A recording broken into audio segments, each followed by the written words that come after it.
A tiny fist enveloped in a cerulean glow struck the astonished enemy's face, contorting his expression in terror as his body was propelled several meters away, crashing heavily to the ground. Humph. Retracting her fist, the protagonist of this tale, a petite girl who appeared to be no older than 5 or 6, crossed her arms defiantly, striding up to the flustered chubby boy. She looked down upon him with an air of superiority, feigning indifference with a cold snort, though inwardly she felt a twinge of pride that by employing chakra to envelop her fist in water, she ensured that even the mightiest blow would not harm her hand. Indeed, a splendid method. In confrontations at this tender age, the measure of prowess lay in one's physical development. Mastering the use of chakra was akin to wielding a nuclear weapon, rendering her virtually invincible among her peers. This chubby boy, so audacious at such a young age and prone to bullying others, had long been a source of her disdain. He simply had to be taught a lesson. Though he appeared battered and bruised, she had managed to temper her strength, cushioning his fall with chakra-infused water. That it was painful, yet he should emerge from this encounter relatively unscathed. The chubby boy, struck by the girl's fist, howled in pain, tears streaming down his face. His earlier bravado crumbled, revealing a fragile heart beneath his bravado, merely a facade of bravado masking his cowardice. As the girl approached, he instinctively shielded his head and face with his hands, seemingly having learned the art of avoiding punishment. Noticing her lack of intent to continue the assault, he scrambled to his feet, eager to flee. His companions, witnessing their leader being sent flying with a single punch, were paralyzed with fear. Before the boy could escape, they hastily made their exit. "Stop!" the girl commanded, her expression devoid of emotion, halting their retreat. "Whoever dares to run will receive a beating from me." These ruffians, emboldened by their early maturation and superior numbers, had taken to bullying younger children, unaware that they were in the presence of someone formidable. Well, perhaps not quite formidable yet, but certainly someone who would not tolerate their antics. Having mastered chakra, any physical disadvantage could be compensated for and even reversed. "You lot, listen closely. Should I catch you here playing again, or if I see you bullying anyone, I shall strike you each time." As she uttered these somewhat dramatic lines, the protagonist felt a surge of exhilaration. Perhaps this was akin to the lines from the gang films she had watched in her previous life. At last, she could partake in a moment of cosplaying. "Do you understand? Why are you still standing there? Get lost." The chubby boy and his companions hastily scuttled away. The girl gazed coolly at their retreating figures, arms crossed and posture erect. A gentle breeze tousled her pink hair, which danced across her cheeks, swaying gracefully in the wind, filling her with an air of confidence that, at this moment, she felt an unparalleled sense of coolness, one that she had not experienced since her arrival in this world. No, not even in her previous life had she felt this. "Way, she sent that guy flying with just one punch." "Sakura is so amazing," chirped one of her lackeys, who, due to the likelihood of not appearing again, shall remain nameless. "Sakura is so cool and strong," exclaimed another lackey, who shall also remain unnamed for the same reason. Smack, smack, each receive a light rap on the head. "I told you not to call me Sakura, address me as boss. Understand?" "Got it, Sakura." The young girl, Haruno Sakura, sighed deeply, having already given up on treating them. Ignoring her foolishly playful subordinates, Sakura turned her gaze toward the boy who had just been bullied and was momentarily taken aback. It was him, his grimy coat, dirt-streaked orange hair, and the distinctive marks resembling whiskers on his face. No, they weren't whiskers, but rather marks. His eyes lacked the fervor and confidence they would eventually possess, instead reflecting a sense of timidity and fear. Uzumaki Naruto, the protagonist of this world, a spirited boy who wielded shadow clones and a penchant for mischief, bearing within him the sealed embodiment of Calamity the Nine-Tails. The first part described Sakura's impression of him before her arrival in this world, while the latter part conveyed the understanding of a few ninjas in the village. To her surprise, she had encountered him here. Sakura pursed her lips, feeling a twinge of annoyance. Although many fanfics portray protagonists seeking connections with the original characters, Sakura believed that too early an interaction would be detrimental. The Jinchuriki of the Nine-Tails would inevitably attract the village's attention, and as a time traveler, she had her own peculiarities she wished to keep hidden from Konoha. such as her prodigious abilities. Thus, she preferred to avoid Naruto's vicinity. However, fate had led her to this chance encounter. After a brief contemplation, she realized that children her age likely did not know his true identity, so she could interact with him without issue. "Hey, orange-haired kid," she said with an air of arrogance, "this is our turf. If you wish to play here, you must acknowledge me as your boss, understand? But wait, is this really a normal way to approach someone? Are there any stories where the original protagonist is treated as a subordinate from Chapter 1? Sakura silently criticized herself, but she had no choice. Her two lackeys had come to her in such a manner. Uncertain of whether the Umbu were monitoring Naruto, she suspected they might be, and to be safe, she needed to disguise herself as a typical child. "Absolutely not," he retorted directly. Truly, he was the protagonist of this world, daring to defy authority even at such a tender age. How impulsive, how courageous. "Hey, orange-haired brat, I just saved you. Isn't it a bit heartless not to acknowledge me as your boss? Besides, I'm quite powerful with me around. No one will dare bully you." Sakura stepped closer, her eyes narrowing dangerously upon him. Well, perhaps it was a bit exaggerated. A 4 or 5-year-old girl hardly exuded danger. Her gaze was fierce, conveying the message that if he did not comply, she would strike him. Naruto met her gaze with unwavering determination, signaling that he would never become a subordinate, even if it meant facing a beating. A gust of wind swept through, stirring fallen leaves that twirled and danced, settling at their feet, creating an atmosphere of desolation and tension. As their eyes locked, it felt as if the world itself was shifting, the mountains crumbling, the skies darkening, and an impending storm loomed. All right, I confess, the above is merely the author's fanciful imagination. The reality was that Naruto, who had been crouching on the ground, suddenly sprang to his feet and turned to flee. "No way. I absolutely refuse to be a woman's subordinate." After putting some distance between them, he stopped, making faces and mocking her. Upon hearing Naruto's words, the protagonist's face contorted with anger.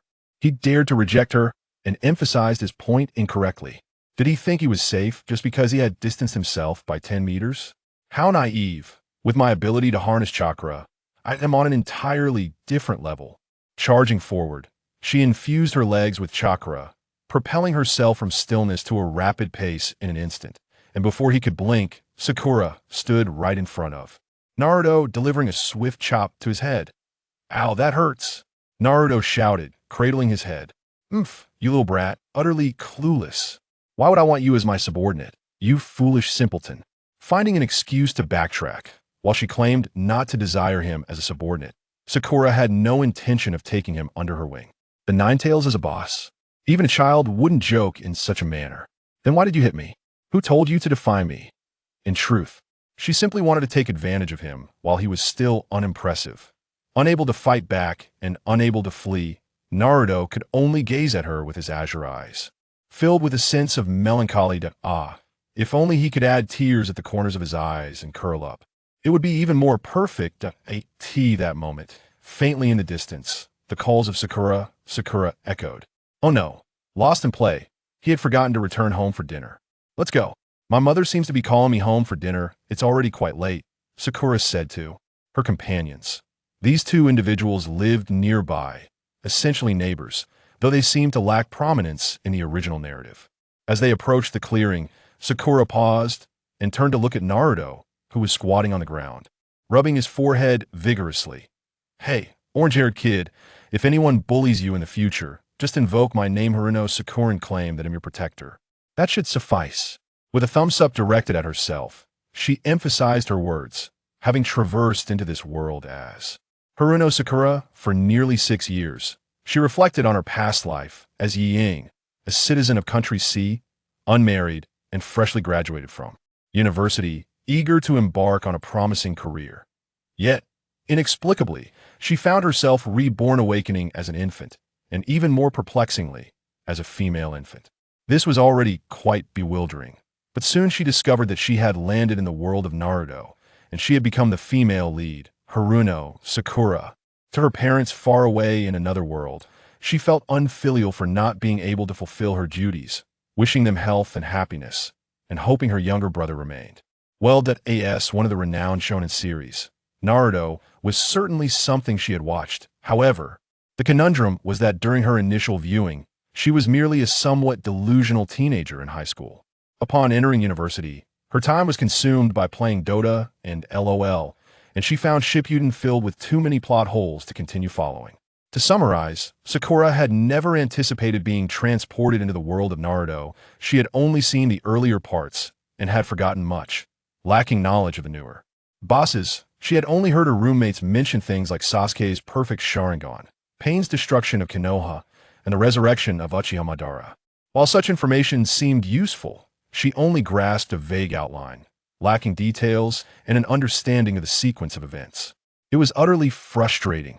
However, one thing she was acutely aware of was that this world of ninjas was perilously unsafe. If the story were to progress as she vaguely remembered, she would first have to contend with Akatsuki, then witness the devastation of her village by Pain, leading to numerous casualties, followed by Madara's ambition to obliterate the world. Sakura pondered how the seemingly fragile version of herself in the original series managed to survive until the end. All in all, it seemed unlikely that she would live past 20 years, unless, of course, she could acquire sufficient power for self-preservation or even the strength to alter her fate. Otherwise, relying on mere luck to navigate through perilous situations, as in the original narrative, felt unrealistic. One of her motivations, Sakura commenced her training in ninjutsu, or rather, chakra cultivation at an early age. This was not uncommon, as many ninja families would begin educating their children early, particularly esteemed clans like the Uchiha. Although many were indifferent, believing that such education was too challenging for children, and that without early instruction, they could catch up in ninja school, especially with examples like Jiraiya, a late bloomer. Furthermore, this was not an era rife with wars that demanded sending children to the battlefield in the original narrative. While Sakura appeared to be a mere flower vase early on, she possessed latent talents. Her exceptional chakra control was the most notable, the very reason Tsunade chose her as a disciple. Additionally, she had a knack for ninjutsu, although this potential went unrealized later. Lastly, her extraordinary strength, although taught by Tsunade, had already begun to manifest during the first part of the series. The primary constraints to her growth were the limited chakra she possessed and a lack of ambition to grow stronger. Returning to the protagonist who had transcended into Haruno Sakura, her mentality, though influenced by the peace of Country C, was undoubtedly more resolute than the lackluster Sakura of the original. Regarding chakra reserves, they were largely dictated by innate factors tied to her physical and spiritual essence, which were challenging to alter. It wasn't that training was futile, rather, some individuals possessed physical capabilities that could not be enhanced through mere effort. For instance, if Sakura's physical prowess rated a 1, with rigorous training it might reach 1.2, and under extreme conditions, perhaps even 1.3. Yet, someone like Rock Lee, with a physical rating of 3, or even 4 post-training, was incomparable to AS4. Her spirit Sakura felt a surge of pride, having merged with the original Sakura's spirit upon her arrival. She had undergone a secondary evolution, endowing her with mental strength several times that of an ordinary person. If a child's spirit rated at 0.2 and an adult at 1, the dual personality Sakura might hover around 0.4. After merging with the original Sakura, she likely reached approximately 1.4, and upon completing her secondary development, she could potentially soar to around 7. The disparity in quantity was one aspect, but the qualitative difference was profoundly significant. Hence, her chakra would undoubtedly surpass that of the original narrative. Although she had not received boundless chakra from a wise elder or a creation deity, nor an upgrade system, the potential she sensed within her body and soul satisfied her greatly. She wondered how the original Sakura would have fared had she begun chakra training at 4 years old, but it was hard to believe anyone could surpass her current state. After all, she had inherited the original Bodhi's agility while possessing a far superior mental acuity for chakra control. This potential and rate of progress were entirely unmatched by the original narrative. Children were not suited for excessively strenuous physical training, as it could hinder their future growth, akin to the age-old adage of pulling up seedlings to aid their growth. For instance, excessive chakra extraction could be perilous for adults, and for children, a single misstep could jeopardize their foundational growth. Hence, it was generally advised to wait until a child reached 6 years of age, possessing a clearer understanding, to begin learning chakra refinement under the vigilant supervision of a teacher or ninja. However, under the guidance of her father, a chunin, this was not an obstacle. In summary, from the age of 4, Sakura began her chakra training and concurrently assessed her chakra affinity water. In the original narrative, water release did not seem particularly formidable. Water clones were rather weak, and even Zabuza, a powerful jonin, could dispatch multiple clones in an instant. Techniques like the Great Waterfall relied heavily on vast amounts of water to overwhelm opponents, clearly a chakra resource hog, as even Kakashi was left exhausted after a single use, let alone Sakura. Hence, for the past 2 years, she had not practiced ninjutsu, but had been contemplating how to cultivate water release into a combat-effective technique. While she lacked a comprehensive understanding of the Naruto world, she relied on her knowledge from Earth, theorizing that the physical laws of both worlds should align, thus applicable here. Sakura believed that if her ideas could truly materialize, she would likely become incredibly strong, exceedingly strong. Since the last encounter with Naruto, Sakura had not laid eyes on him again. Several months passed, during which Sakura continued to reign as the queen of children in the vicinity, engaging daily in ninja games with the rambunctious youngsters. It was not that she relished such activities. Rather, confining a 5-year-old to the confines of home, engrossed solely in training, would undoubtedly raise eyebrows regarding her normalcy. Sakura herself yearned for the comfort of home, finding the play-acting and ninja games with those boisterous children rather tedious. However, how could her mother permit her to become a reclusive and socially awkward child? Thus, the daily outdoor playtime became the most monotonous part of Sakura's day. In truth, Sakura had little to train with at this stage. The tender physique of a child could barely harness more chakra, allowing for only brief sessions of training following meals. The chakra she managed to cultivate was swiftly depleted, utilized for practicing water techniques or the body flicker technique, and after a few attempts, it vanished. Currently, Sakura focused on chakra manipulation, which could be simplistically likened to the tree climbing and water walking exercises mentioned in the original narrative. Yet, the reality of the Naruto universe encompassed far more than just these activities. The initial stage of tree climbing, which was essentially wall walking, was practiced on her bed at home. Her house, a wooden structure with a courtyard, bore the marks of her training. Small holes in the wall, followed by a delightful meal of bamboo shoots and shredded meat, which signified her successful completion of the exercise. Water walking came a few weeks later, when she suddenly recalled its existence, leading her to fill the bathtub at home for practice. Each of these exercises consumed merely an afternoon and a bathing session, a feat achievable due to prior simpler manipulation exercises she had undertaken, for one would hardly assume that the entirety of the Naruto world relied solely on these 2 training methods.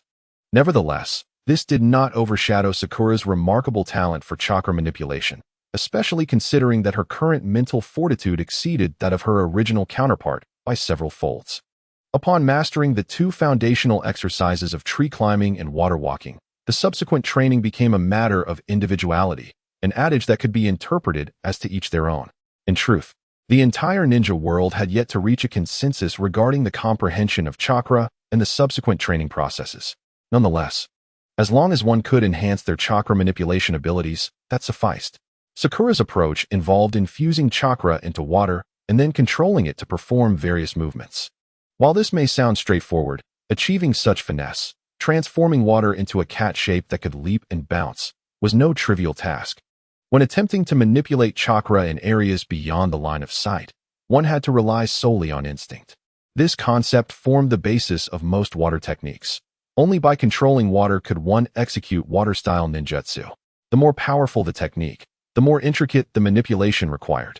Typically, one would utilize hand seals to assist in this process. As proficiency in ninjutsu increased, individuals could omit intermediate steps, having mastered the art to the extent that hand seals became unnecessary. To Sakura, unleashing a ninjutsu resembled solving a middle school math problem. The more formidable the technique, the more challenging the equation. Memorizing hand seals was akin to rote learning the problem-solving process. With practice, one could eliminate certain steps, potentially achieving the ability to execute techniques with a single seal or even without any seals at all. However, there existed a more fundamental method than merely practicing ninjutsu, directly training to manipulate water using chakra. This approach was akin to facing a math problem not by memorizing answers, but by studying middle school mathematics, mastering the concepts before attempting to solve the problems. The art of ninjutsu, while seemingly vast and boundless, ultimately comprises countless techniques. An ordinary ninja, throughout their lifetime, can scarcely master more than 100, with only 20 or 30 being frequently employed. In such a context, would you prefer to memorize dozens of mathematical problems, or would you rather immerse yourself in the entirety of mathematics solely to solve a handful of equations? Most ninjas opt for the former, as the latter proves exceedingly inefficient. They lead busy lives, with their time devoted to training and combat. Sakura, however, chose the latter path, driven by her ample leisure and boredom, finding the practice to be quite enjoyable. As previously mentioned, despite lacking any fantastical advantages, Sakura possesses significant strengths. Her mental attributes are formidable, and her innate talent for chakra manipulation is impressively pronounced, making her abilities in the original narrative already remarkable. Following a mental enhancement, she excels even further, swiftly mastering her skills and progressing towards unparalleled heights.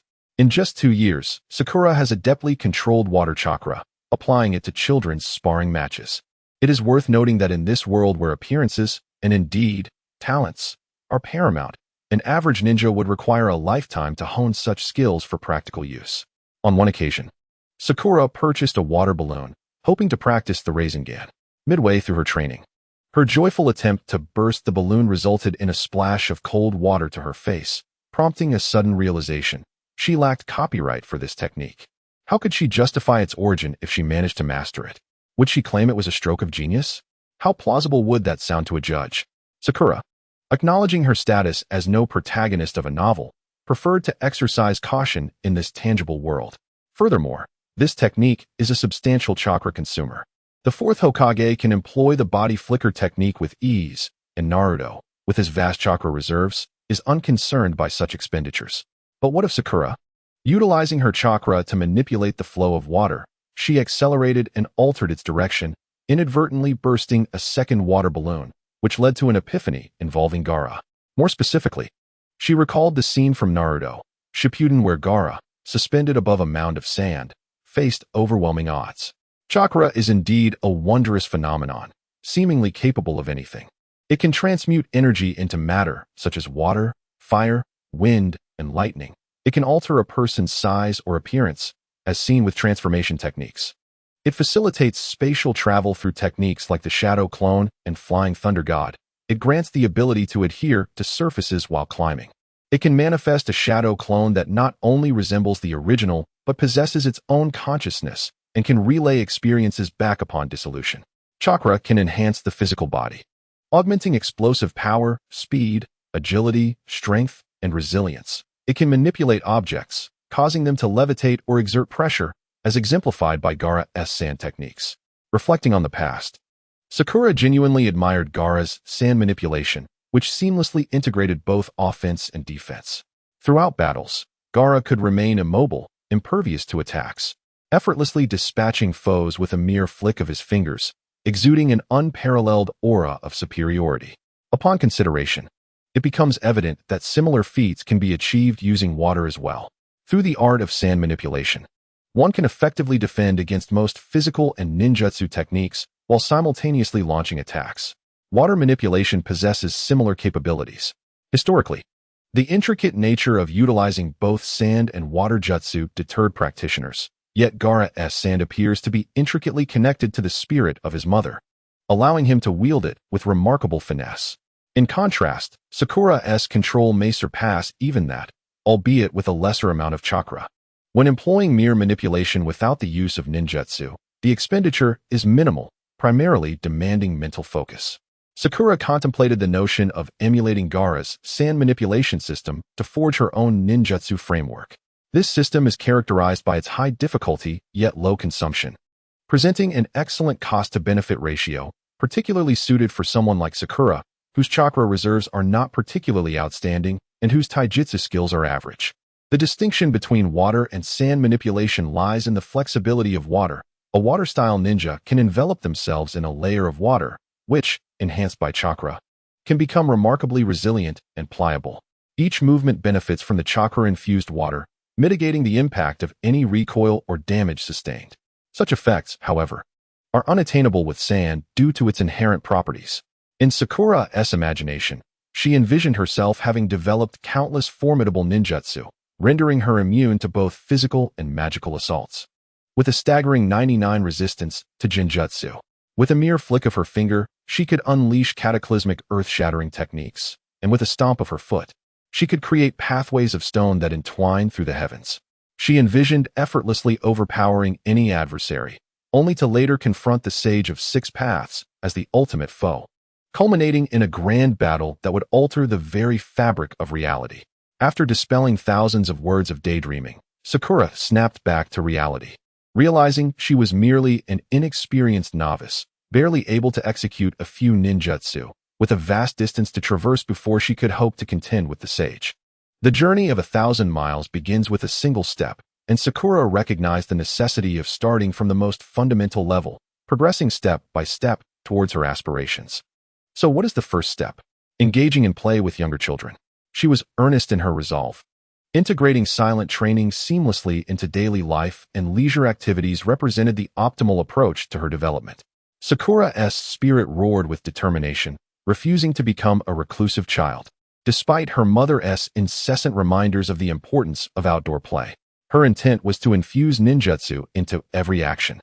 For instance, when playing ninja games, climbing trees, or sparring with other children, she began to practice her envisioned techniques whenever the opportunity for movement arose.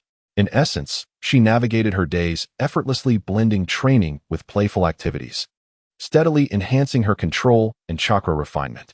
Before long, she celebrated her 6th birthday and soon found herself enrolled in the Ninja Academy. Naruto, you're sleeping in class again. Come with me to the hallway to listen to the lesson. Iruka once again erupted at Naruto, his facial scar contorting in a grotesque manner due to his anger, with his mouth agape to such an extent that it seemed capable of swallowing the drowsy Naruto whole. Who would have thought that Iruka possessed the ability to transform into a serpent? That being said, every time Naruto attends Iruka's class, he inevitably drifts off to sleep. This is not because Iruka's lessons lack merit.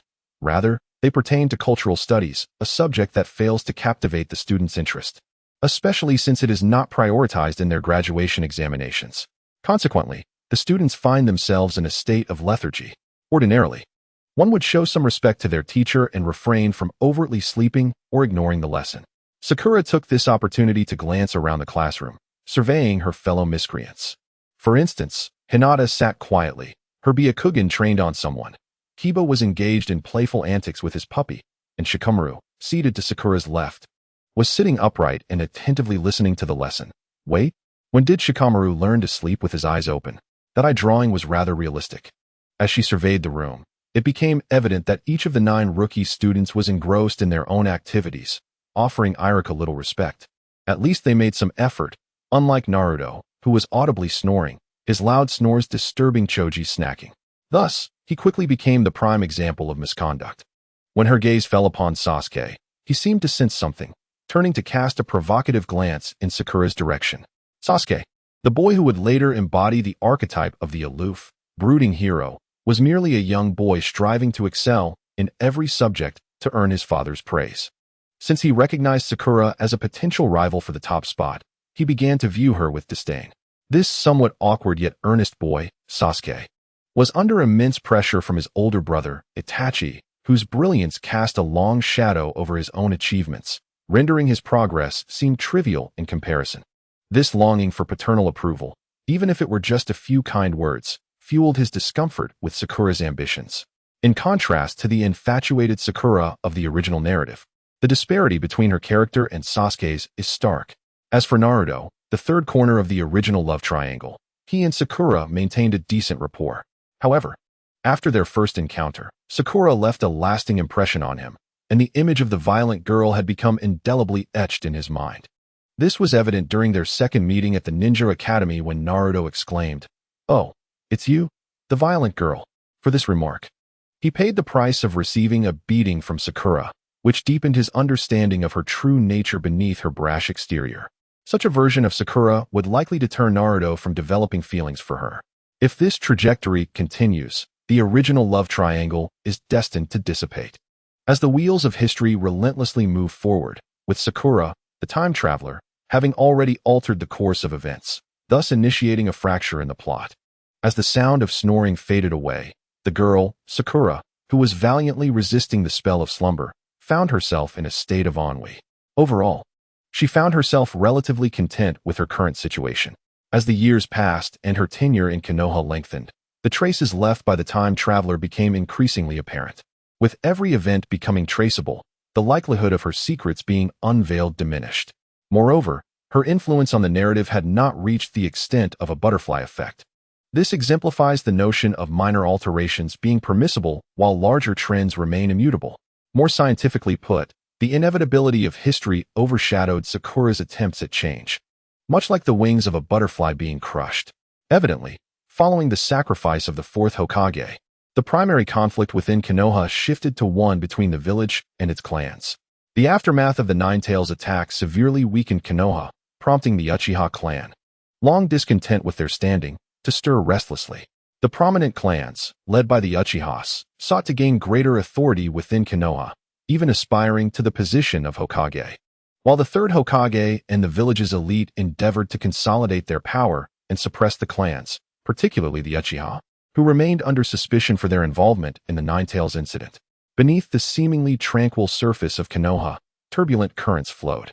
The fundamental reason for the current state of affairs lay in the shifting power dynamics between the Hokage faction and the clans.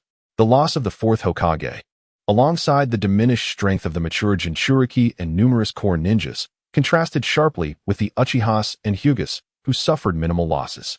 Consequently, the once suppressed clans began to assert themselves, particularly the Uchiha, who had long been marginalized since Konoha's inception.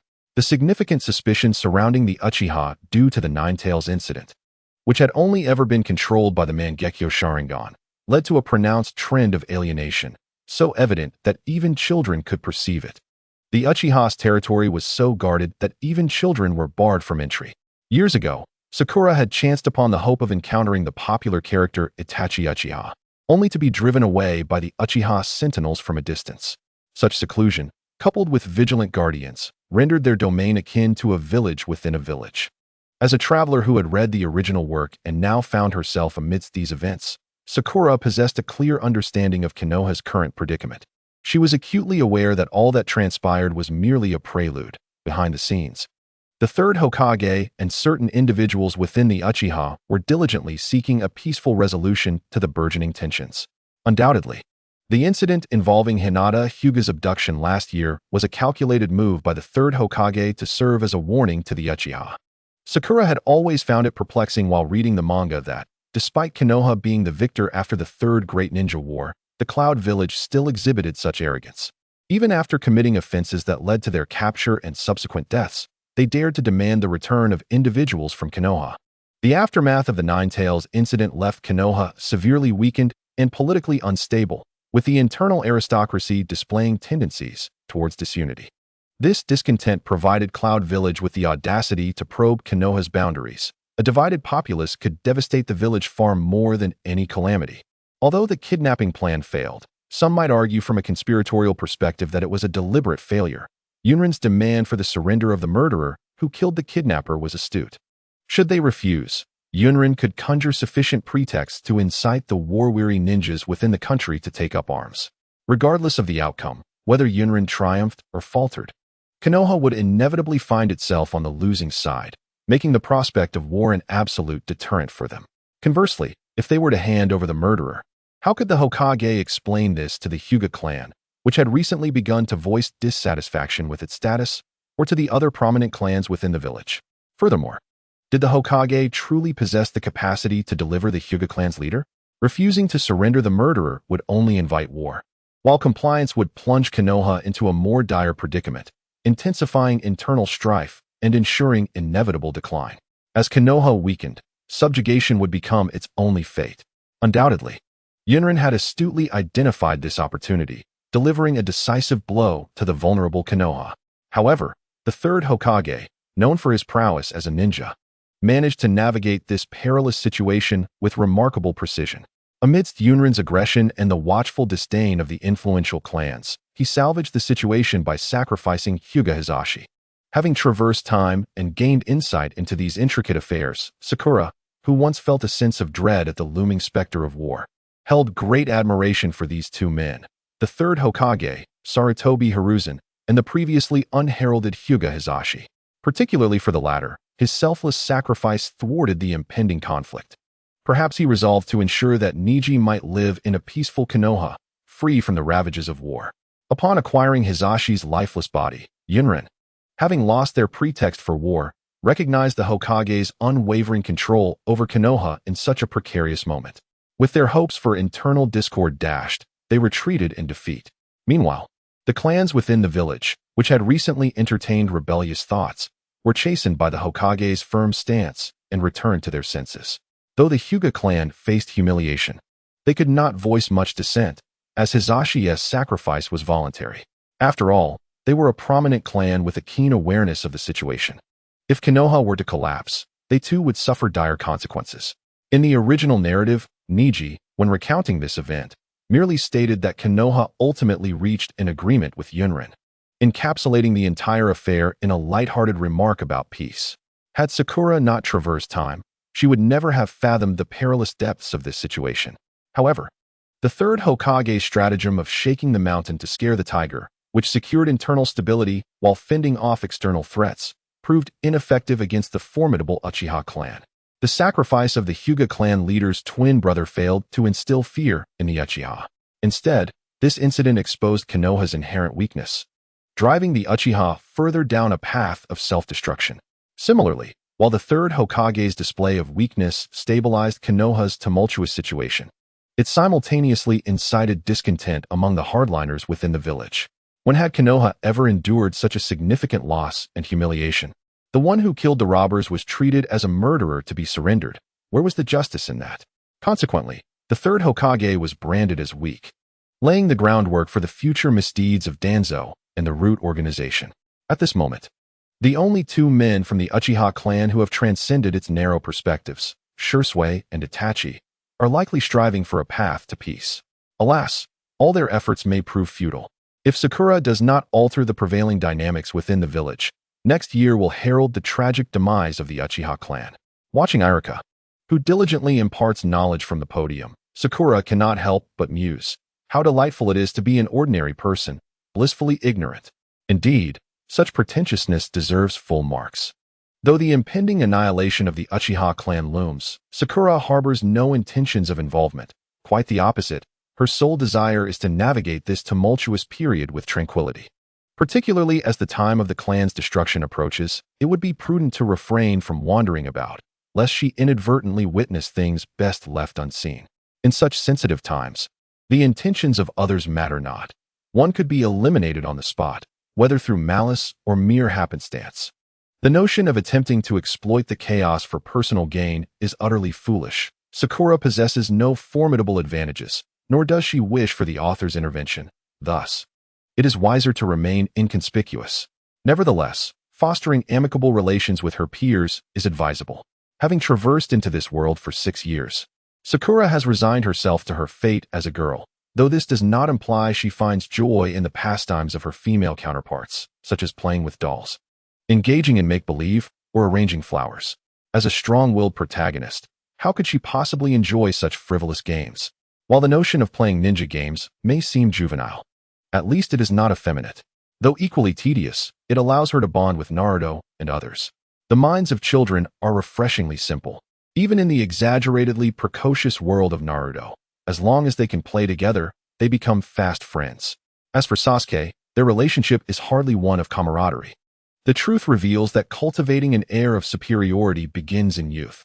Having not experienced the night of the massacre, Sasuke has effortlessly mastered the art of coolness. Were it not for Sakura also achieving full marks, he would scarcely deign to acknowledge the trivial pursuits of those around him. Of course, for Sakura, achieving anything less than perfection in such a straightforward examination would be far more challenging than attaining full marks. The curriculum at the Ninja Academy is not particularly daunting. In the original story, It took 6 years to master the body flicker technique. Only those utterly devoid of ninja aptitude would fail. In both academic and practical subjects, Sasuke excels particularly in weapon throwing. Having been personally trained by Itachi, his skills are remarkable. His mastery of shuriken and kunai is mesmerizing, with dazzling displays of various throwing techniques that leave onlookers in awe. This level of weapon throwing is likely unique to the Uchiha clan. The intricate trajectories require an extraordinary perception to execute properly, and such complexity strays from the essential principles of weapon throwing. After practicing, Sakura reflects that the technique of trailing one projectile with another, deliberately slowing the initial throw, is fundamentally misguided. Too slow, and even the finest angle poses no threat. Imagine attempting to employ such a method on the battlefield. Yet, the Academy embraces this approach, deeming it a superior throwing technique and bestowing higher marks upon Sasuke. Yes, these slightly envious remarks stem from Sakura herself. Through a narrow perspective, the Uchiha clan arrogantly elevates throwing into a form of art, an art form that only they can master. Much like other aspects of their existence, once it becomes associated with the Uchiha's exclusivity, no outsiders are permitted even a semblance of proximity. This is evident in their community, their ninjas, and even their weapon shops. As they increasingly safeguard their own interests, their arrogance swells, distancing them further from Konoha. The more the Uchiha treat Konoha as a mere tool for their own gain, the closer they come to being severed from it altogether. The second class of the day happens to be the Ninja Tools course. The curriculum is straightforward. The instructor first demonstrates the standard techniques, followed by free practice where students receive individual guidance. Sasuke Uchiha conveniently appears next to Sakura, casting a glance her way before he astonishingly picks up 8 shurikens, one nestled between each of his fingers. He raises his left hand to his right shoulder, and with a subtle flick of his wrist, 4 shurikens are launched with remarkable precision, striking the bullseye of a nearby target. This stunning display of throwing technique captures the attention of many onlookers. But this is merely the beginning. Sasuke then switches 2 shurikens from his right hand to his left, simultaneously launching them from both hands. The shurikens carve elegant arcs through the air, one high, one low, before colliding intricately. Following their delicate clash, the last 3 shurikens find their mark in the bullseye, while the first executes a grand arc, embedding itself into the back of the target. The nearby girls, including Ino, collectively gasp in admiration, their low cheers resonating harmoniously. The surrounding applause is punctuated by exclamations of admiration, with Ino's voice ringing the loudest. Strangely, the other members of Team 7 remain relatively indifferent to them. As children of ninja clans, this display is hardly remarkable. Naruto, however, is an exception, completely oblivious to the technical prowess involved. Sakura, slightly exasperated, observes Sasuke's smug glance in her direction after his feat, clearly challenging her with the unspoken assertion that she could never replicate his skill. How insufferably arrogant he is at such a young age. Truly an irksome little brat. A headache begins to form as she realizes that engaging with such a child is futile. If she doesn't respond, she'll hardly measure up even to a brat. Perhaps she ought to teach him a lesson instead. Seizing a shuriken, she channels chakra into a water membrane that envelopes her wrist, amplifying her strength. With all her might, she hurls the shuriken. It zips through the air, so swift it leaves no trace, only a sharp whistle piercing the silence as it finds its mark. In an astonishing display, the shuriken buries itself halfway into the thick target. Shaking her slightly aching wrist, Sakura releases a silent sigh. Her body feels too youthful. Although she exerted her muscles to the fullest, the chakra-assisted water's force was overwhelming, pushing her bones to their limits. With her current chakra levels and control, unleashing such power through chakra manipulation is not daunting. However, using that force to propel her body could very well lead to fractures or even shattering her bones with a single attempt. In the previous life, witnessing Tsunade wield her power with such ease that it could cause the very earth to tremble, one cannot help but ponder the secret behind her formidable strength. The so-called super strength technique presents its greatest challenge not merely in unleashing such terrifying force, but in maintaining the integrity of one's body post-exertion. This is undoubtedly linked to Tsunade's unparalleled medical skills and her exquisite mastery of chakra control. Sasuke, momentarily taken aback by the intimidating sound, quickly regained his composure. Observing Sakura's solitary throw, he inquired, "Haruno Sakura, are you not going to practice further?" That was but a single throw, while his words feigned concern for a classmate. The slight smirk curving his lips revealed his true sentiments. To Sasuke, Sakura's attempt appeared merely a hasty endeavor devoid of any technique. With a dismissive glance towards Sasuke, Sakura calmly seized a handful of shuriken. Chakra surged to fill the hollow centers of the weapons, prompting them to levitate within her palm as she orchestrated their furious spin.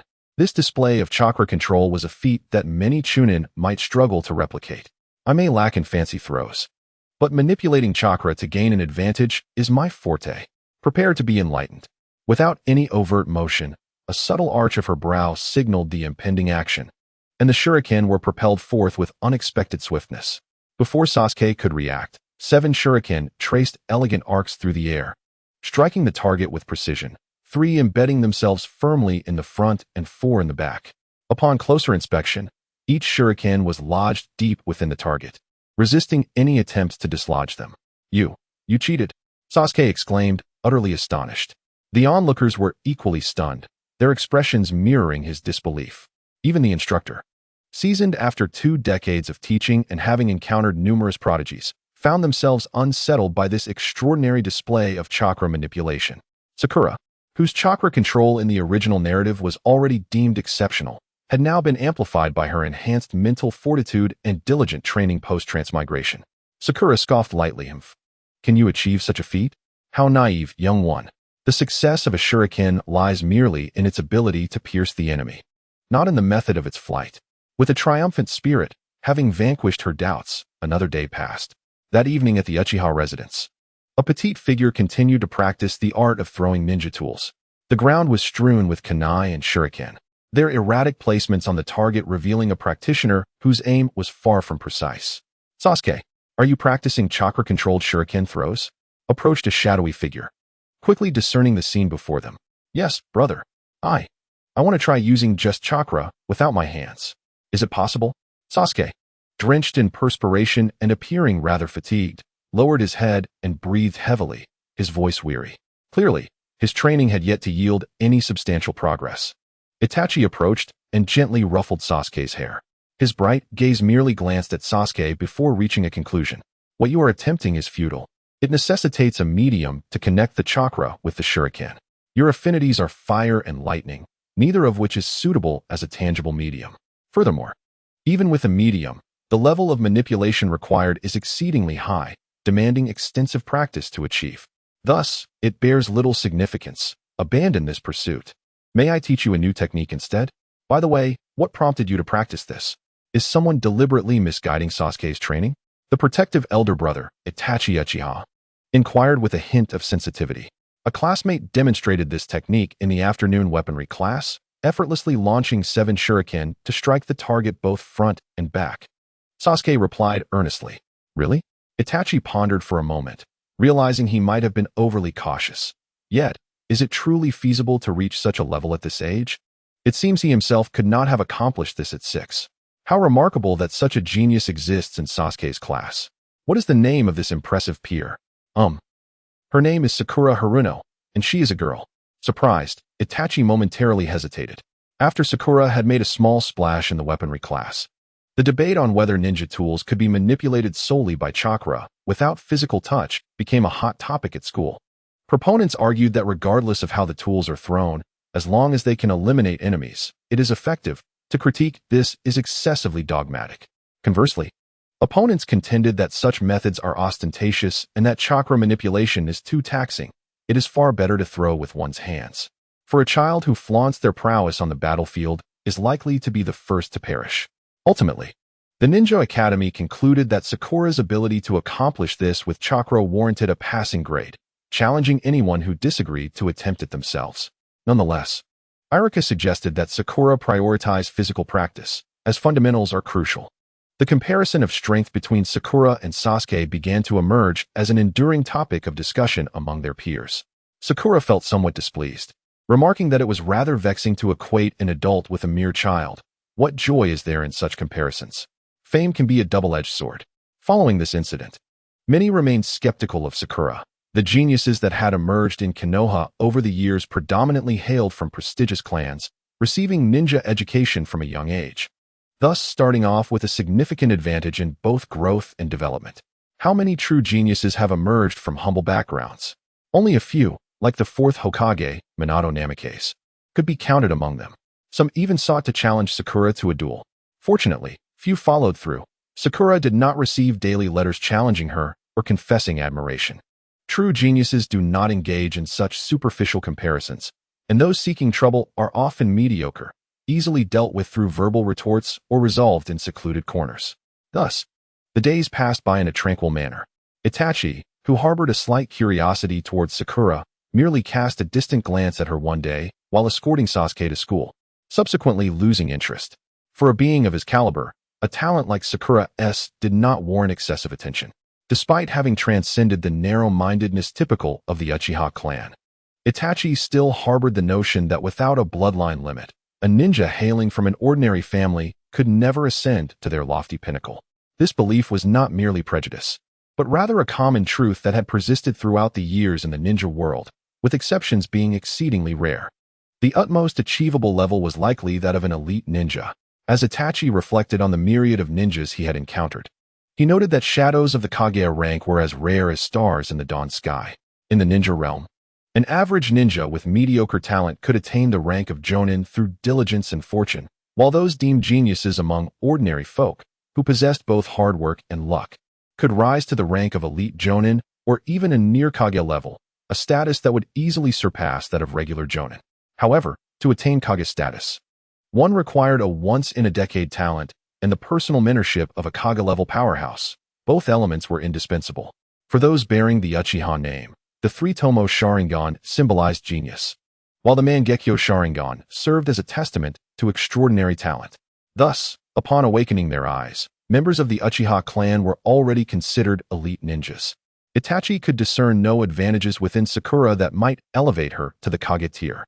This perspective was echoed by many regarding Sakura, until reality contradicted their beliefs. People stubbornly clung to their opinions. Regardless, Sakura's life at the Ninja Academy continued in a serene manner. The courses, whether cultural or ninja skill-based, initially held a semblance of novelty, yet the content was exceedingly simplistic and redundantly reiterated until comprehension was assured. I could learn this by merely flipping through books at home. This school feels like a waste of life, she would occasionally lament in boredom. Fortunately, during her lulls, Sakura could still hone her chakra control abilities. She practiced by enveloping her body in a thin layer of water chakra, simultaneously sensing the water's presence and her own existence within it. This delicate interplay greatly enhanced her perception of both her body and chakra. At times, Sakura would engage in creative exercises to refine her chakra manipulation, such as appearing to sit in class while actually suspending herself a centimeter above her chair using chakra water. This method, while not particularly taxing on chakra, demanded significant mental focus. Currently, she could sustain this for approximately an hour, and as her brain and spirit continued to develop, this duration would inevitably extend. Later, as the summer vacation of her second year commenced, the tragic massacre of the Uchiha clan unfolded unexpectedly. Throughout that day, Sakura sensed a peculiar atmosphere in the village, an indescribable oppression permeating the air. Notably, her father, who was on leave after completing a mission, had been called back for an impromptu duty. Returning home in the dead of night, a rare occurrence that made her heart lurch. Could it be that the ominous event had transpired? A restless night passed, and by the following day, the ninjas on the streets wore solemn expressions, as if they bore an immense secret they could not divulge. In the afternoon, the official statement from Konoha emerged, declaring that Uchiha Itachi had slain his entire clan overnight and subsequently defected. Frankly, such a narrative could only be believed by Uchiha Sasuke. For a considerable time thereafter, many engaged in hushed discussions, speculating on the myriad possibilities surrounding the truth.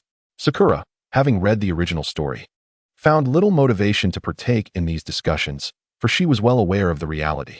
As for the non-ninja villagers, who had concocted intricate theories of elaborate conspiracies, Sakura sometimes admired their entertainment spirit. The truth, while complex, was not insurmountable.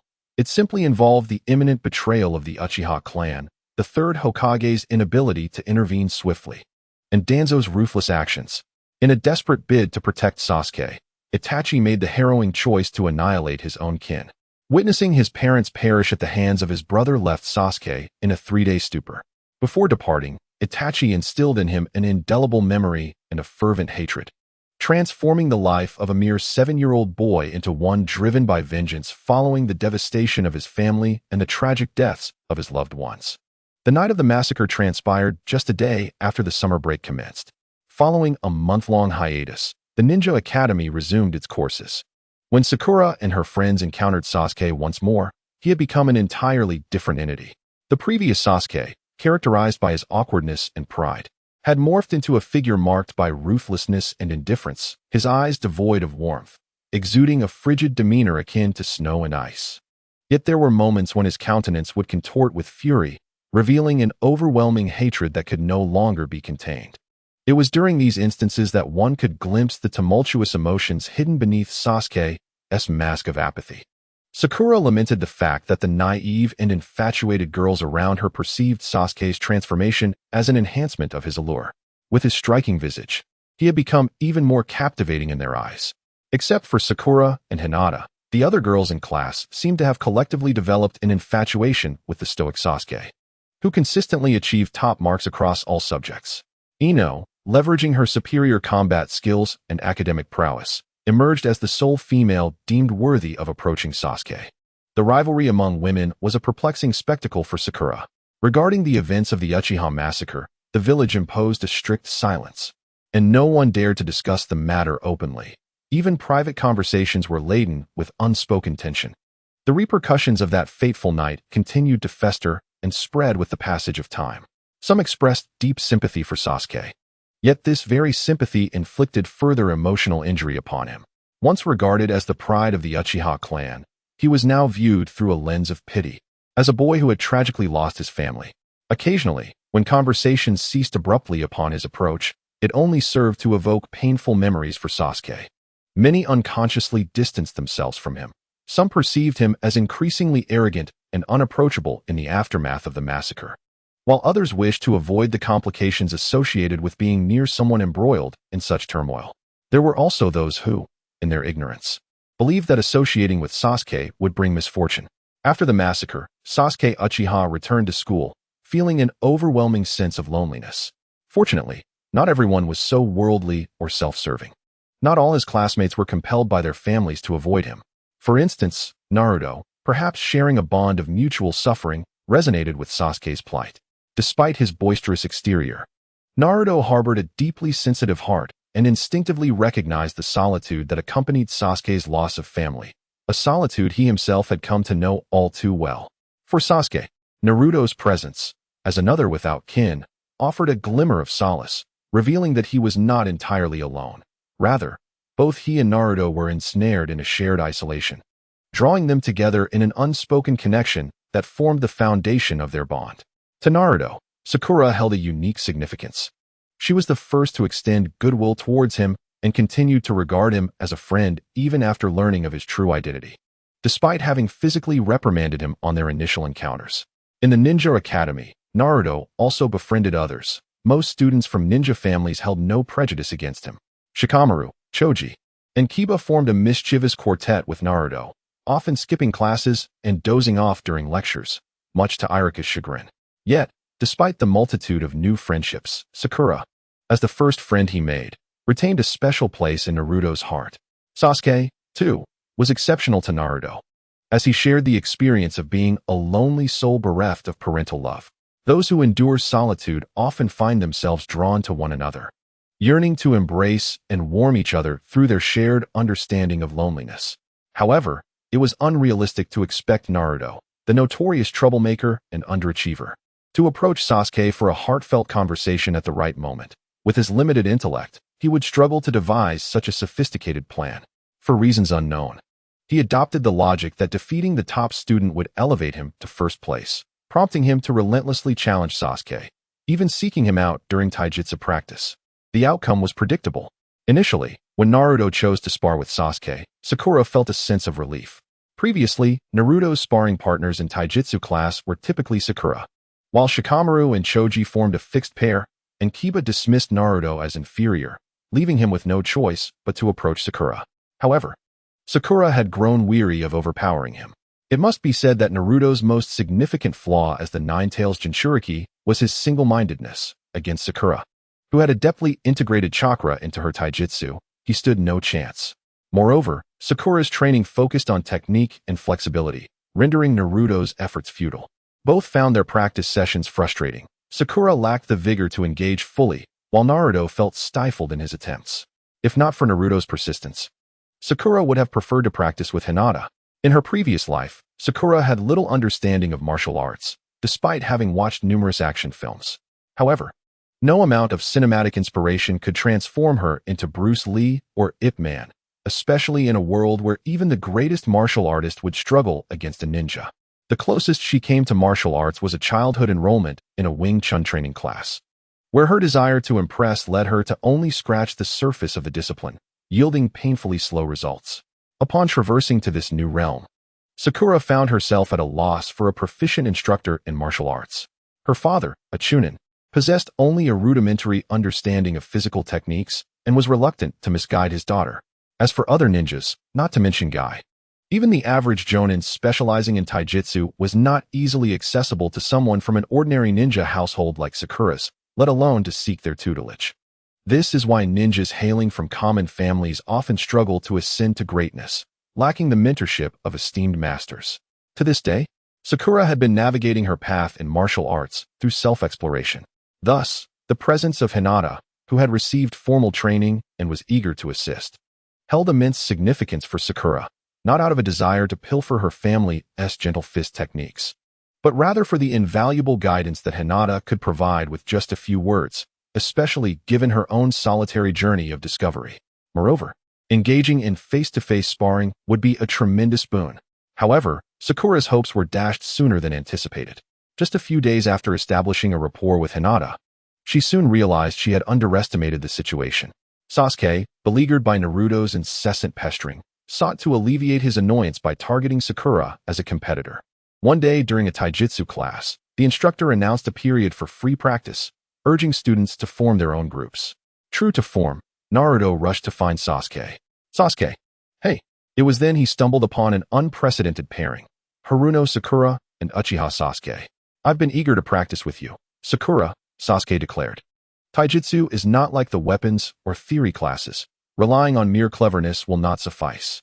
Allow me to illustrate the disparity between the first and second ranks. With his fingers poised in a sword hand seal, Sasuke meticulously formed a contrasting sign, his eyes shimmering with intensity as he spoke with unprecedented seriousness. Sakura raised an eyebrow in surprise, regarding Sasuke before she too formed the same seal, a gentle smile gracing her lips. Then let your fists convey the message.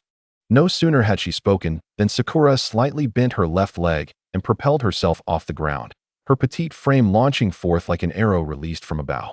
With her right fist drawn back to its maximum potential, she unleashed it with the ferocity of a taut bowstring, a mere sequence of movements. Yet underpinned by Sakura's exquisite chakra manipulation, they embodied the ferocity of a rampaging tiger, the momentum of a relentless tide. Had she executed this move on Earth before her transference, even the so-called champions of the ring might have regarded it with astonishment. Yet, Sasuke remained unperturbed. Extending his left arm to firmly block Sakura's onslaught, the collision of their fists producing a resonant sound akin to muffled thunder, simultaneously. His right fist stealthily emerged from his waist, targeting the opening on Sakura's left side. Exhibiting remarkable agility, Sakura, having failed in her initial strike, swiftly regained her balance and sidestepped, using her left hand to slice through Sasuke's venomous right fist. In their tentative exchanges, both quickly discerned each other's prowess. Engaging wholeheartedly as fists and feet collided in a flurry of movement, within moments, they had exchanged dozens of blows. Sasuke, being the scion of a prestigious clan, showcased the finesse of his professionally trained form, each movement precise and methodical, embodying a disciplined approach. Conversely, Sakura, with her unorthodox background, exhibited a haphazard array of techniques, filled with imaginative flair, yet lacking coherence in execution. Sasuke's fists and kicks were sharp and precise, with angles that were cunningly devised, starkly contrasting with Naruto's style. The force behind his strikes was formidable, and upon first contact, Sakura found herself completely outmatched. Lacking a solid foundation in martial arts, Sakura's technique could be described as spirited yet riddled with flaws. Many of her movements were inspired by martial arts films from her previous life, resulting in actions that appeared either flamboyant or powerful, brimming with unorthodox creativity. However, these imaginative maneuvers were largely flawed. Sakura's first attack, while fierce, left her vulnerable, and Sasuke seized the opportunity to counter.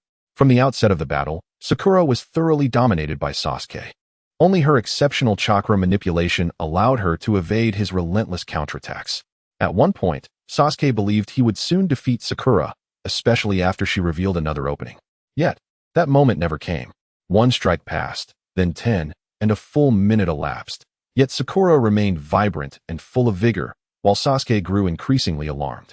Initially, Sakura's offensive was fraught with openings, each one exploited by Sasuke.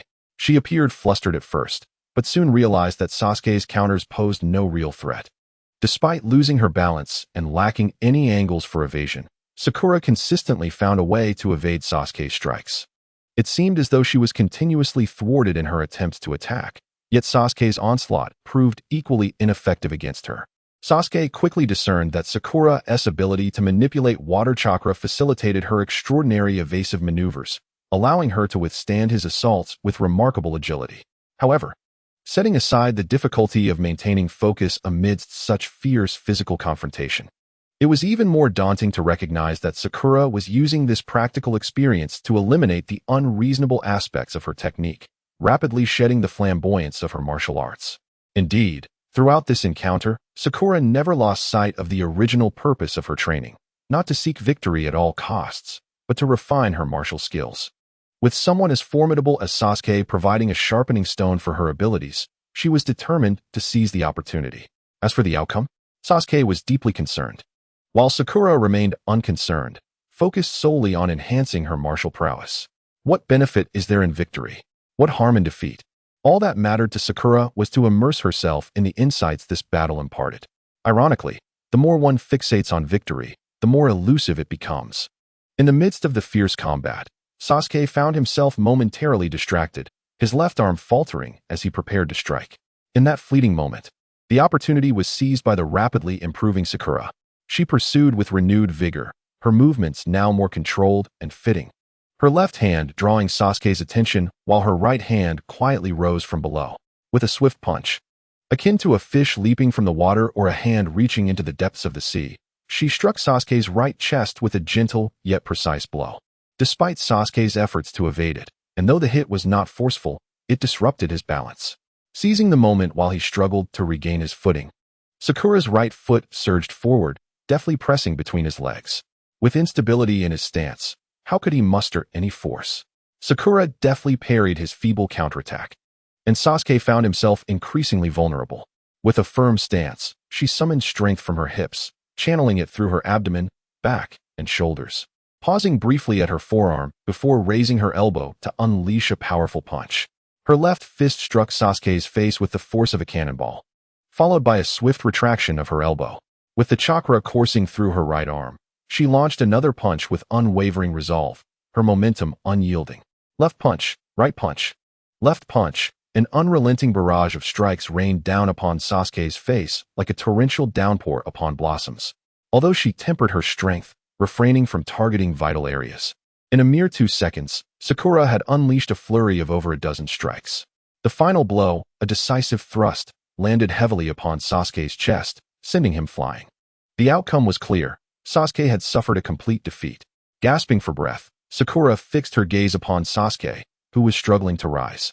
Despite her victory, the intensity of their physical confrontation, coupled with the necessity of managing her chakra, had drained her stamina and mental fortitude. Yet, she felt an immense sense of satisfaction. The experience of training against Sasuke was entirely distinct from that of sparring with Naruto or Hinata.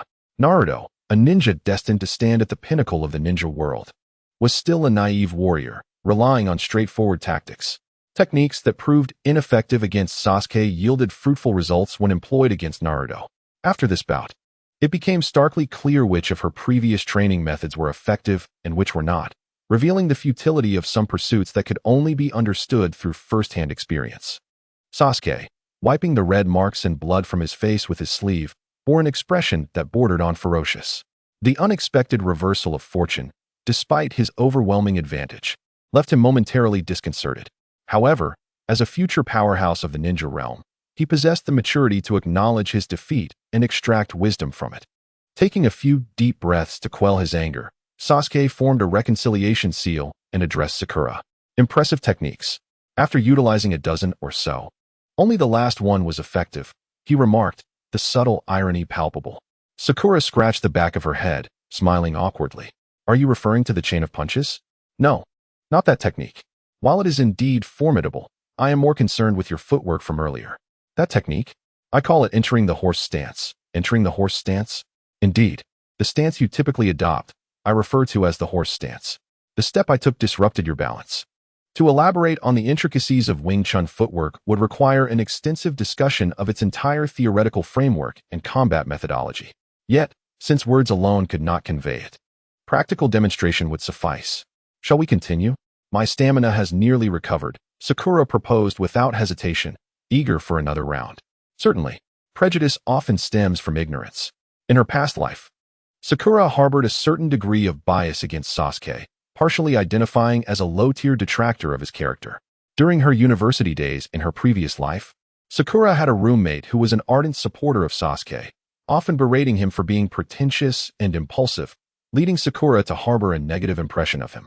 However, as she began to interact with Sasuke in the real world, her understanding of him deepened, transforming his image from a mere two-dimensional character into a fully realized individual with depth and emotion.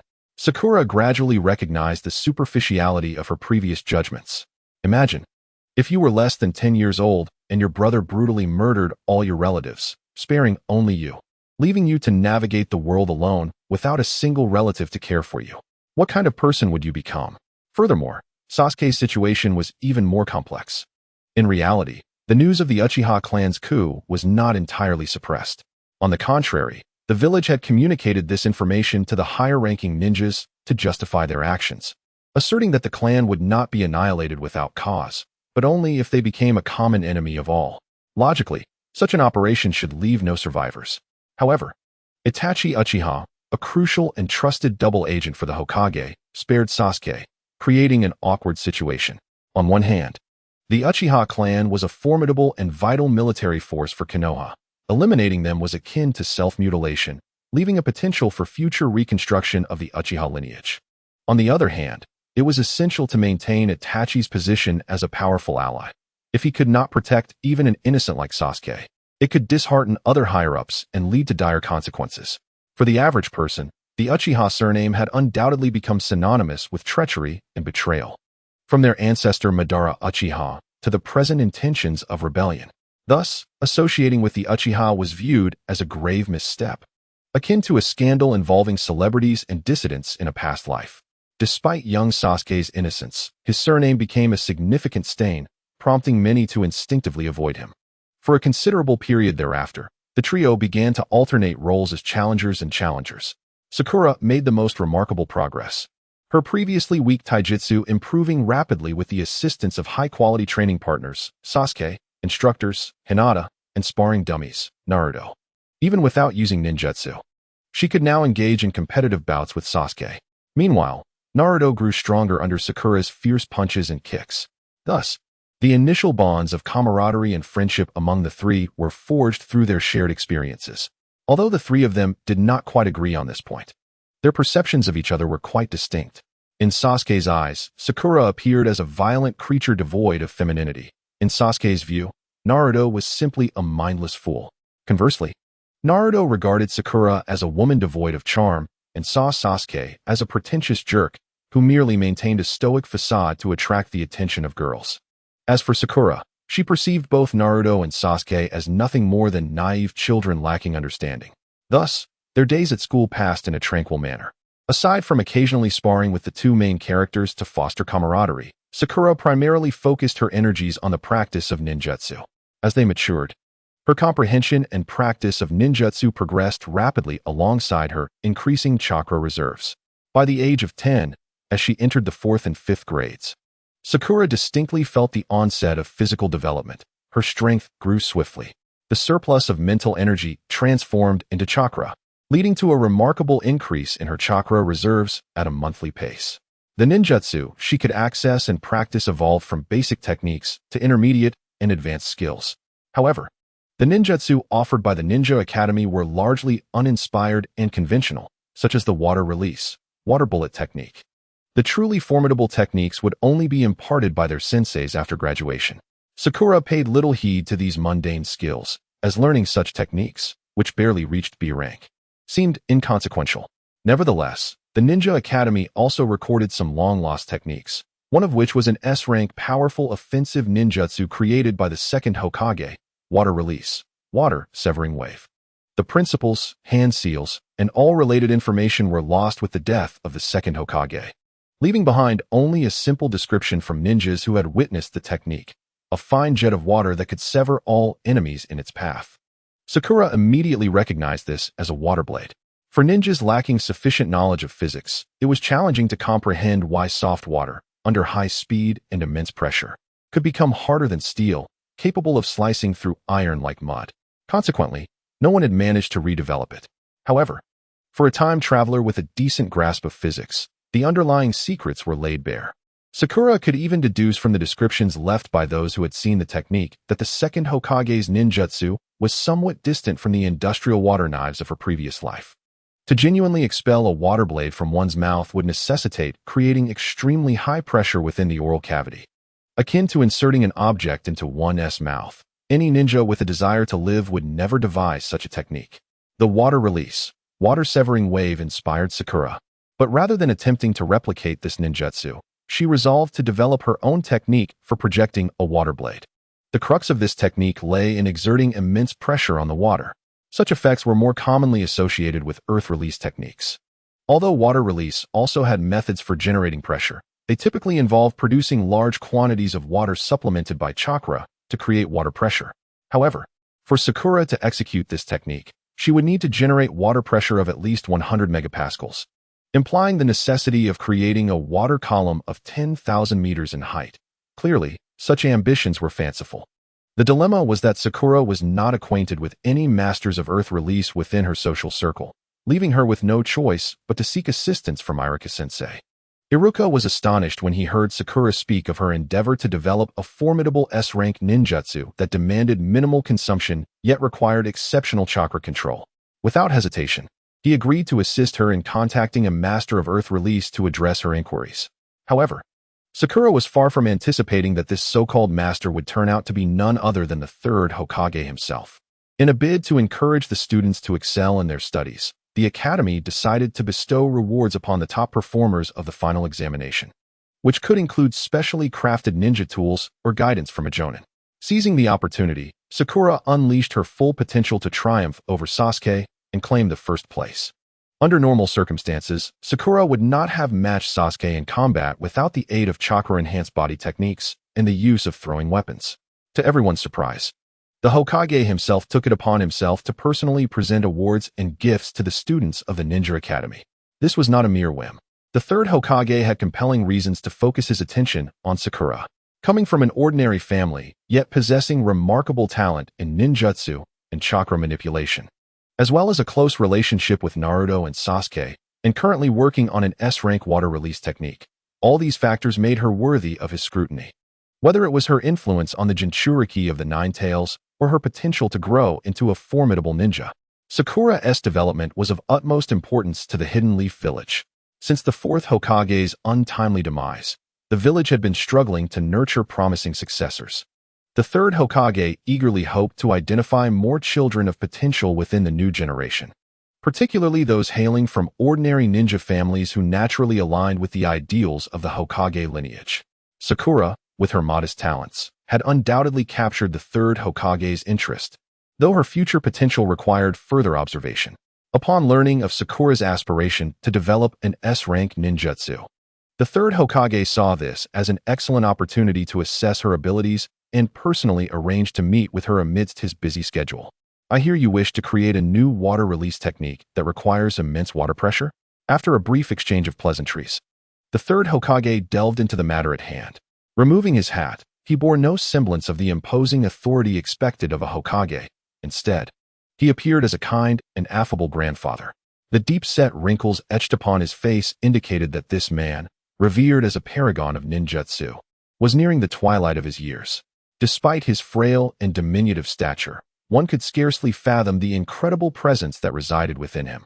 As Sakura stood before this legendary figure, she keenly sensed the extraordinary chakra concealed beneath his calm exterior, akin to a serene ocean that, despite its placid surface, instilled a profound sense of awe. Though no longer at the peak of his power due to his advancing age, the third Hokage remained an indomitable force. With a pipe in his mouth, the third Hokage regarded Sakura with a warm smile, his affable demeanor easing the tension of meeting a powerful figure for the first time. Indeed, Hokage-sama, by harnessing immense water pressure, one can project water as if from a water gun. Sakura succinctly outlined her innovative concept for the new technique, only to discover, as anticipated, that the third Hokage too struggled to grasp its underlying principles. "I see," he mused, exhaling a cloud of smoke as he pondered, his expression obscured by the mist, revealing only the glint of his discerning eyes. Although the principles behind Sakura's ninjutsu design were not overly complex, the third Hokage found himself unable to comprehend them fully. The third Hokage, Sarutobi Hiruzen, renowned as a master of ninjutsu, has encountered countless techniques throughout his lifetime, likely numbering in the thousands. Regardless of the peculiarities of any ninjutsu, he can identify and articulate its essence upon a single viewing. While most offensive ninjutsu derive their destructive power from variations in form and nature, the new technique envisioned by Sakura eludes the Hokage's comprehension of its offensive capabilities, let alone its classification as an S-rank attack. Is it the high-pressure water she intends to utilize? The third Hokage has certainly encountered water guns before, yet they pose no threat to a ninja. Could the secret behind the second Hokage's water release, water-severing wave truly hinge on high pressure? The third Hokage remained skeptical. Before arriving at the Ninja Academy, he had anticipated meeting a genius akin to Orochimaru. Upon meeting Sakura, he noted her striking resemblance to Orochimaru. Both exhibit a keen sensitivity to ninjutsu and chakra, exquisite control over chakra, and an insatiable desire to innovate rather than settle with existing techniques. However, the two are starkly contrasting. Aside from their disparate personalities, one cold and calculating, the other warm and vibrant. Orochimaru's inventions, while fantastical, always have a thread of logic to follow, which the third Hokage believes he is qualified to guide. In contrast, the techniques Sakura aspires to develop, including a ninjutsu involving water of purportedly unparalleled purity, leave him somewhat perplexed. Is she a prodigious enigma beyond comprehension? In a certain light, the absence of concern over nurturing a second Orochimaru could be viewed as a silver lining. Unable to discern the purpose of this technique, the third Hokage sighed inwardly, resigning himself to the notion that he might as well foster the youth. Techniques that create intense pressure do exist. Many sand-based jutsu employ this principle to inflict harm. For instance, the sand-binding coffin. The Hokage slowly forms hand seals, demonstrating to Sakura as the iron rod is enveloped by the sand. With the infusion of his chakra, the rod is astonishingly deformed by the compressive force of the sand, producing an unsettling squeaking sound. Further intensification of pressure, such as in the sandstorm burial, requires more intricate hand seals and a more complex manipulation of chakra, yet this should not pose a challenge for you. He proceeds to demonstrate the hand seals for sandstorm burial. This time, the iron rod is compressed by the sand, morphing into a malleable shape akin to clay. Had a person been encased within, they would likely be reduced to mere pulp. How much have you grasped? The third Hokage gazes at Sakura with anticipation. I believe I understand the commonality between the two techniques. The combination of hand seals that generate pressure, correct? Sakura replies, demonstrating the seals for the Hokage. The previously dispersed sand begins to constrict around the now amorphous iron mass, which, under Sakura's guidance, transforms into a sphere of iron. The advantage of possessing strong chakra manipulation lies in the ability to swiftly grasp most ninjutsu once its essence is understood. The Hokage nods in satisfaction and encourages Sakura, now, try applying these principles within the realm of water release. Sakura silently reflects on her concept, realizing that she merely needs to incorporate the pressure-generating seals into the original blank spaces. Stealing her resolve, this marks Sakura's inaugural attempt at creating a new ninjutsu, and she feels a surge of exhilaration. In the realm of ninjutsu, the initial seal is the water seal, which transforms chakra into water. This is the customary prelude for single-element ninjutsu. Following this is the control shape seal, Cho, Shun, Mao, Z, and Hai. Sakura has only completed the first two, Cho and Shun. Since this occasion does not require overly intricate control, a simple circular form will suffice. The final seal is the pressure creation seal, Yu, Cho, Wu, and Su. Success. Chakra water surged forth from Sakura's right hand, coalescing into a spherical shape. As Sakura infused her chakra, though the exterior appeared unchanged, the water sphere itself was under immense pressure. With a thought, Sakura manipulated her chakra to create a small opening in the sphere, and the tremendous internal pressure caused the water to jet out through this orifice, forming a slender stream that struck the concrete floor with a resounding pop, instantly creating a small pit. Sakura increased her chakra output, amplifying the water pressure, and the stream became swifter and more forceful. The small opening deepened rapidly, threatening to breach the flooring. It was only when the third Hokage extended his hand to block the water column that Sakura ceased her assault. Although his palm throbbed with pain, he was taken aback. Witnessing the water column damage the concrete was somewhat unexpected. Even with chakra enhancement, his hand felt an acute sting as it absorbed the blow. After a moment of contemplation, the third Hokage remarked, "So this is the intention behind it. If the pressure is increased further, it might indeed pose a significant threat." Indeed, once the water pressure reaches 10 megapascals, any further increase makes the water exceedingly difficult to compress. This means that, at the moment the high-velocity water strikes an object's surface, the incompressible water could instantaneously become harder than steel. When the pressure exceeds 100 megapascals, a water blade can slice through steel as effortlessly as cutting through tofu. More critically, the water blade can be projected at a velocity of 1,000 meters per second, allowing it to reach a target within 10 meters in a mere 0.01 seconds. Sakura silently estimated that the pressure she was currently generating was approximately 12 to 20 megapascals. With further chakra enhancement, it could reach a maximum of just under 30 megapascals. While capable of cutting through concrete, severing steel would prove challenging. She would have to switch to the sandstorm burial seal. However, a powerful opponent, having reinforced themselves with chakra, would resist pure chakra-less cutting with even greater effectiveness than steel. To achieve a level of cutting power that could crush through defenses, Sakura would need to generate significantly higher pressure. Otherwise, she would have to rely on surprise tactics or use it against weaker opponents. In principle, this was not overly complex. Yet numerous technical details pose challenges. The immense pressure of the sandstorm burial is achieved through successive layers of compression. If you study it further, I believe you can enhance it even more, the third Hokage advised. The extent to which this ninjutsu could be further empowered remained uncertain even to the third Hokage. The sandstorm burial was already the highest pressure ninjutsu he had witnessed. Its current strength was more than sufficient to deal with flesh and blood. No one had ever conceived of a ninjutsu requiring greater pressure.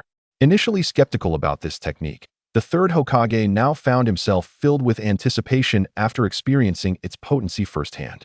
An S-class or even higher-level ninjutsu. While the ninja world is not devoid of prodigies mastering S-class techniques at this age, who among them has developed an S-class ninjutsu at such a young age?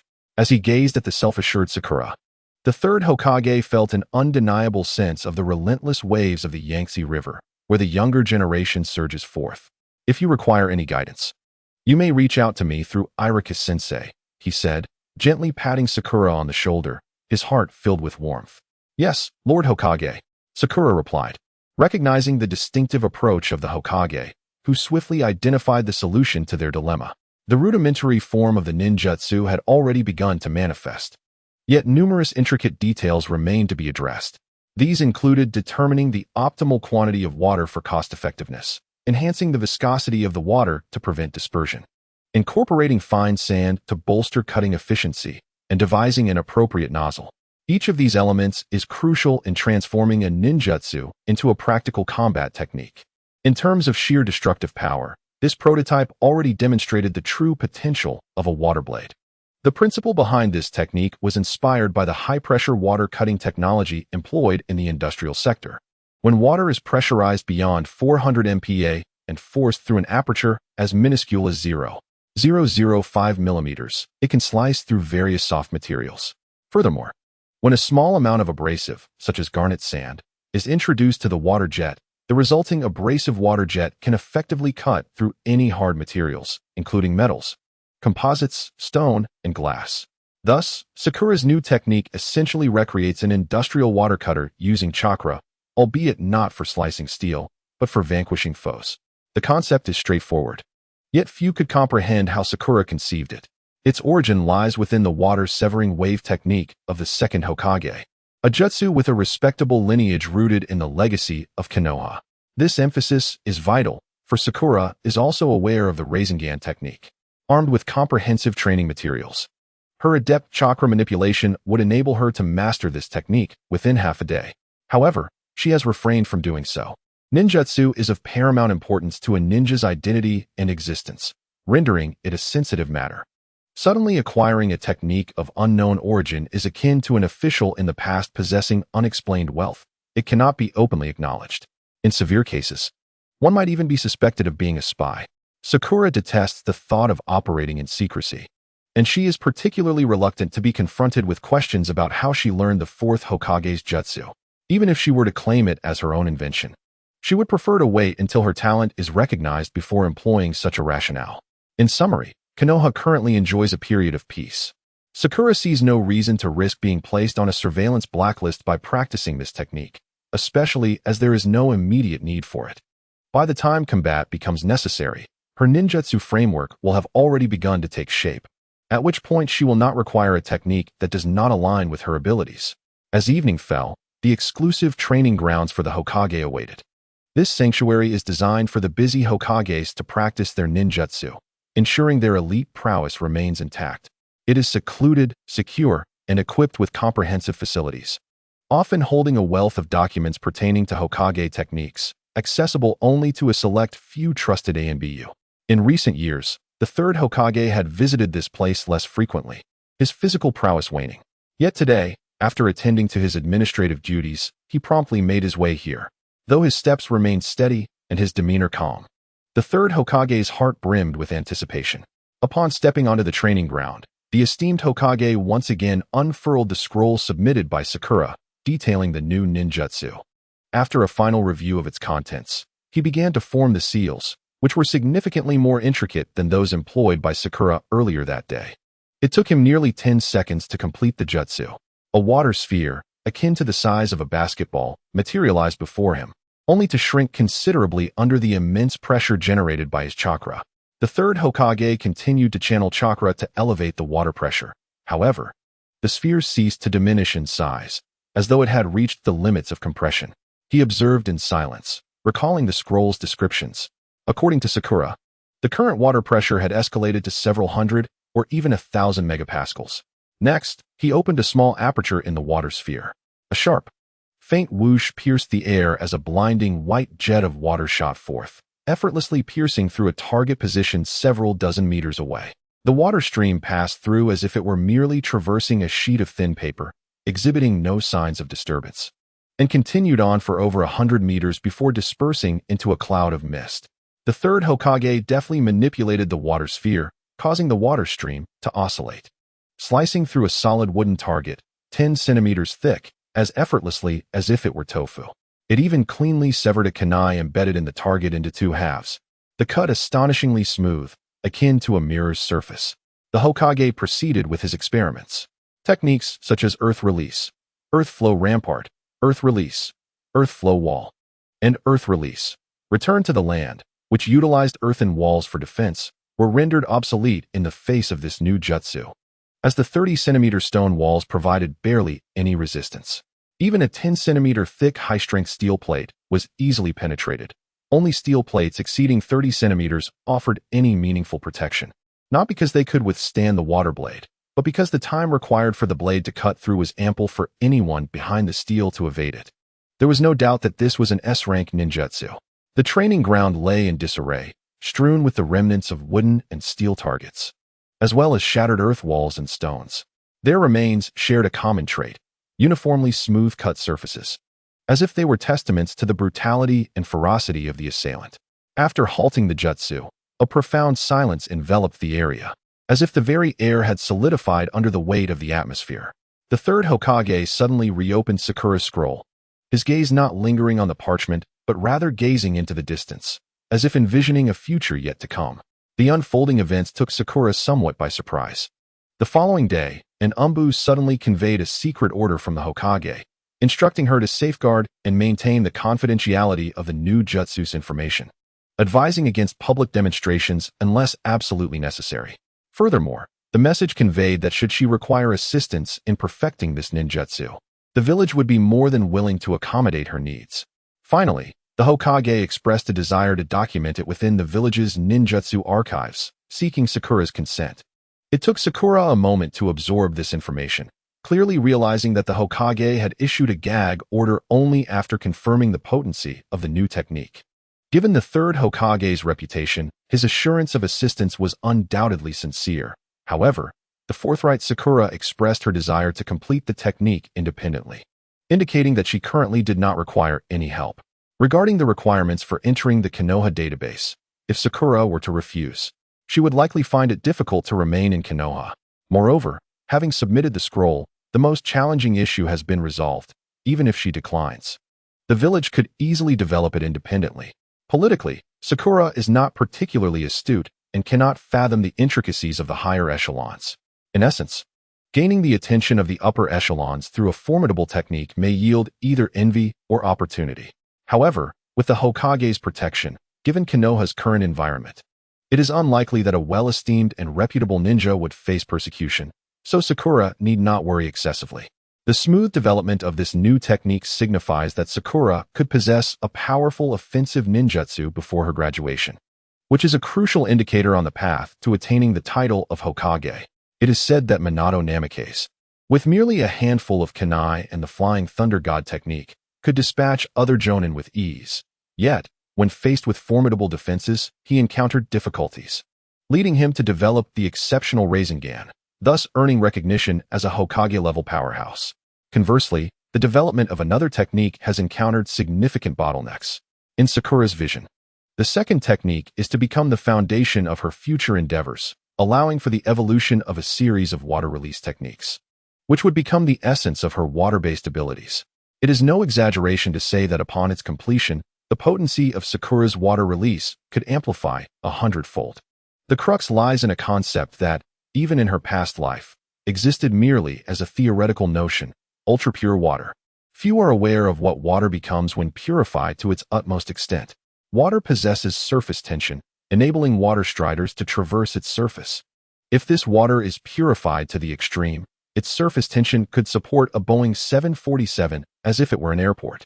Bending a steel rod of similar thickness requires 9,000 newtons of force, whereas a column of ultra-pure water of the same diameter would necessitate nearly 10 million newtons, a force thousands of times greater than that of steel. This may sound incredible, yet calculations affirm its existence. Although such ultra-pure water had not manifested on Earth prior to Sakura's arrival, the combination of chakra and ninjutsu could potentially facilitate its creation within the world of Naruto. In that moment, Sakura could not help but envision utilizing ultra-pure water to form defensive techniques. A mere thin layer could constitute a water shield, rendering any formidable jutsu, like the Earth Explosion Stars or Suiton, both of which she had heard her roommate boast about in her previous life, ineffectual. Simply contemplating this prospect ignites a profound excitement within her. In Sakura's mind, she has already elaborated on this notion. If she could condense ultra-pure water into water clones, it would yield the most resilient and physically formidable clone technique in history. While chakra inherently possesses immense power, conventional chakra constructs, such as water clones, earth clones, or even tangible shadow clones, prove too diffuse to harness effectively. However, her ultra-pure water clones could fully channel this power without collapsing. And as long as ultra-pure water is available, the chakra expenditure would not differ significantly from that of ordinary water clones. A C-rank technique's cost could unleash the might of an extraordinary S-rank technique. For instance, if I were to bind someone with a rope of pure water, even if you transformed into the formidable Ten Tails, you might struggle to escape. Such is the magnitude of this power. If this technique were to be realized, I could confidently defeat both Uchiha Madara and Senju Hashirama simultaneously. However, upon concluding my imaginative reverie, the stark contrast between my splendid aspirations and the harsh reality prompted Sakura to adopt a posture of profound disappointment. In nature, there exists no such thing as water of absolute purity. Due to the solvent properties of water, various substances invariably dissolve within it, including the very glass vessels that contain the water. Even distilled water, during the processes of evaporation and subsequent condensation, inevitably incorporates trace amounts of gas. Despite the advanced technology of the previous world, the creation of water of such unparalleled purity remains unattainable. Even if one could seal this ultra-pure water within a pristine space using sealing techniques, the actual production of such purity poses a significant challenge. Water generated through chakra is merely a simulated form, not genuine water, and therefore cannot be utilized to create ultra-pure water. Thus, one must rely on the purification of natural water to achieve this goal. In the name of refining the initial technique, Sakura delved into the vast records of water release techniques documented in Konoha. She did not expect to discover methods to produce ultra-pure water in combat. Her primary focus was to find information on generating ultra-pure water in a laboratory setting. However, as anticipated, the ninja world did not boast individuals who had the audacity to pursue the purification of water to 10 decimal places. Sakura believed her expectations were modest. Within the water release system she envisioned, ultra-pure water would not be employed in techniques requiring vast quantities of water. It sufficed if she could produce small amounts regularly, sealing them within the techniques for temporary use in battle. Yet, the path to ultra-pure water was fraught with obstacles. Employing terrestrial physical methods. After distilling the water 7 or 8 times, Sakura despaired to find that the purity remained insufficient, with some stubborn impurities lingering in the water, evaporating alongside it. Reaching the limits of distillation. In theory, a complete distillation process involving containers, vacuum creation, and heating entirely powered by chakra should yield perfectly pure water. However, in practice, numerous issues arise, and often one cannot even discern the source of the problems, let alone devise solutions. The development of new techniques is laden with suffering. Sakura began to hold great admiration for web novel protagonists who effortlessly create new ninjutsu, as simply as one eats a meal, reportedly developing a series of powerful and practical techniques without any assistance from recorded knowledge. Yet, the ninja world has existed for so long, since the time of the Sage of Six Paths, that countless individuals have harbored ideas. If such powerful and practical techniques could be developed by one individual, they would have surely emerged hundreds of years ago. If Sakura were not bolstered by the scientific knowledge of Earth, which provided her an intellectual advantage over these ninjas devoid of foundational studies in physics and chemistry, how could she conceive such new techniques? Or perhaps she would need to possess extraordinary talent akin to that of Minato Namikaze, capable of emulating the tailed beast bomb to create the Rasengan. As for Orochimaru, he is simply a monstrous anomaly. In the arduous pursuit of her research, Sakura divided the development of this technique into several phases, setting her sights on a hopeful goal. The initial stage was to devise a method to produce even a drop of ultra-pure water as a means to validate the existence of this path. If she were to falter at the first stage, she would seek an alternative route. As for the first new technique, its progress surged remarkably at the end of the 4th grade. After a summer break, Sakura overcame all technical challenges. By the first half of the 5th grade, she had established a series of new techniques based on her findings, ranging from the water arrow type emphasizing rapid deployment with low pressure and minimal water volume, to the balanced mid-high pressure water gun type, and finally the super high pressure, high volume water cannon type, all adhering to the principles of A to Super S rank ninjutsu. Forgive Sakura for her lack of artistic flair in her previous life as a science student, for in this life, as a ninja, she had further distanced herself from the realm of art. She named her new techniques in a rather unpoetic manner: water release, super water arrow technique, and water release, super water gun technique. While the nomenclature may suggest an increasing caliber, in reality, all versions maintain the same small waterline diameter. Such naming was intended to obscure the underlying principles of the technique. This series of new techniques, epitomized by the water gun technique, became a benchmark for evaluating chakra manipulation ability. Maintaining a super high-pressure water mass, while simultaneously creating an exceedingly small opening, is a formidable challenge, with the difficulty escalating as the opening diminishes and the power of the ninjutsu increases. The qualifying standard was a water column with a direct diameter of 5 millimeters, whereas Sakura could achieve a caliber nearing 1 millimeter. Drawing upon the insights and achievements from her high-pressure water blade techniques, Sakura successfully completed phase 1 of her second technique before the end of 5th grade, the minute production of ultra-pure water. The methodology involved creating a permeable membrane with chakra and then gradually pressing distilled water through it at ultra-high pressure. After an hour, she could obtain a drop of the requisite ultra-pure water. This achievement, aside from confirming the existence of ultra-pure water, largely fell into the realm of negligible utility. After enduring 2 semesters to accumulate 2 liters of ultra-pure water, Sakura vowed never to engage in such folly again, preferring instead to dedicate her time to researching Phase 2, methods for producing small quantities of ultra-pure water. As for the true completion of the ultra-pure water series of water release that would occur after the events in the Land of Waves, time flew by, and her 6-year tenure at the Ninja Academy was nearing its conclusion. As a time traveler, Sakura had already spent 12 years in this world. There exists a concept known as the butterfly effect, which describes how the fluttering of a butterfly's wings in South America could potentially instigate a tornado in Texas 2 weeks later.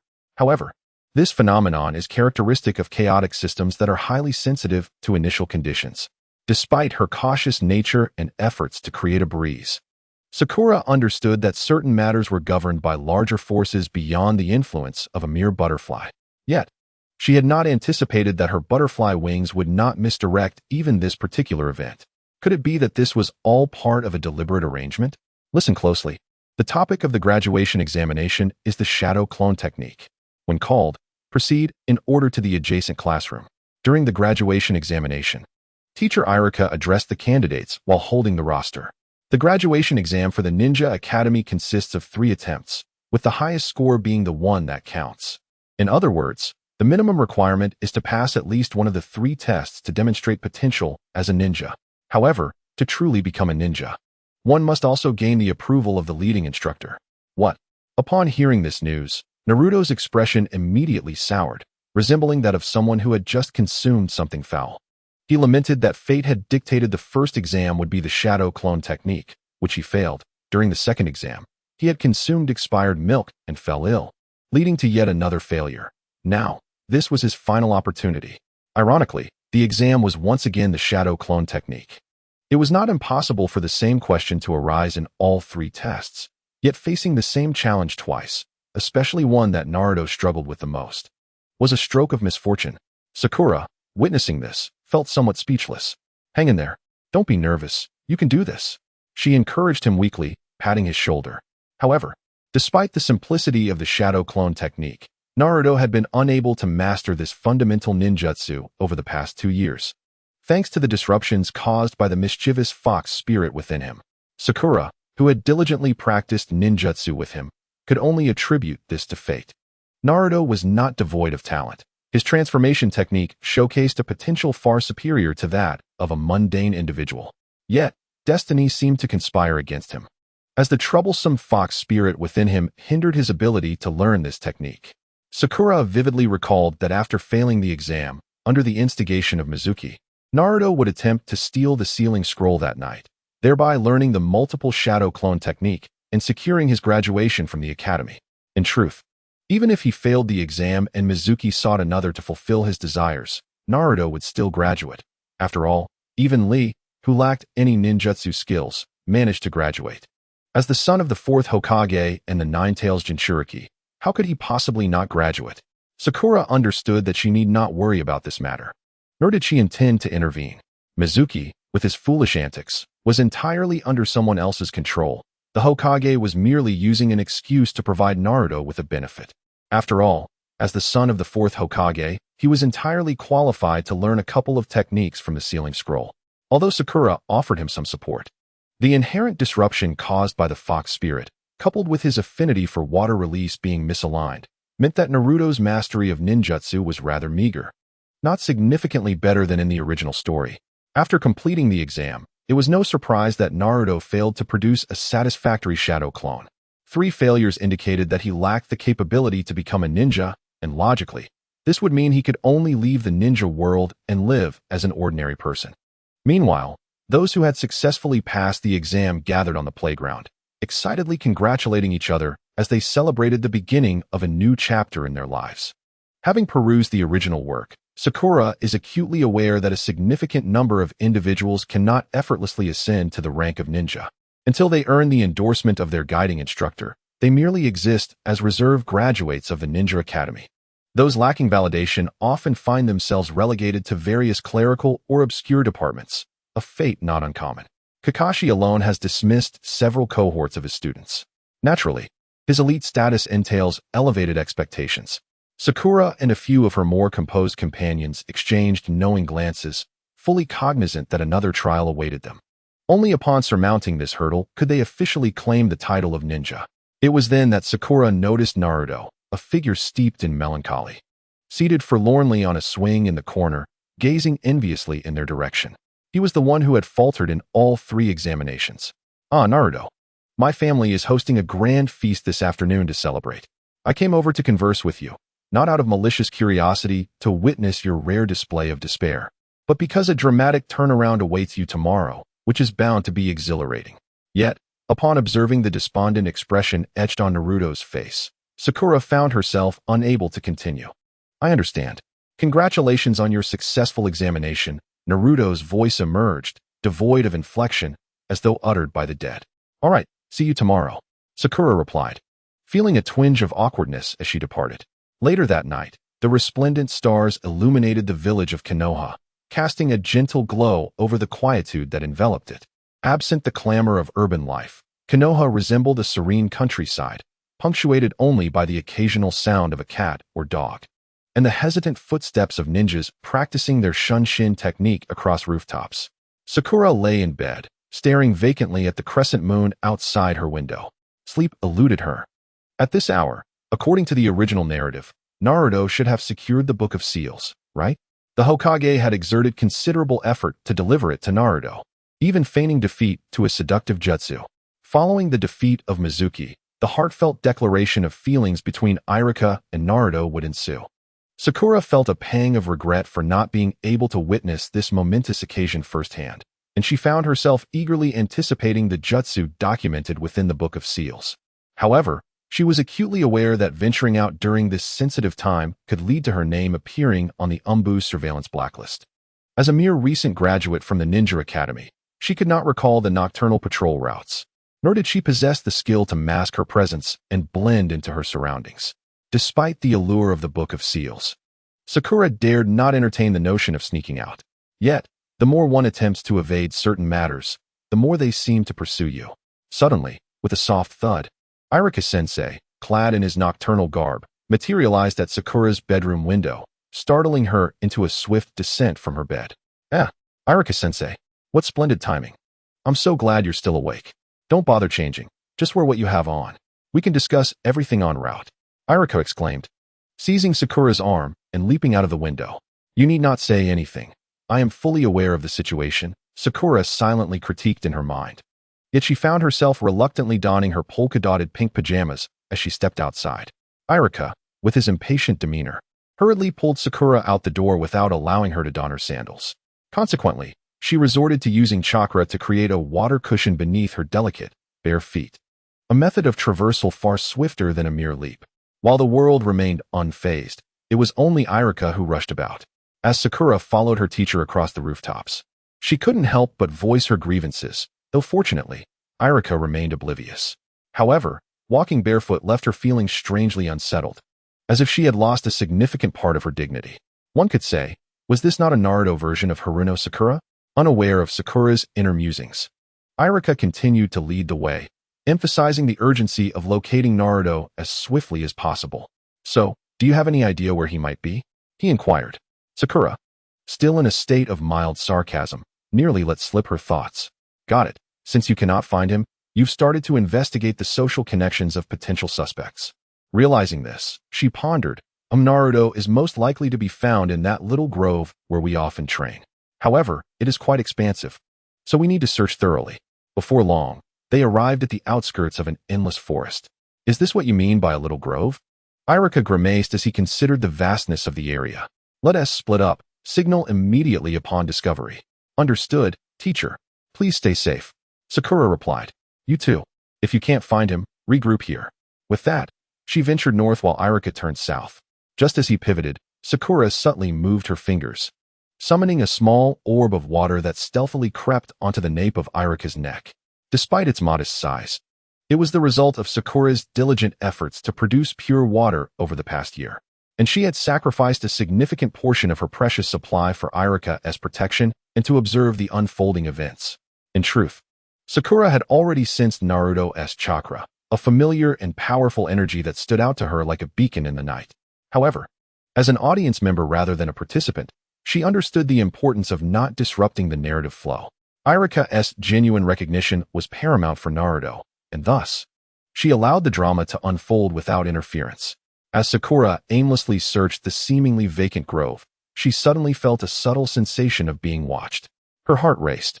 There was no one around. Who could be observing her? It had to be the third Hokage's spying technique. Realizing she had attracted the attention of the Hokage, Sakura promptly abandoned her earlier intentions of leisurely searching and dispatched shadow clones to expedite the search.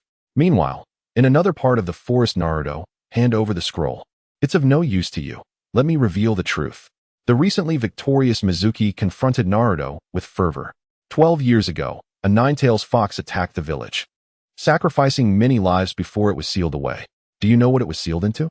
Are you aware of the unwritten rules within the village? Just as Sakura completed her search of the northern area, she arrived just in time to overhear these words. She silently descended behind Mizuki, gesturing for Naruto to remain silent, and then stealthily approached him from behind. That was a subject that must never be mentioned, the decree pertaining to the nine-tailed fox. Mizuki, engrossed in fervently spreading rumors, was utterly oblivious to Sakura's presence drawing near. How was I to know of such a cursed rule? Sakura propelled Mizuki away with a swift kick. Sakura, when did you arrive? Irika, injured and lying on the ground, questioned anxiously, fearing the influence of Mizuki's words on his student. Sakura shot Irika a disapproving glance, retorting, You should be more concerned about yourself. Although you've avoided critical harm, losing so much blood is truly serious. However, Naruto seemed to waver in his belief. To the villagers, the Jinchuriki of the nine-tailed fox and the fox itself were one and the same, lending Mizuki's words an unsettling credibility.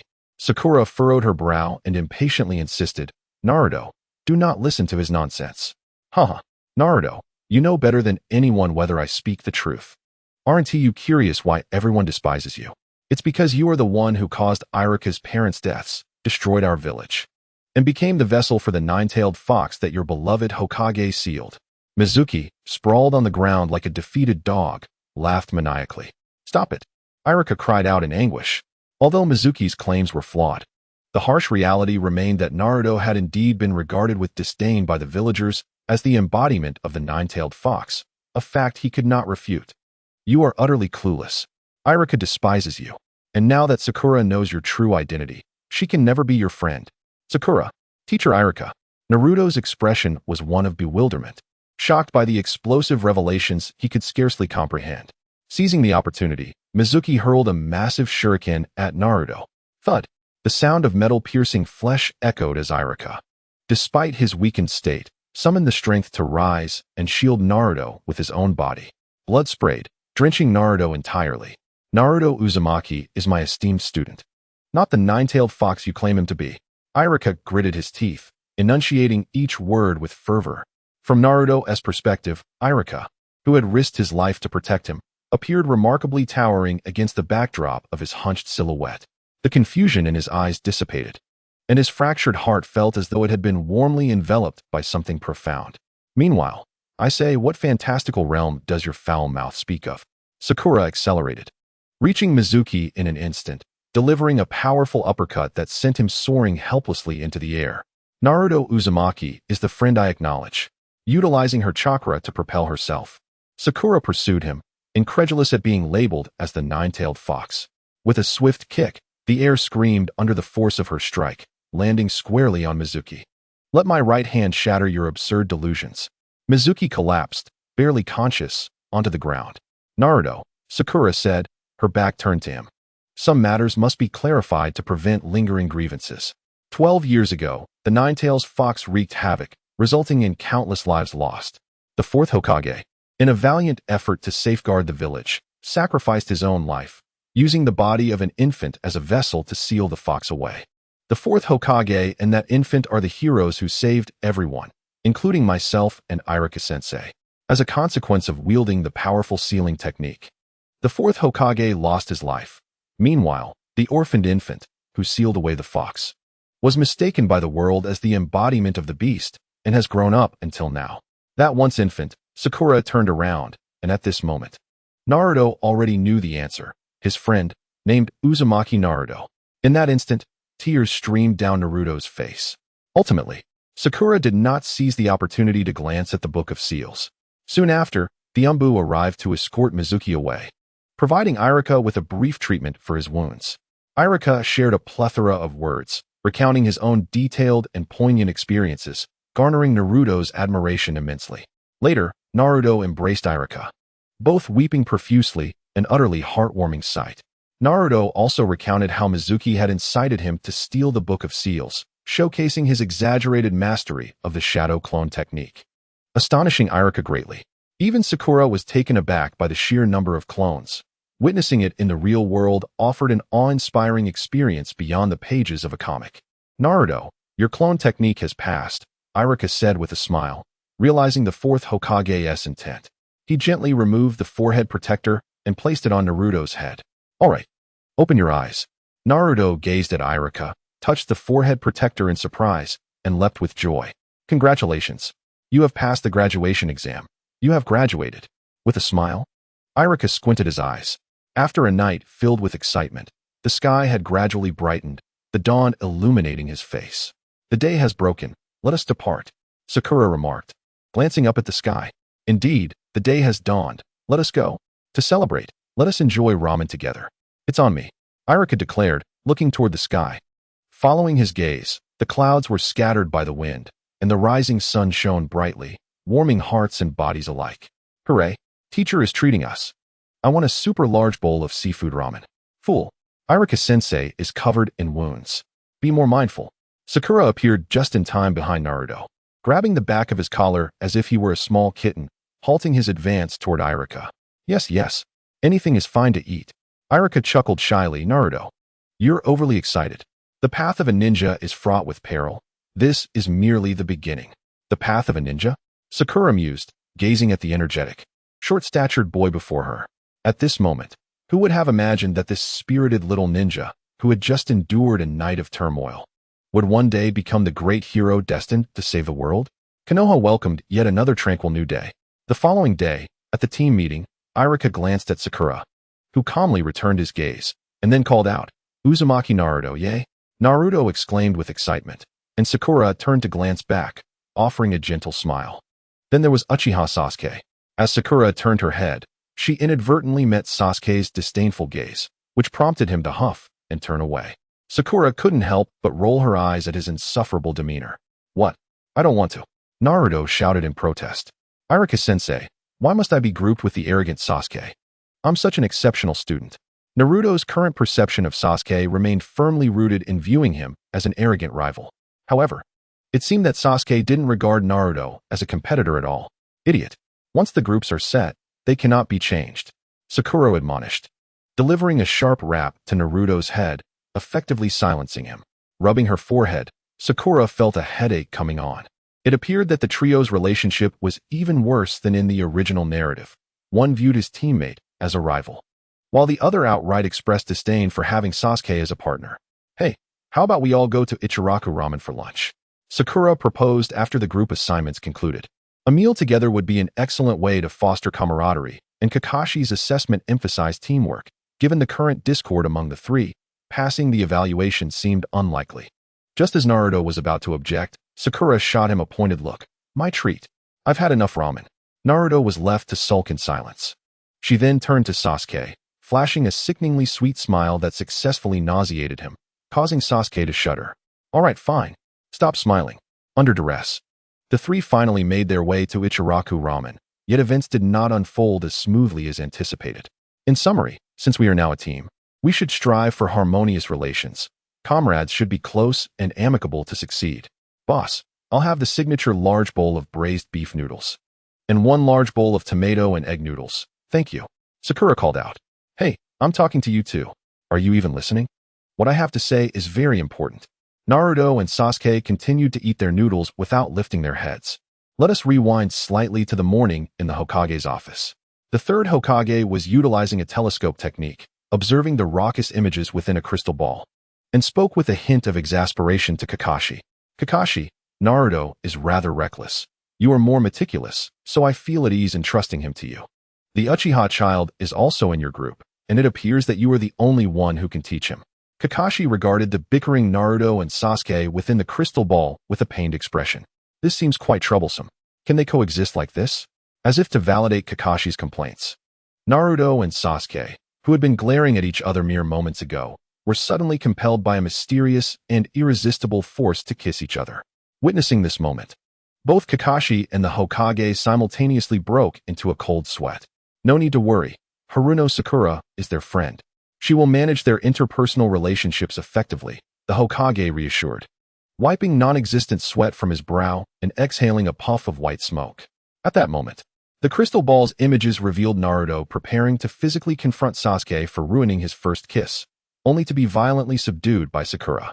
However, the true troublesome child in this group was, in fact, Haruno Sakura herself. Is it true that the 10-year-old prodigy Sakura has developed a series of S-rank water release techniques? A bead of cold sweat seemed to glide down Kakashi's face. My head throbs. Why must my team be burdened with such eccentric personalities? It is said that her talent surpasses even that of Orochimaru. In truth, there are 2 additional techniques, which are likely to be even more formidable than S-rank jutsu, an extraordinary level of jutsu. The Hokage spoke in a calm tone, revealing startling news that left Sakura at a loss, as she simultaneously developed these exceedingly difficult ninjutsu and the water blade technique series, shrouded in secrecy. With little progress made thus far, yet not a hint of relinquishment, demonstrating the immense power of this technique. If you can tame her, you will easily command the entire team. There was an unspoken remark from the Hokage, suggesting that this technique might possess capabilities never before seen in the shinobi world. Sakura's thought process diverges from that of all other ninjas. If possible, please lend her a hand.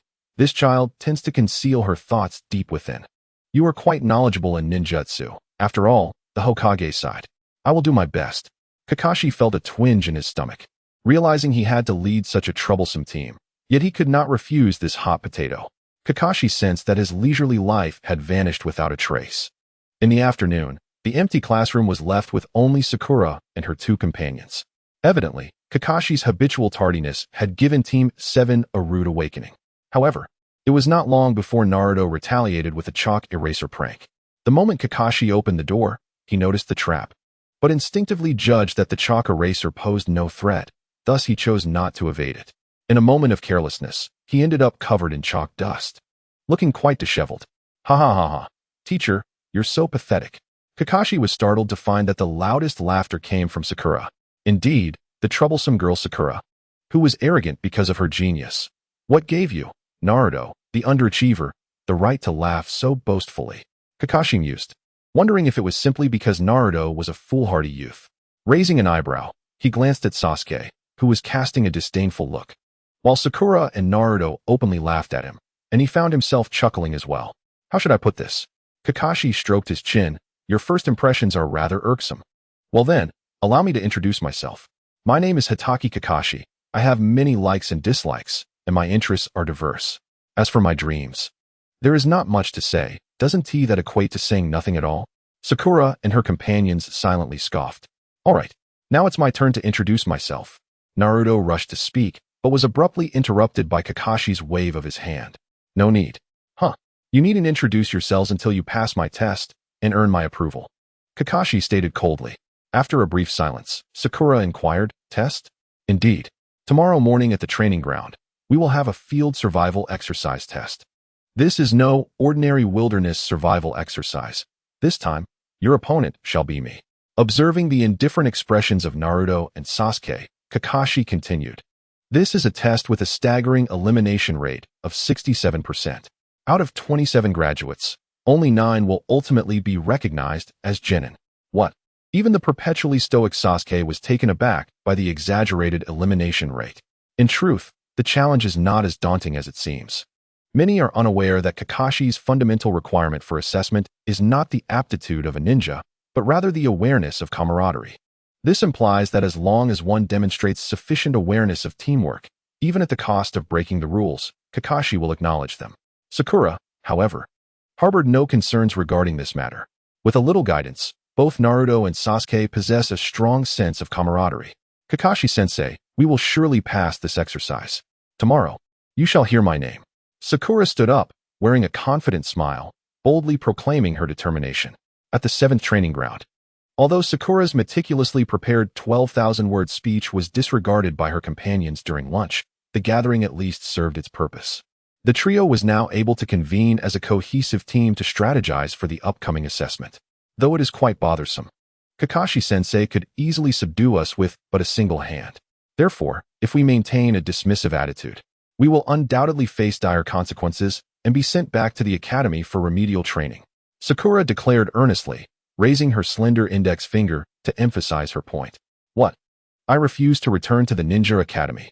After all the effort, I have finally gained Irika-sensei's approval. We must succeed in this exercise at all costs, Naruto exclaimed, furrowing his brow in protest. Indeed, Sasuke succinctly concurred, for the proud Uchiha could not tolerate the thought of being sent back to the academy for retraining. Nodding, Sakura proceeded. Now, let us engage in a formal introduction. Although Kakashi-sensei omitted this step, we are to become comrades fighting side by side in the future. I am Haruno Sakura, passionate about studying ninjutsu and chakra, and I detest tardiness. I excel in water release techniques and complementary taijutsu. My current primary ninjutsu is the body replacement technique, along with some basic water release techniques and my self-developed series of water blade techniques. Additionally, I am currently developing a powerful new water release technique, the potency of which is yet to be determined. Demonstrating, Sakura swiftly formed hand seals, exclaiming, water release, water gun technique. A stream of water shot forth from the water mass before her, slicing through the rock with ease as if it were mere tofu. And for the taijutsu combined with water release, Sasuke, you have seen much, though I seldom unleash its full potential. Once again targeting the unfortunate stone, Sakura took 2 steps back and then charged forward with full force, delivering a powerful punch to the boulder. Chakra was simultaneously enhanced from both internal and external sources. The internal chakra amplified her physical strength and intensity, while the external chakra enveloped her striking points, bare feet, hips, waist, and elbows, propelling her body with immense force, unleashing a cataclysmic power that seemed capable of shattering mountains. In that fleeting moment, Sakura felt as though her body were tethered to a launching rocket. An overwhelming sensation of physical disintegration coursing through her. With a resounding crash, her delicate fist struck the unyielding rock, a scene reminiscent of an egg colliding with stone. Yet the stone shattered into irreparable fragments. No, I cannot continue. After employing this technique, my entire body has succumbed to paralysis. The strain is too great. In a real battle, it would be impossible to unleash my full strength, yet I should be able to endure half of it for a brief period. It took several seconds for my body to regain its faculties, fortunately supported by the chakra water, preventing me from collapsing onto the ground. Sakura, it turns out you've been holding back when you hit me, Naruto exclaimed, his eyes nearly bulging from their sockets. That's because I am indeed gentle, Sakura replied, as if it were the most natural thing in the world. To this statement, both Naruto and Sasuke remarkably maintained a rare silence. Subsequently, Naruto and Sasuke introduced themselves in turn. Aside from his shadow clone technique, Naruto's capabilities were limited to transformation jutsu and taijutsu. Having been consistently bested by Sakura and Sasuke, he gradually developed an instinctual understanding of taijutsu, far surpassing his half-hearted proficiency in the original narrative. However, this fool showed little interest in verbal instruction, requiring Sakura to frequently use her fists to convey lessons about right and wrong, consequently honing his ability to endure punishment. As for the transformation jutsu, it remained Naruto's traditional forte. His transformations were executed with such precision that even Sakura, who was particularly sensitive to chakra, could not discern the truth within a short span. In the original story, Naruto's transformation jutsu had deceived many, including formidable foes like Zabuza. Such feats were not within the reach of any ordinary genin. Sakura had always believed in Naruto's remarkable talent, Sometimes, she mused that if he were devoid of the 9 tails, he might even surpass his original portrayal. As for Sasuke, he exhibited the signature Uchiha Taijutsu, Uchiha Shurikenjutsu, and a repertoire of powerful fire release techniques. Among Kakashi's 3 students, Sakura undoubtedly possessed the strongest ninjutsu, attributed to her exceptional chakra control and a solid foundation. Her mastery of the body flicker technique and several basic water release techniques was commendable, complemented by her self-created series of water blade ninjutsu, which boasted astounding destructive power. However, her taijutsu was currently the weakest at this moment. Sakura could not best the perpetually resilient Naruto with mere physical prowess, often exhausting herself in the process and ultimately losing. Yet, when combined with the chakra water in her ninjutsu-enhanced taijutsu, neither Sasuke nor Naruto could withstand even a single strike from her. Sakura had only learned a few fundamental genjutsu techniques, showing little interest in illusions. However, her resistance to genjutsu was exceptionally robust, owing to her extraordinary mental fortitude. Additionally, her physical strength was slightly inferior to Sasuke's, yet her spiritual energy far surpassed both of theirs, and her chakra reserves were greater than Sasuke's. In summary, Sakura was undoubtedly the strongest among the trio, capable of reaching the level of a skilled chunin or even a special jonin. As for Sasuke, he had mastered numerous fire release techniques from the Uchiha clan, which were highly destructive. His taijutsu was also formidable, while he could not match Sakura's level. He had gained significant insights from her chakra usage, coupled with his familial heritage, rendering him exceptionally powerful.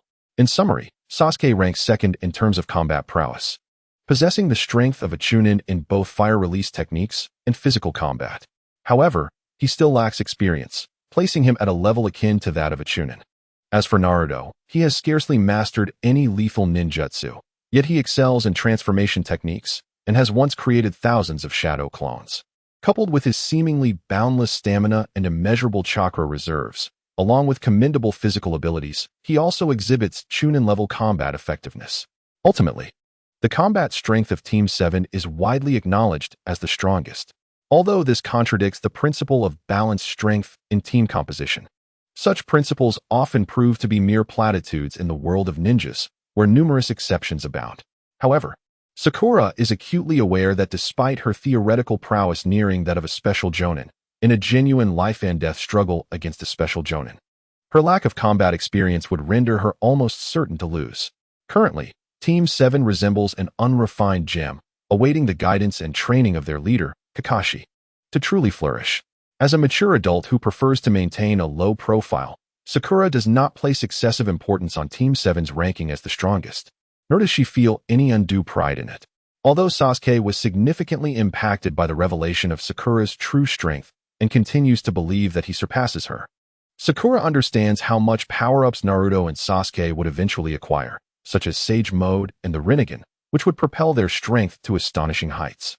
The Japanese of a previous life seemed to harbor an ingrained belief in bloodlines, associating lineage with strength, where the formidable are often of noble descent. Unfortunately, the reincarnated Sakura finds herself as an unremarkable pawn lacking such lineage. Self-pity serves no purpose. She feels disillusioned with Kishimoto's portrayal of the ninja world's countless lives as mere familial rivalries spanning centuries, embodying the notion that nobility alone determines superiority. Sakura believes that all individuals should be born equal, and no bloodline is inherently superior. In a ninja world governed by lineage, Sakura expresses her dissatisfaction. She harbors a dream of one day ascending to the pinnacle of the ninja world, defeating the ultimate boss, and proclaiming, "The ninja world is not solely dictated by the Sage of Six Paths. True strength does not require lineage to prevail." Uncertain of the specific details for the upcoming training exercise, Sakura and her companions were unable to prepare extensively, merely practicing a few combinations to experience the essence of teamwork. Ultimately, Sakura discovered that regardless of the strategy, the core was neither her super water gun technique nor Sasuke's fire release, but rather Naruto's shadow clones and transformation techniques. With Naruto's ninjutsu combinations, Sakura and Sasuke could seamlessly execute both offensive and defensive maneuvers, as his techniques proved exceedingly convenient, and his stamina and chakra were overwhelmingly formidable. The following morning, in the clearing before the Konoha Memorial, a famished Sakura and her companions glared resentfully at Kakashi, who was nearly 3 hours late. Although Sakura had mentally prepared herself, the prolonged wait still tested her patience. I had it set for noon. Next, I possessed 2 bells. Kakashi disregarded the complaints of the 3 and spoke to himself, stating that your task is to seize them before noon. Those who fail to procure a bell will not only be bound to a wooden post and deprived of sustenance, but they will also face elimination due to task failure, resulting in a return to school for an additional year. Come now, approach with the determination to vanquish me and seize the bells. Kakashi produced the 2 bells, fastening them to his belt, and spoke gravely. As he casually stood, Sakura felt an overwhelming sense of invulnerability emanating from Kakashi, as if she were confronting not a mere man, but an unyielding mountain. Is this the aura of a jonin? Just a semblance of seriousness, and he is thus terrifying. Sakura trembled, experiencing both the quaking fear of an insurmountable foe and the exhilarating thrill of preparing for battle. Taking a deep breath, Sakura fixed her gaze intently on Kakashi. The fight was imminent. Naruto, Sasuke, do you recall our discussion from yesterday? Battle Plan B. With Kakashi's command to commence, Sakura and Sasuke swiftly exchanged glances, synchronizing their hand seals. Water release, water dragon technique. Fire release, great fireball technique. A torrent of water erupted from Sakura's hands, rapidly spreading across the ground to form a pool, while Sasuke unleashed a colossal fireball directed at Kakashi. Boom! Kakashi was momentarily startled, then gracefully leapt aside, evading the fireball. At such a young age, to wield such a technique, truly commendable for a member of the Uchiha clan, Kakashi mused. However, such a direct assault would be futile against a jonin. What, then, was the intent of Sakura and the others? The fireball collided with the pooled water, the intense heat evaporating the liquid and generating a thick mist that enveloped the clearing. Ah, I see. The combination of fire release and water release was intended to create a fog to obscure vision. They planned to conceal themselves and await an opportune moment to strike. Yet, while the mist obscures my sight, how shall you locate me? Sakura perceived Kakashi's voice as if it were resonating from all directions, making it impossible to discern his exact position. Kakashi was correct. According to Sakura's strategy from the previous night, the initial objective was to create chaos, allowing Naruto to utilize shadow clone and transformation techniques. This would enable Sakura, the strongest in direct combat, to lead an assault alongside Naruto's clones, while Naruto and Sasuke concealed themselves to execute a surprise attack. Although it was somewhat unexpected that Kakashi had also concealed himself, everything remained within the parameters of Sakura's plan. They too had methods to locate their target. Multiple shadow clone technique. Hundreds of Narutos materialized simultaneously, instantly filling the small clearing to capacity. Subsequently, the clones dispersed in all directions, conducting a thorough search for Kakashi. One of the clones vanished in that direction. Let us go. Hundreds of Narutos charged towards a distant shadow, creating a breathtaking spectacle. Fire release, great fireball technique. Seizing the moment while Naruto's clones occupied Kakashi, Sasuke decisively unleashed his ultimate move. The massive fireball, accompanied by a searing wave of heat, obliterated the shadow and the clones. As the fireball dissipated, the mist cleared, revealing an empty space. What? Where did he go? Sasuke exclaimed. Below, a voice emanated from beneath the ground. As 3 Kakashis simultaneously buried the 3 individuals into the earth. The earth release, decapitation technique. Bang, bang, bang. The 3 figures drawn underground simultaneously dissipated into white mist. Shadow clone. The trap was set. Just moments after Sakura and Sasuke executed their ninjutsu, they swiftly exchanged positions with their shadow clones to conceal themselves. The shadow clones then transformed into the likeness of Sakura and Sasuke, deliberately making sounds to lure Kakashi, while the genuine Sakura disguised herself as a shadow clone in the form of Naruto, preparing to strike back when Kakashi attacked the shadow clone. Water release, water line. In less than a second, Sakura completed her ninjutsu, unleashing a torrent of water towards the unsuspecting Kakashi. Bang, bang, bang. The 3 Kakashis also transformed into white mist and vanished. Kakashi, too, was employing shadow clones. Such a trick could hardly deceive Kakashi, Sakura thought with resignation. Fortunately, everything was still unfolding according to plan. Naruto and Sasuke had already hidden away, while Sakura needed to confront Kakashi directly to create an opportunity for Naruto and Sasuke. However, could the plan truly succeed? To be honest, The so-called plan was far from comprehensive. The strategy devised by the trio merely outlined a few broad tactical directions. The specifics would have to be adapted on the fly. Even if they were all intellectuals with IQs exceeding 200, it was implausible to set a trap for a Jonin. As for how to seize the bell next, Sakura could not predict their approach, only striving to create opportunities. Yet, in this wave of offense, Sakura and her companions had exhausted all available tactics. Sasuke unleashed 2 fireballs, Naruto utilized a shadow clone jutsu, and Sakura executed 2 water releases.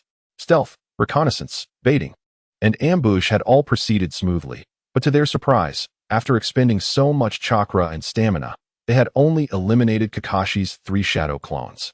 Kakashi, a battle-hardened veteran, possessed battlefield reading capabilities far beyond mere cleverness. Sakura realized that the likelihood of their plan succeeding was virtually zero. The disparity in strength, wisdom, and experience was too great.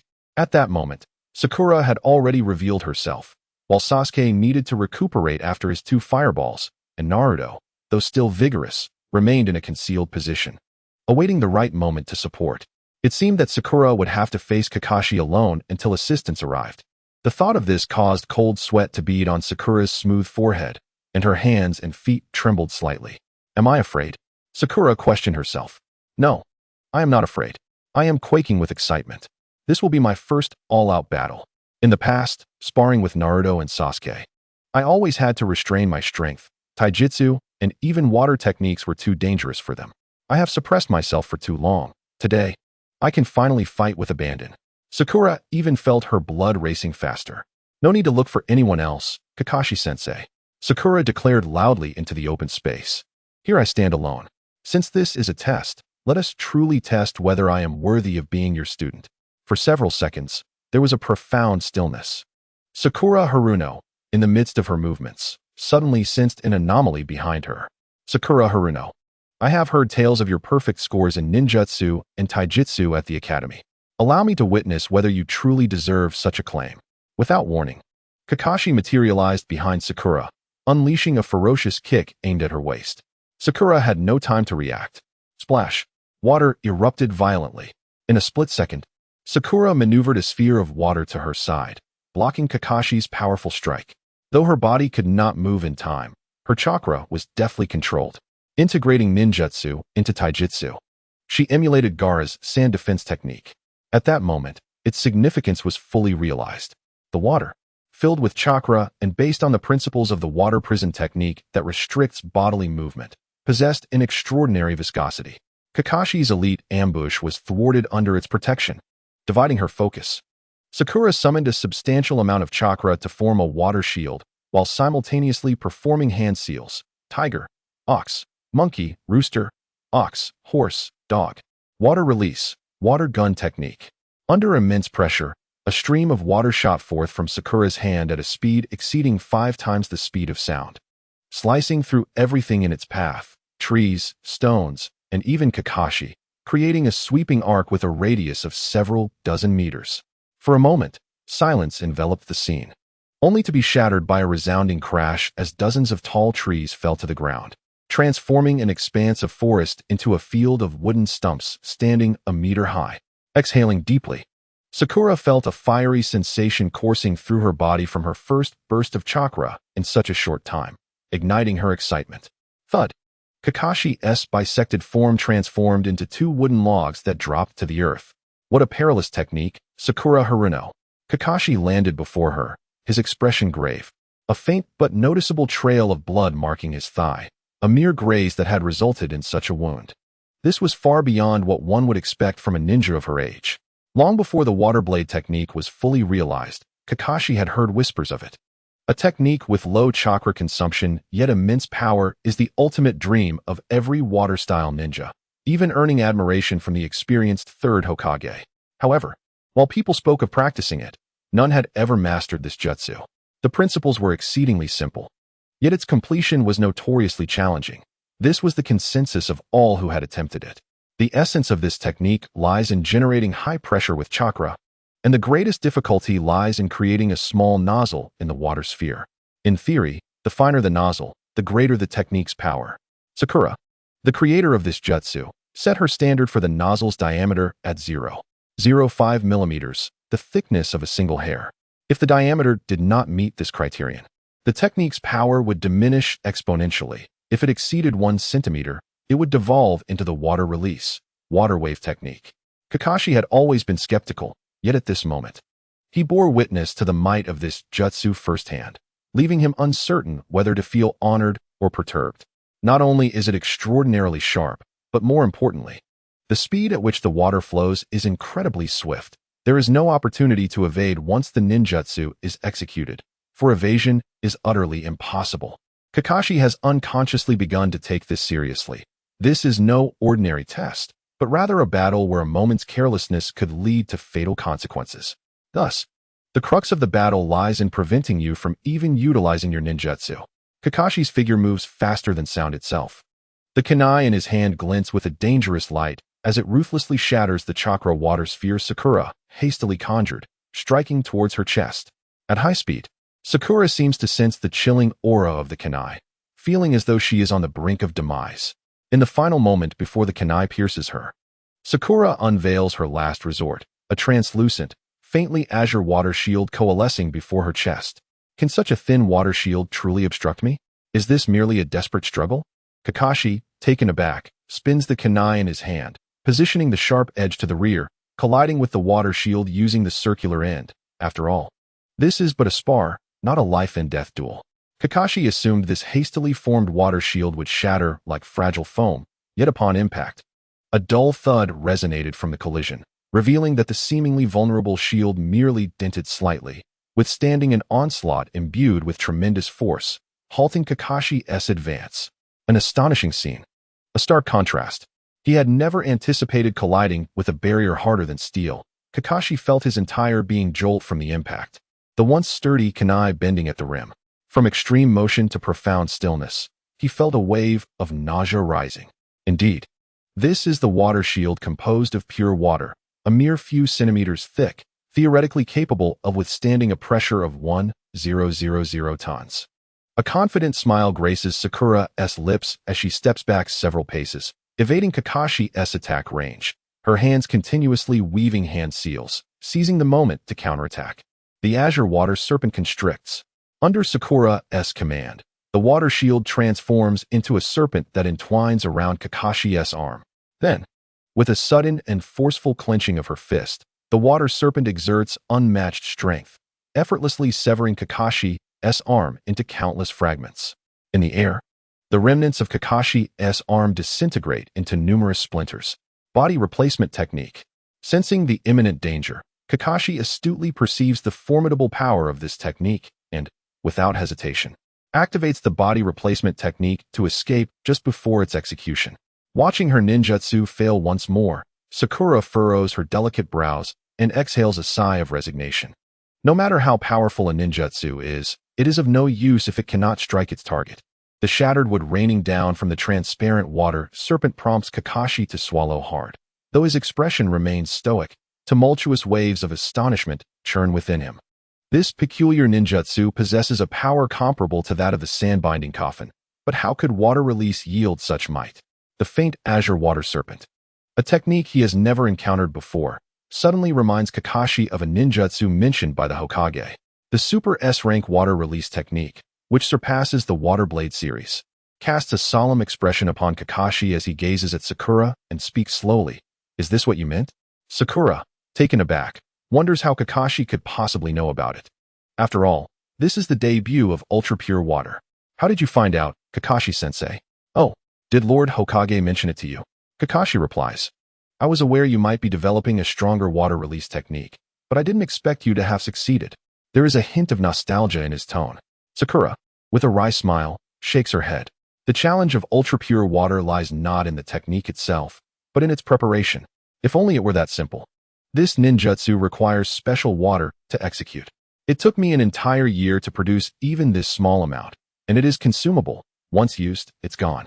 She puffs her cheeks and sighs. However, it can be considered a partial success. You have witnessed its power, haven't you? Kakashi glances at the kunai, now completely deformed, and the red marks on his left arm, evidence of the water snake's grip during the final moment before the body replacement technique was activated. Kakashi hadn't felt it as water, but rather as an exceptionally hard steel rod. Is it still only a prototype? It is astonishingly powerful, frightfully so. Sakura smiles modestly, feeling a sense of pride at Kakashi's praise. Yet, the thought of the subsequent challenges in development causes her once proud expression to falter. Despite being labeled a prototype, the completion of this technique remains a distant prospect. Now, let us set aside idle chatter. Kakashi-sensei, do you have any countermeasures against my ninjutsu? The body replacement technique requires an object to substitute. The enemy's shadow clones and the replacement wooden logs used in battle serve this purpose. However, during an extreme escape, there is hardly any time to identify a suitable replacement item unless it is a specially marked log. Kakashi has already utilized 2 replacement logs, which is quite extravagant. Sakura doubts he would be reckless enough to deploy a third. Next time, Kakashi may not be able to employ the body replacement technique during an extreme escape. What will Kakashi do? She wonders with curiosity. You have 2 weaknesses. Kakashi calmly disregards Sakura's provocation, raising 2 fingers. You possess 2 fatal flaws. Sakura frowned slightly, tilting her head in disbelief, skeptical that Kakashi could discern 2 weaknesses so readily. The first weakness is your chakra reserve. Since the beginning, you have expended quite a bit of chakra on ninjutsu, haven't you? Although the consumption of your techniques may seem minimal, that is merely in comparison to their power. The combination of water release and physical techniques consumes a significant amount of chakra, doesn't it? Controlling the azure water requires far more chakra than controlling ordinary water, doesn't it? Otherwise, with your chakra control ability, why would a simple strangulation technique still require hand signs? You're slightly out of breath now, aren't you? It is indeed remarkable that Kakashi can glean so much from an encounter with a newly introduced ninjutsu. Indeed, generally speaking, unless one is subjected to specialized training as a young ninja during wartime, the chakra capacity of a normally developing ninja tends to grow rapidly only during puberty. For a ninja of Sakura's age, the ability to utilize an A-rank ninjutsu is already commendable. Although the 3 members of Team 7 possess extraordinary talent, and their chakra levels far exceed those of their peers, it merely allows them to execute a few more ninjutsu techniques. After assessing her stamina, Sakura realized it had significantly diminished following the recent battle. Even with the water gun technique and the S-rank jutsu of pure water body technique requiring only B-rank chakra, it could not be employed indefinitely. She could manage only a few more uses at best. The outcome of the battle was imminent, and Sakura was acutely aware of this reality. According to the plan, she was supposed to hold her ground to create opportunities for Naruto and Sasuke. However, she had yet to sense their chakra nearby, indicating that their coordinated strategy had utterly failed. Naruto and Sasuke must have been intercepted by Kakashi's shadow clone, while the hope for victory seemed bleak. Sakura refused to concede verbally. I still have enough chakra for at least 4 or 5 more water gun techniques. That should be sufficient to defeat you. Kakashi remained unfazed and stated coolly, your second weakness is that, despite possessing formidable defense against physical attacks, your water ninjutsu has only average resistance to other elemental techniques. I wonder, have you considered that water conducts electricity when you place it beneath your feet? Kakashi gazed at Sakura's feet. After attempting this technique during the sealing book incident a few days prior, Sakura had deliberately practiced utilizing chakra-infused water to assist her movements. For this assessment, she had also removed her usual toe-less ninja sandals, opting instead for a cushion of pure water beneath her feet, which at first glance appeared as if she were barefoot. No sooner had he finished speaking than Kakashi swiftly performed hand seals and unleashed the lightning release. With his hands gathering a dazzling array of lightning, crackling dangerously, he forcefully struck the ground, sending several flickering bolts of electricity racing toward Sakura. Sakura was beginning to respect Kakashi's keen combat intuition. Indeed, pure water was susceptible to elemental ninjutsu. However, this time, Kakashi had made a critical miscalculation. Sakura disregarded the bolts of lightning, neither evading nor defending. Instead, she stood her ground and performed the water release, super water arrow technique. The lightning from Kakashi's jutsu failed to penetrate the water cushion beneath Sakura's feet, flickering briefly before harmlessly veering away and dissipating into the distance. A smirk graced Sakura's lips. Pure water does not conduct electricity. Subsequently, a water arrow surged forth, swift as a flash, cleaving through Kakashi, who then transformed into a cloud of white mist. A sudden tension gripped Sakura's heart. It was merely a shadow clone. Where was his true self? Fire release, great fireball technique. From behind. Upon turning, Sakura saw a massive fireball hurtling toward her, the intense heat causing her hair to singe and turn a faint yellow. It was too close. There was no time left to utilize the substitution technique or to flee. Sakura instinctively summoned an abundance of chakra, coalescing it into a protective water shield. With her ninjutsu activated to its utmost, she transitioned from utter stillness to blistering speed in an instant. Her right fist, enveloped in a thick layer of water, surged forth with unparalleled vigor, striking the fireball with tremendous force. With unreserved determination, Sakura shattered the great fireball. Seizing the moment, she darted beyond the range of the fire attack, her water shield now boiling fiercely. With no time to lament the loss of pure water, which would be contaminated and rendered useless, she swiftly dispelled the water shield. If she hesitated, she would become steamed Sakura. However, relinquishing the water shield meant abandoning her defense. A jolt of alarm coursed through her as she sensed an unusual presence behind her. In an instant, she turned to gather chakra, forming another water shield to block Kakashi's incoming fist. Yet, the hastily conjured shield was effortlessly shattered. Seizing the moment of her hesitation, Kakashi executed a low sweep, knocking the beleaguered Sakura to the ground.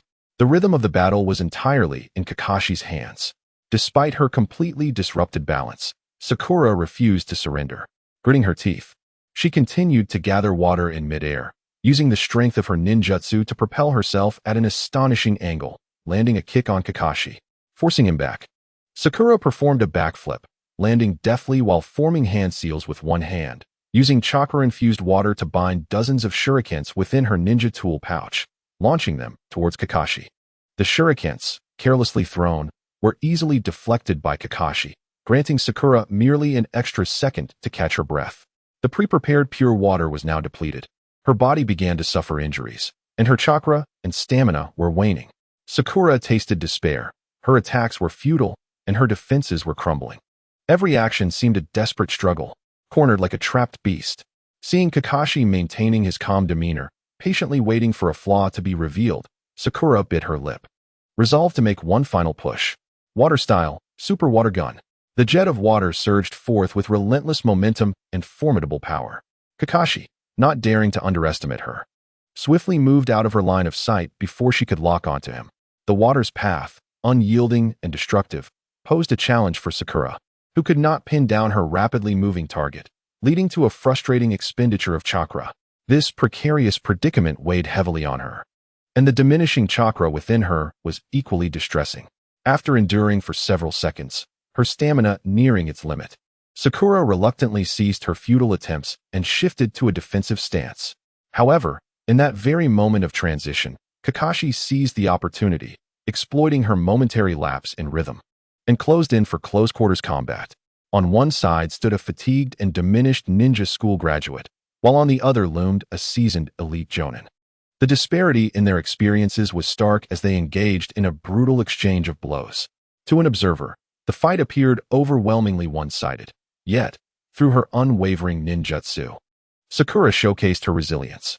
Though she found herself at a disadvantage, she persisted like a fragile blade of grass, valiantly struggling against the tempest, refusing to yield. Despite knowing that her resistance was ultimately in vain, Sakura remained resolute, unwilling to concede defeat. Beneath her seemingly easygoing demeanor, Sakura harbors a profound pride within her heart.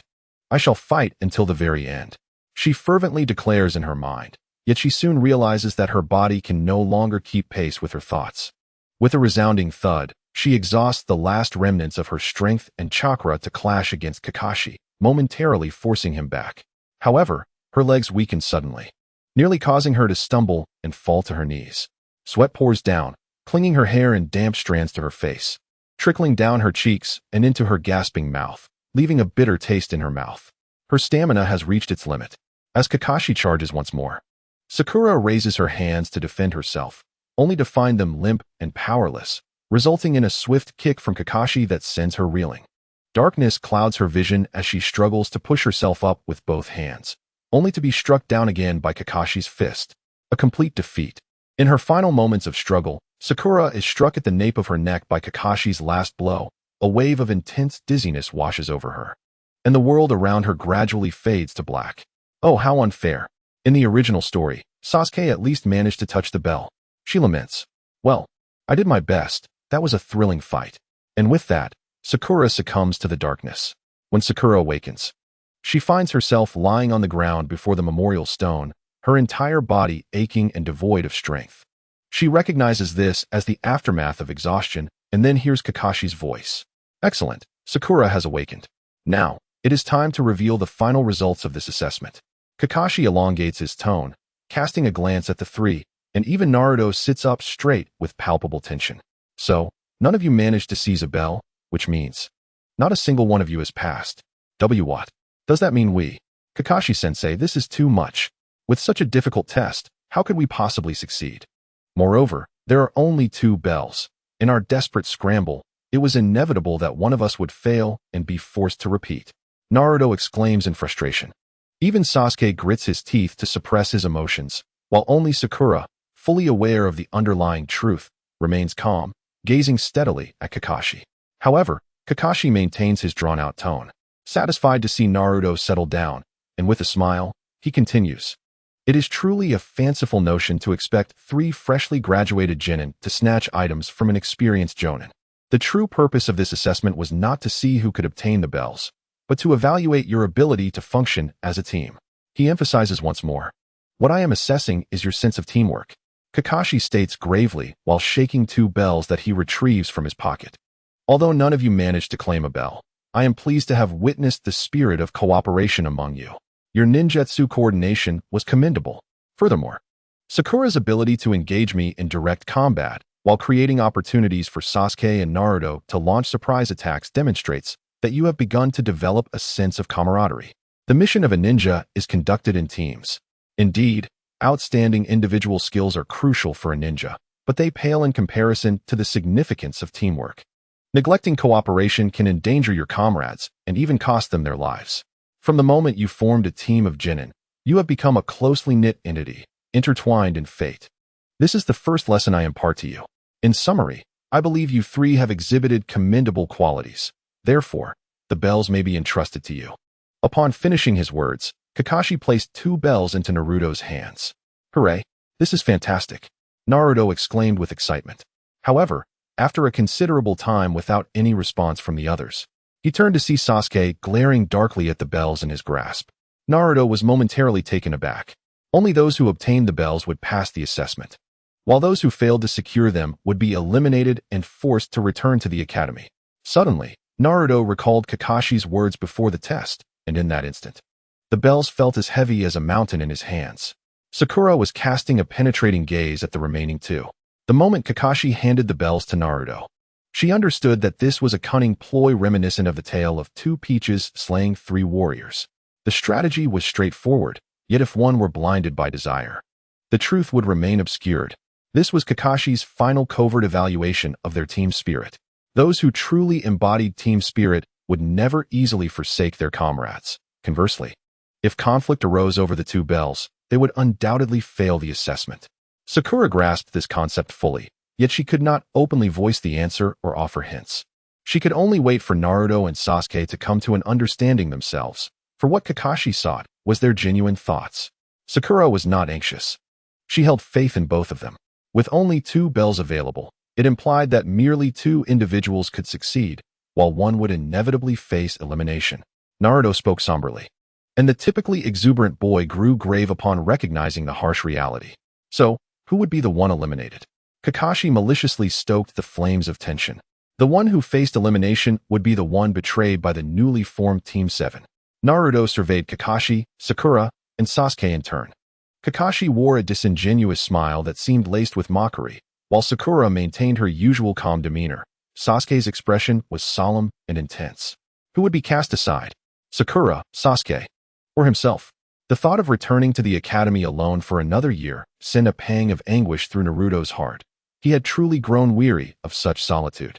No matter whom you choose, I will support you, Naruto, Sakura said suddenly, her voice steady as she observed Naruto's shifting emotions. After much hesitation, Naruto finally composed himself and declared resolutely while gazing at Sakura and Sasuke, I choose myself. Both Sasuke and Kakashi were taken aback, while Sakura offered a gentle smile. However, when Naruto extended the bells to them, neither Sakura nor Sasuke accepted. Naruto had provided an acceptable answer, and Sakura would certainly not hinder his resolve. Sakura turned her gaze towards Sasuke, who was fixated on the bells in Naruto's hands, internally wrestling with his thoughts. I refuse. Sasuke finally raised his head, coldly addressing Kakashi. Since you, Kakashi-sensei, repeatedly emphasize the spirit of teamwork, why then do you only provide us with 2 bells? We are already comrades. How can we so easily abandon Naruto? Kakashi-sensei, you must have a 3rd bell. Produce it. Well done, Naruto and Sasuke. Sakura quietly gave a thumbs up to the two, believing that with their responses, the assessment would pose no issues, as both Naruto and Sasuke had passed. Indeed, if we were to easily abandon our comrades, how could we claim to be united?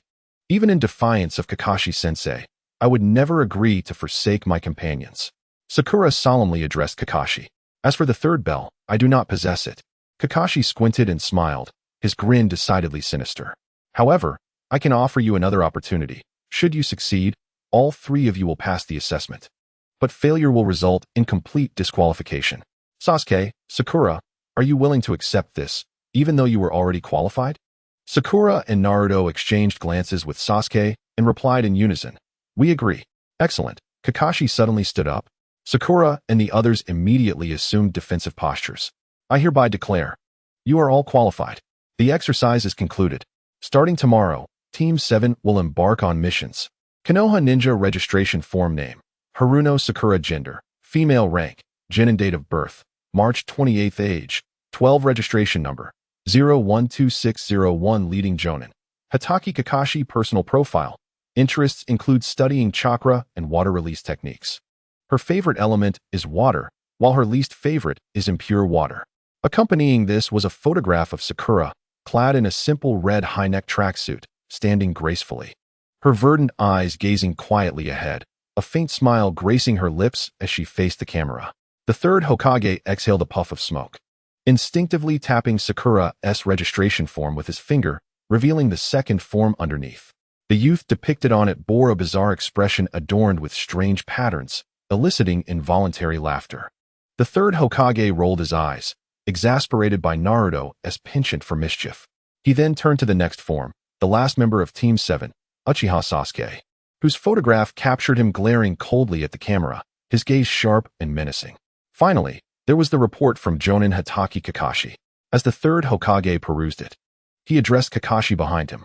Since they have passed your test, I trust you will take good care of them moving forward. You must be attentive. These 3 children cannot afford to relax. What is this?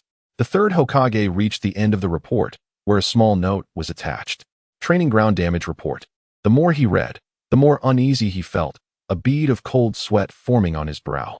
By the end, he discovered that 80% of the training forest had been destroyed, with an estimated repair cost of around 150,000 ryo. Large drops of cold sweat slid down the Hokage's face, while Kakashi sheepishly scratched his head.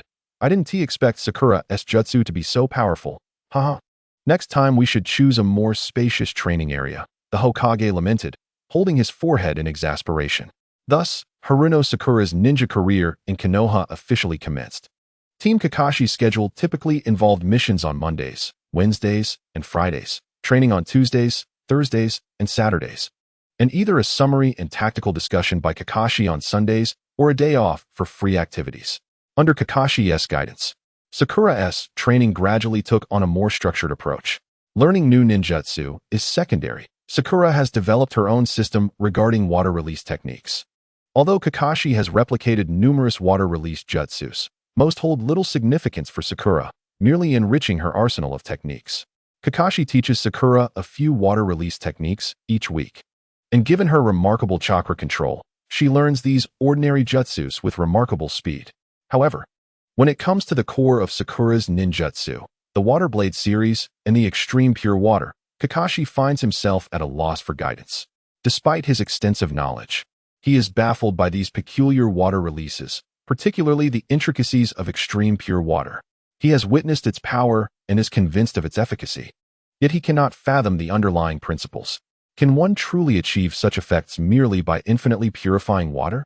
Kakashi is utterly perplexed, unable to comprehend it. He finds it impossible to offer any advice.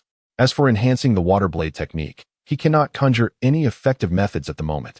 Nonetheless, Kakashi possesses ample experience in applying techniques. Your water gun technique lacks sufficient speed, which is your greatest drawback in combat. If you could increase your speed by even 0.5 seconds or a full second, you would have had a genuine opportunity to defeat me in the previous assessment. After several weeks of training, on a Sunday, Kakashi remarked to Sakura, "There are no shortcuts to improving speed. It can only be achieved through relentless practice. I suggest that if you still have energy after completing your missions, you should continue practicing this technique until your chakra is depleted. Over time, you will undoubtedly make significant progress." Furthermore, to prevent Sakura from becoming overly reliant on the water gun technique and neglecting her physical skills and other jutsus, Kakashi forbids her from using this technique during sparring sessions. In summary, during regular sparring, you are not permitted to use the water blade series.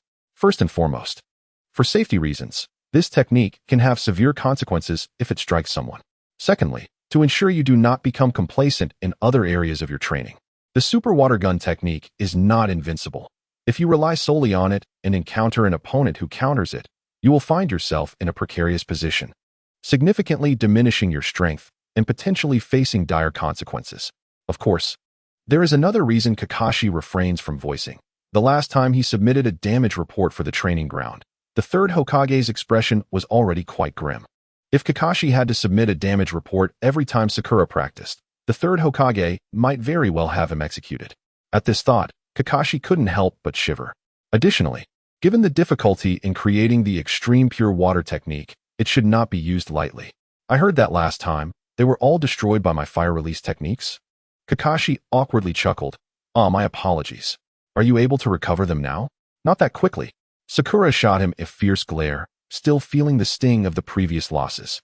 Ultimately, Sakura's greatest improvement comes from her practical experience, skills, and physical techniques. The combination of water release and physical techniques, known as ninja body technique, had been developed long ago but had previously been neglected.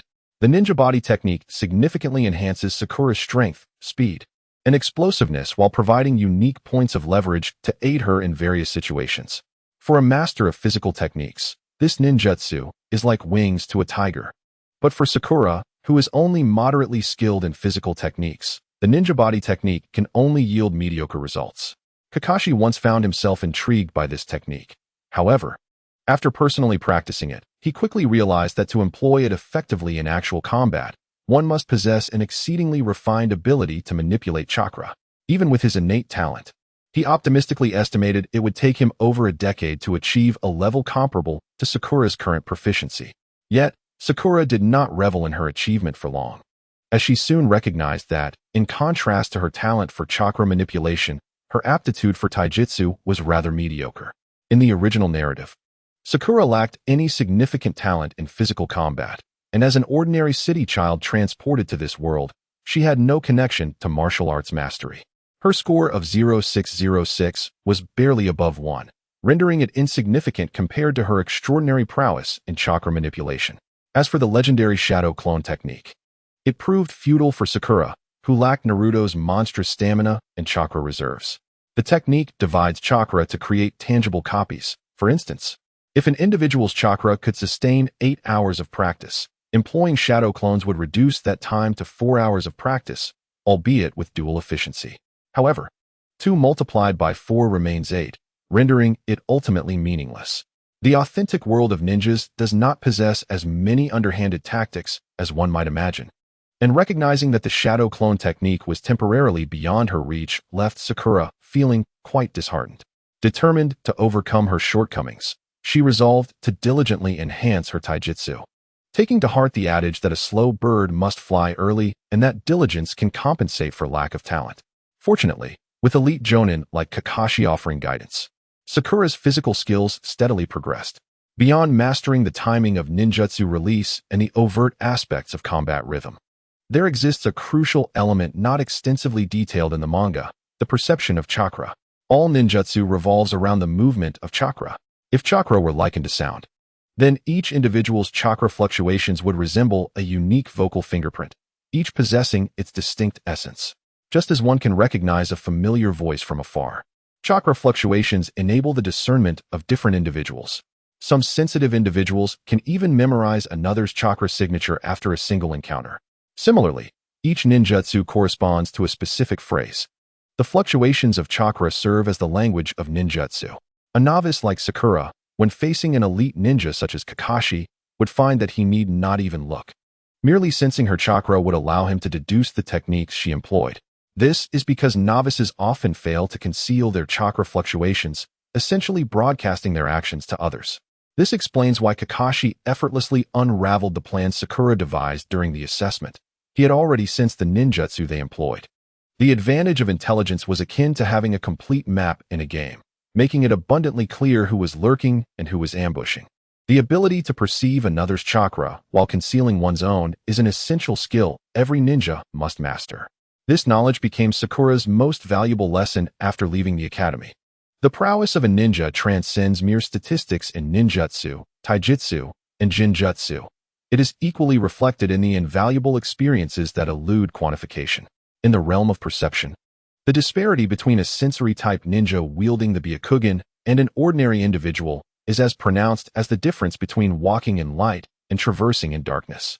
Although Sakura is not a sensory-type ninja, her innate formidable mental fortitude enables her to surpass the average person in perceptual acuity, particularly in close quarters, occasionally surpassing even sensory-type ninjas in sharpness. However, mastering this skill is akin to learning a foreign language. Despite Sakura's belief in her exceptional talent for chakra, she must rely on gradual perseverance, accumulating experience through continuous practice and real-world application, with no shortcuts available. A ninja's primary source of income derives from undertaking missions. These missions vary widely, ranging from child care to the assassination of feudal lords, classified into 5 ranks: S, A, B, C, and D. Generally, a lower-ranked ninja is limited to C and D level missions. A novice like Sakura, who has recently embarked on her ninja journey, typically engages in D-level tasks, such as babysitting, running errands, delivering messages, or toiling in the fields. As the novelty of these tasks waned, even Sakura, who had mentally prepared herself, began to feel a sense of impatience. This sentiment was particularly pronounced during the busy farming season, where Team 7 found themselves engaged in agricultural tasks for nearly a month, leading Sakura to question whether she was indeed a ninja or merely a farmer. Were it not for the sight of other teams engaged in similar duties, which provided a semblance of psychological balance, Sakura might have suspected Naruto would leap forward in protest. As the team leader, Kakashi seized every opportunity to transform these missions into training exercises. For instance, he required Sakura and her teammates to refrain from using shadow clones or jutsu, relying solely on their physical strength to cultivate the fields. After a month, Sakura noticed a significant improvement in her physical stamina. Occasionally, certain tasks were purely designed to test a ninja's endurance. This was Kakashi's rationale when he took the trio to a particularly foul-smelling river to undertake a cleanup mission. With a slight inclination towards cleanliness, Sakura immediately retched upon encountering the stench. Kakashi, with a mischievous glint in his eye, observed his disciples and shook his head, lamenting how today's ninjas had become overly delicate. Even the usually stoic Sasuke exhibited an uncharacteristically expressive demeanor, while Sakura, feeling nauseous, struggled to suppress her discomfort. Only Naruto seemed slightly better off, especially upon realizing he was performing the best among them. The forlorn trio of Team 7, pinching their noses, reluctantly assumed the role of refuse collectors. Kakashi did not impose restrictions on their use of jutsu. The most resilient, Naruto, summoned thousands of shadow clones to assist in gathering trash. Just as they had cleared half of the debris, disaster struck. Upon dispersing the shadow clones, Naruto was overwhelmed by the noxious odor, rendering him unconscious. Kakashi broke into a cold sweat, marveling at how the ninja renowned for his unexpected antics had been utterly incapacitated by the stench. He hastily transported Naruto to the hospital, leaving only Sakura and Sasuke by the riverside. As they surveyed the remaining stretch of the river to be cleaned, Sasuke's countenance darkened upon assessing the daunting task ahead. Upon observing Sakura, who had succumbed to repeated bouts of nausea, her combat prowess having dwindled to naught, Sasuke realized that the remaining task lay solely upon his shoulders. His complexion shifted dramatically from a pallid hue to a deep crimson, and then to a ghostly white, as though his face had become a canvas of vibrant colors. Ultimately, after 5 rounds of turmoil, Sakura succumbed to her darker impulses. Oh, the agony. In the face of adversity, one either erupts or perishes. Sasuke, step aside. Allow the adept to take charge. Amidst the relentless onslaught of foul odors, Sakura transcended her limits, effortlessly lifting several hundred meters of river water into the air, exposing the murky riverbed beneath. Sasuke stood in awe as the water, akin to a colossal serpent, soared through the air under Sakura's command. Its impressive length creating a magnificent spectacle. Each undulation in the air was a force of nature, culminating in a powerful collision with a filtration net that sifted out debris, allowing a torrent of water to cascade down, merging back into the stream. Sakura, taken aback by her own capabilities, had initially sought only to vent her frustrations. Never anticipating such a remarkable feat, her adept control over chakra allowed her to manage this sudden surge with remarkable finesse. As she directed the remaining refuse to the ground, her gaze fell upon Sasuke, who was staring wide-eyed with his mouth agape, an expression of sheer astonishment etched across his face. Unable to contain herself, Sakura burst into laughter. Sasuke quickly composed himself, turning his head away, demanding to know what was so amusing. Just as Sakura was about to respond, her body weakened, chakra and stamina utterly depleted, and she collapsed onto the ground. Ouch! I overexerted myself, and now I'm feeling quite drained. Sasuke seized the moment to mock her. Humph! Who told you to be so reckless? Sakura attempted to rise, but found herself devoid of the strength to even lift her body, feeling utterly limp. She raised a hand towards Sasuke, who, understanding her unspoken plea, feigned ignorance with a casual inquiry. What is it? Pull me up. Sakura shot him a glare, stating matter-of-factly. Carry me to the hospital for a rest. Humph, women are truly troublesome. Sasuke scoffed, but begrudgingly assisted her to her feet. At that moment, Sakura stood 2 centimeters taller than him, prompting Sasuke to slightly bend down. She instinctively wrapped her arms around his neck, pressing her body against his back, her pink hair brushing against his cheek in the breeze. The warmth of her breath enveloped his side, causing a flush to creep across his face. Throughout their encounters, Sakura had always been perceived by Sasuke as a formidable contender, a strong-willed woman. Even during their previous assessments, when he witnessed her fainting, it merely depicted her battling against an overwhelming opponent, not detracting from her powerful image. This was the first instance Sasuke beheld a vulnerable side of Sakura. Her voice soft and her movements gentle, her body leaning against him evoking an unexpected blush. As he lifted her thigh, the silky sensation stirred a ripple of emotions within him. Just as he sought to suppress these feelings, he heard Sakura let out a soft chuckle beside his ear. What are you laughing at? Sasuke felt as though he was the subject of mockery, but he quickly realized that Sakura was certainly not laughing at his current anxiety. Given her character, she probably wasn't even aware of it.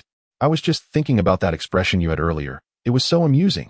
Sakura chuckled unabashedly. I never expected to see such a face from you. Sasuke, his temper flaring, thought to himself. When did I ever give her the impression that she was dealing with a soft-hearted individual? If you say one more word, I shall throw you off. Please, Sasuke-kun. I apologize. Sakura hastily retorted, keenly sensing his slight unease. Although she couldn't quite grasp why he was tense, she swiftly made a joke to lighten the atmosphere. The journey continued in silence. The following day's mission was thankfully less taxing, considering that both Naruto and Sakura had recently been hospitalized. Kakashi opted for a more relaxed, yet lucrative task, to assist the Lady Daimyo in locating her lost pet cat. However, this feline, boasting a lineage of ninja cats, surprisingly wielded chakra and exhibited astonishing agility, making it a true challenge for Team 7 to capture it without inflicting harm. I dare say this cat is an expert at escaping. How utterly frustrating. Sakura lamented on their way back from the mission. This task is so dull. Kakashi-sensei, what is our next assignment? At that moment, the Hokage, who was inspecting the mission assignment area, glanced at the task list and replied, well, you can either help Lord Fourth watch over children, run errands in the neighboring village, or assist with harvesting sweet potatoes. Absolutely not. Please, no more of these menial tasks.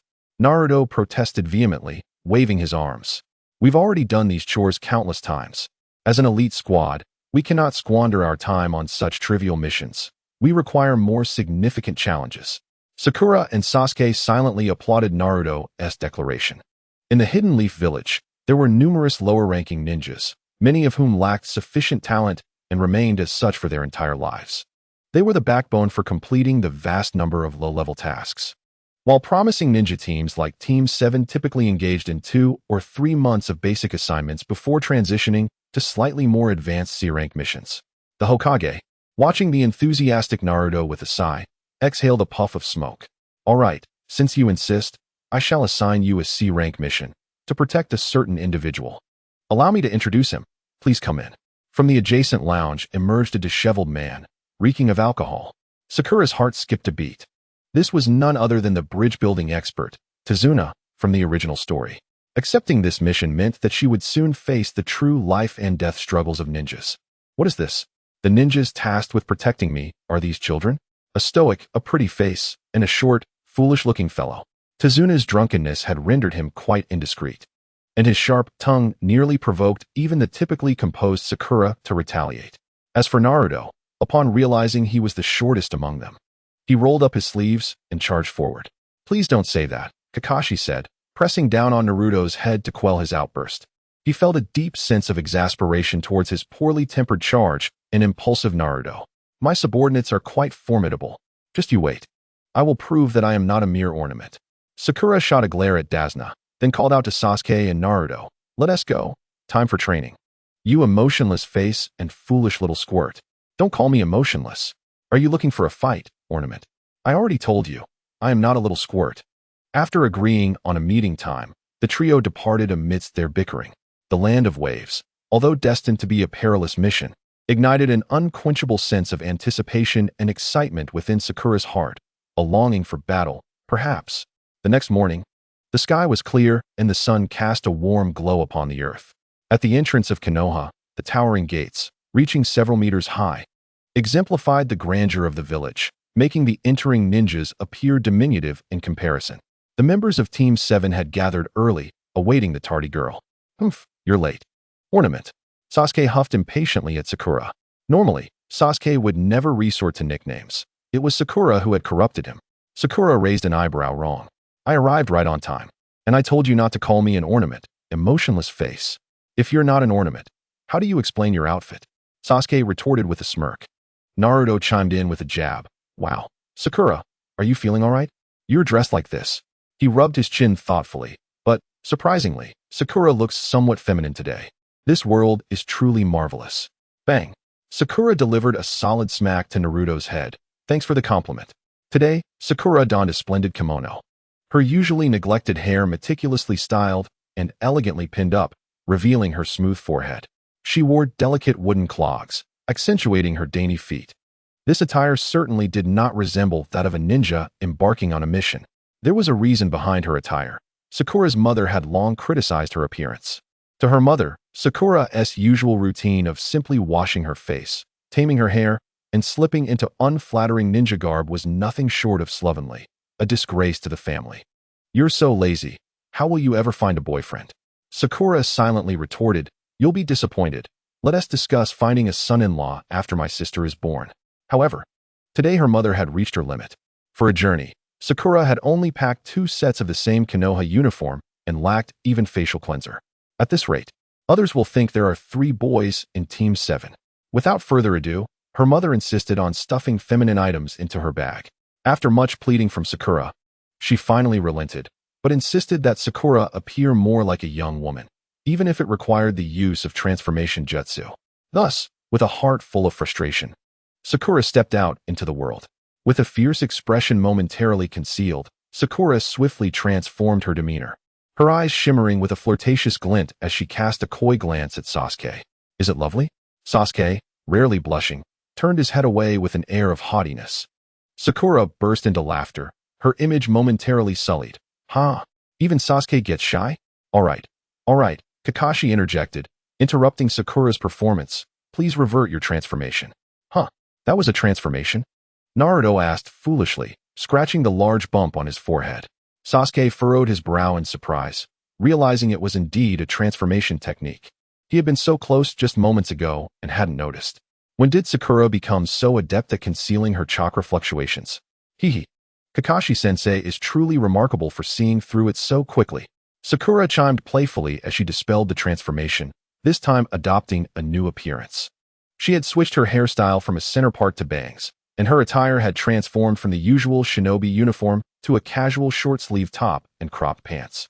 Kakashi maintained an impassive expression, yet inwardly he marveled at her skill. Had it not been for the moment he struck Naruto, revealing a hint of chakra, he might not have realized it was a transformation at all. Sakura's talent was indeed extraordinary, while Naruto's previous transformation was impressive. Sakura had progressed from overtly using ninjutsu to mastering the subtlety of a simple transformation in just a few months, leaving others in awe. Sakura, who would have thought you could pull off such a charming look like an ordinary girl? Kakashi teased lightly, while the village had issued uniforms.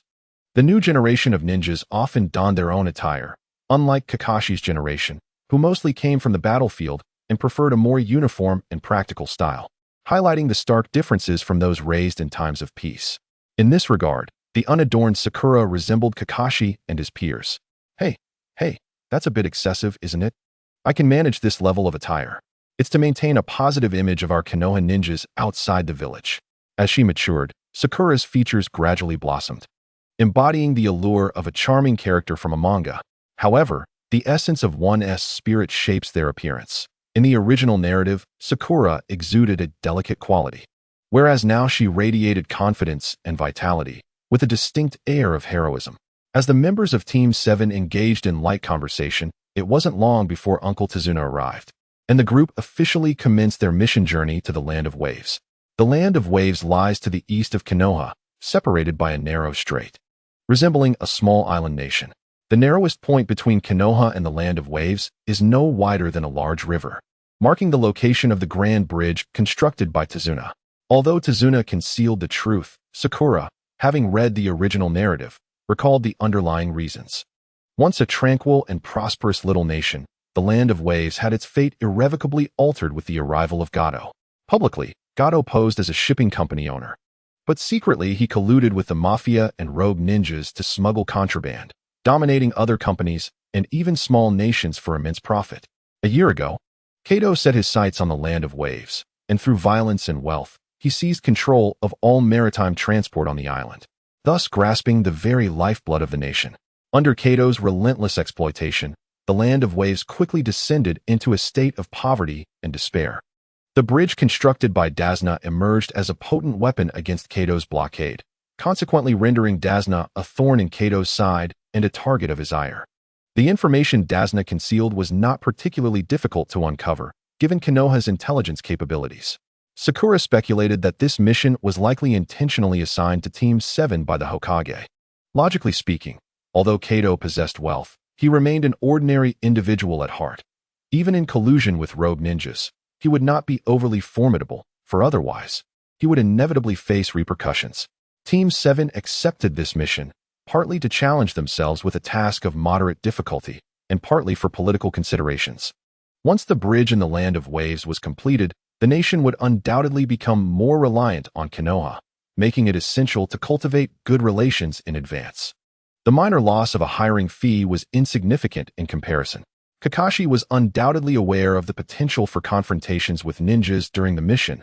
Otherwise, how could an ordinary person like Dazna persuade an elite ninja with mere words? Team 7 was already committed to continuing the mission. While this subtlety might go unnoticed in an action-packed manga, Sakura, grounded in the reality of her world, only needed a moment's thought to discern the underlying significance. Many seemingly irrational elements had their reasons for unfolding as they did. The only aspect that surprised Konoha was Kato's audacity in hiring a ninja of Zabuza's caliber. Employing rogue ninjas was inherently risky, as many would kill their employers to seize their wealth, finding such actions simpler than completing their tasks. Furthermore, provocation by employers or a belief that their whereabouts had been compromised could lead rogue ninjas to eliminate their employers. In fact, had Zabuza not intervened, Kato would have long since met his demise at Zabuza's hands. Konoha likely never anticipated Kato's foolishness in daring to hire a ninja of such stature. If one does not court danger, one will not meet it. Thus, Sakura embarked on her first overseas mission, feigning ignorance while fully aware of the situation. With a ninja's speed, the journey from Konoha to the Land of Waves would typically take only 3 to 4 days. However, with the presence of the ordinary Dazna, the entire trip extended to over 2 weeks. The team trekked along the main road, traveling by day and camping by night, or resting in towns they passed through. Initially, the journey was filled with novelty. The 3 members of Team 7 had only ventured as far as the neighboring village for missions, making this their first significant departure from Konoha. The towns far from Konoha exhibited stark contrasts to their home. The most notable difference was the scarcity of ninjas. Over 95% of the ninjas in the Land of Fire resided in Konoha, leaving other regions to encounter ninjas only on missions. Consequently, Sakura and her companions became a rarity, experiencing the sensation of being observed like animals in a cage. The armed forces patrolling the towns were often soldiers with only a rudimentary understanding of chakra, while they could handle ordinary thieves and bandits. They were ill-equipped to contend with rogue ninjas. Fortunately, Konoha's formidable reputation generally deterred average ninjas from causing trouble in these areas. In contrast, small nations like the Land of Waves, lacking their own hidden villages and ninjas, find themselves vulnerable to bullying even by individuals like Kato. Such is the tragedy of lesser states. Another notable distinction lies in the architectural styles of the cities. The buildings of Konoha, enhanced by ninjutsu, are grander and more magnificent. Whether they be exquisite, monumental, or fantastically peculiar, while the structures in towns beyond Konoha tend to be lower, more modest, and devoid of intricate designs. As they journeyed, Sakura observed with keen interest the unique charm of this place, distinctly different from Konoha, while remaining ever vigilant against the potential threat of lurking ninjas. However, 2 weeks had passed, and as they approached the border of Konoha, no signs of enemies had emerged. Their journey remained unusually serene, as if Kato were completely unaware of Dezuna's return. This seemed implausible. The closer they drew to the Land of Waves, the higher the likelihood of an ambush. Aware of this reality, both Dezuna and Kakashi maintained their usual composure, while Sakura, in contrast, became increasingly anxious.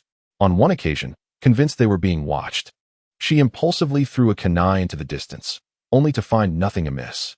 On this day, Sakura and her companions reached a city on the border, where they would rest for the night before embarking on a 3-day journey back to Dezuna's home. The port city of Sapporo, once thriving on trade with the Land of Waves, had experienced a decline as Kato gradually seized control of its shipping routes. Yet it still retained its vibrancy amidst the ebbing prosperity. Coincidentally, the day the 7th squad arrived coincided with a festival or celebration. The night market in Sapporo was bustling, with lanterns illuminating the streets, dazzling attire on display, and a throng of visitors reveling in the festivities. After dining, the weary Dezuna hastily groomed himself and retired early. Unaccustomed to such early rest, Sakura exchanged pleasantries with Kakashi and ventured out alone.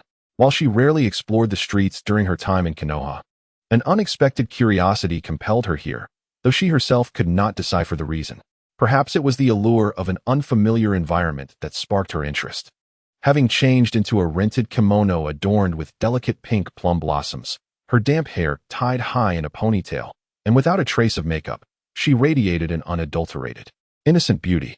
Concealing her sharp gaze, she appeared less like a bloodthirsty ninja and more like an ordinary, graceful young woman.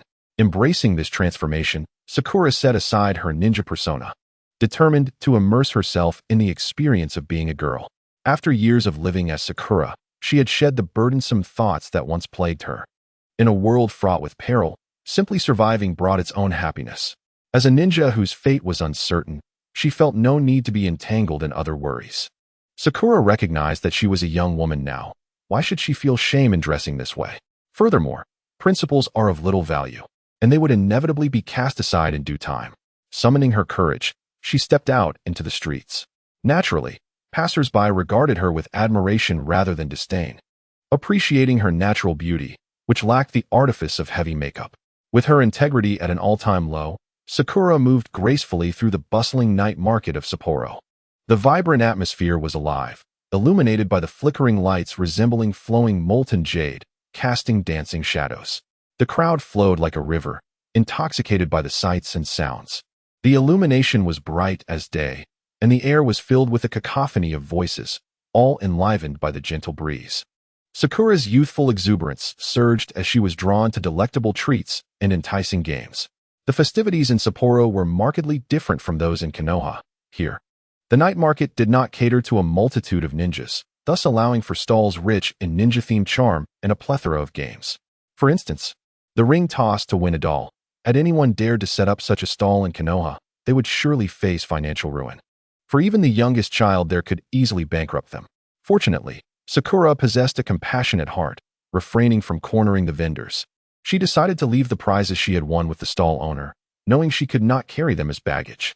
Instead, she took only a beautifully crafted cat mask, which moved the vendor so deeply that he returned all her money, nearly bowing down to her in gratitude. As she toyed with the mask in her hands, she soon found herself enchanted by a goldfish-catching stall. It was not the game itself that captivated her, but rather the sight of an adorable little girl struggling to catch a goldfish, which drew her attention. Though Sakura did not have a particular fondness for little girls, she regarded them as the most adorable creatures. The skill required for catching goldfish was evidently high, and the little girl was not quite adept, repeatedly tearing the paper net in her eagerness to catch a fish.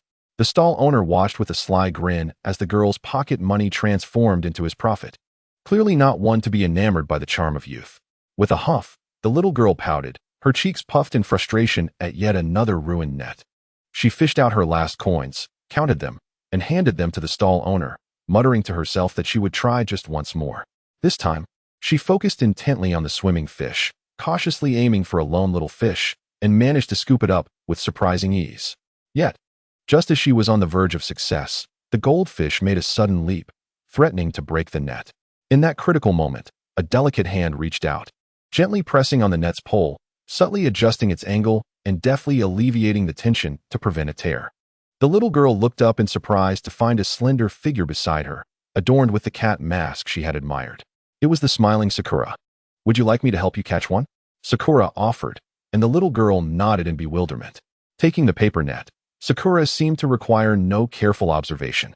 With a gentle sweep through the water, she effortlessly caught a goldfish, placing it into the tank. Without a moment's pause, she glided her net across the surface again, securing a second fish, and then a third, and a fourth. The stall owner, utterly bewildered, watched as the girl's every movement flowed seamlessly. Each action so fluid it appeared as if the lively fish had turned into mere playthings for her to gather. How was this possible? Sakura, of course, did not employ chakra to vanquish the fish, nor did she cheat in any way. Having observed for an extended period, she had completely grasped the intricacies of the technique. This time, she employed pure physical skill to catch the goldfish. What appeared deceptively simple was, in fact, laden with profound expertise. Just a few months prior, she would have deemed such a feat impossible. Ultimately, Sakura's mastery of physical techniques had ascended to a new echelon. After graciously thanking the little girl for the goldfish, she departed in high spirits. Amused by the transformation of the stall owner's grin into despair, Sakura playfully lingered a while longer, catching dozens of goldfish. Noticing the owner hastily scribble new rules on a board indicating that the caught goldfish required payment, she paused her antics only when the sight of the owner's mounting distress nearly brought tears to her eyes. Relinquishing the net and the goldfish, she turned to leave, oblivious to the approach of another individual with whom she collided. The stark contrast between her delicate frame and his was akin to that between a stone and an egg. Unexpectedly, the impact caused the man to topple to the ground, while Sakura merely staggered. His companion, a flamboyantly dressed yellow-haired ruffian, strode toward Sakura with menace. "Are you blind when you walk? You knocked my brother down. Let me tell you, he's injured now, and unless you fork over 1,000 taels, I'll sell you to a brothel." Sakura dismissed his foul words entirely. He was no match for her, even if he had 1,000 voices. Had these two yellow-haired miscreants been aware of Sakura's true identity as a ninja, they would likely have been paralyzed with fear. Her sole concern was how to resolve this incident without exposing her ninja identity. There might be spies from the enemy lurking nearby. It was best to remain discreet. At that moment, Kakashi's timely arrival provided Sakura with a reprieve. "What do you intend to do to my friend?" The duo exchanged glances. Kakashi's towering height and muscular build instilled a sense of trepidation. "I'll remember you. Be careful when walking in the future." With that parting threat, they retreated without a backward glance. Just as Sakura was about to leave with Kakashi, she noticed him gazing thoughtfully at the retreating figures, watching until they vanished from sight. "Kakashi-sensei, what's wrong?" she inquired. "Nothing, just found it a bit strange. Let us move on." The following day, Sakura and her companions resumed their journey. "After crossing this river, we will soon reach the ferry point," Dasna explained. Just as Kakashi was about to respond, his expression tightened. "Wait, Something feels amiss. At that moment, an unexpected assault occurred. Before his words could fully escape his lips, a massive executioner's blade whirled through the air, aimed directly at Sakura and the others. Duck! Kakashi reacted swiftly, pushing Dasna down to the ground while shouting, "Sakura, don't be reckless." A faint azure membrane of water shimmered into existence. Relying on her unwavering confidence in the purity of water, Sakura steadfastly blocked the descending blade. A chilling voice seemed to descend from the heavens, prompting Sakura to glance upwards. There stood a tall, slender figure, bare-chested, atop a tree before her. The rogue ninja from the Mist Village, Zabuza Momochi. Furthermore, that little brat.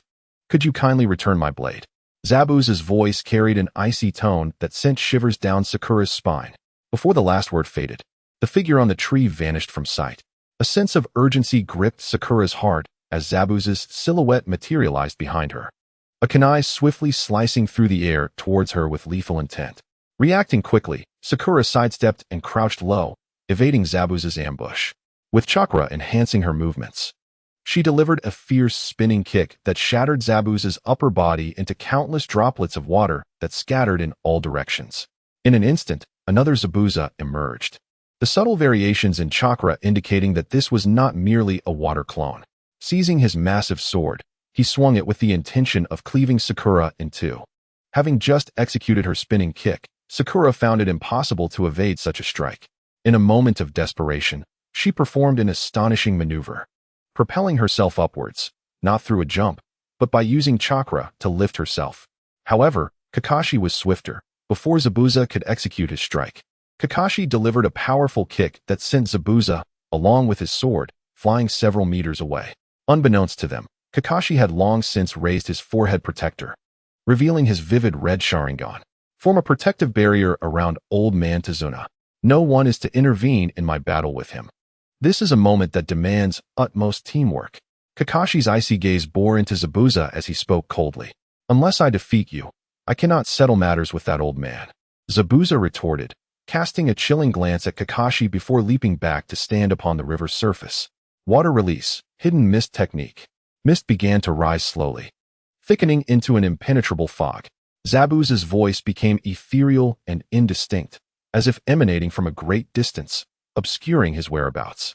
The fog gradually concealed his face, continuing to billow until visibility was utterly lost. To expend such a considerable amount of chakra, Kakashi remarked gravely, "This is not an ordinary mist." Sakura acutely sensed that the fog was laced with a subtle chakra, making it impossible to disperse with wind release techniques. It was a stark contrast to the dense mist she and Sasuke had created during their training exercises. Even more alarming was the fact that this thick mist not only obscured their vision, but also, with the chakra permeating it, hindered their ability to sense chakra. Within this impenetrable fog, Zabuza likely had a clear understanding of their movements, rendering the battlefield a one-way transparency in his favor. Zabuza's cold voice echoed ominously from all directions. "Throat, spine, where would you prefer me to strike?" A profound sense of dread, akin to being preyed upon by a ferocious beast and feeling utterly powerless to resist, surged within Sakura's heart. She was engulfed by an overwhelming sense of oppression and discomfort, her body trembling involuntarily. Was this what it meant to sense killing intent? Sakura felt paralyzed, as if any movement could lead to her demise, reduced to a mere animal upon a butcher's block. She had not experienced such terror even during her previous battle with Kakashi. The ferocity of this killing intent was truly terrifying. If Zabuza was not stopped soon, he must have already claimed the lives of countless victims, his bloodlust palpable in the air. Taking a deep breath, bolstered by her confidence in her own strength, Sakura gradually emerged from her initial state of sheer terror. She glanced around and noticed Sasuke still trembling slightly, while the ever-oblivious Naruto had already regained his composure. Gently, Sakura grasped Sasuke's icy hand and offered a reassuring smile. "Do not be afraid, Sasuke. Boastful indeed, young one." Suddenly, Zabuza's figure materialized amidst the formation, wielding his massive sword with a ferocious swing aimed directly at them. However, Sakura's expression remained stoic. With precise control over her chakra, she formed a shield of pure water to absorb the force of Zabuza's blow. The water shield merely dented slightly, effortlessly halting the strike of the heavy blade. Yet, instead of feeling elated, Sakura furrowed her brows, analyzing the quality and power of the chakra she sensed. It was a water clone. Composing herself, Sakura quickly rotated her left wrist and propelled a shuriken with precision, striking Zabuza's water clone before it could react, reducing it to a puddle of water in a moment of shock. The clone's ambush was merely a prelude, for in the next instant, another sword swept towards Sakura from the front. The elite Jonin maintained an excellent rhythm in battle, yet the combat prowess of the water clone was still insufficient against Sakura. As the blade sliced through the air, Sakura concentrated pure water beneath her feet. Empowered by her ninja techniques, she delivered a powerful kick that met the blade's edge, her delicate foot surprisingly managing to pin down the several-meter-long sword beneath her. Standing atop the blade, she swiftly turned and struck fiercely, shattering the second water clone's head into pieces. After dispatching the two water clones, no new foes emerged. Sakura glanced around to see that both Sasuke and Naruto had also dealt with their respective clones, their abilities now significantly enhanced compared to the original narrative. Frequent training had prevented Naruto from making the blunders he had in the past when faced with battle, and he too quickly resolved his encounter with the water clone. It appeared that Zabuza had sent forth only 4 water clones, intending to entangle Sakura and her companions with 3, while the last would sneakily eliminate Tazuna to complete his mission. However, he had miscalculated. The water clones, reliant solely on physical techniques, were utterly countered by Sakura's resilient pure water, and combined with her formidable combat skills, they barely lasted a round against her. While the battle on Sakura's side had ceased, a few meters away, Kakashi was still locked in a fierce struggle against Zabuza. The clash was shrouded in mist, yet the sounds of combat faintly echoed across the distance. Sakura was unable to assist Kakashi and could only anxiously await the outcome of the confrontation. Meanwhile, Kakashi was engaged in an exhilarating duel of deception against Zabuza's clones.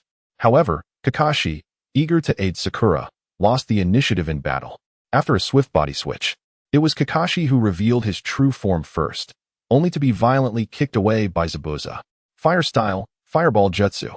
Kakashi quickly formed hand seals in midair, unleashing a colossal fireball towards Zabuza. Water style, water dragon jutsu. Zabuza's speed in forming seals matched Kakashi's, as he summoned a vast amount of river water, transforming it into a lifelike dragon that surged forward with tremendous force to meet the fireball. The clash of ninjutsu erupted with a deafening roar, as if the very heavens were tearing apart. Even from dozens of meters away, Sakura could feel the shockwaves reverberate, the scalding air rushing against her face. The majority of the water dragon's form was vaporized by the fireball, transforming into tumultuous steam that effortlessly tore through the dense mist, revealing the scene of the battle before Sakura. This was the overwhelming power of a Jonin fully unleashing their jutsu. Before Sakura could fully comprehend the situation, the tide of battle shifted again. Kakashi attempted to hide beneath the water, but Zabuza saw through the ruse and ensnared Kakashi with the water prison jutsu. Has my instinct for combat dulled from such a long absence from life-or-death battles? Kakashi pondered bitterly. The water was Zabuza's domain. Attempting to conceal himself, there was a grave mistake. Moreover, it seemed Zabuza had anticipated Kakashi's presence all along, never meeting his gaze, rendering the Sharingan's Jinjutsu ineffective. When had the information leaked? Fortunately, to maintain the water prison, Zabuza could not engage in direct combat. Kakashi, you cannot escape now. Your mission shall fail, Zabuza declared, maintaining the water sphere with one hand as he looked down upon Kakashi. I shall first eliminate those brats and Tazuna, and then we shall settle our scores. Unexpectedly, Kakashi, despite being in dire straits, chuckled. Do not underestimate my students. Your water clones cannot harm them. They're just a bunch of kids. Zabuza retorted coldly, his indifferent gaze devoid of vitality as he looked at Sakura and her companions. Indeed, the earlier water clone assault had proven ineffective. It seemed the clones had no bearing on them, and the fighting prowess of those youngsters was surprisingly formidable. Yet, he had a backup plan. Zabuza silently executed the water clone jutsu, summoning 5 water clones that emerged from the depths, surrounding Sakura and her friends. 5 water clones. Sakura smiled lightly. No matter how many clones there were, it would be futile.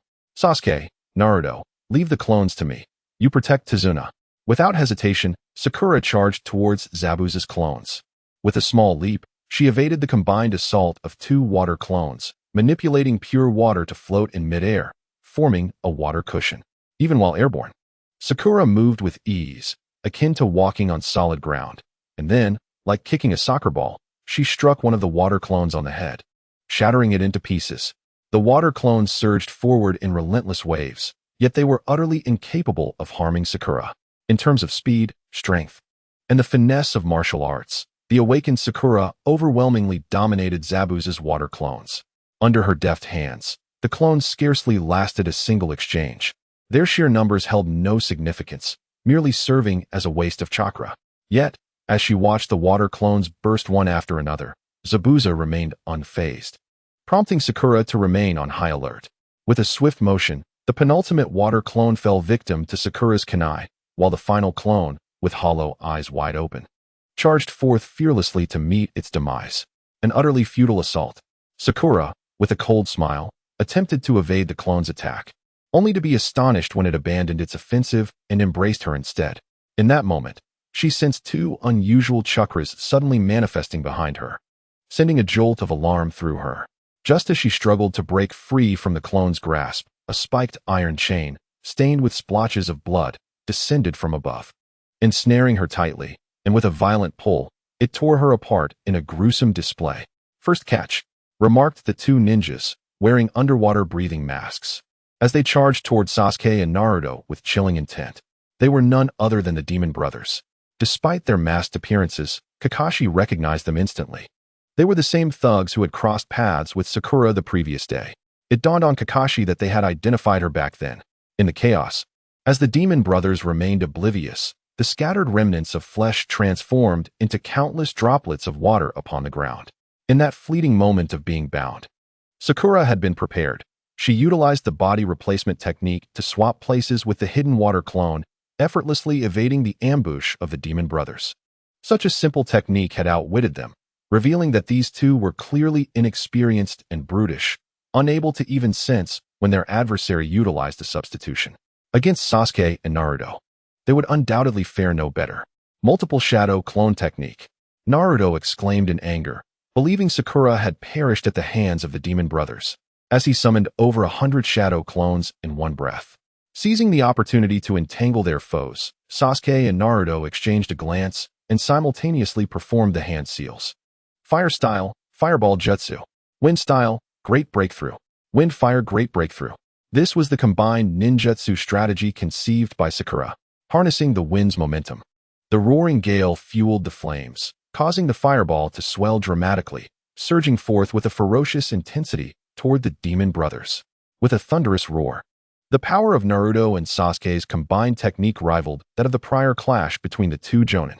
Amidst the explosive din, the fireball engulfed the demon brothers, unleashing a tempest that whipped up dust and debris. The searing shockwave tore through the thin mist, and as the dust settled, a shallow black crater remained on the ground, with the bodies of the demon brothers lifelessly sprawled before it. The demon brothers had been vanquished. Yet Sakura contemplated the presence of another ninja lurking on the battlefield, Mizuki. Her earlier use of the body replacement technique had been a deliberate strategy to conceal herself from his line of sight, allowing her to seize the moment to deploy the water gun technique against Zabuza. The Ghost brothers were left to confront Naruto and Sasuke, not only to provide them with an opportunity for real combat, but also to allow Naruto and Sasuke to divert the attention of Zabuza and Haku. As the Ghost brothers fell, Sakura, concealed within the woods, seized the moment to unleash her ninjutsu. Water release, great water gun technique. A sphere of water, imbued with immense pressure, materialized in Sakura's hand, waiting for her to create a small opening through which the high-pressure water blade would be propelled forth. Simultaneously, Sakura sensed another ninjutsu being formed nearby. Water release, thousand-killing water shuriken. A delicate cry echoed from the depths of the forest, and with the surge of chakra, dense mist swiftly coalesced into numerous sharp water shurikens, appearing in a semi-spherical formation around Sakura, their needle-like tips glimmering with a menacing brilliance. Haku, however, was not deceived. The fate of the Ghost brothers was of no concern to her. In truth, she loathed the bloodied Ghost brothers and regarded them with indifference, instead perceiving Sakura, who wielded the peculiar water release, as the true threat. Thus, upon noticing Sakura's intent to ambush Zabuza, Haku reacted without hesitation. Haku's interference was half successful. After months of relentless practice, Sakura had refined her mastery of the water gun technique, and her execution speed had notably improved. Just as Haku's 1,000-killing water shuriken began to condense the mist into a water sphere, Sakura completed her ninjutsu. The vast stream of water erupted from her hand, hurtling towards Zabuza at 5 times the speed of sound. With water as her blade, she was poised to strike with devastating precision. The water gun technique was meant to dispatch Zabuza cleanly and efficiently. Yet at the moment Haku's 1,000-killing water shuriken took form, Sakura was compelled to halt her technique. The multitude of shurikens obstructed her line of sight, and Kakashi was positioned perilously close to Zabuza. Continuing with the water gun technique risked injuring Kakashi due to even the slightest miscalculation. Frustration coursed through Sakura as she clenched her teeth, seething at the thought that had Haku's technique been slower, or if Kakashi had not been by Zabuza's side. Nevertheless, the brief moment she maintained the water gun technique inflicted substantial damage on Zabuza. The water blade, released under extreme pressure, sliced through his left arm with the ease of cutting through tofu, creating a smooth laceration. Had it extended a few more centimeters, it would have severed Zabuza's entire left arm. In an instant, blood gushed forth from the wound. Agonizing pain, terror, and shock gripped Zabuza. He had no doubt that this bizarre and formidable ninjutsu would tear him asunder if he endured even one more second. What was even more terrifying was the strength of the technique. Despite its ferocity, the chakra fluctuations were far less potent than those of advanced ninjutsu. Initially sensing the weak ripple of the water release, Zabuza had thought it merely a low-level technique, never anticipating its lethal capabilities. The operation had failed. A seasoned warrior, Zabuza immediately recognized this grim reality. Kakashi alone was enough to embroil him in a fierce struggle, let alone the formidable enemy beside him, who was poised to strike with powerful ninjutsu, while he had exhausted all his trump cards without achieving any results.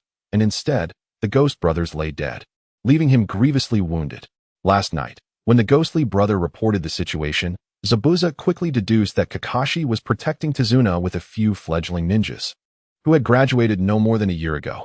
He concluded that all attention should be directed towards Kakashi, as the other 3 were hardly worth considering. Zabuza, who had always looked down upon the sheltered ninjas of the Leaf Village, regarded those who emerged from the brutal graduation ceremony of the Mist as cowards and weaklings. However, today, the bloody reality revealed to him the consequences of underestimating these fledglings. The pain in his left arm shattered his inexplicable sense of superiority. Brutality and bloodshed do not equate to strength. White, we must retreat, Zabuza shouted, dispelling the water prison technique. He pressed his right hand tightly against his wounded left arm, swiftly departing the battlefield with his executioner's blade strapped to his back. His pallid complexion, stained with blood, and hurried steps rendered his retreating figure a sight of utter disarray. Before leaving, he paused atop a tree, casting a lingering glance in the direction from which the water blade had been unleashed. The girl, encircled by White's 1,000-kill water shuriken, calmly unleashed her water release, effortlessly countering White's assault. Zabuza's mind flashed back to the moment his executioner's blade was halted by the seemingly delicate girl. The pale blue water shield and her confident emerald eyes were indelibly etched into his memory. It seems I must inscribe a new name in my manual, he thought with a cold smirk, clutching his wound as he leapt away. The innocent tree he had just vacated was shattered by the incoming water line moments later. After a series of swift jumps through the woods, he evaded the farthest reach of the water gun technique, vanishing into the sea of trees. Sakura watched helplessly as Zabuza disappeared from sight, then seized her water blade, returning to Tazuna's side. It was a near miss. Had this been a game, she mused, it would surely be akin to defeating a boss beyond their level, perhaps earning several ranks in the process. Kakashi jumped from the riverbank to solid ground, casting a vigilant glance around before exhaling a sigh of relief. All right, no need to be tense. They have departed, he declared. Let us take a moment to rest. With that, Kakashi lowered his forehead protector to shield his right eye and sat down heavily. The strain of utilizing his Sharingan against Zabuza had taken a toll on him, and witnessing Zabuza's retreat left him feeling both mentally and physically drained. Naruto let out a breath of relief, while Sasuke hesitated, glancing at Kakashi before finally voicing his question. Kakashi-sensei, how do you possess the Sharingan? Huh, Sharingan. What is that? Naruto asked, bewildered. The Sharingan, Sasuke exclaimed, taking a rare moment to explain to Naruto. It is the eye that Kakashi-sensei possesses, granting its wielder the ability to utilize ocular techniques, instantly deciphering taijutsu, ninjutsu, and jinjutsu, and replicating them for counterattacks. However, the Sharingan is a unique bloodline of the Uchiha clan. Only a select few within the clan possess such a rare trait. Sasuke refrained from vocalizing this last thought, as Kakashi was undoubtedly aware of it. He simply observed Kakashi in silence, awaiting an answer. Kakashi turned to cast a fleeting glance at Sasuke, then shifted his gaze towards the distant sky, as if lost in recollection. Regarding this eye, it is indeed a long story that I shall share with you all at a later time. However, I must clarify that I do not possess the bloodline of the Uchiha clan. Sakura is aware of this fact. She meticulously examined Kakashi's side story prior to her journey, understanding that Kakashi's eye belonged to Obito, and she has heard that Obito subsequently survived and transformed into a villain.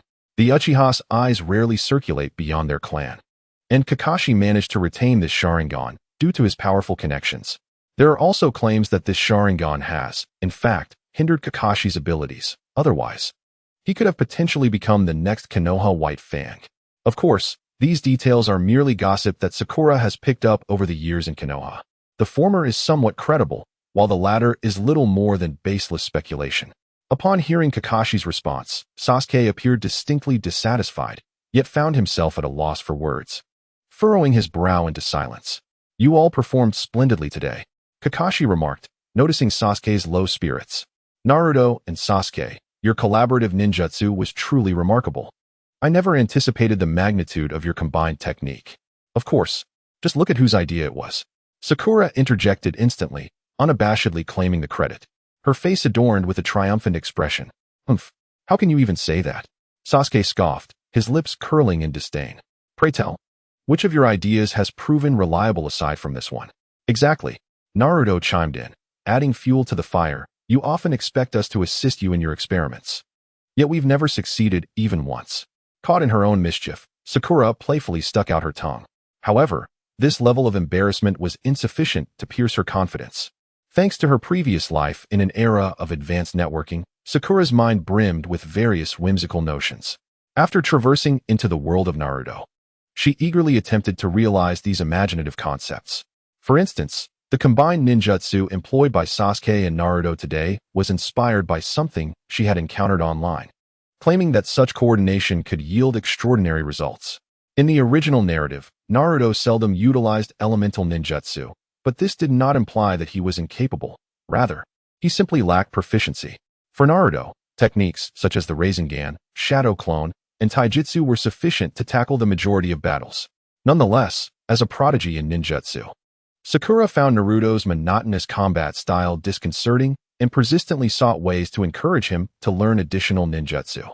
Regrettably, it would be some time before Sakura understood that it was not a matter of others not teaching Naruto ninjutsu, but rather that Naruto preferred techniques requiring no more than 5 hand seals.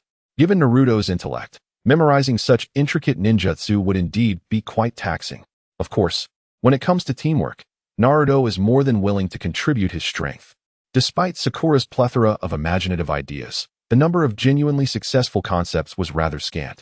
For example, once Sakura inquired of Kakashi whether soaking one's hands in vinegar could soften the bones and thereby enhance hand seal speed. Kakashi promptly chastised her, declaring her idea fundamentally flawed from the outset and a significant lapse in judgment.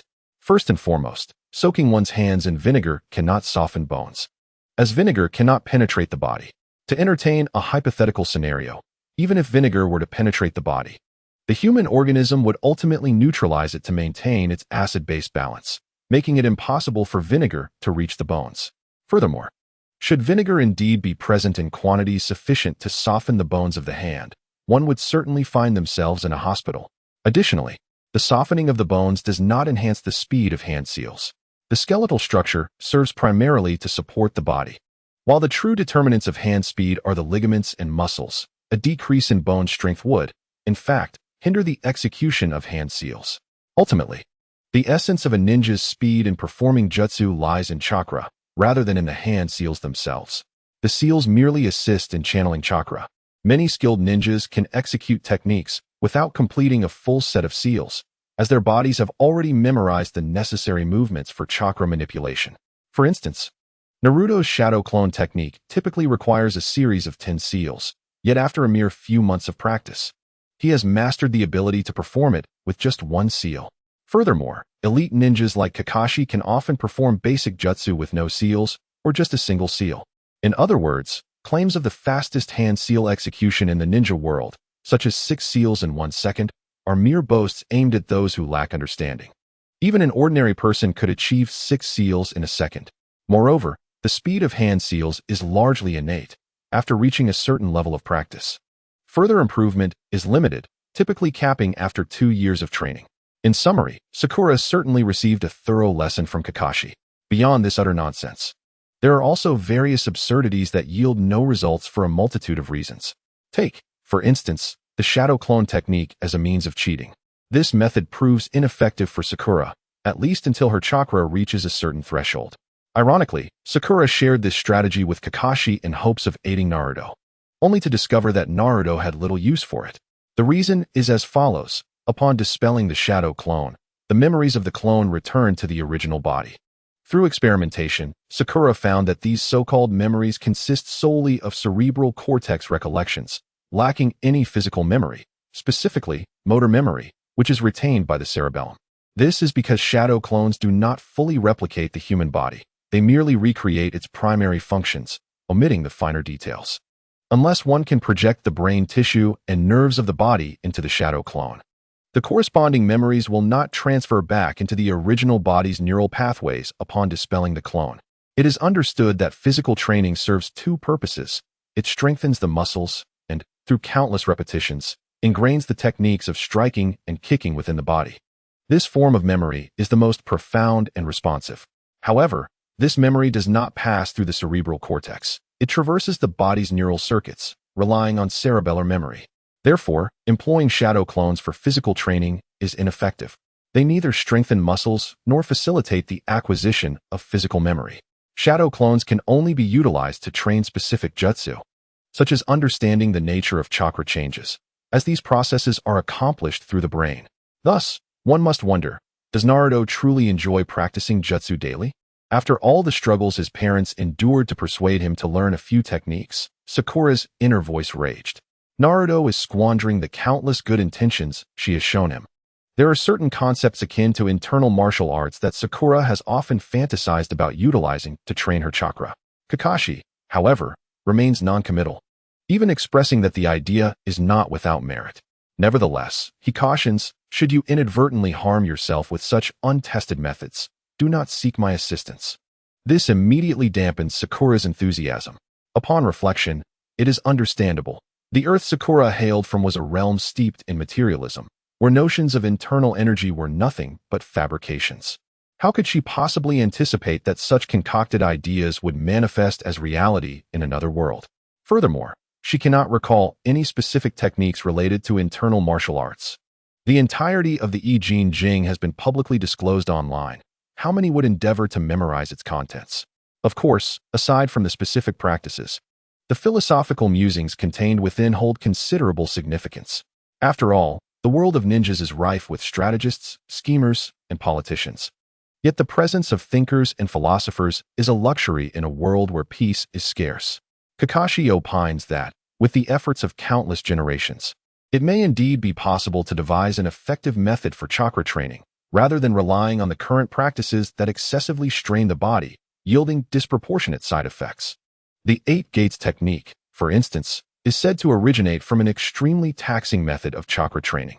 Admittedly, the increased chakra it provides is only temporary, thereby minimizing the risk of permanent bodily harm. The journey thereafter was devoid of further tribulations. The following day, Sakura and her companions reached their destination, the Land of Waves, specifically the home of Tazuna.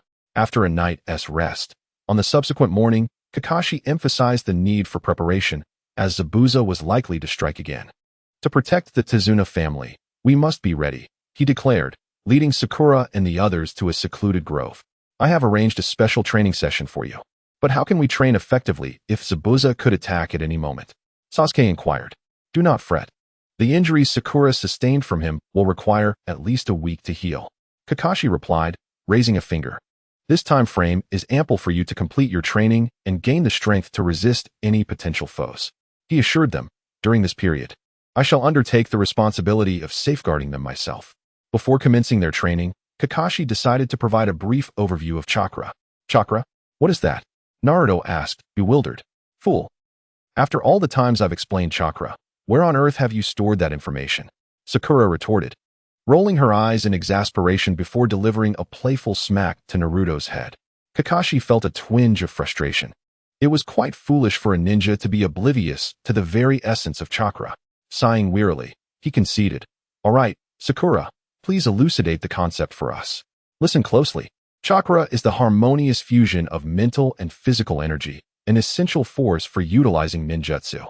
The so-called physical energy is derived from the 130 trillion cells within the human body, each extracting its own share of bodily energy. Another form of energy is the spiritual energy cultivated through extensive training and accumulated experiences. Naruto donned an expression of bewilderment, as if the concept were exceedingly intricate. However, he reasoned that even if he did not grasp the theory, his body would remember the techniques. Indeed, he thought, one could still utilize ninjutsu without fully understanding it. Sasuke, too, exhibited indifference. Kakashi shook his head and remarked, you are mistaken.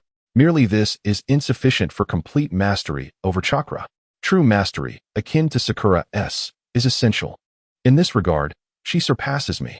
Sakura seized the conversation, asserting, so, you finally comprehend that my chakra manipulation exercises are not mere playthings.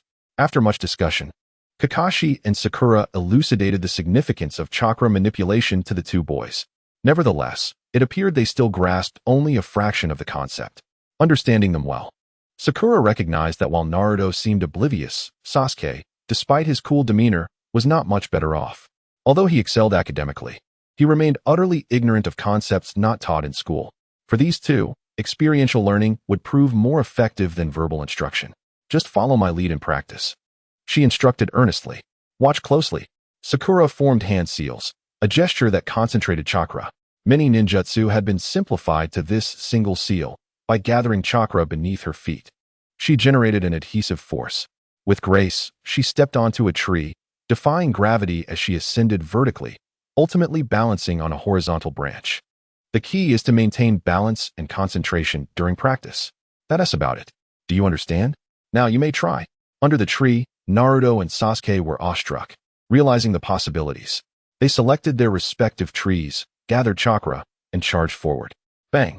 Naruto stumbled after merely 2 steps, overexerting his chakra and breaking the branch, tumbling to the ground.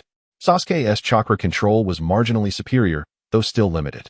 Sakura had previously warned them about the importance of chakra control. However, they had failed to appreciate the necessity of such foundational training, and now they were facing the consequences. Kakashi dispatched a shadow clone to guide their training, and then turned to Sakura. Now, let us discuss your training over there. He led her to a secluded clearing in the forest. Gazing at the serene girl before him, Kakashi suddenly found himself at a loss for words. For him, being Sakura's teacher was indeed a rather challenging endeavor. While some might envy him for having a prodigious student, Kakashi felt the burden of her exceptional talent left him uncertain of what to teach.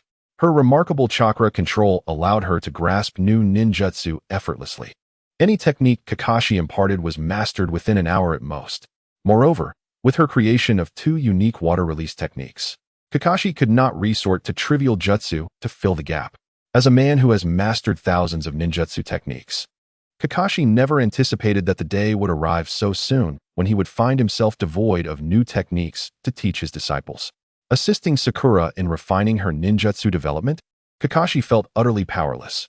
He had encountered many so-called geniuses in his time, yet he had never met someone like Sakura, whose talent stemmed from her boundless imagination.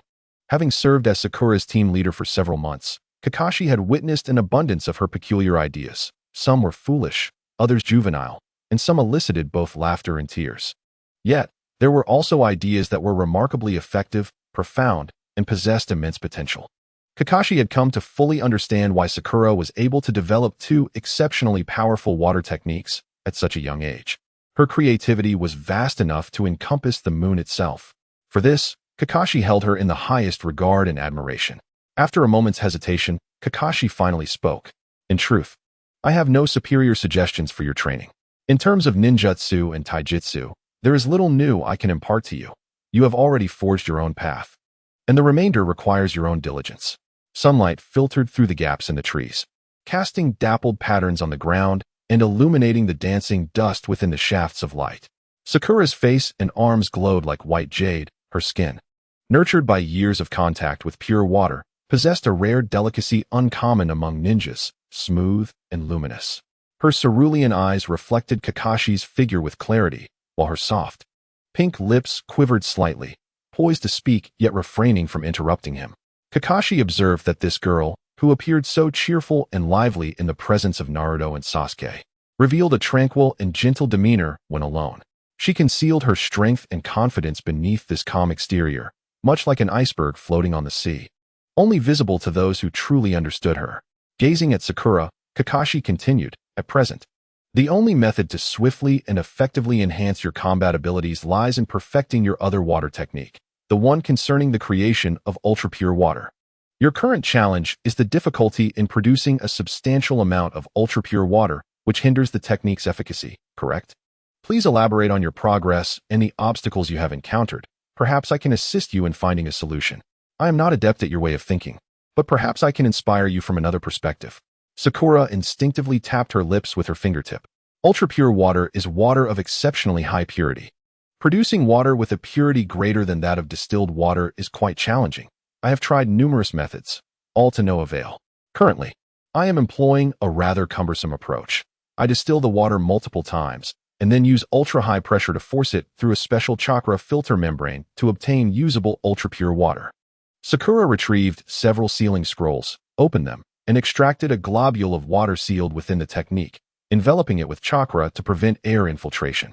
This is distilled water that has undergone repeated distillation, containing trace amounts of volatile ions and soluble gases. She then presented a transparent filter membrane to Kakashi, demonstrating the process of creating ultra-pure water. As Sakura described, this method was time-consuming and laborious, yielding scarcely a liter of ultra-pure water in an hour. Though Kakashi found himself perplexed yet impressed by the occasional technical jargon that Sakura employed, he ultimately grasped her predicament. After a brief contemplation, he began to formulate an understanding. Regarding the study of this exceptionally pure water, I cannot offer you any substantial advice. However, your approach seems to align more with that of an ordinary person. As a ninja, one should predominantly seek solutions from the perspective of ninjutsu.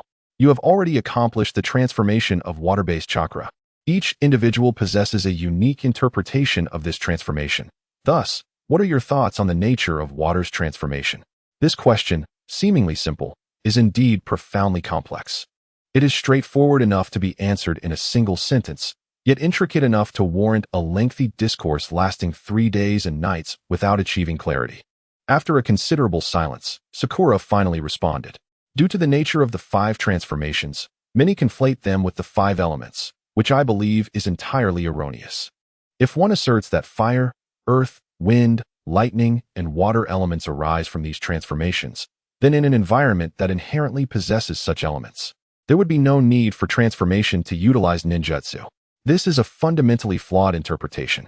It merely reflects the mimicry of chakra, simulating the elements we commonly encounter, which share similar properties but are fundamentally distinct from the elements present in nature. It is evident that the transformation of chakra into the 5 elements is no different in essence from the transformation of chakra into oil, poison, snakes, and various weapons.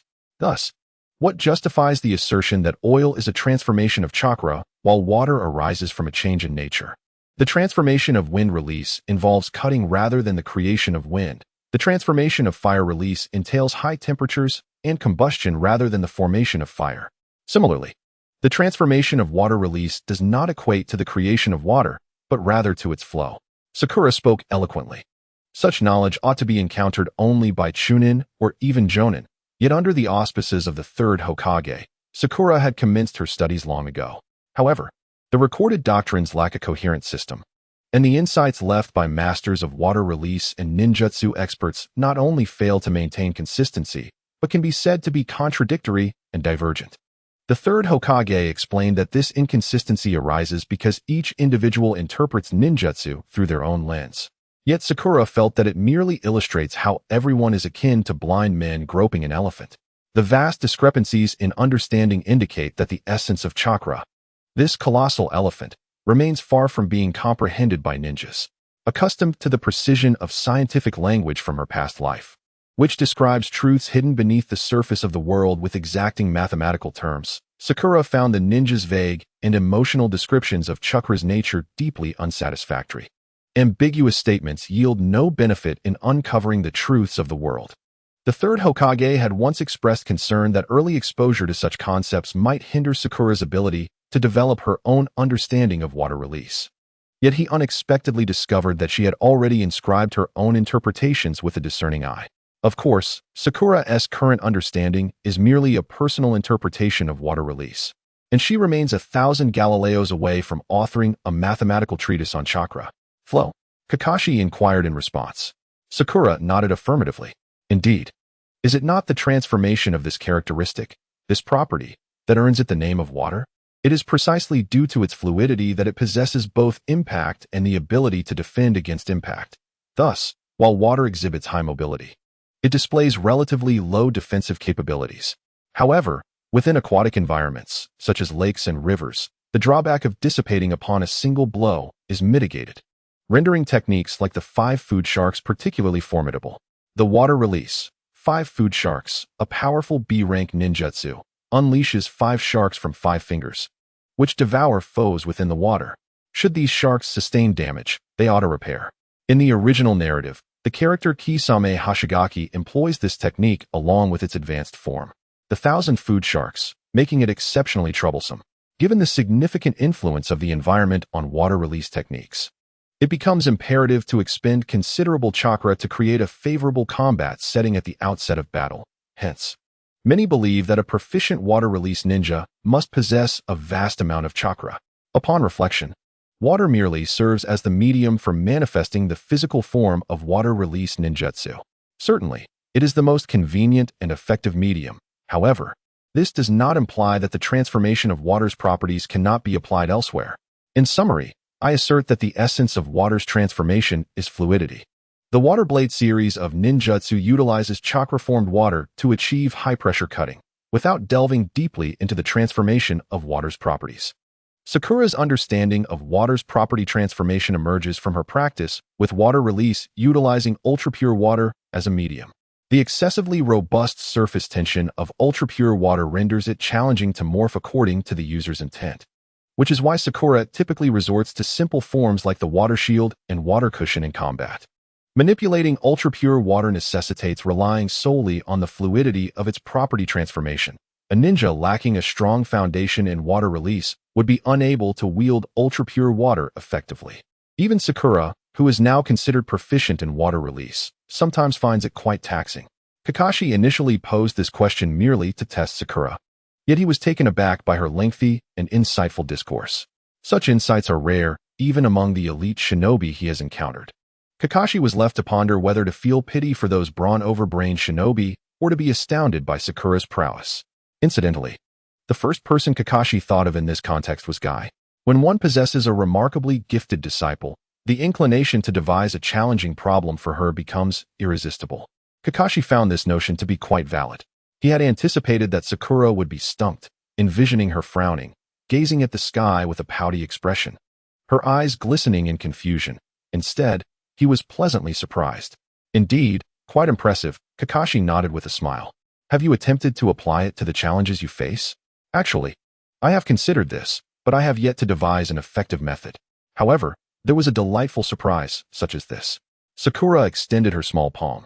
Her fingers slightly curled, and from her palm erupted a vast surge of pale blue chakra, which swiftly intertwined and spiraled. To Kakashi's astonishment, it formed a seemingly tranquil sphere of chakra, while within, it spun wildly. Water release, spiral vortex. Sakura's lips curled into a subtle smile, her eyes sparkling with pride. Wait, this incorporates property transformation. Unbeknownst to him, Kakashi had already lowered his forehead protector, his right eye ablaze with a vivid crimson Sharingan. whirling frantically as it recorded the chakra sphere that stirred tumultuous emotions within him. As a disciple of the fourth Hokage, Kakashi could hardly fail to recognize this technique. The very ninjutsu that the fourth had conceived, it exemplified the utmost expression of form transformation, an instinctual ninjutsu devoid of hand signs. The Rasengan. Kakashi gazed in astonishment at the scene before him. Through the unique perspective of his Sharingan, he could clearly observe the beautiful sphere of chakra, infused with the properties of water, flowing wildly within, while its surface remained eerily tranquil. The Rasengan, imbued with boundless power, floated obediently and serenely upon Sakura's delicate palm. Her fingers slender and pristine, a stark contrast to the bloodied hands of a typical ninja wielding a weapon. Yet she held within her grasp a technique more perilous than any blade. Indeed, this was the water release, Rasengan, an S-rank ninjutsu characterized by its extraordinary rotational velocity, enhanced by the incorporation of water-nature transformation. Kakashi pondered helplessly that if struck by such a technique, even 10 of him would not survive. Initially, the intent had been to create a centrifuge to purify water, resulting in this spinning sphere. However, upon realizing the rotational speed was insufficient, he had introduced the water-nature transformation to augment its flow. Yet, even with such acceleration, the desired outcome eluded him, leading to the abandonment of that concept. Instead, he inadvertently discovered that this technique possessed formidable power in combat, albeit with significant chakra consumption, rendering it impractical. Even a single use would leave him utterly depleted, which is why he had never employed it. Was there not a resemblance between this technique and the Rasengan of the fourth Hokage? Kakashi's thoughts were interrupted as he heard Sakura calling him, "Kakashi-sensei?" Despite the repeated affirmations of this youthful prodigy standing before him, Kakashi grasped the frailty of words at that moment. Haruno Sakura, this budding girl, merely 12 years of age, had already developed a series of S-rank water blades and a Rasengan that had once astounded even the fourth Hokage, which he had never fully mastered, while simultaneously working on a new water technique that transcended S-rank and the conventional understanding of water release in the ninja world. The river of time relentlessly pushes forward, and Kakashi, who had always believed himself to be among those propelling others, suddenly felt as though he had perished upon the shore. In 3 or 4 years, with her mastery of water release, she would undoubtedly surpass him with ease. Kakashi felt a mixture of relief and sorrow. With a deep sigh, Kakashi regained his composure and continued, "If water release is insufficient, what of other elements? Or even bloodline limits that blend different attributes?" He recalled the ice release technique he had used to save Zabuza. "Aside from wind release, I have yet to practice with other elements, and I am not well versed in bloodline limits. I have heard that even a Jonin need only master 2 attributes." Sakura's ability to perform wind-nature transformation stemmed from the popularity of fan fiction that frequently depicted the shadow clone technique as a cheat, to the extent that even a novice like Sakura was aware of the storyline involving the training of wind release. No. The transformation of 2 nature types is merely a baseline. Typically, a high-ranking ninja possesses mastery over multiple nature transformations, especially a ninjutsu-oriented ninja like yourself. Kakashi, relishing the rare experience of teaching, remarked, "For instance, I specialize in lightning and earth, yet I am proficient in all 7 attributes: fire, wind, lightning, earth, water, yang, and yin." 7 attributes, you say? Misled by the early chapters of the Naruto manga, Sakura believed that most individuals could only master a few, perhaps 2 or 3. So, which nature transformation should I develop? The 5 basic nature transformations, combined with yin and yang release, total 7. As for a secondary attribute, one should generally select one that harmonizes well with their innate abilities, complementing their ninjutsu. Clearly, the best fit for you would be yin release. Your natural mental strength makes it particularly effective. However, Kakashi deliberately paused. "But what?" Sakura tilted her head in inquiry. "Teacher, I don't possess yin transformation either. My jinjutsu skills are rather mediocre." Kakashi sheepishly scratched his head. "What? In any case, I can confidently say I am well versed in lightning and earth transformations. While I have not delved deeply into fire transformations, I possess sufficient knowledge to teach you effectively. So, which one do you wish to choose?" Sakura furrowed her brow in contemplation. Centering on water release, supplemented by other secondary attributes to mitigate her weaknesses, seemed plausible. Yet, her core water release was still in the developmental stage, and her wind transformation was only slightly advanced at this juncture. She lacked the motivation to learn a new nature transformation. On the other hand, Kakashi's words held merit. When faced with a bottleneck, broadening one's horizons might spark inspiration. Sakura understood the principle of serendipity. Thus, faced with a choice among three options, which should she select? This decision could significantly impact her for a long time. After much contemplation, a spark of inspiration illuminated her thoughts. Kakashi-sensei, how about you teach me ice release? Sakura, perhaps you should temper your ambitions. Kakashi was momentarily taken aback, finding the situation both amusing and bewildering. The simultaneous use of two chakra nature transformations is already classified as a bloodline limit, and those capable of achieving such a feat in the ninja world are exceedingly rare. Yet, it seemed to have become a trivial matter in Sakura's mind. Ice release is a property formed by the simultaneous use of wind and water nature transformations. While articulating the concept of utilizing two chakra nature transformations sounds simple, its execution is exceedingly challenging. Chakra's nature transformation is dictated by one's mind. Simultaneously engaging two nature transformations necessitates a dual focus. To illustrate, it is akin to drawing a circle with one hand while drawing a square with the other. One must excel at both tasks simultaneously. Moreover, chakra nature transformations are far more complex than mere drawings. Kakashi continued to elucidate. The more pragmatic issue is that although I have recorded the ice release technique with my Sharingan, Sakura notes, this refers to the technique 1000 Kill Water Surge, which Kakashi considers ice release rather than water release. I do not possess the ability to perform ice release myself, thus limiting my capacity to guide you effectively. Isn't that just splendid? Upon hearing Kakashi's explanation, Sakura smiled. Challenges and difficulties pique her interest the most. If others cannot achieve it, why should she be incapable? From the intricate art of combining water release techniques to the purest form of water, which of these feats could be accomplished by others? From the very beginning, she has traversed a path that others have scarcely dared to imagine. Her success does not necessitate comparison to anyone else. At this moment, Sakura beams with unwavering confidence. Very well then, let us give it a try, Kakashi remarked, raising his hands in a gesture of resignation. Gazing at Sakura's serene smile, he perhaps glimpsed a reflection of his younger self, brimming with confidence, and a surge of anticipation welled up within him. What seems impossible for the rest of us may very well be achievable in her capable hands. After all, this young girl has already conjured miracles on several occasions. Let us begin with the fundamentals, Kakashi declared as he picked up a few leaves and handed them to Sakura. Let's revisit the transformation of wind chakra and see how well you comprehend wind release. Sakura deftly accepted the leaves, aligning her index and middle fingers to casually grasp one. In an instant, a flash of blue light illuminated the air, and the leaf was sliced cleanly in two. Kakashi nodded slightly. At this level of practice, basic wind release techniques would pose no challenge. However, she was still far from mastering ice release. Not quite enough. To attain ice release, you must delve deeper into your understanding of wind transformation.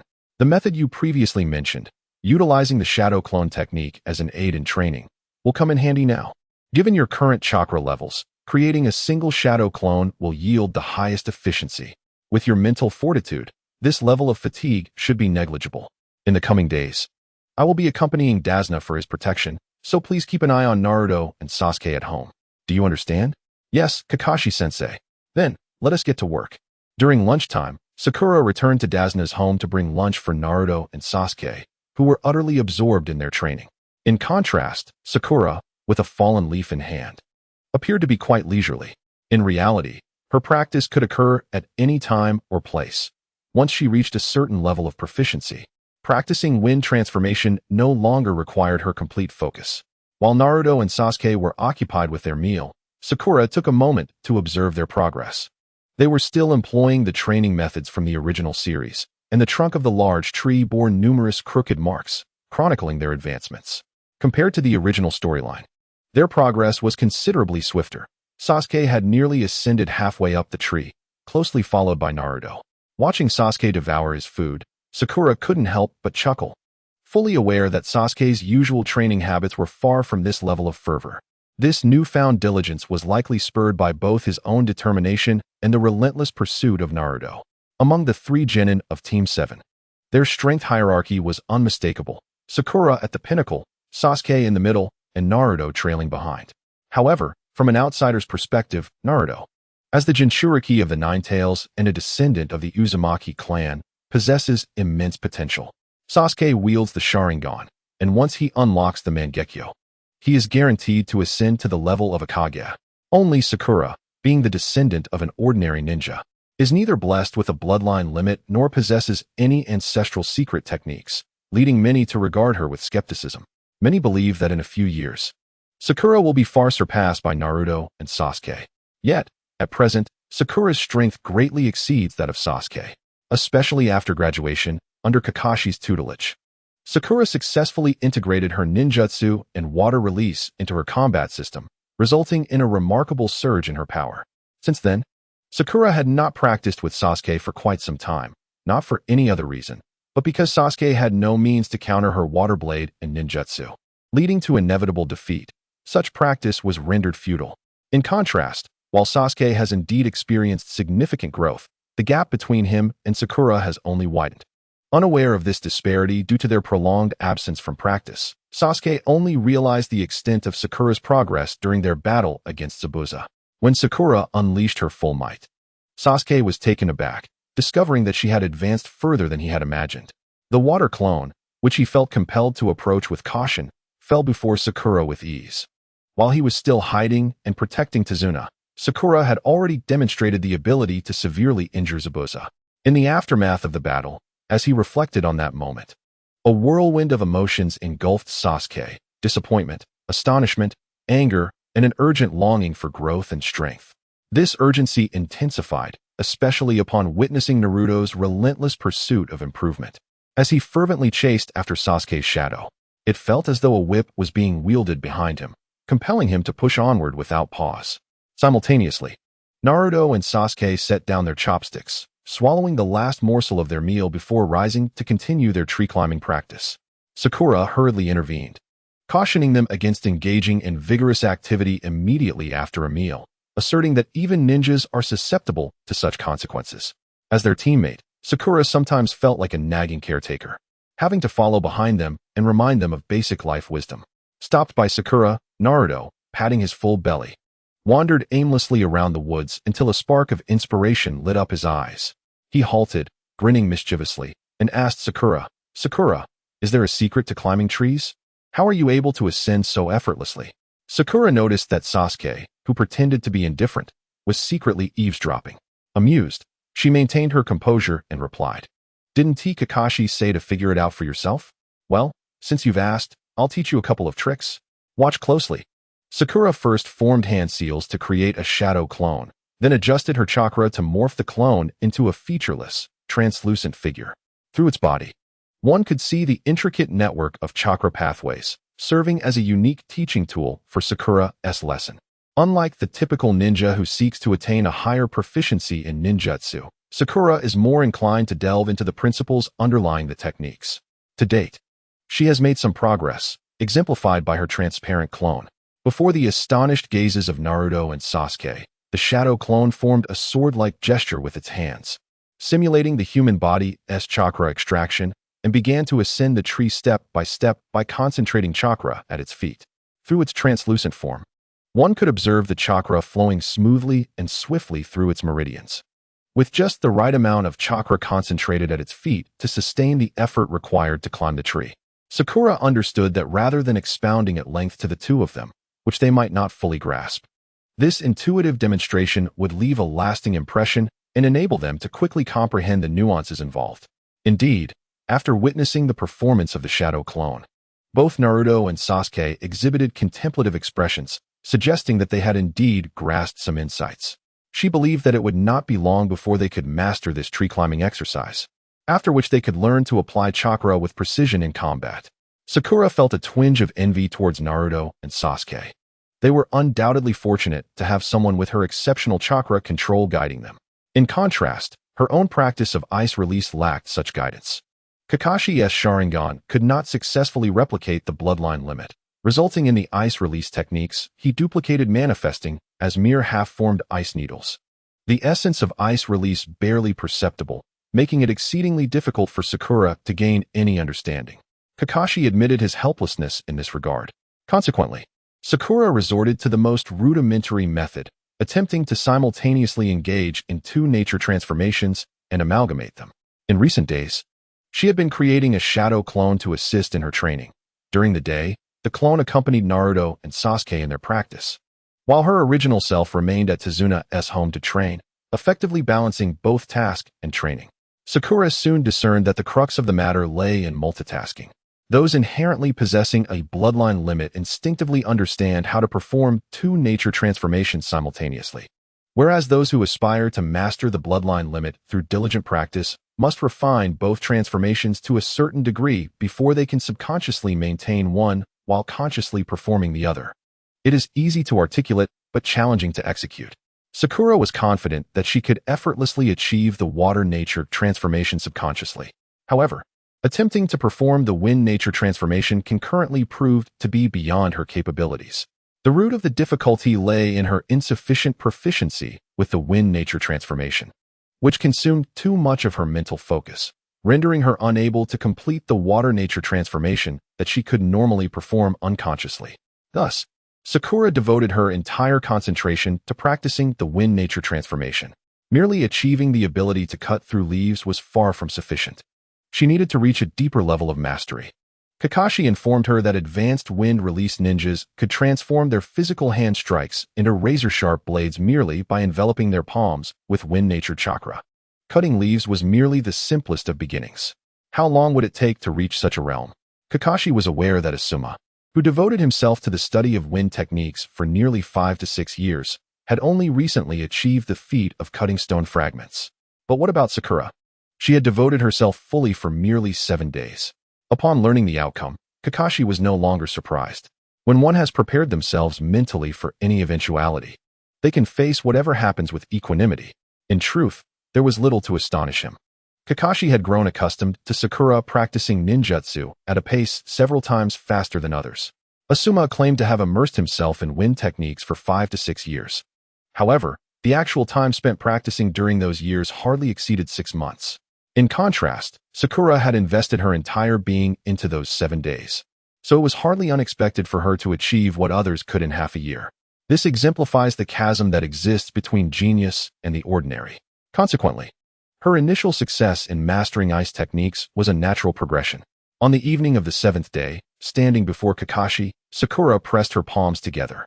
With her left hand, she controlled chakra to induce a water nature transformation, while her right hand manipulated chakra for wind nature transformation.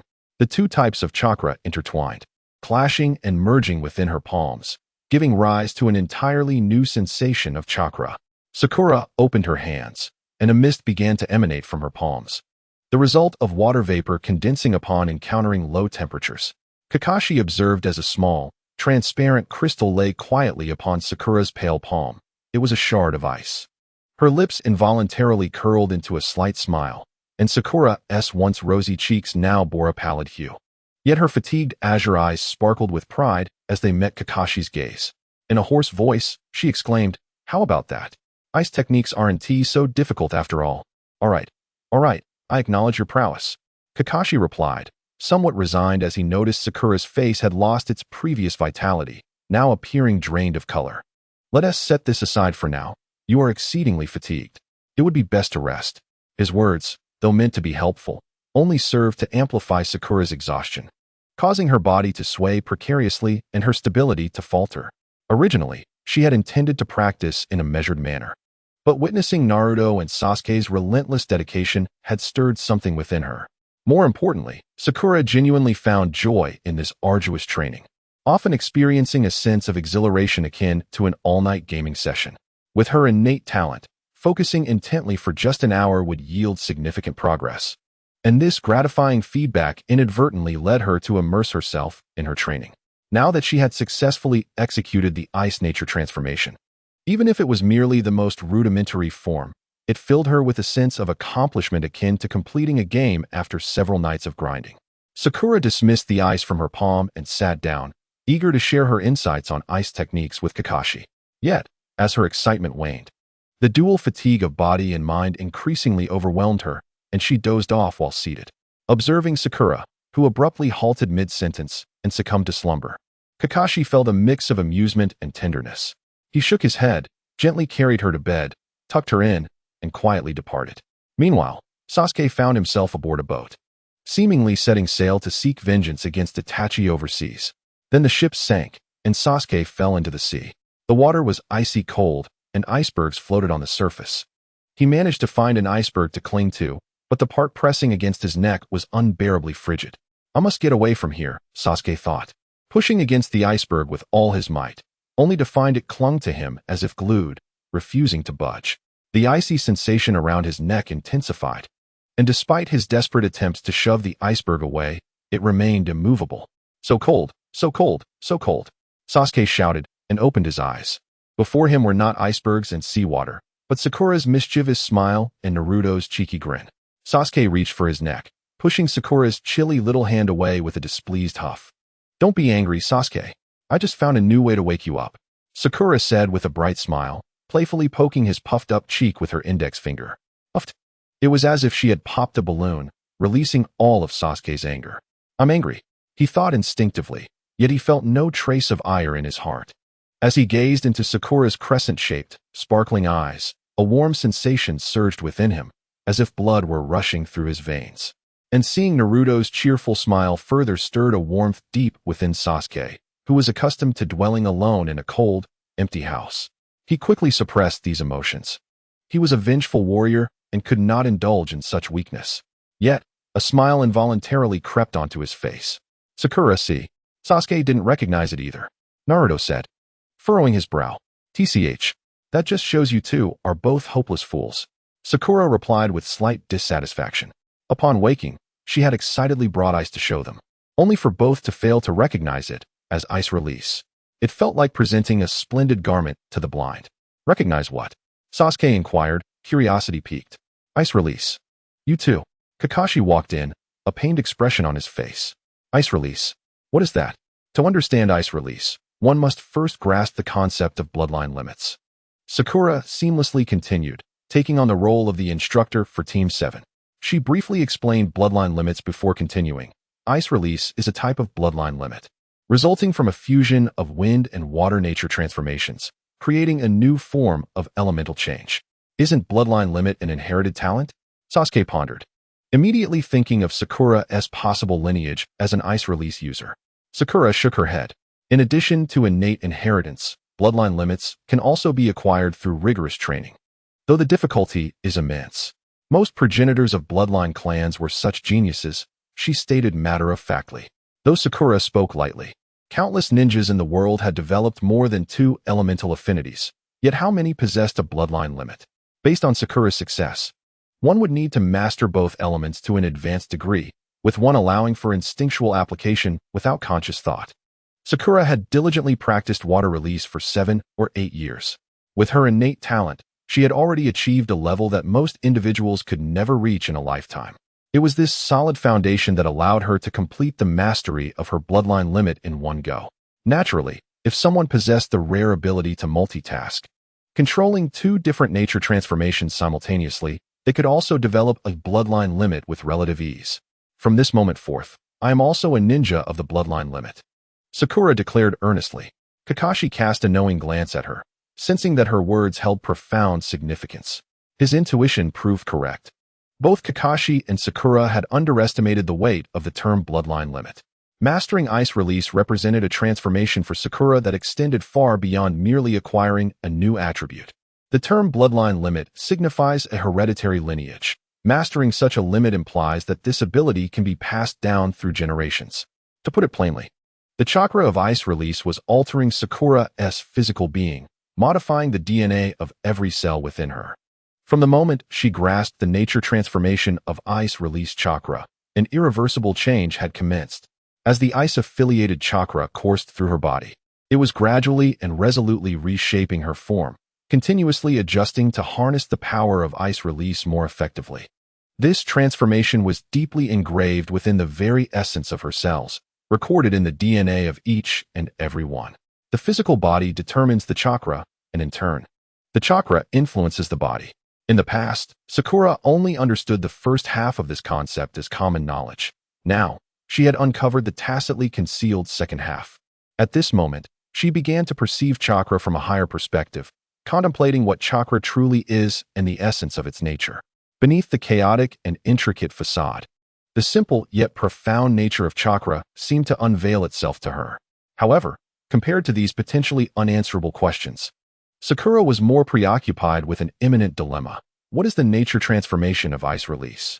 Despite having completed the nature transformation, she still struggled to grasp this question.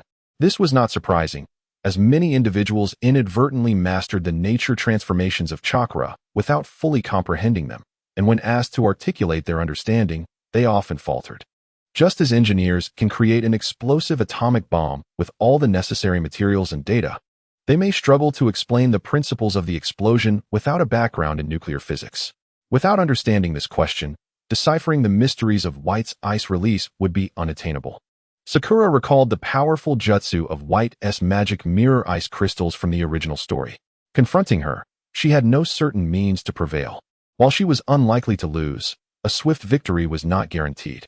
What if White ensnared her within her jutsu, or even trapped Sasuke and Naruto alongside her, and then turned her attention to Dasna? Sakura could not ensure that White would not resort to lethal measures against Dasna. The recent alterations in the details of Zabuza's attack had made her acutely aware of the increasingly evident butterfly effect. The advantage of familiarity with the plot was waning and would soon vanish entirely. However, dwelling on this troubling issue serves no purpose and provides no guidance, thereby rendering the mastery of ice release a distant prospect. Nevertheless, from Kakashi's perspective, mastering the nature transformation of ice release in such a short span of time is indeed advantageous for the successful completion of their mission. The presence of a ninja skilled in the nuances of ice release within the team brings Kakashi, who is still grappling with how to counter the enemy's ice release user, a sense of reassurance. On another front, Naruto and Sasuke have already completed their tree climbing training and are now learning how to harness their chakra explosively to instantaneously augment their physical capabilities such as strength and speed. With their most significant shortcomings addressed, both Naruto and Sasuke are experiencing remarkable growth in their abilities. After having breakfast, Kakashi announced a temporary cessation of training. In the coming days, the threat of Zabuza's potential attack loomed large, necessitating that everyone remain vigilant to face possible assaults. After careful consideration, Kakashi decided to bring Naruto and Sasuke along to protect Tazuna, while the most capable of self-defense among them, Sakura, was tasked with guarding Tazuna's home, safeguarding his daughter and granddaughter as a precaution.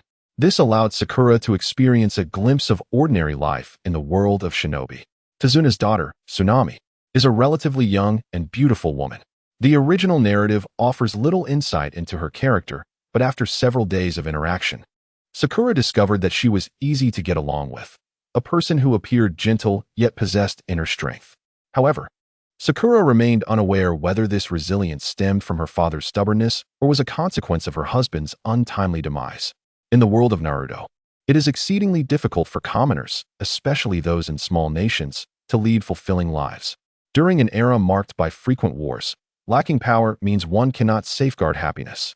Even in a haven like the Land of Waves, far removed from conflict, insufficient strength cannot shield them from oppression. While accompanying Tsunami on a trip to buy groceries, Sakura was profoundly impacted by the dilapidated state of the country. The once spacious streets and numerous shops hinted at past prosperity, now faded into obscurity. Most shops stood shuttered, while the few supermarkets that remained open were eerily quiet, their shelves sparsely stocked with items that appeared to have languished unsold for ages, priced exorbitantly. Even a skilled engineer like Tazuna struggled to afford sufficient food for his family. Tsunami sighed, reminiscing about the Land of Waves in its former glory, as Sakura had just managed to shake off a beggar. Unlike the professional beggars of her previous life, Sakura recognized that the beggars here were desperate individuals unable to sustain themselves, forced to resort to street begging. Their gaunt faces and unsteady steps starkly contrasted with Sakura's healthy complexion and smooth skin. Yet, Sakura found herself unable to extend kindness to them. She noticed that more than a dozen beggars had turned their attention towards her, perhaps perceiving her as a wealthy benefactor due to her striking presence. If she were to offer them money, she would soon be surrounded by them. Tsunami continued helplessly. Ever since Kato arrived, everything has changed. After monopolizing our maritime trade, he began to exploit us mercilessly for his own profit. In the Land of Waves, there exist neither ninjas nor ninja villages, allowing ordinary individuals like Kato to impose their tyranny upon our nation. Hence, my father endeavors to construct a grand bridge, not solely to dismantle Kato's maritime blockade, but, more importantly, to rekindle the spirit of resistance within the hearts of our people. Sakura fell into a contemplative silence. Delving deeper into this topic felt overwhelmingly heavy. The words of Kiname left her momentarily at a loss for a response. From a ninja's perspective, Sakura believed that a nation, if conditions permit, ought to cultivate a ninja village, or at the very least, maintain a cadre of ninja warriors. It is difficult to ascertain whether the Land of Waves' decision to forego ninjas is a display of courage or folly. However, over the past several decades, amidst the frequent upheavals of world wars, this choice has allowed the Land of Waves to remain untouched by conflict, transforming it into a secluded paradise, far removed from the chaos. To the great powers, this modest nation offers neither strategic nor economic value, nor does it pose any significant threat. Thus, the trouble of occupying it outweighs any potential benefits, especially during times of strained military resources. Yet, such an unguarded nation becomes a coveted prize for those with ambitions. In the aftermath of the war, Kato, having discerned the vulnerability of the Land of Waves, monopolized its transportation routes through his underworld connections and hired rogue ninjas, reducing the nation to a mere plaything for his exploitation. Sakura yearned to know what thoughts would cross the mind of the leader who had established the rule against the formation of a ninja village upon witnessing such a scene. It is a well-known axiom in the world of Naruto that only ninjas can combat ninjas. Sakura felt a twinge of embarrassment, recognizing that in Kato's subjugation of the Land of Waves, the rogue ninjas he employed played a notably ignoble role, contributing significantly to the disintegration of the nation's defensive forces. Rogue ninjas are still ninjas, and ninjas have long been the harbingers of chaos in this world. Sakura pondered whether Kiname would harbor resentment towards the entire ninja community because of this.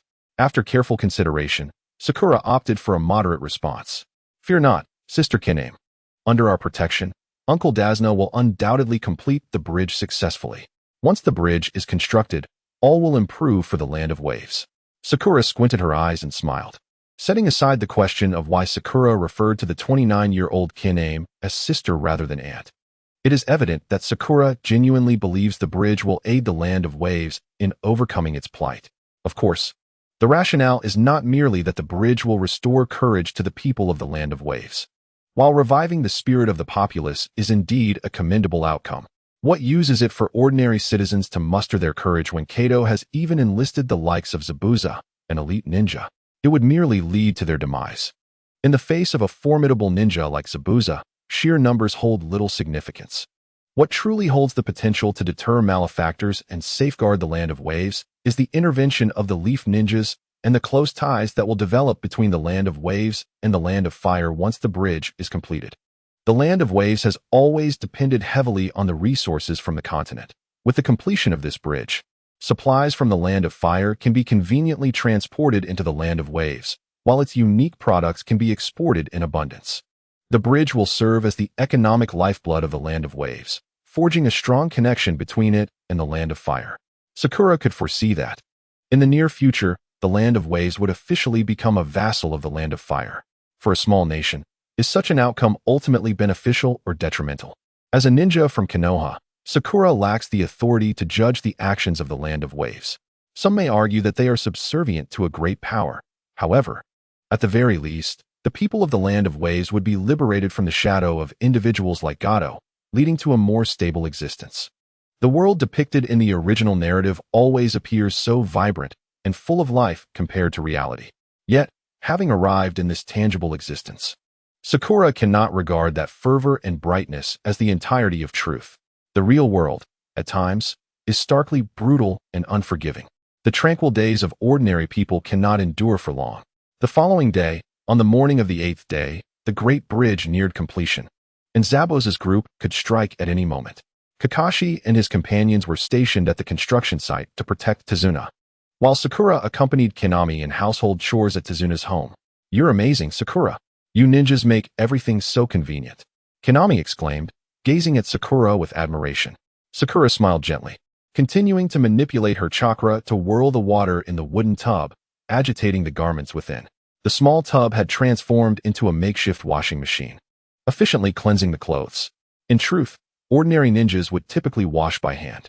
Not many can accomplish what I can, Sakura remarked with a hint of pride. Though it seems simple, there is considerable technical skill involved. Of course, a ninja capable of such feats, possessing even a modicum of dignity, would likely refrain from using chakra for household chores. Perhaps only Sakura would disregard this so-called dignity of the strong. After all, such honor is merely a tedious sense of superiority. Moreover, Sakura's approach to household tasks essentially serves as a means to utilize fragmented time for training, truly a method of seizing every moment for cultivation. As she spoke, Sakura suddenly furrowed her brow, sensing the approach of enemies. Although not a sensory-type ninja, within a sufficiently close range, her awareness surpassed that of a sensory ninja. Sakura narrowed her eyes slightly. Two adversaries approached, unmasked and devoid of chakra signatures. Were they samurai? There seemed to be a faint chakra source behind them, suggesting the individuals ahead were merely probing. Do not speak," Sakura instructed, positioning herself protectively in front of Kinami and Inari, gazing calmly towards the entrance. In her perception, the two unmasked samurai had already reached the threshold. With a resounding crash, the wooden door was mercilessly cleaved by a sharp samurai blade, splintering into uneven fragments. Two brazen samurai stepped through the doorway, casting a cold glance at Sakura and the others. "So, you must be Tezuna's daughter. Come, you will accompany us," they stated ominously. The other, a man with a bare torso adorned with grotesque tattoos, flashed a bloodthirsty grin and cruelly remarked, "Just a useless ninja and a child. Allow me to deal with them. I'm eager to vent some frustration." What a narrow-minded perspective. A faint sound emanated from behind the two brazen warriors, causing their arrogant expressions to freeze, morphing into terror, swiftly followed by Sakura's water clone delivering a punch that sent them sprawling to the ground in a daze. At that moment, several shuriken shattered the window, hurtling towards Sakura and her companions. These were the hidden ninjas, launching a surprise attack, while Sakura's attention was diverted by the two warriors. Caution! Such a feeble ambush posed no threat to Sakura. With a flick of her right hand, she transformed the water used for laundry into a protective water shield, deflecting the shuriken. However, she observed in dismay that the shuriken embedded in her shield had tainted the water a pale green. Poison. Yet, the toxicity seemed mild. After this probing strike, the assailants ceased their onslaught. Were they testing her patience, or merely stalling for time? Sakura furrowed her brow, contemplating. Regardless of their motives, it indicated their lack of confidence in confronting her directly. Moreover, if she was under attack, it was certain that Kakashi was also facing adversaries, necessitating a swift resolution to provide them support. Sakura quickly deduced this. With a subtle movement of her fingers, she transformed the water shield into a series of water shuriken, which she then froze into hard ice projectiles. Although she had yet to master any ice ninjutsu, manipulating the properties of ice for minor tasks was well within her capabilities.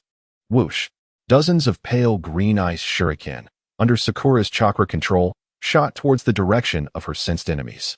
Following a crisp sound of clashing weapons, a masked ninja burst through the window, the scar of a blade evident on his forehead protector from the hidden mist village, completing his hand seals as he landed. Water release, water chaos wave. He initiated his jutsu while swiftly moving. In contrast, Sasuke and Naruto were far behind. Sakura silently marveled. However, having witnessed the overwhelming might of Kakashi and Zabuza's B and even A-rank water jutsu, this C-rank technique from a mere lackey appeared riddled with flaws. Utterly lacking in power, barely worth her notice. Unperturbed, Sakura materialized a crystal-clear long blade in her hand, its edge emanating an eerie chill, a testament to its unparalleled sharpness. Infusing wind chakra into the blade, the transparent ice sword ignited with a blue glow of chakra. She patiently awaited the water chaos wave to approach, then swung her blade with decisive force. Whoosh! It was as if the air itself was torn asunder by the sharpness of her long knife, producing a sound akin to fabric ripping. With a swift slash, Sakura cleaved through the mist ninja's jutsu with astonishing precision. The rogue ninja's eyes widened in disbelief as he beheld the wind-infused ice sword, unable to fathom its terrifying power. Without hesitation, after shattering the water jutsu, Sakura advanced, delivering another horizontal slash, the ice blade shimmering with blinding blue light, an unstoppable force aimed at the rogue ninja. Seeing the blade that could sever even ninjutsu hurtling towards him, the mist ninja's expression shifted to one of panic, retreating swiftly while launching a shuriken in a desperate bid. The shuriken was effortlessly sliced in two, but it afforded him a crucial moment. Crash! The long blade sliced through the mist, cleaving the mist ninja into a cascade of water droplets. Substitution jutsu. The technique was successfully executed. The rogue mist ninja, having just exchanged positions with a water clone, awkwardly appeared outside the house. Yet, he had forgotten that Sakura possessed another water clone outside as well. Still reeling from the shock, the rogue ninja had not yet stabilized himself when the water clone stealthily materialized behind him, brandishing a kunai aimed viciously at his heart. The sudden attack from the water clone was perceived by the mist ninja, who, drawing upon his vast experience, reacted with remarkable speed. He wasted not a single millisecond and chose the most prudent course of action.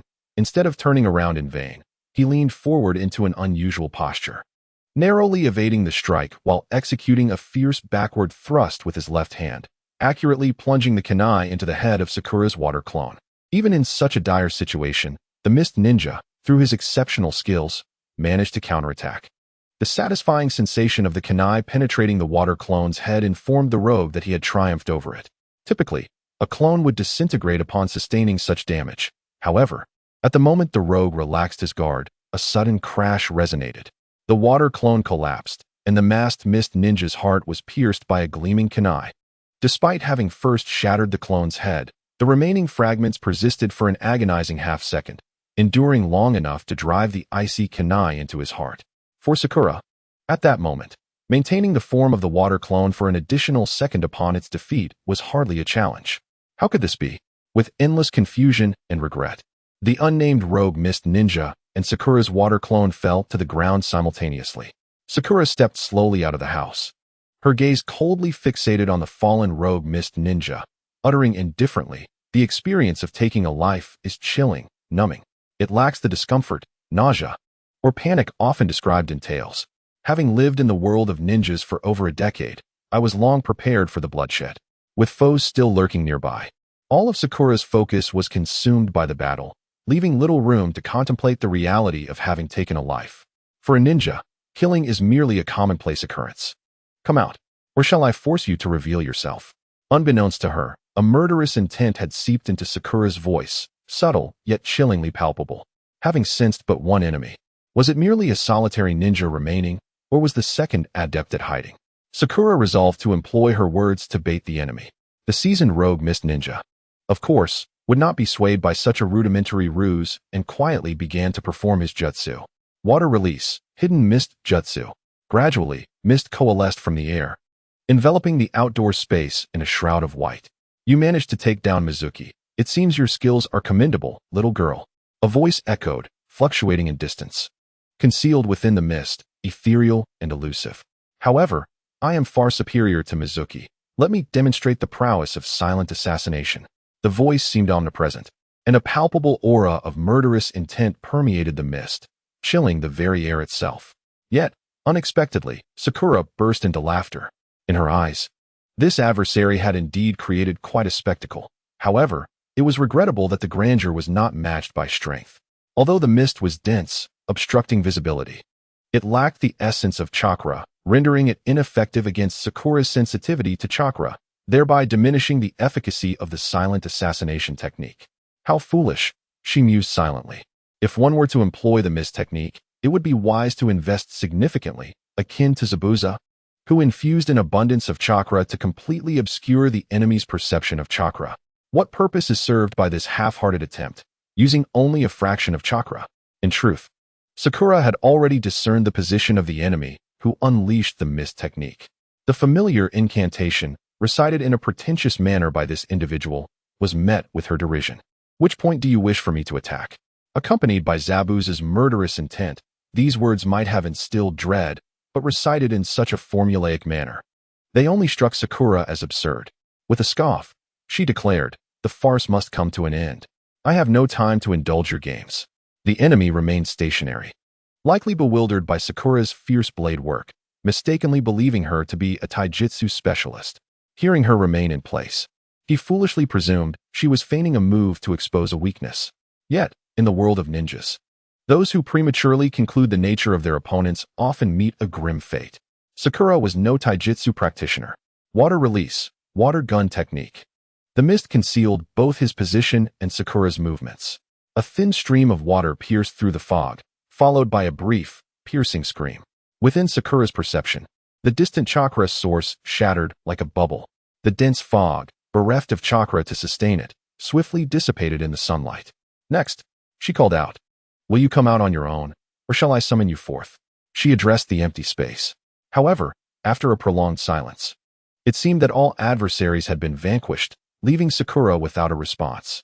Could it be that the indistinct chakra source she had sensed earlier was merely an illusion? After waiting patiently for a moment with no new enemies appearing, she turned to return indoors, bringing Kaname and Inari out with her. "This place is no longer safe. I will take you to hide while I go to assist Kakashi. Do not wander off," Sakura cautioned Kaname as they stepped outside. Just as she turned back, an ambush ensued. A figure, swathed in bandages, suddenly emerged from the small pool of water before Sakura, lunging at her with incredible speed. Success! The bandaged ninja was confident in his swiftness. At such close range, no one could evade his surprise attack. He envisioned the kunai piercing the heart of his enemy, just as it had done to so many before. "Die!" The bandaged man screamed in a frenzy.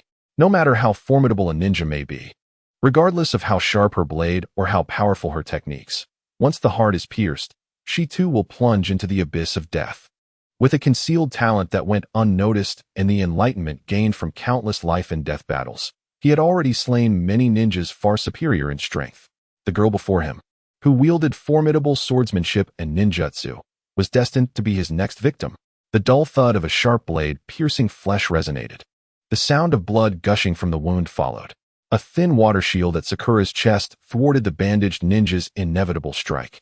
The assailant gazed in disbelief as his rapid assault was rendered futile against the pale blue water barrier, and his sturdy kunai was shattered instead. Behind him, Kaname transformed back into Sakura, who, at the moment the assailant revealed himself, plunged a sharp ice dagger into the bandaged ninja's body. The blade pierced through. Crimson arterial blood surged forth, staining the exquisite ice dagger red, splattering around, and leaving speckled bloodstains on the water shield, and even splashing into the cold, emotionless eyes of the water clone. Blood blossoms erupted in the air. In that instant, the bandaged ninja's life was transformed into a magnificent blood-red rose suspended in the sky. He felt his vitality and strength swiftly draining away with the blood, his body gradually growing cold and numb. In his final moments, he was filled with reluctance and confusion. Why had his attack been thwarted by such a trivial water shield? How could the enemy sense his presence? Why was the ice dagger so sharp that it pierced him before he could even react? And why did the enemy's expression remain so unfazed? Yet, he had no time to voice these questions. The world grew colder. The bandaged ninja could no longer muster the strength to pull out the ice dagger. He weakly touched the weapon that had claimed his life, and with his last ounce of energy, he lifted his gaze toward his foe. Behind the blood-stained water shield stood the unscathed Sakura, her pristine form untouched by the fierce battle, devoid of any blood or dust. She stood there serenely, her pink hair and delicate features accentuating her icy green eyes, which silently regarded him. The faint glimmer of murderous intent in her gaze sent a chill through him, as if he were trapped in an icy abyss. Behind her stood the water clone, brandishing a sharp blade, its face marred by bloodstains, contorted into a grotesque, fluctuating expression. The emotionless, transparent eyes coldly stared at him, and with slightly parted lips, it uttered, "Your stealth skills are impressive, but it is not enough to take my life." The light of life in the bandaged ninja's eyes swiftly dimmed. His lips moved as if to say something more, but ultimately, he could only exhale his last breath, bow his head, and fall to the ground in indifference. The third one, perceiving the final flicker of his enemy's life extinguished, the bloodied water clone dissolved into a puddle. The battered ice blade clattered to the ground, and without chakra to maintain its form, the beautiful yet perilous long knife shattered into countless shards of ice. Gazing upon the fallen ninjas sprawled on the ground, Sakura felt a flicker of astonishment. Such ease, with her mastery of water release and taijutsu, she indeed possessed the strength to overpower her adversaries. Yet, had it been before the mission in the Land of Waves, she would never have imagined vanquishing these three formidable ninjas with such grace. Through her battles against Zabuza and others, and the rigorous training orchestrated by Kakashi. She had not only honed her skills, but had also ascended to a new echelon of combat prowess. Her profound understanding of chakra nature transformation had bestowed upon her a diverse array of offensive techniques, liberating her from reliance on mere water gun jutsu. This evolution in her abilities rendered her calm and composed in the heat of battle. After personally dispatching her foes, she felt the chilling aura of murderous intent emanating from her being for the first time. It was not an enigmatic phenomenon, but rather a unique mental state, instinctively ignited under intense provocation, a condition not dissimilar to her previous immersion in video games, albeit with the power to affect the psyche of others. Sakura sensed that in this state of lethal intent, her body became more agile, her perceptions sharper, her thoughts cooler and more ruthless, making her increasingly adept at warfare. Taking a deep breath, Sakura confirmed the complete annihilation of her enemies and turned her gaze back. Emerging from the house behind her were the real Kiname and Inari, following another of Sakura's shadow clones. The enemies have been completely eradicated, but just to be safe, you should stay hidden with my clone, Sakura stated coolly, her lingering bloodlust exuding an icy authority that brooked no dissent. I have endowed the clone with ample chakra to confront any remaining threats, and it is unlikely that Kato will send more assailants your way. Stick close to the clone. She will ensure your safety. Sakura's eyes drifted toward the bridge, envisioning the clash between Kakashi's trio and Zabuza. She recognized that the three ninjas had delayed her for far too long, and her anxiety surged.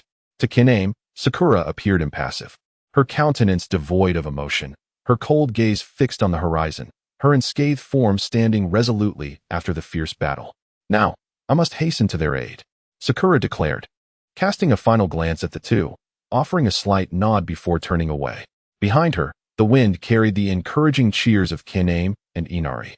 Sakura raised her hand, giving a confident thumbs up. Then, without looking back, she sprinted toward the bridge, her figure a fleeting shadow that vanished from Kiname and Inari's sight. Upon her arrival at the bridge, the battle was nearing its climax. She beheld Naruto, consumed by fury, radiating a vast and oppressive chakra as he faced another figure. With long, dark hair and a striking visage, it was none other than her once-beloved character, Mizuki Shiro. Kill me, Naruto, he urged. The pure, snow-like, beautiful youth has lost all desire for life. I cannot surpass you. I am no longer the tool that Zabuza requires. Therefore, I implore you. I have lost all meaning to continue living. Sakura's heart tightened, and as she glanced aside, she beheld Sasuke lying there, his body riddled with kunai, drenched in blood, teetering between life and death. That Sasuke, who always engaged in playful banter with Sakura, wore a perpetually stoic expression, as if the world owed him something. Has Mizuki slain Sasuke? An indescribable absurdity enveloped Sakura's mind. Have I arrived too late? A surge of anger and fear erupted uncontrollably from her heart. In this moment, Sakura's singular thought was to hope that Bai would show mercy as she did in the original narrative. Sakura had always held an affection for Bai's character. Initially, she was moved by Bai's tragic story. The first time she witnessed that scene was during her youthful exuberance, and it brought her to tears. Subsequently, her admiration deepened due to Bai's character. Only those who have struggled in society understand how difficult it is to uphold a non-killing creed in the distorted world of Naruto. After her transmigration, Sakura had fantasized about their first encounter, envisioned a chance meeting while gathering herbs, imagined rescuing this snow-like youth, contemplated discerning Bai's true gender, and dreamed of becoming close friends. Yet, the reality of the world is often merciless, capable of shattering dreams with ease. Sakura was not one to live in illusions. Thus, she would not abandon her village without becoming a ninja first, seeking out Bai only to bring her back. In such a scenario, both Sakura and Bai would undoubtedly be labeled as spies. She would not seek an opportunity to converse with Bai after Zabuza's attack, neglecting Naruto and Sasuke's safety. In the training ground, Sakura did not encounter Bai, for that was merely a coincidence in the original tale, and this time, Zabuza was not feigning death, but rather incapacitated, requiring different medication. As they were adversaries, their meeting necessitated combat, despite Bai's reluctance to harm, and Sakura's desire to avoid injuring Bai. At that moment, witnessing Sasuke collapsed on the ground, Sakura comprehended their positions as opposing enemies. The idealized image of Mizuki Bai in her heart was shattered, leaving only the reality of Bai as her foe. Suppressing her inner turmoil, Sakura swiftly approached Sasuke, checking for his pulse. Fortunately, Bai had not dealt a fatal blow. Sasuke was merely unconscious. Sakura exhaled deeply, her eyes softening considerably. Meanwhile, as Bai had succumbed to despair, the battlefield, once shrouded in fog, began to clear. The confrontation between Kakashi and Zabuza was nearing its climactic revelation. Two figures gradually emerged from the mist, and Sakura strained her sight, witnessing Kakashi, bloodied and wounded. His body marred by numerous cuts and punctures, a sight of utter devastation. Yet, Zabuza fared worse. One hand was pierced by a kunai, hanging limply. His body pinned down by ninja hounds, the executioner's blade abandoned on the ground beside him. The ground was strewn with large pools of blood, shattered shurikens, and the dismembered remains of several ninja hounds. Zabuza, your ambitions are perilously dangerous. Align yourself with someone like Kado for the hope of this nation. I must put an end to you here. Kakashi's chakra surged violently in his hand, transforming into a blinding blue light that erupted with a thunderous roar. Lightning blade. This strike shall bury both you and your aspirations. Kakashi's gaze was fixated upon Zabuza, his murderous intent swirling like dark clouds. Amidst the crackling thunder, his voice rang clear. Lightning blade, advance. Severely injured, Zabuza found himself pinned down by Kakashi's ninja dog squad, rendered immobile. The dazzling blue light cast Zabuza's face in a deathly pallor. His eyes widened in despair as he beheld Kakashi charging towards him. Zabuza, no? Meanwhile, on the other side, realizing Zabuza's dire predicament, Haku let out a mournful cry. Forcibly breaking free from Naruto's grasp, conjuring two ice mirrors in midair, attempting to intervene and thwart Kakashi with the magical mirrors. Not a chance. Sakura shouted with fury, without hesitation unleashing her jutsu. Water release, water gun technique. A torrent of white water surged forth, unerringly striking Haku from behind. Haku's actions froze in midair. The final expression of urgency and resolve on her face solidified like ice, before she collapsed to the ground, her eyes closing forever. I have personally slain the one I cherished most. Sakura stood in shock, gazing at Haku's fallen form. Meanwhile, Haku's intervention merely caused Kakashi's strike to veer slightly. The lightning blade piercing through Zabuza's lower chest, obliterating his innards. Though he did not perish on the spot, it was evident to all that he was beyond salvation. Everything had come to an end. Kakashi withdrew his hand, blood and fragments of organs gushing forth like a fountain. To his astonishment, Zabuza, leaning on his massive sword, struggled to remain standing, blood uncontrollably spilling from his mouth. My dream, it seems, will end here. Cursed be that little brat, so weak, unable even to save me. What a waste of a useless tool. How can you be so cold-hearted? Naruto shouted angrily at Zabuza. Was he not your comrade? We merely share a relationship of usage and being used, much like my connection with Kado. I only regarded Haku as a tool. Zabuza weakly replied. Just as Naruto was about to retort, an unpleasant voice intruded upon their conversation. Ahaha, you all certainly fought terribly hard. The speaker was a bespectacled rotund man, eagerly emerging with his henchmen as the battle approached its conclusion. This is perfect. May I request that you all perish here? Kado, was this your scheme all along? Zabuza's voice was low and somber. In his final moments, confronted with the betrayal and conspiracy of his employer, the fury within the demon seemed to inject strength into his weakening body. Indeed, I never intended to pay you, Zabuza. After all, you are merely a band of rogue ninjas. Once you and the enemy have exhausted each other, I shall swoop in as the opportunist, eliminate you all, and seize control of this nation without spending a single coin. In my eyes, if you do not strike down, you are merely a jester. Ha ha. Kakashi approached the lifeless body of Haku, forcefully stepping upon his face with his foot. Stop! Sakura cried out in fury, even as an adversary. And devoid of any obligation to uphold the dignity of a fallen foe, Sakura could not permit Kakashi to demean Haku in such a manner. Meanwhile, Naruto, equally enraged, questioned Zabuza. Zabuza, are you truly going to stand by and watch? Are you utterly indifferent? Haku is dead. Zabuza lowered his head, speaking somberly. He was merely a useless tool that has perished. How can you say such a thing? Haku cherished you deeply. He always regarded you as the most significant person in his life. Naruto's agitation escalated. For your dream, he risked everything, even his life, to save you. He is not a mere tool. Tears welled up in Naruto's eyes. He felt the disgrace inflicted upon Haku by this scoundrel, while Zabuza remained unmoved, completely indifferent to Haku's fate. Sakura listened quietly, observing the tears in Naruto's eyes as they gradually overflowed. Her vision blurred suddenly. Do you truly care so little?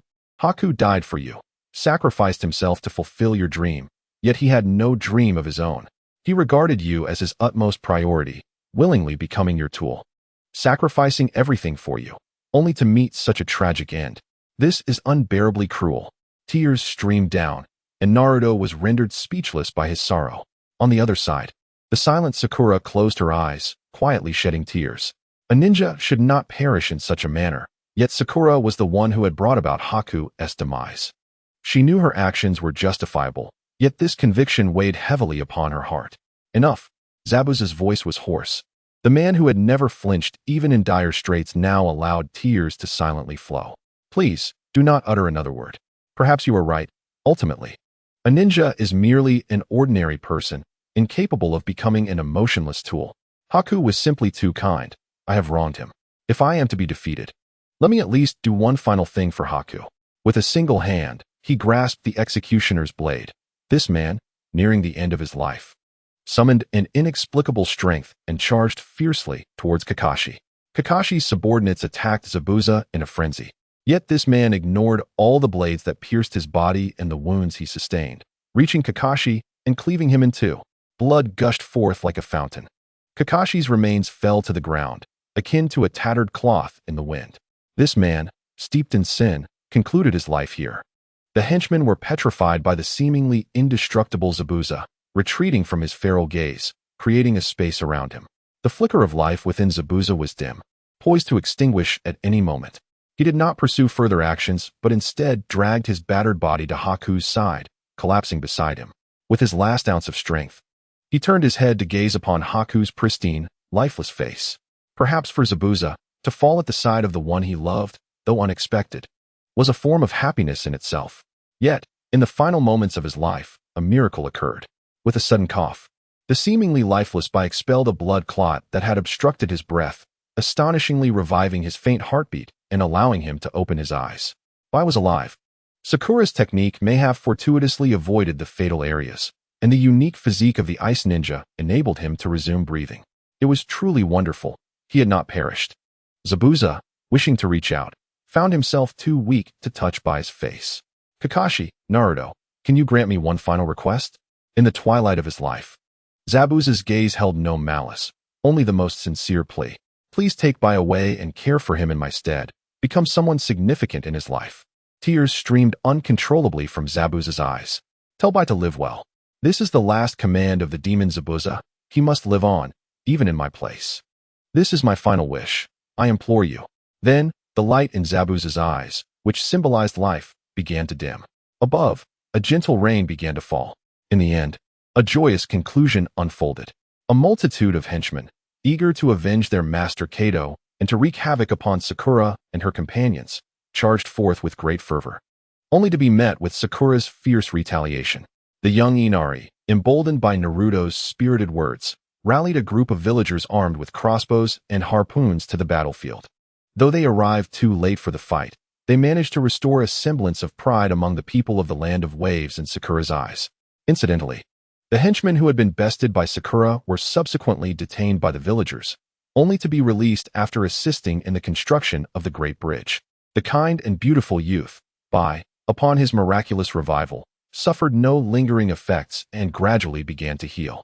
After enduring initial suffering and confusion, he slowly emerged from the shadow of despair, resolving to live according to Zabuza's final wishes. Kakashi and his companions embraced Bai, for in the clarity of his pristine eyes, they discerned no intent of vengeance against Team 7, since Bai had refrained from delivering a fatal blow to Sasuke during their confrontation. Kakashi was willing to grant him another chance. Time proved Kakashi's judgment to be sound, as Bai indeed proved to be a worthy individual. The only source of inner turmoil was Sakura, who had nearly dealt Bai a lethal blow as an enemy and was now to be considered a comrade. Sakura found herself in a state of bewilderment.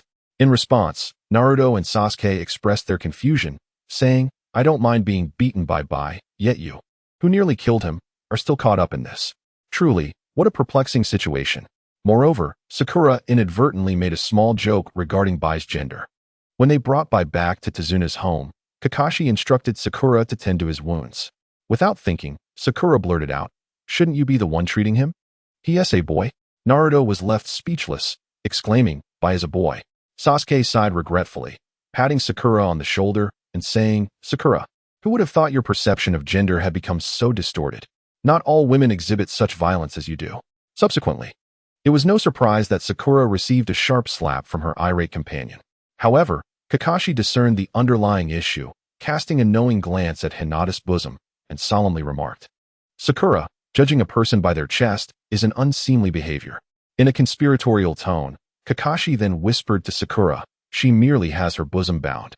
It does not signify that she is flat-chested." Furthermore, Kakashi sighed as he glanced at Sakura's modest attributes, gently patting her shoulder. Not all women develop a bosom upon maturation. Be prepared for that. Outside, a fine drizzle fell, reminiscent of the day Zabuza passed away. The girl in white with black hair and eyes sat quietly beneath the eaves, gazing at the rain cascading from the heavens. A hint of profound sorrow concealed within her delicate brows. Sakura sighed softly, her heart aching for her.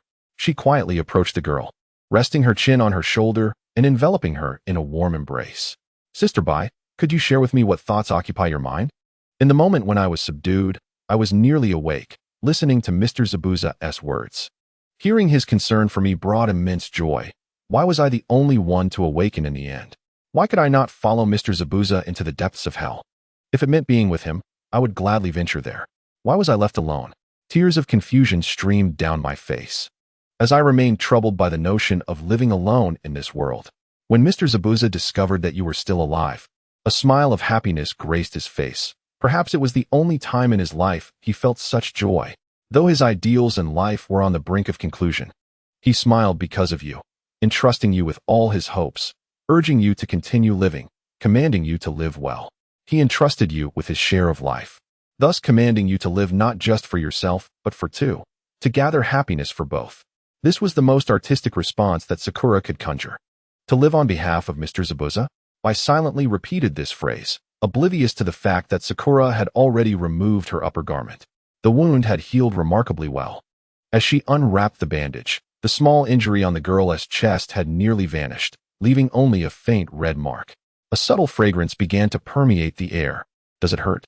"Still a bit painful." I finally regained her composure. Wait a moment, Miss Haruno Sakura. Please, do not do this. This is a necessary medical examination." Sakura mused that this playful exchange alleviated her earlier concerns. How did Kakashi know she wasn't flat-chested? She swiftly arrived at the conclusion. After all, he was a ninja who indulged in intimate paradise daily. In the distance, Kakashi, overseeing the construction from the bridge, suddenly sneezed, scratching his head. Who is speaking ill of me? Thus, the mission in the Land of Waves drew to a close. The new bridge in the Land of Waves was ultimately named the Courage Bridge, symbolizing the rebirth of the nation. After a 3-week sojourn in the Land of Waves, the moment of parting arrived. The mischievous child, Inari, confronted Naruto, asserting that a true man should not shed tears frivolously. Yet, as he turned away, both were overwhelmed with emotion, weeping unabashedly, much to Sakura's amusement. The executioner's blade, lacking any extraordinary attributes, was left alongside Zabuza's lifeless body in a secluded valley of the Land of Waves, where Haku erected a nameless monument in his honor. Thus, the legendary demon, Zabuza Momochi, departed without leaving a trace. They arrived as a group of 5 and left as a group of 5. Haku, along with Sakura and the others, embarked on their journey back to Konoha, where a new life awaited her. Having grown accustomed to obeying orders and having accepted Zabuza's final command to live well, Haku's future stretched ahead, long and full of possibilities. Following an extended mission outside the village, life resumed its rhythm reminiscent of their recent graduation, involving weekly low-level tasks and Kakashi's guidance on their respective training. After the mission in the Land of Waves, Sasuke experienced a remarkable surge in combat prowess, attributed to his enhanced chakra control and the awakening of his Sharingan, prompting him to eagerly challenge Sakura. However, Sakura faced defeat 3 times in succession. Fire Style, Fireball Jutsu. A colossal fireball erupted from Sasuke's mouth, hurtling towards Sakura with scorching intensity. With a resounding explosion, dust rained down as Sakura, shielded behind an ice ball, raised a white flag. "I surrender, Sasuke," she declared with a smile, wearing a countenance of pride in her capitulation. Sasuke rolled his eyes, his crimson Sharingan gleaming with exasperation. "How can you surrender again? Can't you take this seriously and unleash your full strength? Do you want me to toil over creating pure water only for it to be evaporated by you?" The previous graduation exam was one matter. But during a subsequent spar with Sasuke, impulsively, Sakura had drawn upon the pure water to let Sasuke experience its properties. The result was catastrophic. He reduced much of it to vapor with a single fireball, leaving the remainder tainted with air and rendering it useless. Sakura mourned that loss for quite some time. After that lesson, she refrained from being too reckless during team training. Not only did she avoid using pure water, but she also withheld techniques such as the water gun jutsu and her recently developed wind nature transformation, as their power was too formidable. Sakura found herself at a loss against Sasuke's rapid advancements, especially in recent days when he unlocked his double Tomo Sharingan, significantly enhancing his dynamic vision and reaction speed. Even with the use of Jonin-level taijutsu, Sakura struggled to contend with him. As for ninjutsu, after witnessing the fierce battle between Zabuza and Kakashi's shadow clones, and having successfully utilized water clones to secure 2 victories herself, Sakura became enamored with the water clone technique. However, with Sasuke's Sharingan activated, he could effortlessly discern the genuine from the replica, rendering her strategy nearly ineffective. Yet, Sakura possessed an indomitable spirit when Sasuke claimed that clones were futile against him. She stubbornly insisted on defeating him with clones, only to be worn down repeatedly, suffering a trio of defeats. Despite her attempts at various strategies and techniques, none bore fruit. Having achieved such impressive results, Sakura finally conceded. Against Zabuza, a Jonin adept in taijutsu, her water clones were effortlessly dispatched, each falling to a single strike, revealing the overwhelming disparity in strength. No matter how many tricks she employed with her water clones, such as delaying their demise upon defeat or incorporating ice nature transformations, they could not best Sasuke. The last individual to attempt a direct assault with water clones had already met their fate in the land of waves. Sakura had no desire to become the next casualty. However, while her water clones proved ineffective against Sasuke, they still functioned adequately against ordinary shinobi, especially considering the scarcity of those possessing the Sharingan in the world. Stopping Naruto, who was eager to challenge her, Sakura continued, "Hold on, if you wish to face me. Your opportunity will soon present itself. Naruto, don't be foolish. Challenge Sasuke instead, as I am quite fatigued." Indeed, the Chunin exams were imminent, which meant that Orochimaru's plan to dismantle Konoha was drawing near. Sakura yearned to relay this information to Konoha, yet she found herself at a loss for words. How could she explain the origin of her intelligence? How did she come to know of Orochimaru's intentions to orchestrate a coup? Why was it that among the thousands of shinobi in Konoha, only she, a mere genin, possessed such significant knowledge? Such a monumental event would not be credible coming from someone of her status.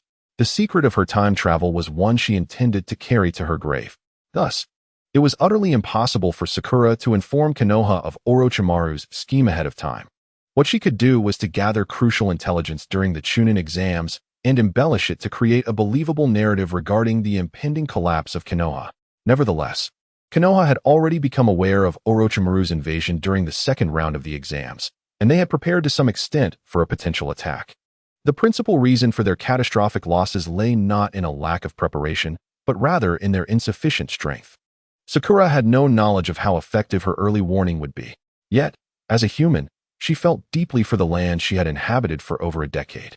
She had developed a profound attachment to its flora and fauna, a sense of belonging that would not allow her to stand idly by while Orochimaru threatened to obliterate her second home. In the face of impending catastrophe for Konoha, she sought only to respond with all her might, free from remorse for what lay beyond her capabilities. For instance, saving the third Hokage seemed a futile endeavor. Even with so many Umbu present, they could only watch as the third perished. Jiraiya, despite being in Konoha, could not save him.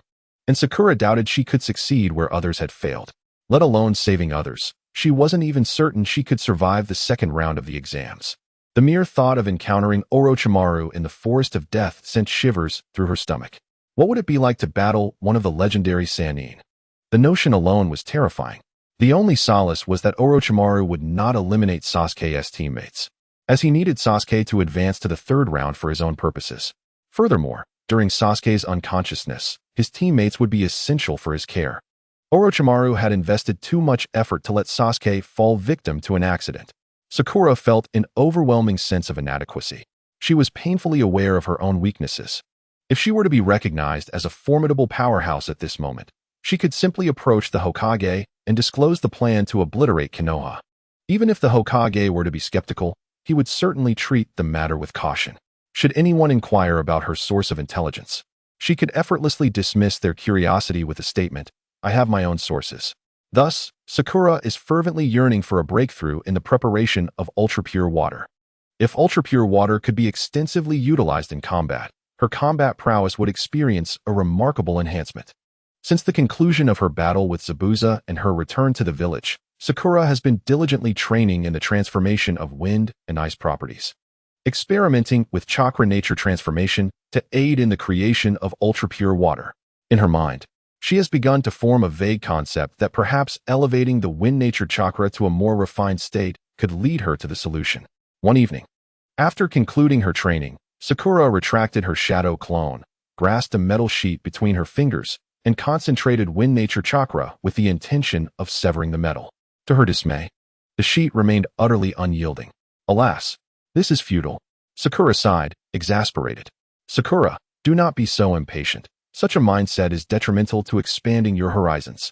Kakashi consoled her, having observed her stagnant progress for quite some time. Even the omnipotent genius Sakura finds herself stumped at times? Sasuke added with a mocking tone. Indeed, Sakura, do not be so disheartened. Naruto seized the opportunity to pile on the ridicule, employing his utmost sarcasm. Did you not say that strength and size cannot be forced? Veins bulged on Sakura's forehead. What do you mean by size cannot be forced? I am merely at the beginning of my development. Furthermore, I have no desire for a larger size. In terms of strength, I surpass both of you by leaps and bounds. What I actually said was that strength and handsomeness cannot be forced. Sakura glared at Naruto with lethal intent, raising a chakra sphere in her hand. Keep talking, and I shall unleash this Rasengan upon your face. Kakashi, observing the immense amount of wind nature chakra concentrated in Sakura's Rasengan, felt a bead of cold sweat trickle down his forehead. All right, Sakura, lower your Rasengan and let us converse calmly, Kakashi said, steadying her wrist. Moreover, after a full day of training, where do you find the stamina to execute such a technique? Sakura retracted the Rasengan, her body feeling weak as she nearly collapsed to the ground. In a moment of impulse, she had expended her remaining energy on the Rasengan, and although she had regained most of it, she still felt somewhat unsteady. In summary, after enduring their mockery, Sakura took a moment to reflect on her hasty mindset. Although her training in the Land of Waves had yielded significant breakthroughs, her mastery of ice release was fundamentally rooted in the years of relentless practice of water and wind release. For her training, the past 6 or 7 years of steady practice had become the norm, and her gradual progress upon returning to Konoha was merely a return to that norm. Recently, with Haku still undergoing isolation and examination, Sakura found it unwise to seek her out for lessons in ice release. Furthermore, wind and ice release were not her primary ninjutsu. She merely employed them as aids in the development of her water release techniques. Indeed, when it comes to the lack of inspiration and the stagnation of development, Sakura had grown accustomed to such challenges during her time at the Ninja Academy. She had persevered through the hardships of not having ideas or guidance. So why? Now that she had a clear goal, was she so impatient?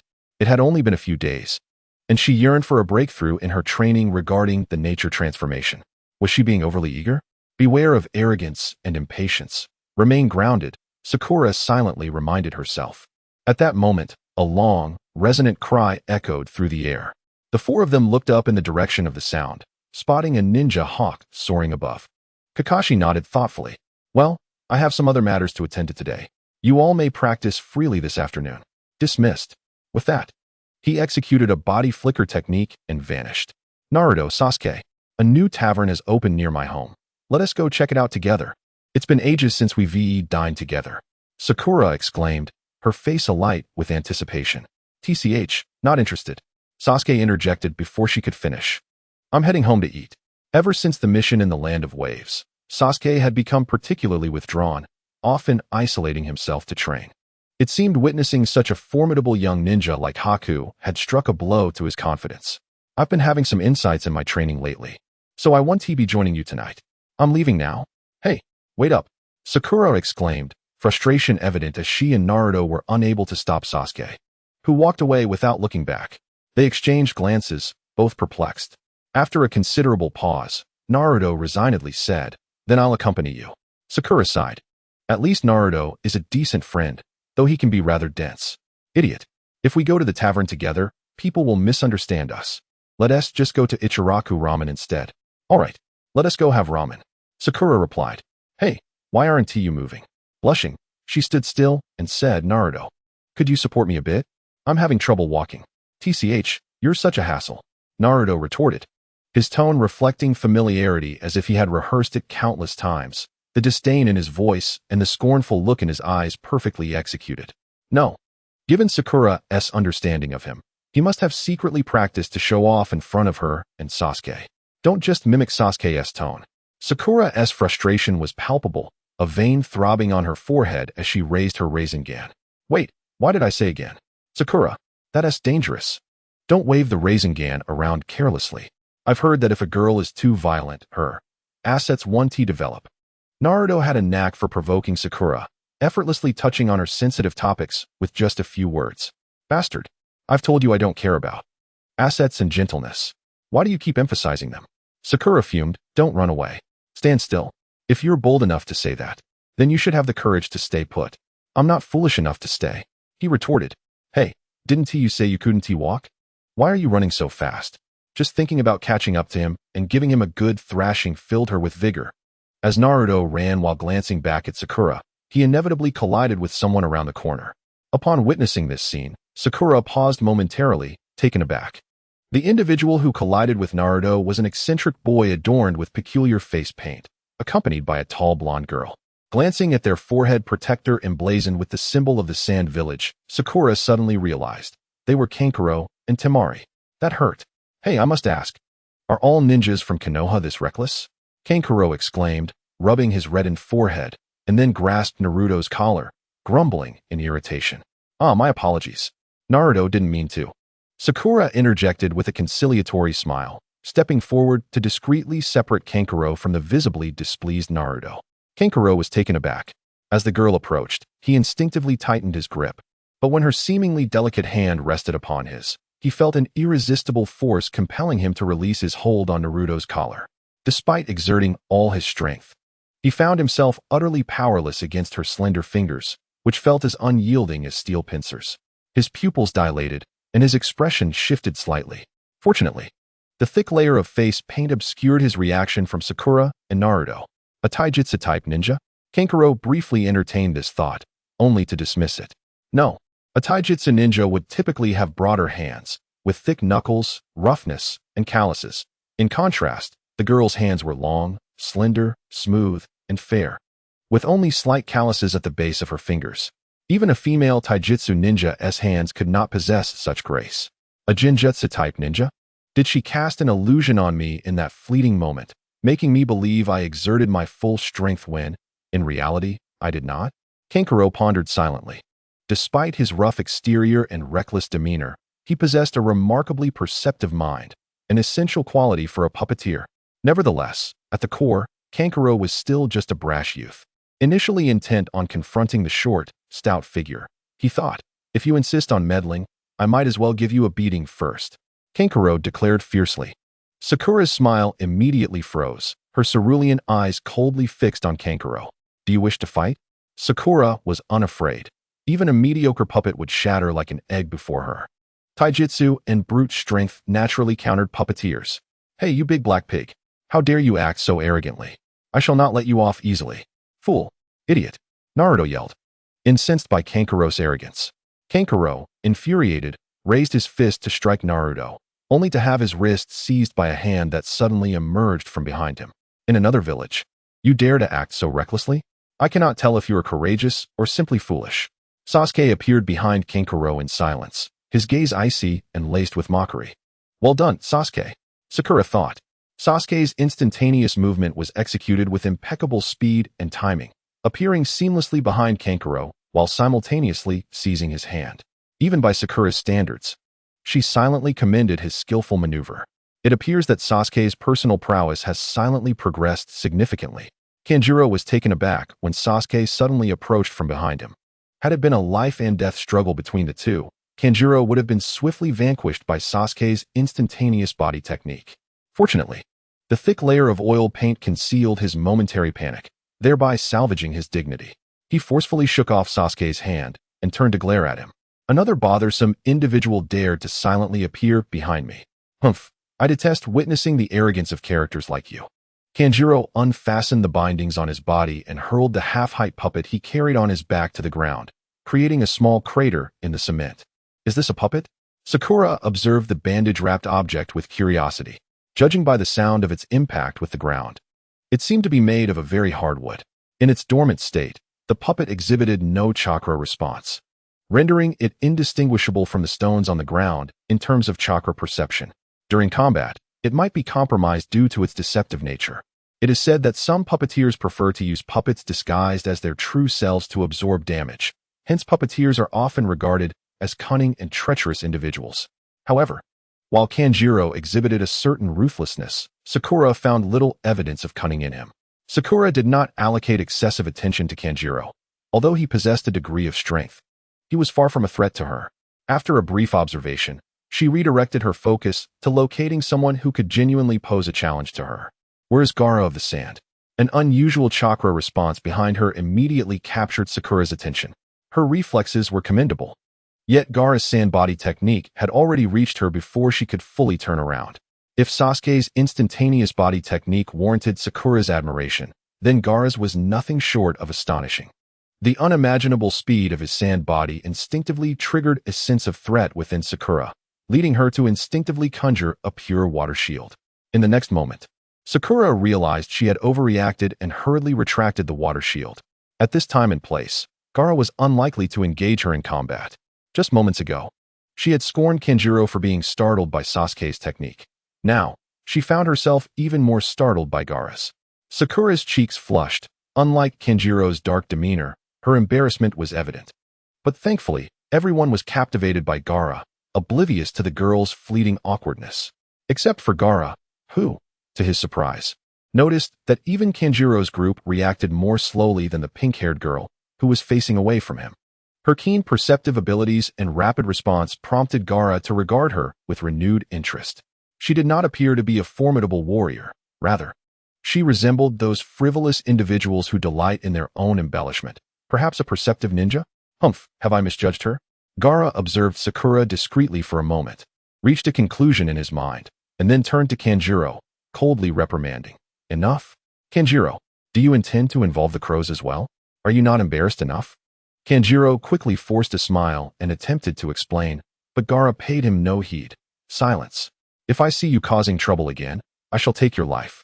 The usually menacing Kankuro was taken aback by a single statement from Gaara, hastily offering his apologies. As Gaara's gaze turned cold, a palpable aura of dread enveloped Sakura, sending chills coursing through her. Even she, who had previously encountered the formidable presence of Zabuza, felt her scalp prickle under the weight of Gaara's murderous intent. It was evident that Gaara was not merely intimidating Kankuro. He was genuinely capable of taking his life. What a terrifying aura. How many lives has this boy claimed? Sakura regarded the short youth burdened by a massive gourd with utmost seriousness. As Gaara brushed past her towards Kankuro, she caught a whiff of a metallic scent in his chakra, a ferocious and restless sand that seemed like a beast trapped within the gourd, ready to unleash carnage at any moment. The sheer magnitude of Gaara's oppressive chakra weighed heavily upon her. Upon reaching the space between Kankuro and Temari, Gaara calmly declared, "We are not here to play. Let us depart." The sand sibling trio turned to leave when Sasuke suddenly called out to them, "Hold on. You lot aren't ninjas from Konoha, are you? Given your presence here, you must be participants in the Chunin exams." He had learned about the exams from Sakura earlier and had anticipated them to be as mundane as school graduation tests. But now he found himself intrigued by such fascinating individuals. The Chunin exams seemed to be taking an interesting turn. "Indeed, we are genin from the Sand Village," Temari replied, lifting a pass to show Sasuke. This is our permit. Are you participating in the exams as well? Yes, we will be partaking in the upcoming trials, Sasuke said, a slight smile gracing his lips.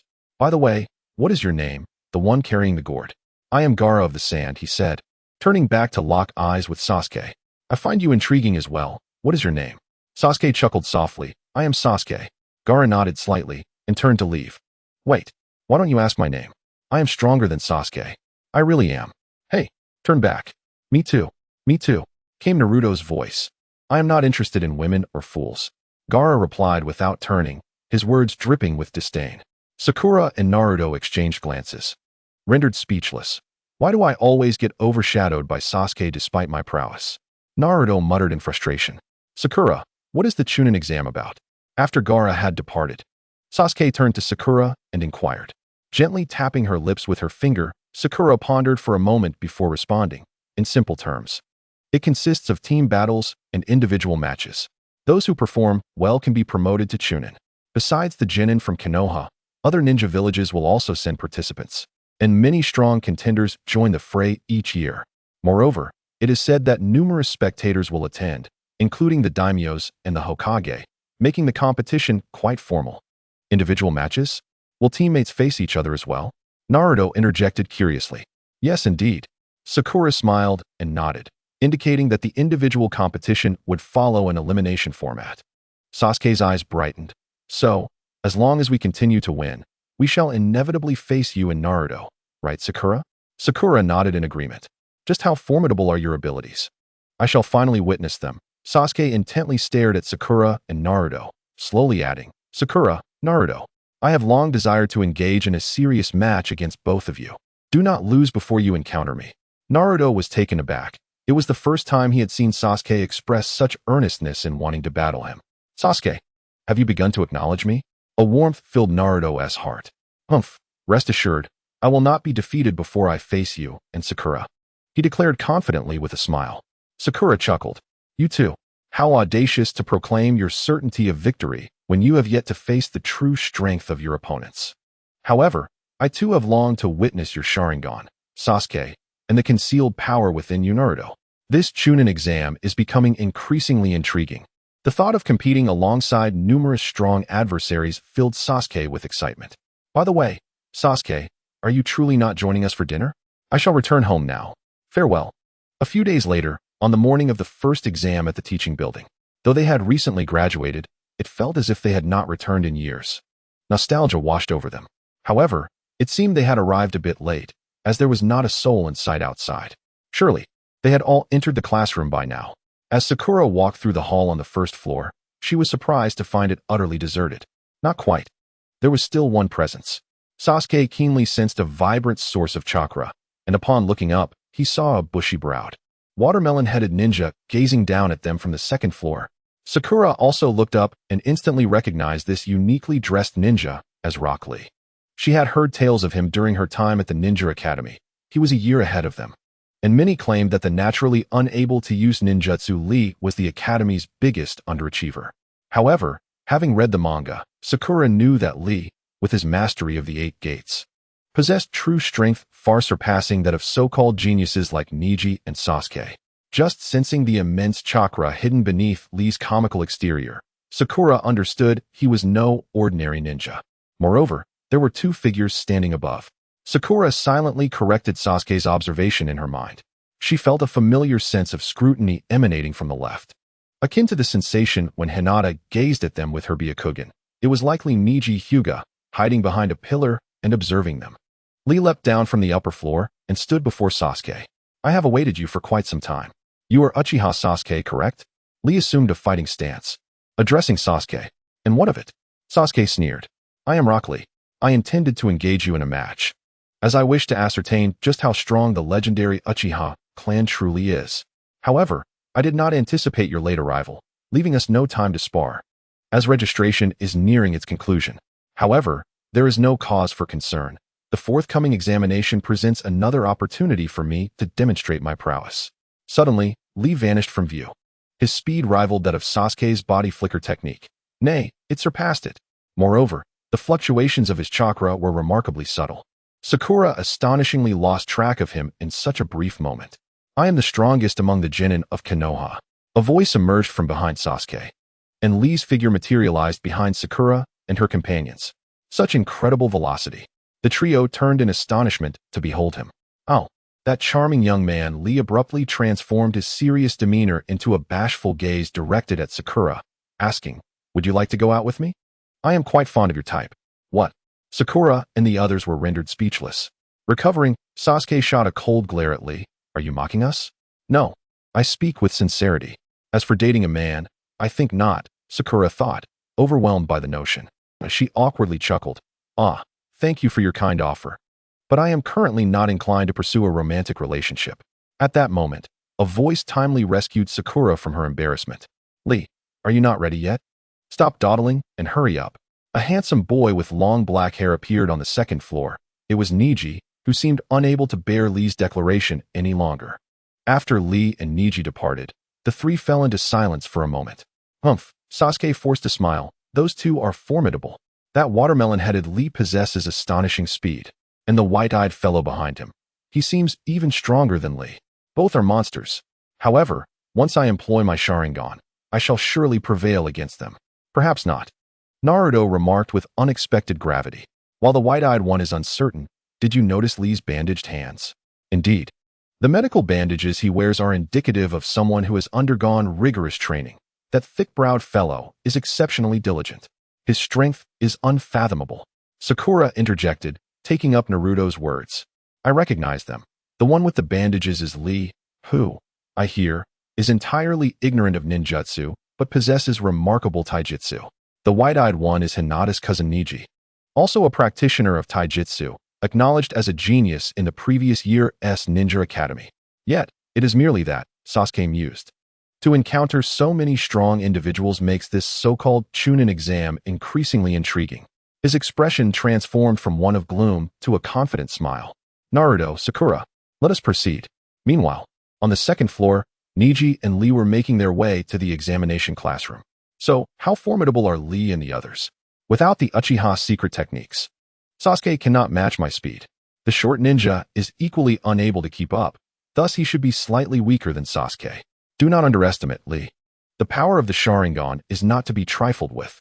As for the other short boy, Niji halted and turned to Lee, speaking earnestly. "The amount of chakra within him is conservatively estimated to exceed ours by more than tenfold.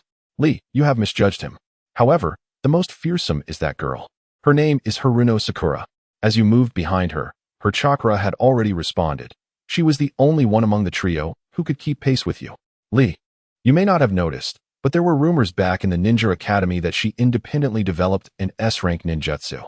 Niji spoke gravely, cautioning, "Do not be deceived by her charming exterior, Lee." There was a thought left unspoken by Niji as he concealed himself behind a pillar, using his Byakugan to observe Sakura and the others, only to be promptly detected by Sakura. Her perceptive abilities are truly formidable. Among the three, she is perhaps the strongest. This year's new students are indeed remarkable. Niji felt a surge of excitement welling up within him. After submitting their examination application forms, Sakura and her companions opened the door to the examination room. Behind the door, a vast classroom was already filled to capacity with an array of ninjas, both peculiar and ordinary, bustling about in a cacophony of noise. "Sasuke, long time no see." A figure darted past Sakura and lunged at Sasuke, startling her. Upon turning her head, it was clear that the unabashed girl clinging to Sasuke was none other than Ino, Sakura's classmate from the Ninja Academy. "Hey, long time no see. You infatuated girl." Sakura teased. "You're as enthusiastic as ever." "Ah, it's you. Sakura, you violent maniac, with your large forehead and flat chest." Ino exclaimed, somewhat frantically pointing at Sakura. "How could someone like you possibly be on a team with Sasuke?" "Humph, he belongs to me anyway." Sakura felt a bead of cold sweat trickling down her forehead. Was it really necessary for Ino to react so vehemently to her mere jab? Moreover, on what grounds did Ino assert that Sasuke was hers? Hadn't she noticed the helpless expression on Sasuke's face, as he seemed to desire nothing more than to extricate himself from Ino's relentless grip? The relationship between Sakura and Ino could be described as a one-sided enmity from Ino's side. As previously mentioned, during their time at the Ninja Academy, most of the girls in their class were enamored with Sasuke. Due to the overwhelming number of admirers, the competition became fierce. ultimately leading to an unwritten agreement. No girl was allowed to make a move on Sasuke. Of course, Sakura perceived this infatuation as merely superficial admiration for Sasuke's appearance, and she had no inclination to partake in the childish antics of those girls. She remained steadfast in her pursuits, undeterred by their romantic games. However, from the perspective of those girls, the aloof Sasuke inexplicably chose to train with Sakura frequently. Such an affront could not be tolerated. The mere fact that Sakura refrained from joining their ranks was enough for them to believe she was attempting to steal Sasuke away. In their eyes, Sasuke's attention towards Sakura was a result of her supposed seduction. Such a grave transgression warranted punishment.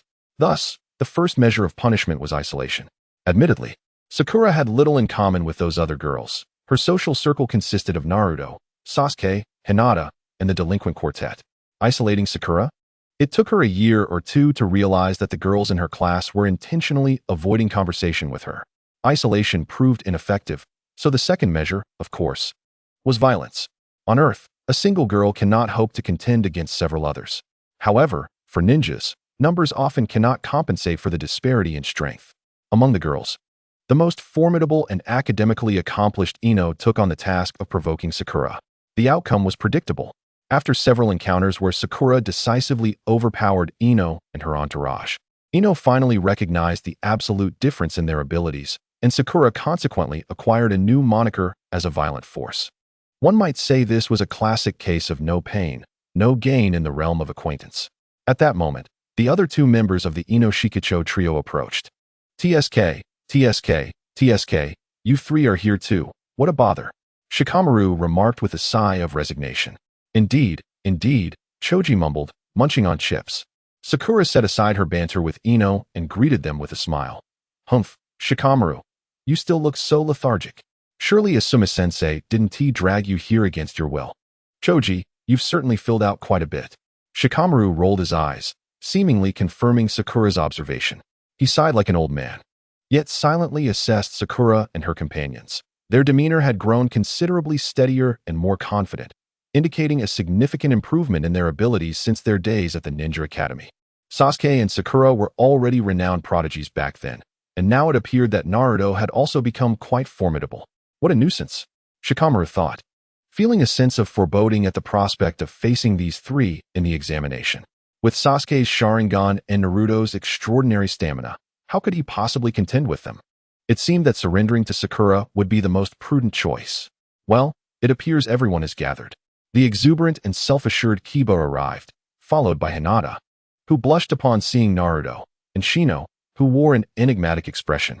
Sakura surveyed her surroundings and confirmed that indeed, all the newcomers from her cohort were participating in this year's Chunin exam. This was a rarity in previous years.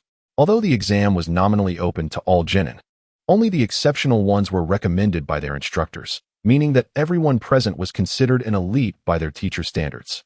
In Sakura's cohort, aside from Naruto, Sasuke, and herself, the Ino Shikicho trio was a time-honored powerhouse of Konoha. Hinata hailed from the prestigious Hyuga clan, while Kiba and Shino were esteemed scions of prominent families in Konoha. In terms of both status and strength, they were undeniably the elites of their generation. It was not without reason that these nine were referred to as the Konoha Nine. So what about you, Sasuke Sakura?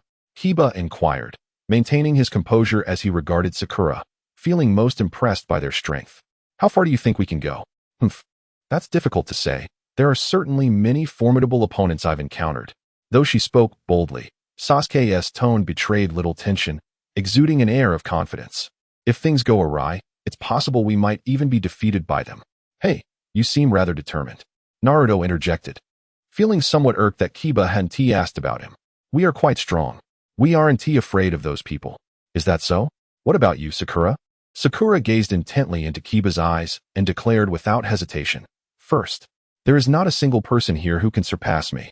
The remaining 8 were taken aback by Sakura's bold proclamation when an unfamiliar voice interjected their conversation. You newcomers certainly possess confidence. However, as far as I am aware, this exam includes many formidable Chunin. Claiming the first place is no trivial matter. A young man, seemingly unremarkable and easily lost in a crowd, approached them. His glasses perched on his nose. Is this the renowned spy, Kabuto? Sakura glanced at him. He was said to be on par with Kakashi. yet he hardly resembled such a formidable figure. Nevertheless, given her current abilities, she surmised she would still struggle against him. Are you jesting? Just observe, and you will know. Sakura retorted. Under Sakura's hawk-like scrutiny, Kabuto appeared somewhat uneasy, though no one could discern his true thoughts. Haha, please don't look at me like that. I am your senior. I have taken this exam for 4 years, he said, pointing to the Konoha forehead protector adorning his head. If you don't believe me, I'll reveal a morsel of information. Sakura remained silent, internally scoffing at him, convinced that his words were not to be trusted even in the slightest. Were it not for the fear of losing to him, she would have considered eliminating Kabuto in the forest of death. I won't dwell on the exam details. You likely have a rough idea. I have gathered extensive intelligence, including information on the powerful ninjas you mentioned. Interested? Kabuto produced a card filled with information, adjusting his glasses as his eyes gleamed with a hint of excitement. Sasuke stepped forward and inquired, So, do you have information on Gaara, Rock Lee, and Niji Hyuga? Of course. Unless the ninja is too obscure, I possess information on most, especially since they are highly regarded participants in this exam with considerable strength. Kabuto raised an eyebrow and began flipping through the cards at an astonishing speed. Suddenly, a hand reached out and seized Kabuto's right hand, which had become a blur. Kabuto felt a jolt of surprise. Instinctively, his hand twitched, and a surge of rebellion surged within him, only to be forcefully suppressed. He wiped a bead of cold sweat from his brow, realizing that had he truly reacted, his abilities might have been exposed to the public eye, potentially revealing his true identity. Thankfully, he managed to quell the impulse. The grasp on his wrist conveyed a delicate warmth. Yet Kabuto also sensed an overwhelming force that belied the slender hand. Upon lifting his gaze, he saw that it was none other than Sakura, who regarded him with an impassive demeanor. Internally, Sakura lamented that had Kabuto truly resisted, she would have unleashed her full strength with her Jonin techniques to compel him to reveal his hidden prowess. In that moment, should he display any unexpected strength, Kabuto would either flee or be subdued, unable to justify why a ninja of elite Jonin caliber would remain within the village as a mere chunin for years. She was eager to witness how Do could possibly escape in the presence of all the elite and intermediate ninjas of Konoha. Capturing Do would undoubtedly yield crucial intelligence from the seasoned spy. Alas, Do was not so easily deceived. Internally lamenting the lost opportunity, Sakura maintained a composed demeanor, instead offering Do a charming smile. There's no rush for their information. I would like to review a few individuals' profiles first, if you don't mind. Shall I cut in line? Very well, ladies first. Do shrugged with a gentlemanly smile. Who do you wish to see first? Do you have names? Indeed, their names are. Sakura nodded thoughtfully. Uchiha Sasuke, Uzumaki Naruto, and Haruno Sakura. Why inquire about her own intelligence? She was acutely aware of her own capabilities. The surrounding individuals were momentarily taken aback, then began to ponder Sakura's motives. Was she seeking to verify the accuracy of Do's information while simultaneously gauging the extent of her own intelligence leak? Shikamaru quickly deduced the answer. No wonder Sakura, who had excelled in the ninja academy, was so astute. What Shikamaru was unaware of was that these were merely secondary reasons. The true motive was Sakura's desire to provide a fitting excuse for her earlier actions. Of course, she was also quite curious about how Do would assess Naruto, Sasuke, and herself, especially considering the significant deviations from the original narrative. Orochimaru had shown considerable interest in Sasuke, hence Do likely possessed comprehensive intelligence on Sasuke, Naruto, and herself. The only one who remained oblivious was Naruto. Sakura, why are you asking about our own information? We are well aware of our own strengths. Shoo. Sakura, without even glancing back, swiftly clapped her hand over Naruto's mouth. Quiet down. Do adjusted his glasses, the gleam of the lenses masking the brief flicker of his gaze. He certainly possessed detailed intelligence on Team 7, particularly Sasuke, exceeding the expectations of these newcomers. He had even dispatched individuals to gather intelligence from the remnants of the battlefield during the Land of Waves mission. What surprised him most was that the strongest member of the seemingly talented Team 7 was not the highly regarded Sasuke, but rather the underestimated Sakura. According to the intelligence analysis, Sakura had effortlessly dispatched 3 formidable chunin with remarkable composure, suggesting she had reached at least the level of an elite chunin or special jonin. Given Sasuke's current abilities, he likely could not achieve such a feat, Do mused silently. However, this information could not be revealed to them at present, naturally. His publicly available data card would not include intelligence from obscure sources. Sasuke, Naruto, and Haruno Sakura, noted. Do's hands danced like butterfly wings as he swiftly extracted 3 cards. He arranged them on the ground, poised to announce their contents when suddenly a hand obstructed the cards. Upon raising his gaze, he found it was Sakura who had interrupted him.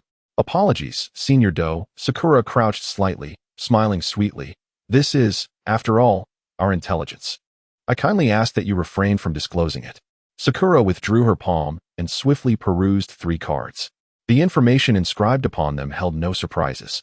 Sasuke's scores in physical prowess, ninjutsu, taijutsu, jinjutsu, kekkei genkai, and ninja tools were all remarkably high, with his kekkei genkai attaining a perfect score. The evaluation declared Sasuke to be the most formidable genin among this year's newcomers. Next was Naruto's assessment. He excelled in taijutsu, followed by commendable scores in ninja tools and ninjutsu, while his jinjutsu and kekkei genkai received a score of 0. His evaluation remarked that he was a genin of considerable strength, not to be underestimated. Lastly, Sakura's information revealed a perfect score in ninjutsu. With solid scores in taijutsu and ninja tools, her jinjutsu was slightly lower, and her kekkei genkai score was 0. The assessment described her as a genin who had mastered powerful ninjutsu, a ninja to be approached with caution. Sakura, maintaining a stoic expression, glanced over the contents and passed the cards to Sasuke and Naruto, who silently reviewed them without offering any comments. Regarding the information presented, Sakura remained noncommittal. She was rather pleased to be underestimated. At this moment, being overlooked was, paradoxically, an advantage. Sakura understood that the contents of the cards reflected the external perceptions of the 3 members of Team 7. Those unfamiliar with them would hardly grasp their true strength. She was curious to know if the information that Kabuto provided to Orochimaru echoed this sentiment. If so, it would be ideal, as she had no desire to attract the attention of that perverse individual. Sasuke returned the card to Kabuto, inquiring, "What about the information on Gaara, Lee, and Neji?" With Sakura's interference absent, Kabuto proceeded to read the data aloud. First, he spoke of Rock Lee, who had made significant strides in taijutsu over the past year, though he remained weak in other areas. Next was Neji Hyuga, who possessed the Byakugan, granting him a substantial advantage in observation. Additionally, his taijutsu was said to surpass even Lee's. Lastly, regarding Gaara of the Sand, there was limited information available, as he was a newcomer from another country. But it was known that he was quite formidable, having successfully completed a B-rank mission, reportedly without sustaining any injuries during the task. The group gasped in astonishment. B-rank missions already involved confrontations between ninjas, and for a genin to emerge unscathed while successfully completing such a mission was remarkable. Each ninja participating in the Chunin exams hailed from various villages, all elite genin like Lee and Gaara. Just then, Kabuto was about to continue when a tremendous surge of chakra interrupted him, as a dozen ninjas simultaneously appeared in the classroom. "Silence, you bunch of imbeciles. Put away your cards and return to your seats. The exam is commencing now. I am Marino Abiki, the proctor for the first exam." A robust man clad in a black trench coat bellowed at the assembly. "Now, I shall write the rules of this exam on the blackboard and explain them. No questions are permitted, so listen closely." Thus, the first written exam of the Chunin exams, or rather a contest of cheating, commenced. Meanwhile, as Sakura and her peers began their fervent attempts at deceit, outside the examination room, Kakashi, Asuma, and Kurenai, the 3 new instructors, leisurely enjoyed refreshments at a nearby cafe. "Kakashi, did you know? This year's first examination will be overseen by Marino Abiki," Asuma said, exhaling a plume of smoke. "Really? That sadist, Marino Abiki?" Kakashi replied, somewhat astonished. Given Kakashi's understanding of him, even a simple written test would likely be manipulated into a grueling ordeal by that man. Observing the perplexed expression on Sakura's face, Asuma elaborated. "Sakura, as a newly promoted jonin, you might not have heard of him. Marino Abiki is a specialist in interrogation. The head of the torture and interrogation force in the Konoha Anbu, exceptionally skilled at tormenting prisoners both physically and mentally. Although there won't be any physical torture during the written exam, he will undoubtedly employ his interrogation techniques to psychologically torment the candidates." Asuma took a deep drag from his cigarette, furrowing his brow. "However, considering the character of my subordinates, they likely won't be easily defeated by such minor difficulties." "Not necessarily," Kakashi interjected suddenly. Given Shikamaru's temperament and intellect, he might seize the opportunity to withdraw from the exam. I heard you practically forced him to participate. That is actually quite plausible. Sakura recalled the evaluations from their ninja academy teachers regarding Shikamaru, and upon further reflection, she couldn't help but laugh at the thought of him faltering. Cough, cough. Asuma nearly choked on his coffee at Kakashi's remark. Wiping his mouth with the back of his hand, he shot a glare at Kakashi. Impossible. Don't joke around. He knows that withdrawing would affect Choji and Ino, so he wouldn't back out. Yet your other subordinates seem more likely to encounter issues, Kakashi countered. Come on. Sasuke and Sakura are both top students, and Naruto has a rather thick-skinned personality. How could they possibly fail here? Although not well acquainted with Team 7, Sakura disagreed with Asuma's assertion based on logic. Being top students doesn't guarantee strong mental resilience. They may have faced fewer setbacks, making it harder for them to cope when challenges arise. Take Sakura, for instance. She is a girl who has had a smooth journey through school without encountering many obstacles. Who knows how she might react? And then there's Sasuke, who has his own issues. But I feel the most at ease with Naruto. Kakashi, donning his mask, took a sip of coffee, refraining from immediately countering Asuma's points. Upon reflection, he realized that Asuma's observations held some truth. However, from the perspective of Team 7's leader, Kakashi was more familiar with his subordinates and thus more inclined to trust them.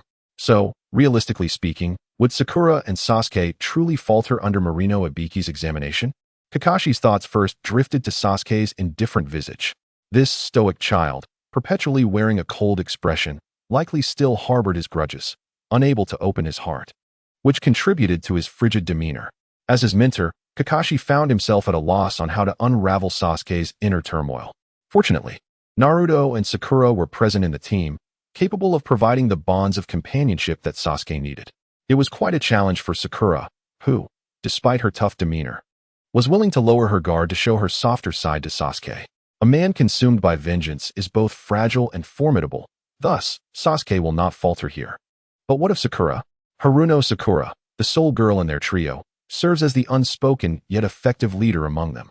Her personality is boisterous and boyish, radiating warmth and cheerfulness reminiscent of Naruto. Yet she possesses a keen, delicate sensibility akin to Sasuke. How could such contrasting traits harmoniously coexist within a single individual without flaw? When Kakashi first perused the profiles of these three, he mistakenly believed he had encountered a reincarnation of the legendary Minato's team. Featuring a prodigy bereft of parental guidance from a tender age and an endearingly clumsy yet sunny companion. Naturally, he assumed Sakura would serve as the lubricant between the prodigy and the clumsy one, enamored by the genius while being cherished by the underdog. However, he soon discerned that while Sasuke mirrored him and Naruto bore resemblance to Obito, Sakura was strikingly different from Rin. In Team 7, Sakura's role extends far beyond merely connecting Sasuke and Naruto. If there were to be a comparison, Kakashi perceived in Sakura the shadow of another figure from Minato's team, his own esteemed mentor, the fourth Hokage, Minato Namikaze. Hailing from humble origins, possessing remarkable talent, radiating sunshine, and exhibiting a cold demeanor towards adversaries, one might even liken her to a female version of the fourth Hokage. Reflecting on Sakura's playful antics in front of her comrades, Kakashi occasionally wondered if Minato had once engaged in similar behavior during his youth. As an aside, Kakashi was unaware that Minato had been deemed somewhat effeminate by Kushina in his childhood. Kakashi occasionally gazed at the jutsu Sakura crafted with a sense of reverence, momentarily believing he beheld a glimpse of Minato in her. How could such a Sakura be thwarted by the trials set forth by Ibiki Marino? Kakashi smiled softly. No, the three children of Team 7 are exceptionally talented ninjas, and they shall not cease to excel. However, as Kakashi leisurely expressed his confidence in his subordinates, he remained oblivious to the fact that one of them was consumed by anxiety over the prospect of failing the written exam and finding themselves in dire straits. In a moment of levity, Kakashi lamented his own impulsiveness. I am indeed reckless. P.S. I will be taking a train home this afternoon. Updates may be delayed this weekend. This is not a joke. Naruto stared despairingly at the blank exam paper before him, his mind echoing with a roar of hopelessness. This is it. I cannot solve a single question. What am I to do? He could vividly envision Sakura's wrath, her eyes widening like copper bells, her eyebrows thickening to the width of fingers, raised high, her mouth agape in a terrifying grin, sharp fangs glistening with saliva, ready to devour him whole. Crunch. The taste of chicken, crisp and crunchy.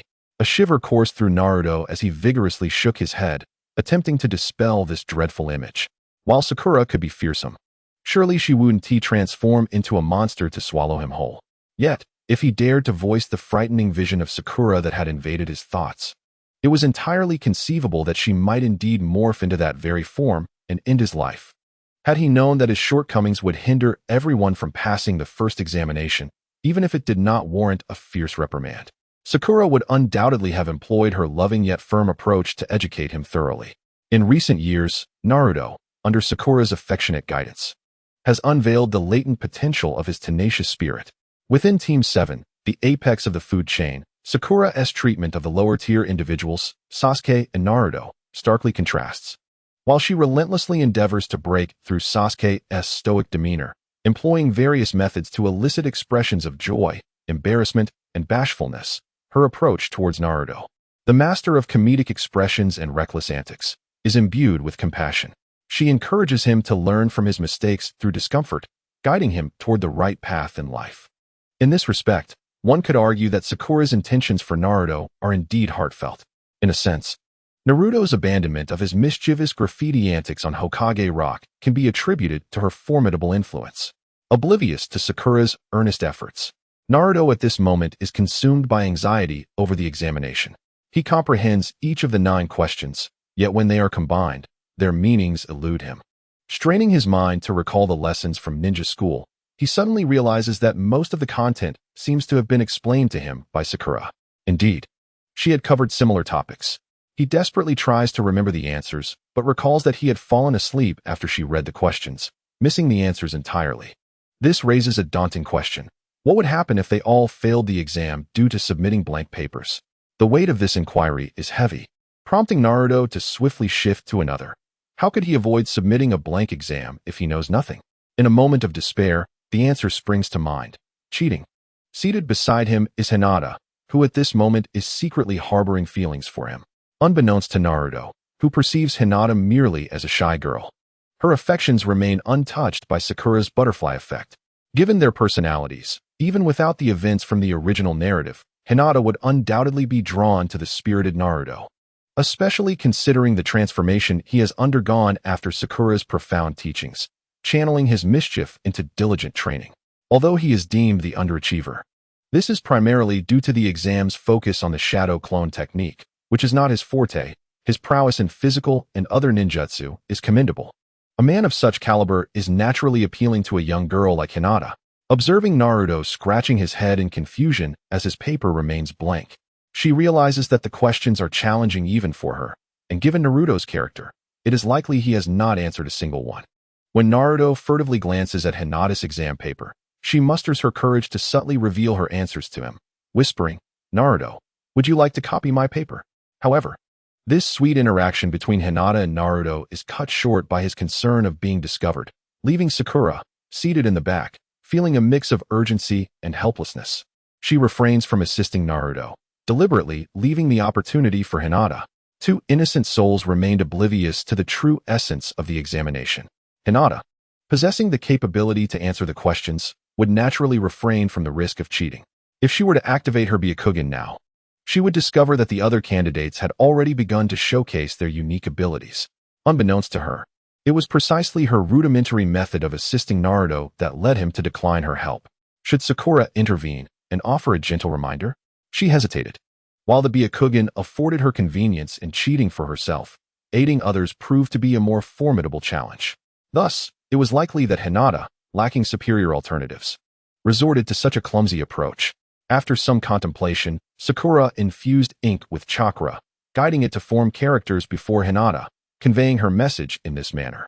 Hinata, momentarily taken aback, glanced nervously at Sakura and subtly shook her head, indicating her lack of better options. The first round of the examination ultimately concluded amidst Naruto's exuberant proclamations. For Naruto, this test felt akin to a roller coaster ride. He had spent half an hour in distress, fretting over his inability to produce answers and the fear of being caught while attempting to cheat. However, upon receiving the answers from Sakura, he was filled with elation. feeling an immense sense of relief, only to be struck down again by the weight of the 10th question presented by the formidable Ibiki Marino. Just as he resolved to confront the challenges ahead with unwavering determination, he realized that the answer to the 10th question embodied the very spirit of perseverance he intended to uphold, earning him commendation from the examiner.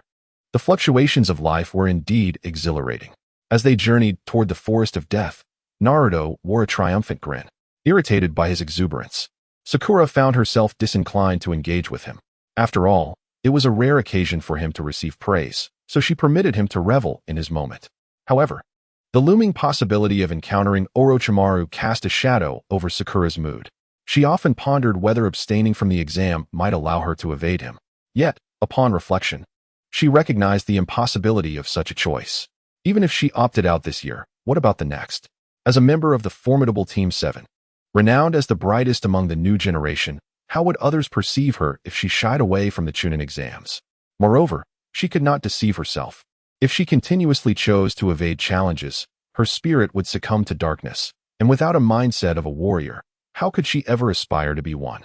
Orochimaru's plan to dismantle Konoha was twofold: vengeance against the village and the acquisition of Sasuke. Therefore, as long as she remained by Sasuke's side, Sakura would inevitably confront Orochimaru, making her avoidance of the Chunin exams futile. If Naruto could muster the courage to face the ordeal, how could she allow herself to falter? Recalling Naruto's earlier words, Sakura suddenly felt invigorated, her spirits lifted. Perhaps this was the charm of Naruto as the protagonist. Gradually, she began to comprehend why Naruto garnered such widespread recognition in the original narrative. After receiving the Book of Heaven, the trio arrived at the entrance. Casting a glance at the still-composed Sasuke and the spirited Naruto, Sakura broke into a smile, the clouds of doubt dissipating from her face, replaced by a confident gaze as she boldly stepped through the entrance. Prepared for whatever challenges and dangers lay ahead, she resolved, "Come what may, I shall not fear you." With a heart full of trepidation, Sakura led her companions into the forest of death, where a fierce battle of hunters and the hunted was about to unfold. Suddenly, Sakura awoke from her slumber, finding herself within the hollow of a colossal tree, a temporary refuge carved out by water knives. Faint beams of light streamed through a vent, revealing the unconscious forms of Sasuke and Naruto on the opposite side of the dark hollow. Her mind was engulfed in a haze, thoughts frozen like thick syrup. Unable to function, after a considerable time, she realized she was not at home, but in the perilous forest of death. Slowly rising to her feet, she clenched her fists, feeling the remnants of her strength. Her exhausted energy had only recovered to a mere 2 or 3 tenths, leaving her body aching all over, a consequence of being abruptly awakened after an intense battle without adequate rest. What had transpired? Sakura strained to recall the events leading up to this moment. Taking a deep breath, clarity began to wash over her as memories resurfaced. After entering the forest of death, the trio had discovered a small river and followed its course towards the towering edifice. As dusk approached, they paused to address their dinner needs when an unsettling sensation washed over Sakura. "Sasuke, Naruto. Wait, something feels off," she exclaimed, unease creeping into her voice. "It seems someone is watching us." Just as Sasuke furrowed his brow to respond, 3 ninjas suddenly emerged from the concealed depths of the forest, lacking forehead protectors, indicating they were likely lower-ranking ninjas from the village hidden in the ring. The tall, young leader of the trio sneered, "Ah, perceptive little ones. You've caught on to our presence. But alas, mere awareness will not secure your victory.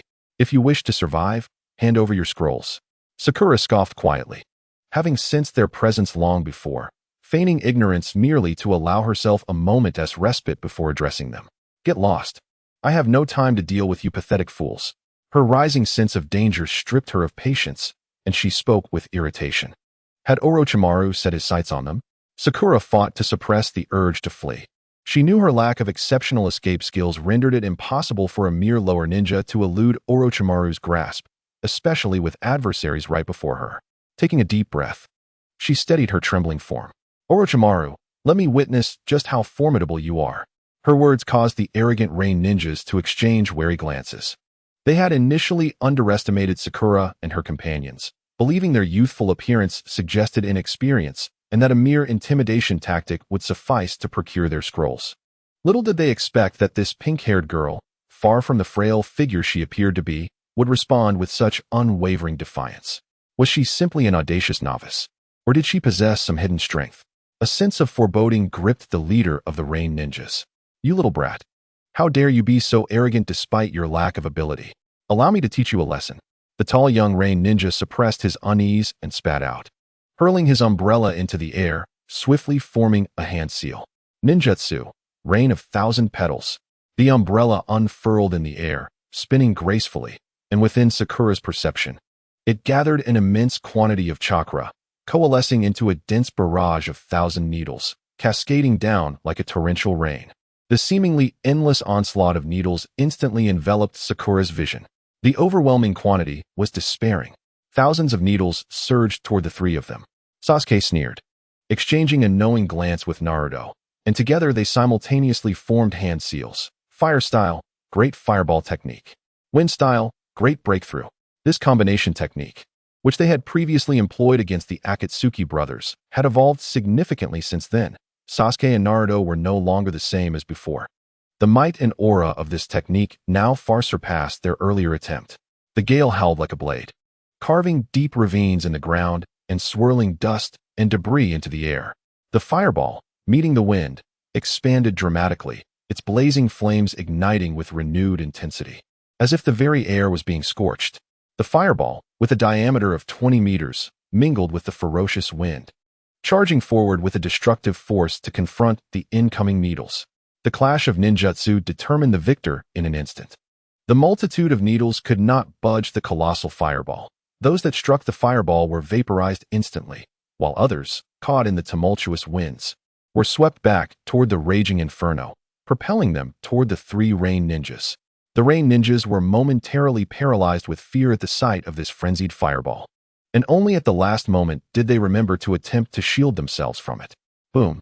Their hastily conjured water barrier could not withstand even a second against the fireball, which collided forcefully with the three Rain Ninjas, reducing them to ashes amid their anguished cries. No, not three.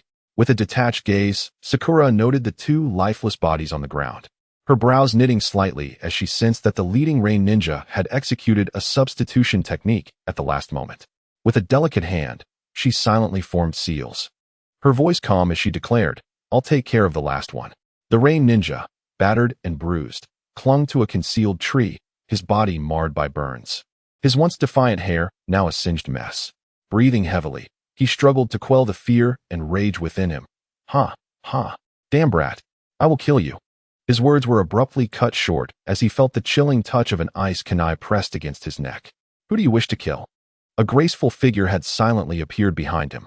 The Rain Ninja trembled, wide-eyed as he turned to face her, his body quaking in terror. The previously seemingly fragile and delicate visage now transformed into that of a vengeful specter. With trembling hands clasped together, the Rain Ninja attempted a final struggle. But he noticed the pale lips of the water clone quivering slightly as a soft voice reached his ears. "Farewell." In a blossom of crimson, the last remnants of life were extinguished in the air, concluding the battle with the Rain Ninjas in a display of overwhelming superiority. Sakura felt no exhilaration. To her, the trio's lackluster abilities were hardly worthy of being deemed a dangerous appetizer. Perhaps they exhibited sufficient strength during their training. At least the leading Rain Ninja demonstrated a commendable proficiency in ninjutsu. However, they were grievously lacking in combat experience. Perhaps they believed that their technique, the Thousand Rain, could address all challenges. In the face of the enemy's counterattacks, they displayed a naivety akin to that of novices brandishing their weapons for the first time. Indeed, they were mere beginners, responding with a foolishness that was glaringly evident. Sakura herself was acutely aware of this. Prior to Kakashi's first assessment, she had been convinced, based on her training, that she had attained the level of a special jonin. Yet, when the moment of true combat arrived, she discovered that she might struggle against even an ordinary chunin. Regrettably, this insight is one that the trio of Rain Ninjas would only come to experience in death. Following the demise of the Rain Ninja trio, the palpable tension in the air not only failed to dissipate, but intensified. A profound silence enveloped the surroundings, as if even the birds and insects had fallen silent. None of the three dared to search for the Rain Ninja's scrolls. Instead, they clutched their kunai, huddled together, vigilantly scanning the area. "Come out. We have discovered your presence." Sakura declared through clenched teeth. Suddenly, an assault erupted from beneath the earth. A colossal serpent, as thick as 4 men embracing, burst forth from beneath Sakura's feet, its gaping maw aimed at the trio. In a split second, Sakura delivered a powerful kick, sending Naruto, who had lost his balance and was about to fall into the serpent's jaws, soaring away. She then seized Sasuke's hand, leveraging his strength to leap to safety. Naruto. As Sakura and Sasuke landed in a clear patch of ground, Naruto's whereabouts remained a mystery, obscured by the serpent's massive form, which divided the battlefield into two. At that moment, a ninja clad in a kimono emerged atop the serpent's head, coldly surveying Sakura and Sasuke from above. Perhaps you should prioritize your own well-being, he remarked icily. The overwhelming presence of his vast chakra, akin to an unfathomable abyss, combined with a chilling, frenzied demeanor, made Sakura's heart skip a beat. Without a doubt, this man, whose aura surpassed even that of Zabuza, was none other than Orochimaru. Casually perched upon the serpent's head, his murderous intent radiated outwards, rendering Sakura and Sasuke paralyzed with fear, akin to frogs ensnared by a serpent's gaze. In an instant, Sakura felt as though she were submerged in an unbreathable ocean, the air around her transforming into an oppressive sea water, exerting an unbearable pressure that immobilized her. The suffocating aura enveloping the clearing pierced her mind and body like countless needles, every inch of her skin screaming with the sensation of being penetrated. An inexhaustible tide of fear surged towards Sakura, causing her body to weaken until she found herself kneeling on the ground.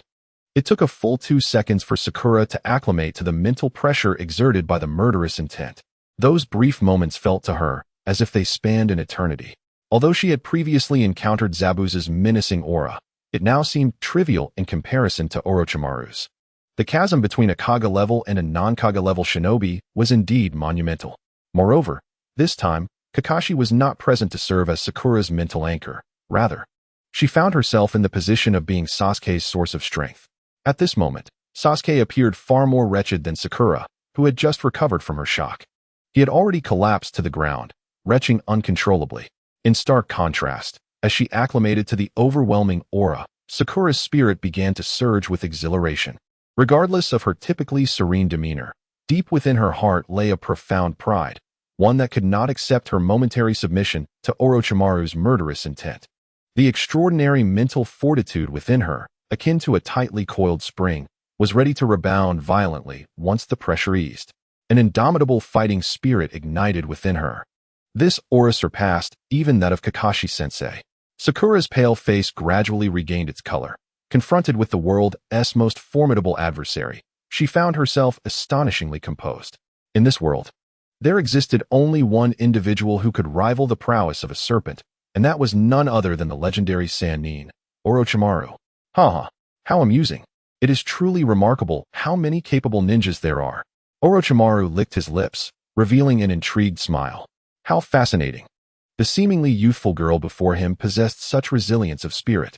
He regarded the girl who stood defiantly amidst his lethal aura, reminiscing about the intelligence provided by Kabuto. Sasuke was the body he coveted, his Sharingan talent a source of insatiable desire. Yet, this girl, Sakura, astonishingly outshone even the prodigious Sasuke in both strength and spirit. This piqued the interest of Orochimaru, a being of elite stature. Unfortunately, he soon discerned that Haruno Sakura lacked exceptional physical gifts. Her true talent lay in her formidable mental strength and the bursts of inspiration in her thinking. In Sakura, Orochimaru rarely encountered the reflection of a kindred spirit. From her tenacious gaze, he recognized a rebelliousness akin to his own, a disdain for traditional ninjutsu, an unyielding pursuit of new techniques, and an admirable gift for the development of ninjutsu. In a certain light, Sakura and Orochimaru were of the same ilk. Both were driven by an insatiable curiosity for truth, scoffing at tradition and authority. What Orochimaru did not realize was that Sakura, as a time traveler, had once studied physics in her previous life. It was entirely natural for her to harbor such a mindset. After all, the history of physics she had learned consistently conveyed that previous theoretical frameworks were meant to be overturned, no matter how intricate. The common thread among the two greatest theories of the last century was their capacity to shatter and reconstruct the common-sense understanding of billions of Earth's inhabitants. As her trembling body gradually steadied, Sakura steadied Sasuke and coldly gazed at Orochimaru, stating, "As one of the legendary Sannin, you have long since betrayed your village. What is your true purpose here?" "There is something I desire." Orochimaru's fervent gaze locked onto Sasuke, unabashedly declaring, "Something? What could it possibly be?" Sasuke, feeling a twinge of unease under Orochimaru's penetrating gaze, inquired, "It is you." Orochimaru laughed maniacally. "Uchiha Sasuke, what I seek is none other than you." Slithering like a serpent, Orochimaru lunged swiftly towards Sasuke. Sasuke's eyes transformed into a vivid crimson at the moment Orochimaru charged forward. His dilated pupils revealed two crimson tomo that began to whirl frantically. Within the realm of the Sharingan, the flurry of movements slowed to a crawl, and Orochimaru's serpentine maneuvers became discernible under Sasuke's formidable dynamic vision. With calm precision, he withdrew several shuriken and launched them towards Orochimaru's inevitable path. The sound of the shuriken embedding into the earth echoed as Orochimaru deftly evaded the attacks with agile shifts.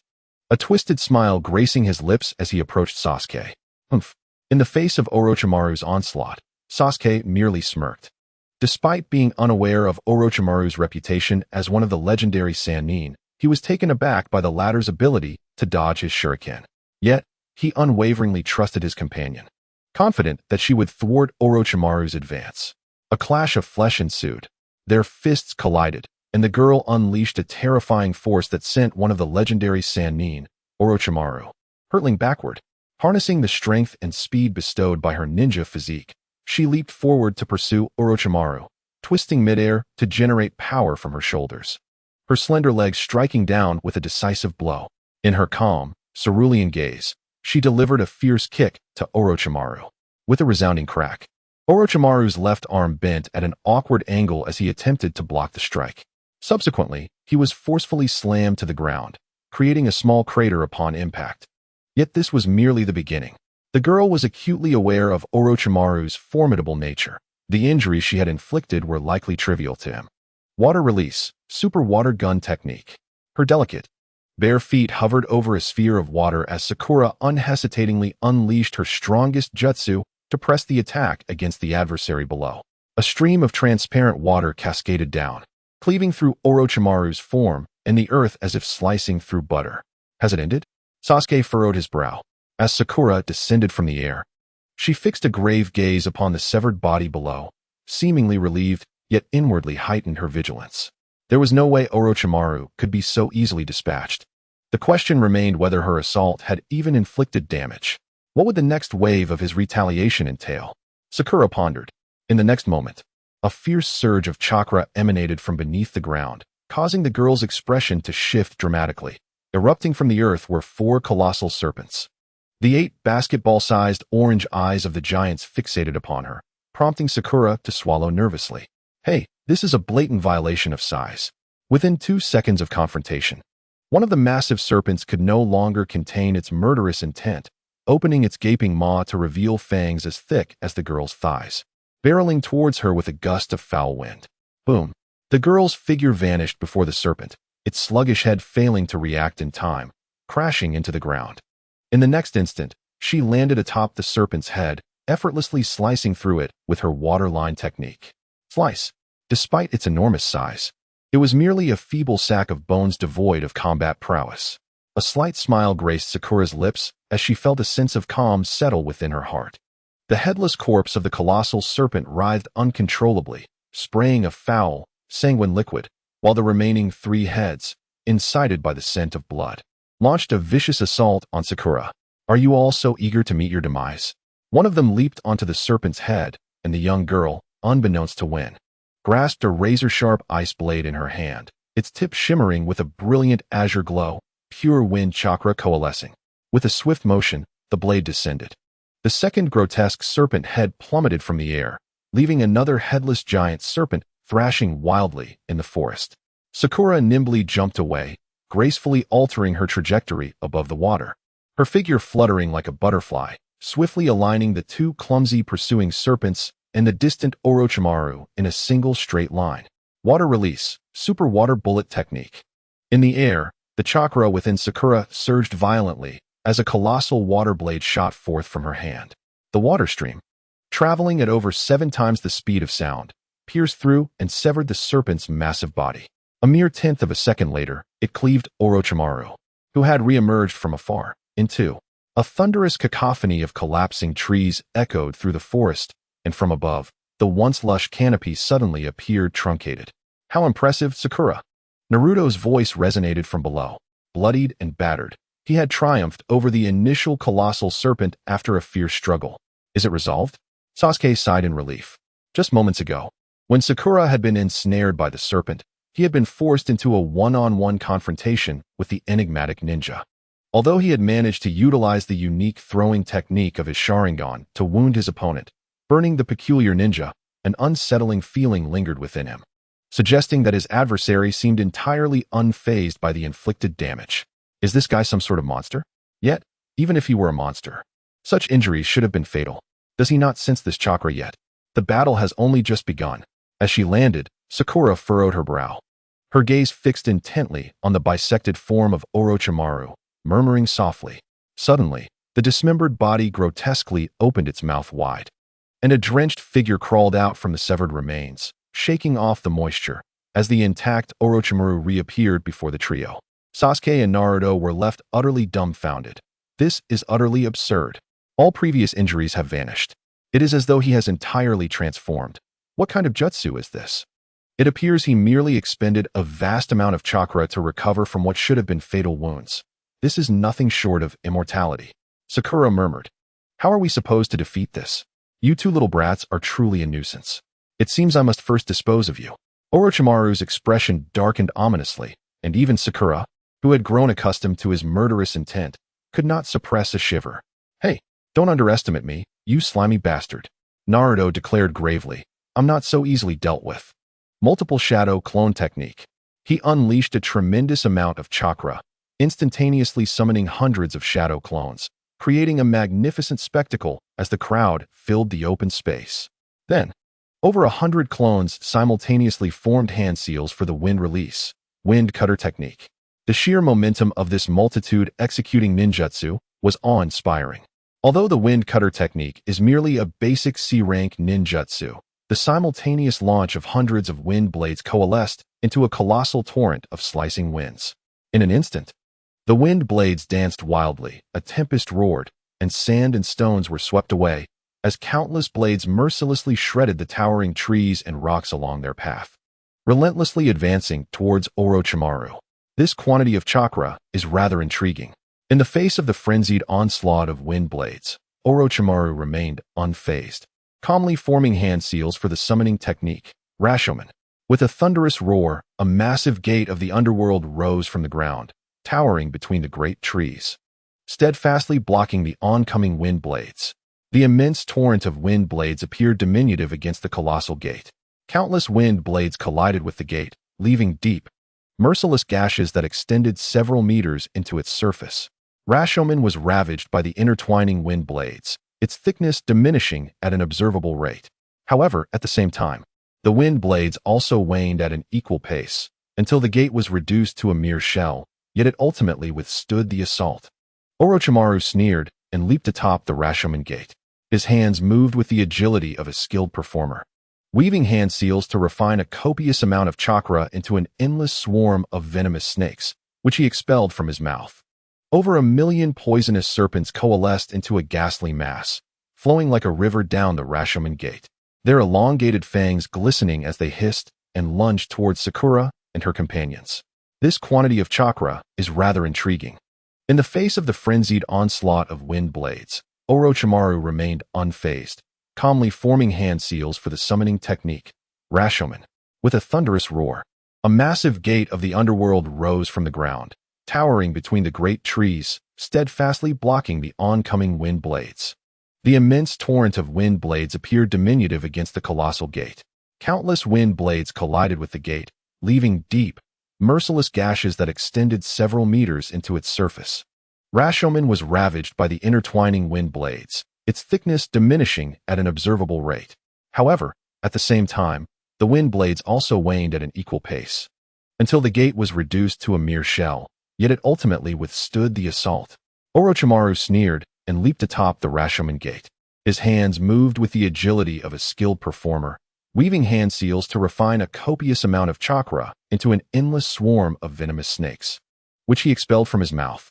Over 1,000,000 poisonous serpents coalesced into a ghastly mass, flowing like a river down the Rashomon Gate, their elongated fangs glistening as they hissed and lunged towards Sakura and her companions. Sasuke's pupils constricted slightly, his heart filled with astonishment, yet he remained composed. Forming hand seals: Ushi, Mi, Tatsu, Na, In, Cho, and In. Fire release: Fire Dragon Flame Bullet. A ferocious fireball, larger and more intense than the Great Fireball technique, transformed into a lifelike dragon, thrashing its body as it collided violently with the endless stream of serpents. Yet, how could the flesh and blood serpents hope to contend with a pure fire dragon? Amidst the blazing inferno, countless white snakes writhed, succumbing to ashes, while the venomous serpent legion charged forth, sacrificing their lives in a futile effort to deplete the dragon's heat, only to be devoured by the colossal beast. Ultimately, the fire dragon roared, reducing the serpent horde to mere dust as it surged towards the Rashomon Gate, where Orochimaru stood sentinel. Boom! After enduring the onslaught of 2 powerful ninjutsu, the Rashomon Gate could withstand no more and was shattered into fragments, its remnants scattering into the air, enveloping the forest in a heavy shroud of dust. Did it hit? Sasuke furrowed his brow, the dense cloud obscuring even the vision of his Sharingan. Do not underestimate him. He is Orochimaru, not easily bested by 1 or 2 A-rank jutsu. Before Sakura could finish her thought, Orochimaru suddenly materialized behind her, swinging his sword down. Thud! The razor-sharp Kusanagi blade was thwarted by an ethereal aquamarine water shield that had appeared from thin air under Orochimaru's fierce strike. Not even a ripple graced the surface of the water shield. The astonished gaze of Orochimaru collided with the frigid stare of the girl as she turned to face him. Their eyes, his serpentine yellow slits and her icy green orbs, intertwined in a fleeting moment, their murderous intent clashing with ferocity. His dark and menacing aura contrasting sharply with her pure and chilling presence. In an instant, both executed their next jutsu with identical swiftness. Shadow Serpent Hands. Water Release. Water Python Strangle. Amidst Orochimaru's cold smirk, the Kusanagi transformed into a colossal gray python, while the girl's water shield morphed into a crystalline green serpent, intertwining in a fierce struggle of serpentine forms. However, the water serpent, born of the purest liquid, far surpassed the strength of ordinary chakra manifestations. Hey! The girl clenched her silver teeth, and with a fierce cry, the green serpent surged with force, shredding the gray python into mincemeat, reverting back to the trembling Kusanagi. Following this, the water serpent surged forward, fiercely wrapping around Orochimaru's arm. Sensing the tenacity of the water serpent, Orochimaru's expression shifted slightly. At the moment the green serpent constricted his arm, he swiftly transformed his limb to become as supple and slick as a serpent, escaping the water python's grip. He leapt backward, soaring into the air, evading the incoming assistance from Sasuke and Naruto, swiftly forming hand seals. Fire Release. Great Fire Dragon Technique. A torrent of chakra erupted as a roaring fire dragon was unleashed from Orochimaru's mouth, its searing flames illuminating the dark forest with blinding radiance, while an immense wave of heat scorched the grass at a distance of several meters, wilting it to a sickly yellow. Although Orochimaru was perplexed by the formidable strength of Sakura's water release, his extensive battle experience prompted him to devise a countermeasure. Since she was a water release ninja, he would test her with fire release. With a fierce sweep of his hand, the fire dragon, under his command, charged thunderously towards Sakura and her companions. Damn!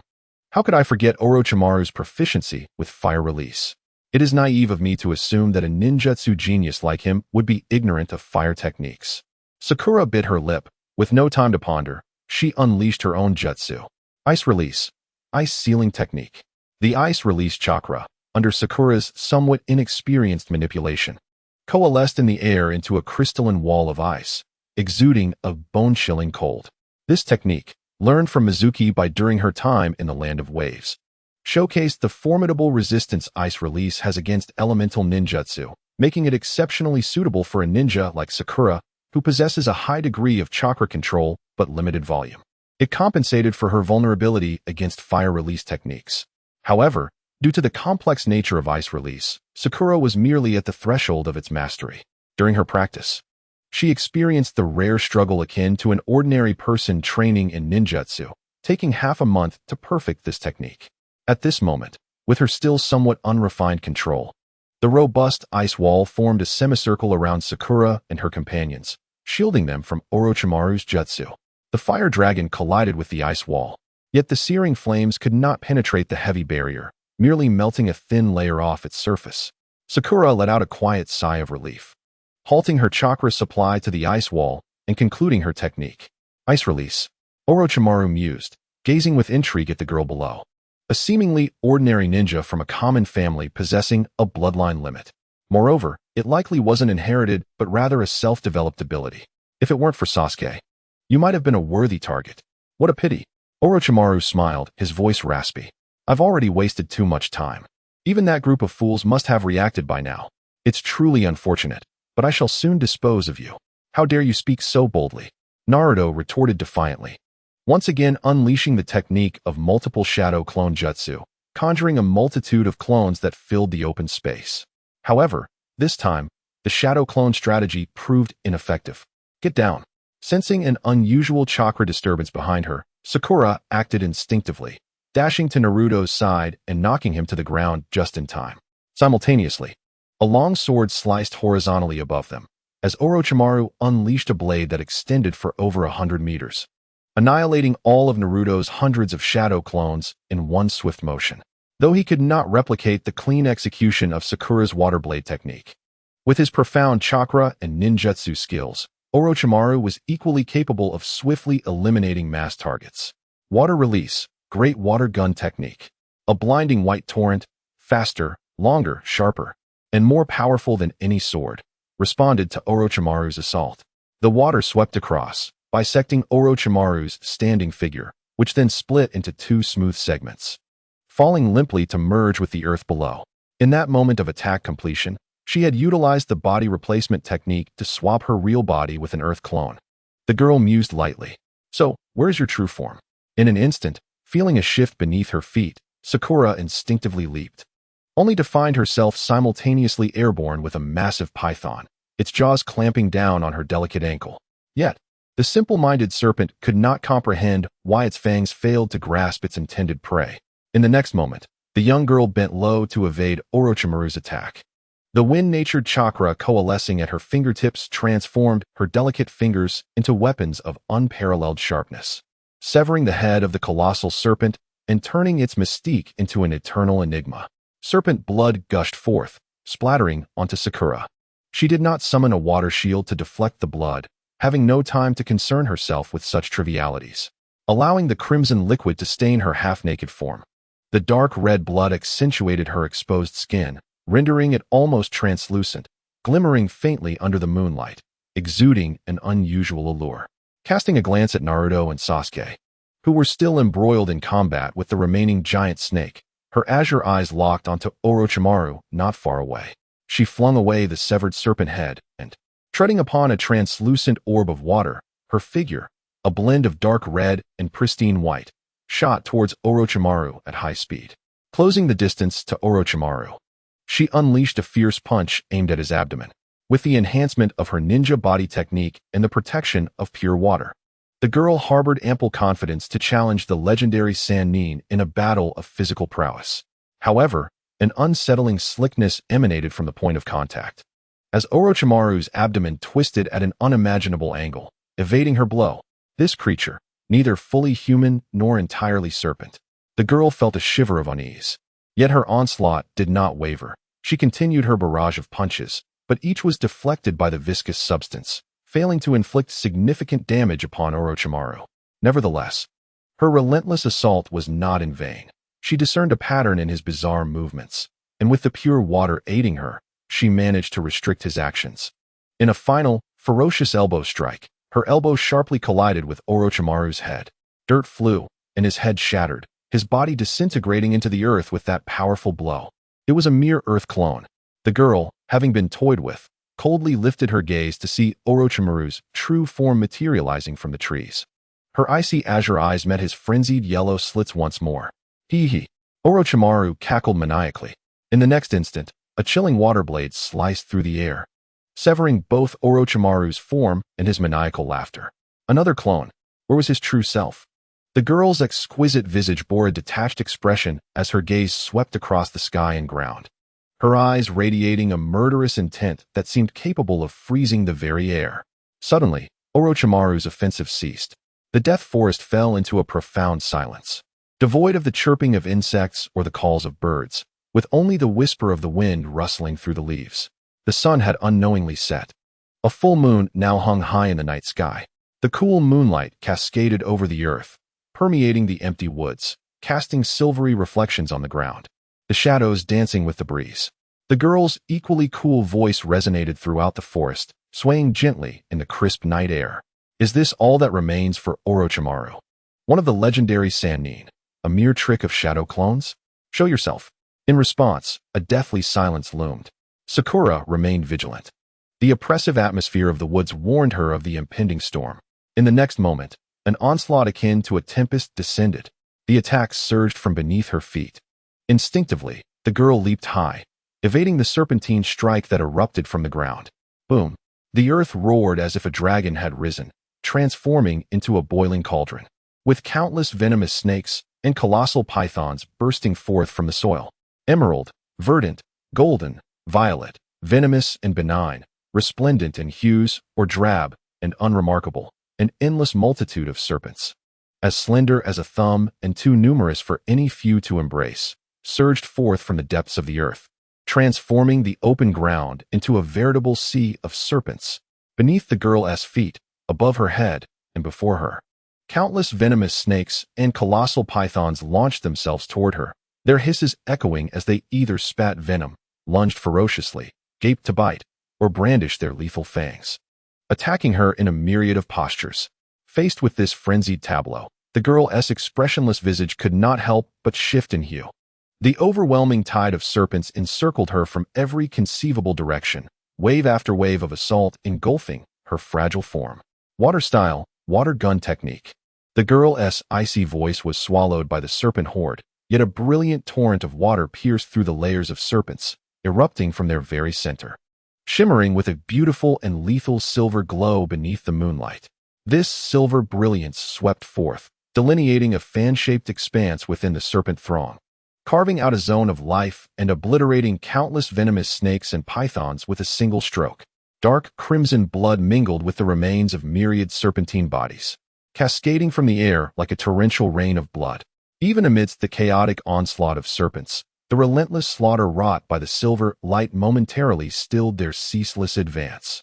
Yet, in the very next moment, the void left by the silver light was again filled by an unending tide of serpents. The girl's figure weaved deftly through the mass of serpents, silver light intermittently shooting from her hands, reaping thousands of venomous snakes, and granting her fleeting moments of respite, only to be swiftly engulfed again by the surging horde. Despite her frantic thrusts left and right, she remained ensnared within the serpentine encirclement. The unending battle gradually robbed her of breath. The silver light began to wane, her leaps growing ever more laborious. At last, she came to a halt. Then, the serpents consumed her slender form. Layer upon layer of venomous serpents coiled around her, forming a tangled mass, a suffocating conglomeration of snakes, as the relentless tide swelled, rolling ever larger like a snowball. After what felt like an eternity, the serpent tide finally subsided, revealing a serpentine mass with a diameter of over 100 meters within the deathly forest. At the surface of this mass, countless venomous snakes continued to writhe restlessly, seeking any gap to enter the heart of the serpent conglomerate. Surely, an ordinary ninja would have succumbed to the relentless onslaught of serpents long ago, wouldn't they? Is it over? In the darkness, a pair of orange-yellow vertical eyes fixated upon the serpent mass, softly uttering the words. The serpent mass stood silently upon the ground, with only the various poisonous snakes on the surface still uneasily shifting, as if the figure encircled by them had been swallowed by the serpentine abyss, forever lost to the world. Then, a silver beam pierced through the serpent mass, shooting toward the heavens. Following it were a second and a third. From within the mass, a voice, crisp and filled with righteous fury, echoed as it grew louder. Water style, exploding thousand blades. Several silver beams began to whirl with astonishing speed.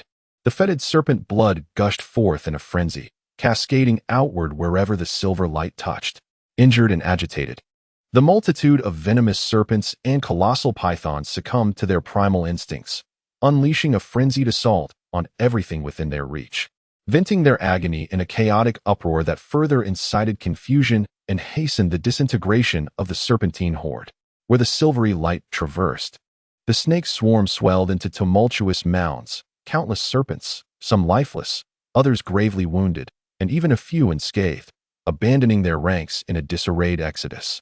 In the blink of an eye, the gargantuan formation of snakes, spanning hundreds of meters, was cleaved asunder by the radiant beams, their fragmented bodies accumulating on the ground like a small hill of serpentine remnants. The final segment of a python's carcass plummeted from the sky, unveiling the core that had been ensconced within the serpentine mass. This core was a transparent orb composed of pristine water. Within the orb, a young girl, whose physical strength and chakra had been severely depleted, maintained her stance with arms outstretched, upholding the orb's existence. Only when the water blades emitted from the orb had thoroughly cleansed the serpent horde did she cease her ninjutsu. Lowering her trembling arms, breathing heavily, her brow furrowed, the girl gasped for air, her complexion growing pale and nearly translucent, her pink hair matted with sweat, clinging to the sides of her face. The relentless onslaught of serpents had burdened her both mentally and physically, and the fierce battle had left her utterly exhausted. The final technique, the exploding thousand blades, had further drained her vitality. Sakura felt her body weaken, yet her eyes remained sharp and resolute, piercing like blades as they locked onto the distant figure of Orochimaru. Once more, her fierce jade gaze clashed with the wild, triumphant orange pupils of Orochimaru. This time, the two stood upon their respective trees, confronting one another from afar, neither initiating a new attack. The battlefield beneath them, once a sprawling forest for hundreds of meters, lay in ruins, ravaged by Orochimaru's monstrous pythons and Sakura's water blades, now a mire of shattered branches, decaying leaves, and the foul remnants of countless venomous serpents. As the clouds parted and the moon illuminated the earth anew, the dappled shadows faded into obscurity. A peculiar silence enveloped the space between them, the surroundings steeped in stillness, save for the whisper of the breeze weaving through the trees. Sakura remained vigilant, acutely aware of Orochimaru's next move, when suddenly, she sensed an unsettling anomaly. Naruto? Sasuke? The battle had ceased for so long, yet there was an eerie absence of sound from the two. A strange smile crept across Orochimaru's face, and as his gaze followed, Sakura beheld Naruto and Sasuke, unconscious upon the ground. Rest assured, they are merely asleep. Orochimaru's voice shifted, becoming gravelly and enticing. Sakura Haruno, your ninjutsu has not seen any significant advancement in quite some time. I dare say you have felt the constraints imposed by the village. Why should a ninja of your remarkable talent be shackled by this decaying shinobi village? Come to my shinobi village. In my domain, as long as you possess strength, you may pursue any endeavor without constraints or the myriad rules imposed by the village. We are of the same ilk, and I am acutely aware of your current sentiments. Come, follow me, trust in my sincerity, and I shall grant you everything. Orochimaru fervently proclaimed. Humph, Sakura scoffed disdainfully. Spare me your tiresome theatrics. Your illusions merely serve to undermine your so-called sincerity. Moreover, my ninjutsu has encountered a plateau that has nothing to do with the affairs of the village. Do not overestimate your significance. My abilities differ fundamentally from yours. I do not require morally bankrupt experiments. You and I are simply not akin. Suddenly, Orochimaru burst into laughter. Ha ha ha, how amusing. Let us wait and see if one day you will come to me like a stray dog. By the way, I have left a small gift for Sasuke. He is a seeker of power and will inevitably seek me out, for he requires my strength. Orochimaru grinned wickedly, casting an intrigued glance at Sakura. When that time comes, how will you confront his betrayal while adhering to the hypocritical tenets of Konoha?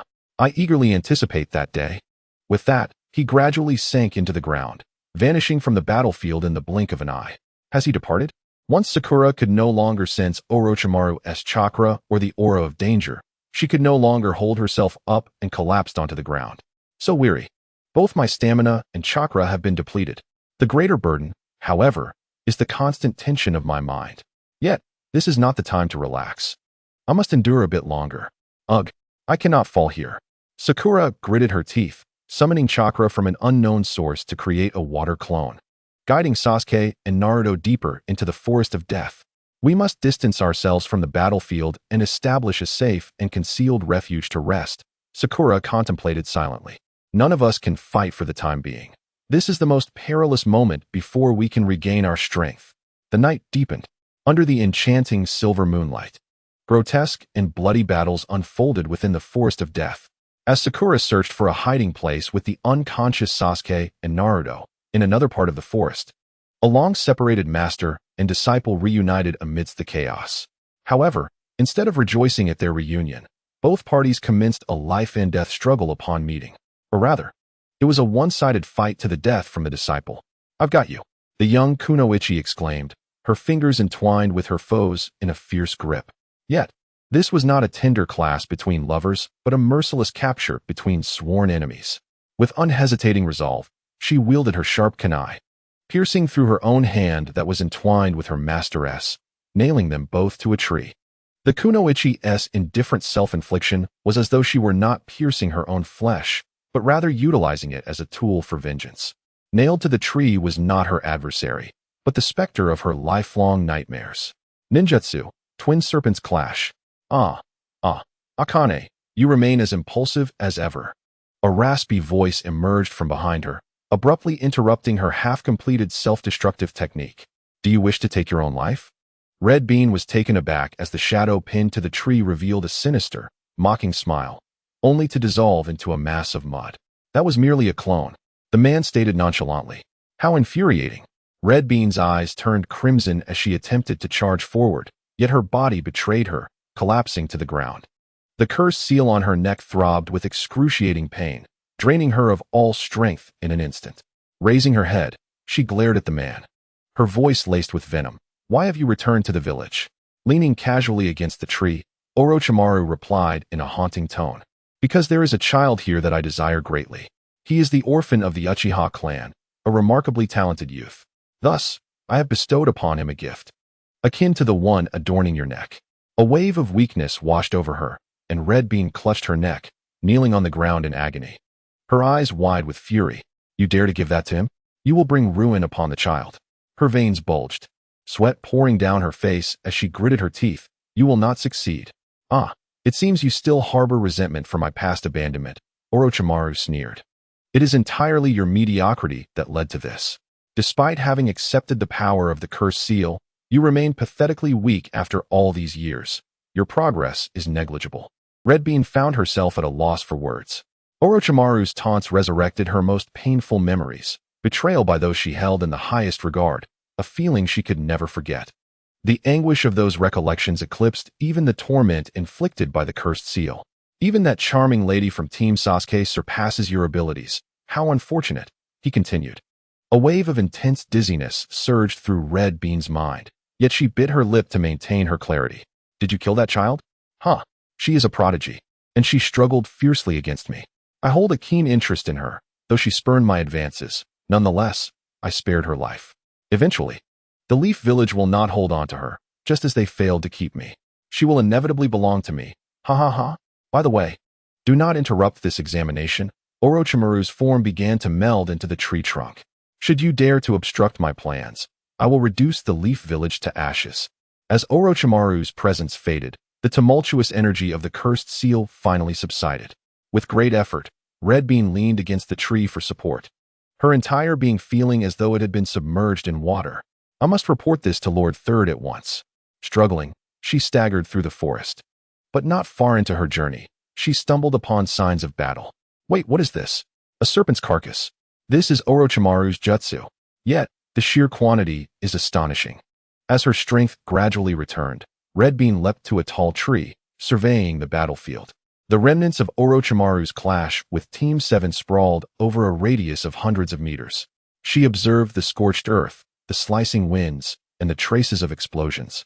But what captured her attention most were the mountain-like piles of serpent corpses and the severed tree trunks littering the battlefield, with the serpent bodies marked by precise cuts.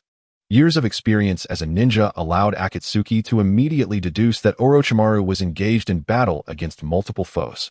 One of these adversaries wielded an extraordinarily powerful cutting ninjutsu, capable of vanquishing countless summoned serpents and colossal trees on the battlefield, leaving an immense scar upon the death forest. Who could possibly compel Orochimaru to such extremes? The struggle was evidently fierce. Even that charming lady surpassed your strength.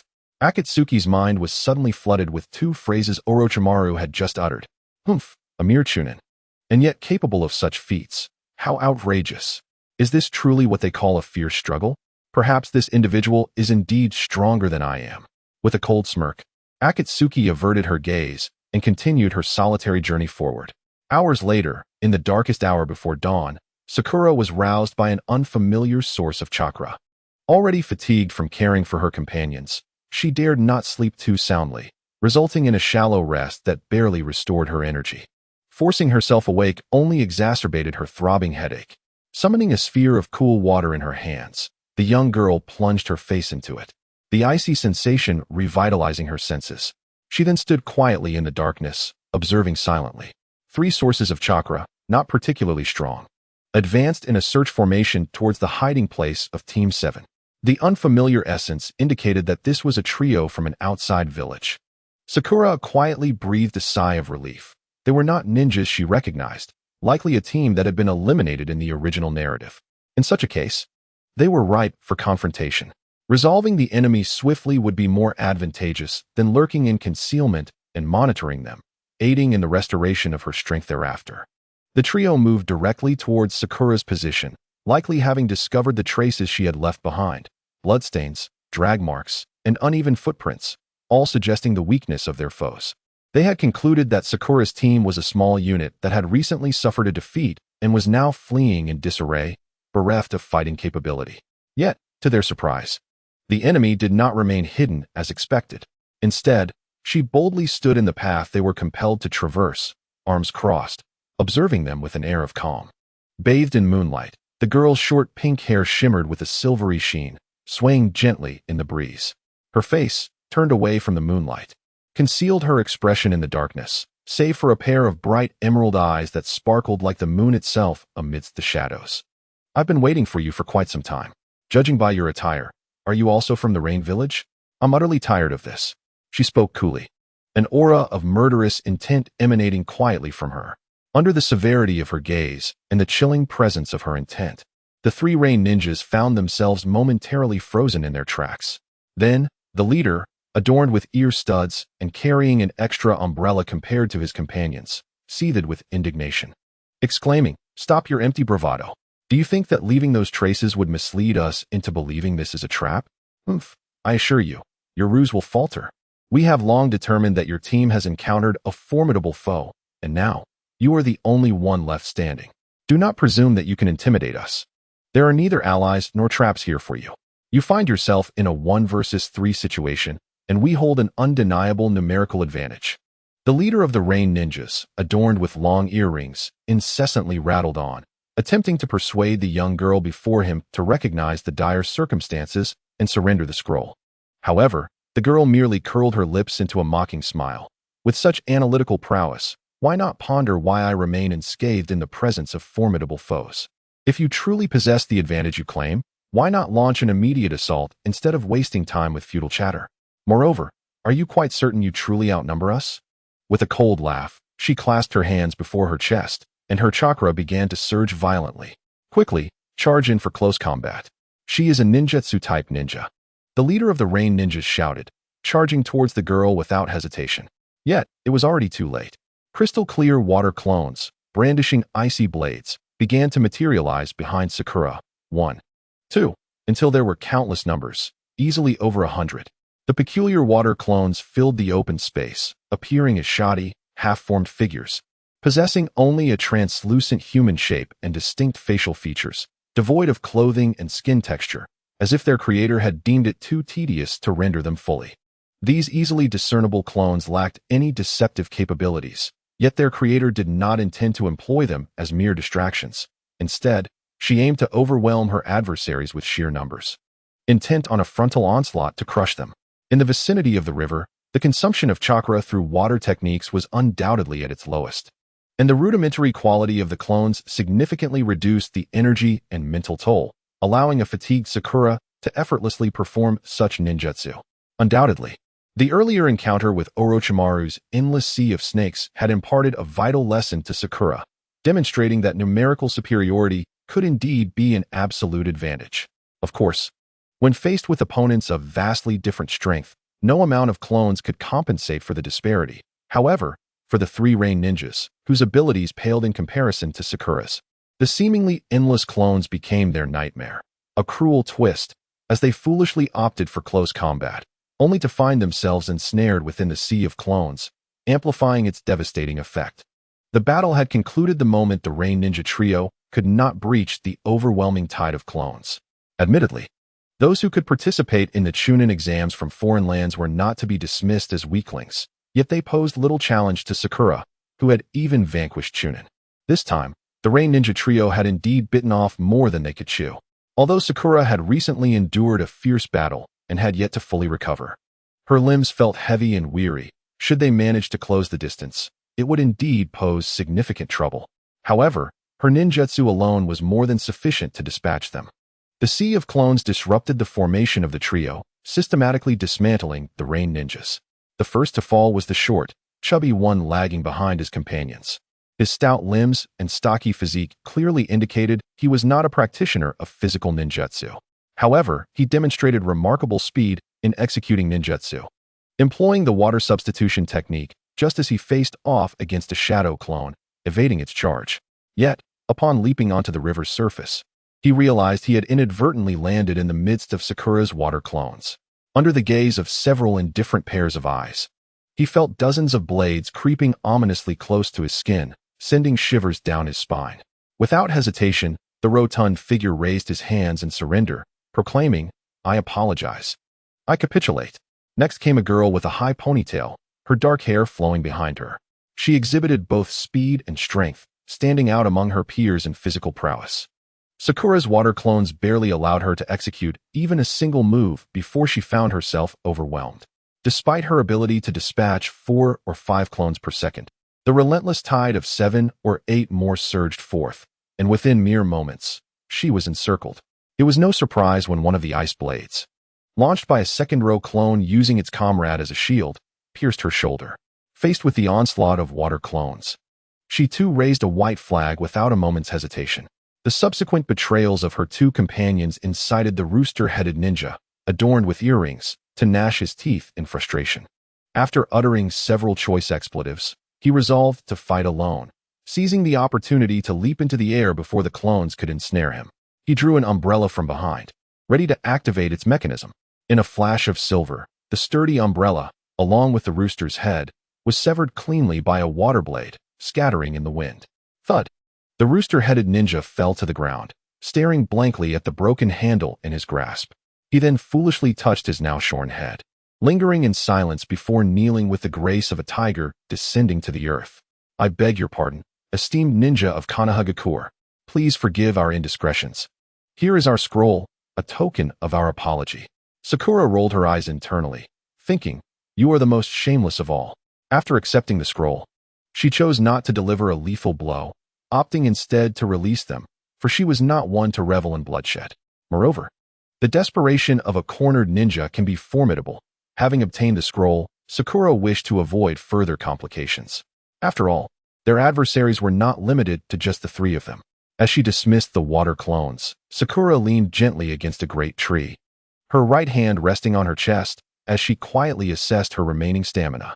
Even with the chakra consumption minimized for each clone, the sheer volume had depleted nearly 10% of her reserves during the skirmish with the Rain Ninja trio. The young girl had only managed to recover a fraction of her strength and was nearing exhaustion once more. Taking a deep breath, she addressed the shadows lurking nearby. "Come forth. I can sense you, little mice." Her gaze pierced a dim corner, her voice cold and commanding. "Are you the newcomer who claims to be the strongest?" Emerging from the shadows were the Sound Ninja trio, who had scoured the Death Forest throughout the night. They had recently stumbled upon the remnants of the battle between Orochimaru and Team 7, and upon discovering signs of conflict, had hastened to the scene. Witnessing the desolate battlefield firsthand, and then observing the moment when the silvery light severed the umbrella, The three sound ninjas had unequivocally concluded that the girl before them was the very perpetrator responsible for the devastation of vast expanses of forest. Despite their arrogance, the sound ninjas recognized that they could not achieve such exaggerated feats. The pile of serpent corpses, resembling a small mountain, exceeded their wildest imaginings. A formidable being capable of withstanding such a surge of serpents and annihilating such a multitude of venomous giant pythons was not a foe they could dare to provoke. The only glimmer of hope lay in the fact that this powerful adversary had recently endured several battles and should be fatigued. The disparity in strength rendered them unable to refute Sakura's scornful remarks, leading them to cautiously probe her intentions. Even if you are the strongest of the lower ninjas, the consecutive battles must have depleted much of your stamina. If we three join forces, we can surely defeat you. Indeed, the prior skirmishes had drained much of my energy. The girl slowly advanced towards the sound ninjas, her voice laced with a chilling calmness, devoid of any inflection, as though she were discussing a trivial matter rather than her very life. Her steps drew nearer, the aura of impending death growing ever colder. 25 meters. This was the favored distance for most ninjutsu practitioners, as the range of their techniques typically exceeded this span. At this range, they could comfortably unleash their jutsu before the enemy drew near. The girl continued her approach, though they believed themselves to have the upper hand. Facing the girl's piercing gaze and formidable presence, the sound ninjas could not help but take a step back. Come on, don't you claim to have the advantage in numbers? The faces of the sound ninjas paled. Just moments ago, the rain ninjas, who had boasted of their numerical superiority, were nearly overwhelmed by a sea of clones, while the girl before them remained unscathed. Who could fathom the methods she might employ against them next? The three could not resist retreating another step. Was it merely bluster? Initially, the trio thought the girl was merely putting on a brave front. But as her aura intensified and her steps drew closer, their confidence waned. 20 meters. This distance delineated the optimal combat range between ninjutsu and taijutsu practitioners. Beyond this threshold, ninjutsu users held the advantage, while closer in, taijutsu users dominated. Without hesitation, the girl crossed this line. You have exhausted your strength, have you not? Why do you appear so unblemished? Are you not a ninjutsu practitioner? Why do you continue to approach us? The once brash sound ninja, with his spiky hair, raged inwardly but dared not voice his thoughts. The fierce expression on his face grew vacant as the girl advanced. A bead of cold sweat trickled down his forehead. The girl pressed on, while the sound ninjas retreated yet again. 15 meters. At this distance, advanced ninjutsu could no longer be executed in time unless seals were prepared in advance. Otherwise, ninjutsu users would have to engage in combat as taijutsu practitioners.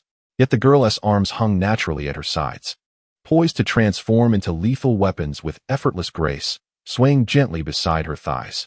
As the horizon gradually brightened, the faint light revealed the expression of the girl. Her exquisitely delicate face bore an air of indifference and coldness, yet there was no trace of fatigue. The chill emanating from her verdant eyes seemed capable of freezing a soul solid. The relentless battles had left no discernible wounds upon her.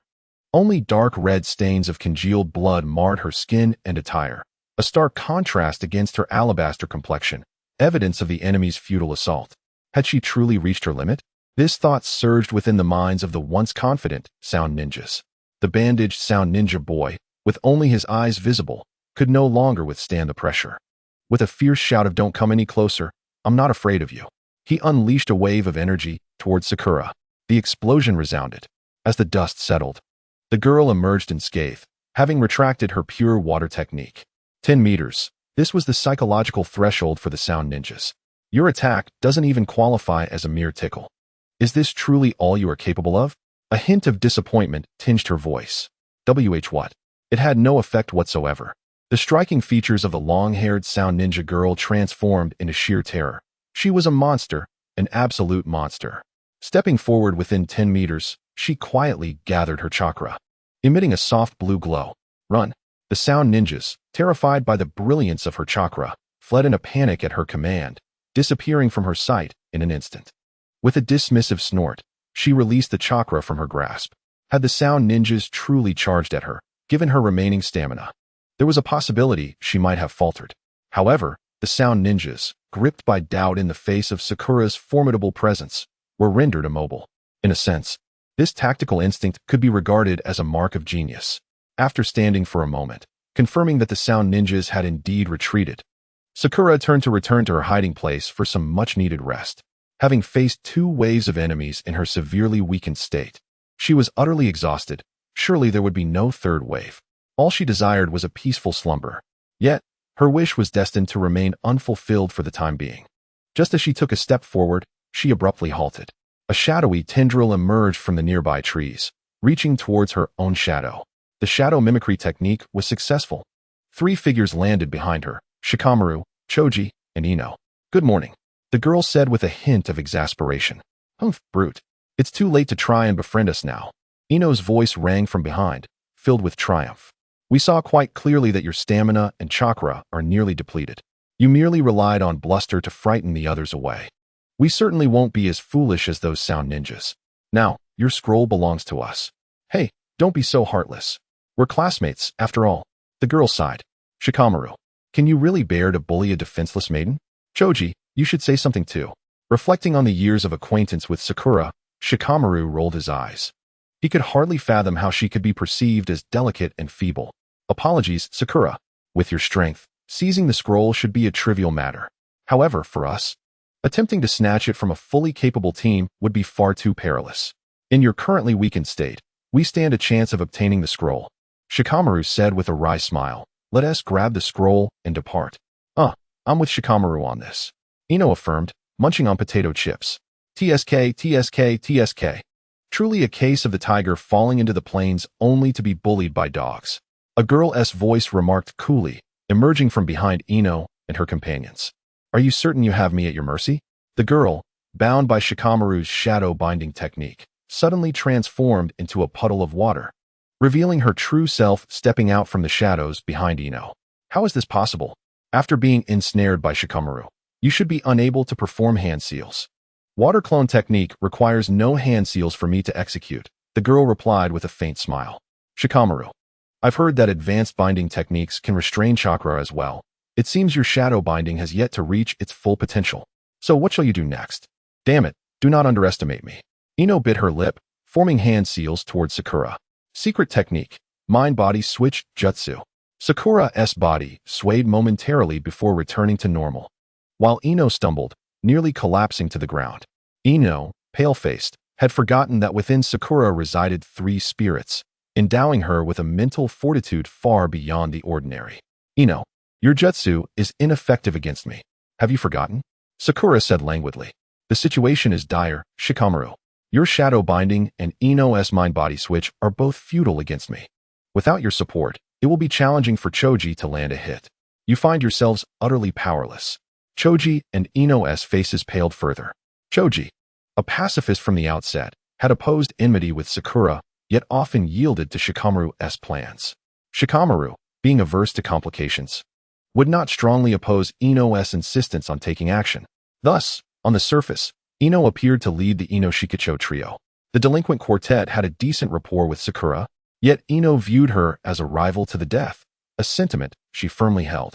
Hence, when Shikamaru deduced Sakura's facade of strength, Ino proposed the notion of seizing the scroll from Team 7. The allure of defeating the prodigious Haruno Sakura was enticing, even for Shikamaru. As a genius with an IQ exceeding 200, he could not be oblivious to Sakura's true capabilities after 6 years of close company. He understood that she could potentially evolve to the level of Kakashi, or even attain the status of a Hokage like the legendary 3.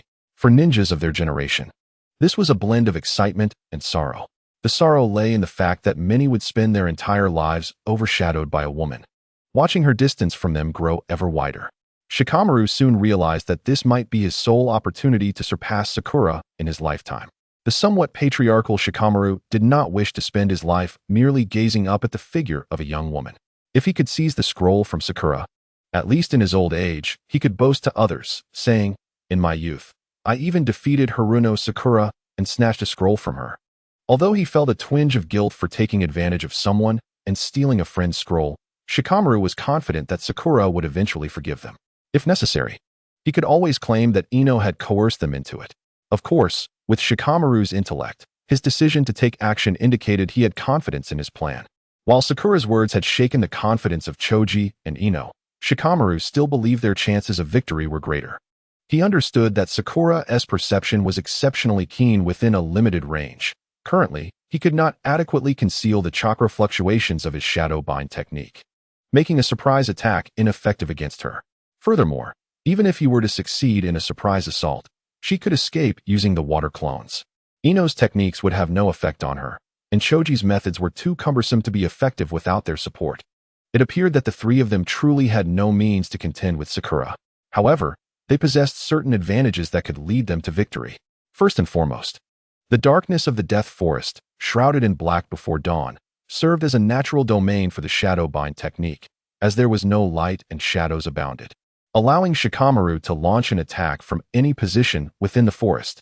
More importantly, whether using a water clone to escape the shadow bind, breaking free from the body switch technique, or evading Choji's assault, all required a basic expenditure of physical energy and chakra, both of which Sakura was currently lacking. In terms of offense, she would not resort to lethal techniques against them, just as Choji would not utilize the tricolor pills in combat with Sakura. Conventional tactics, however, would deplete her chakra and stamina to a point she could scarcely endure. As the dawn broke, Shikamaru observed beads of sweat glistening on Sakura's smooth forehead in the faint light of morning. Despite her attempts to control it, he could still hear her breathing becoming labored. This girl, so weakened, still managed to maintain an air of nonchalance and composure.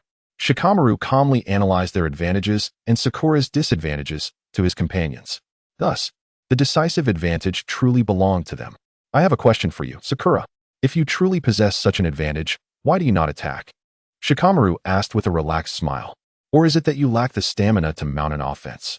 While you claim to hold all the advantages, do you still have the strength to enact them? He queried loudly. Shadow bind technique, activate.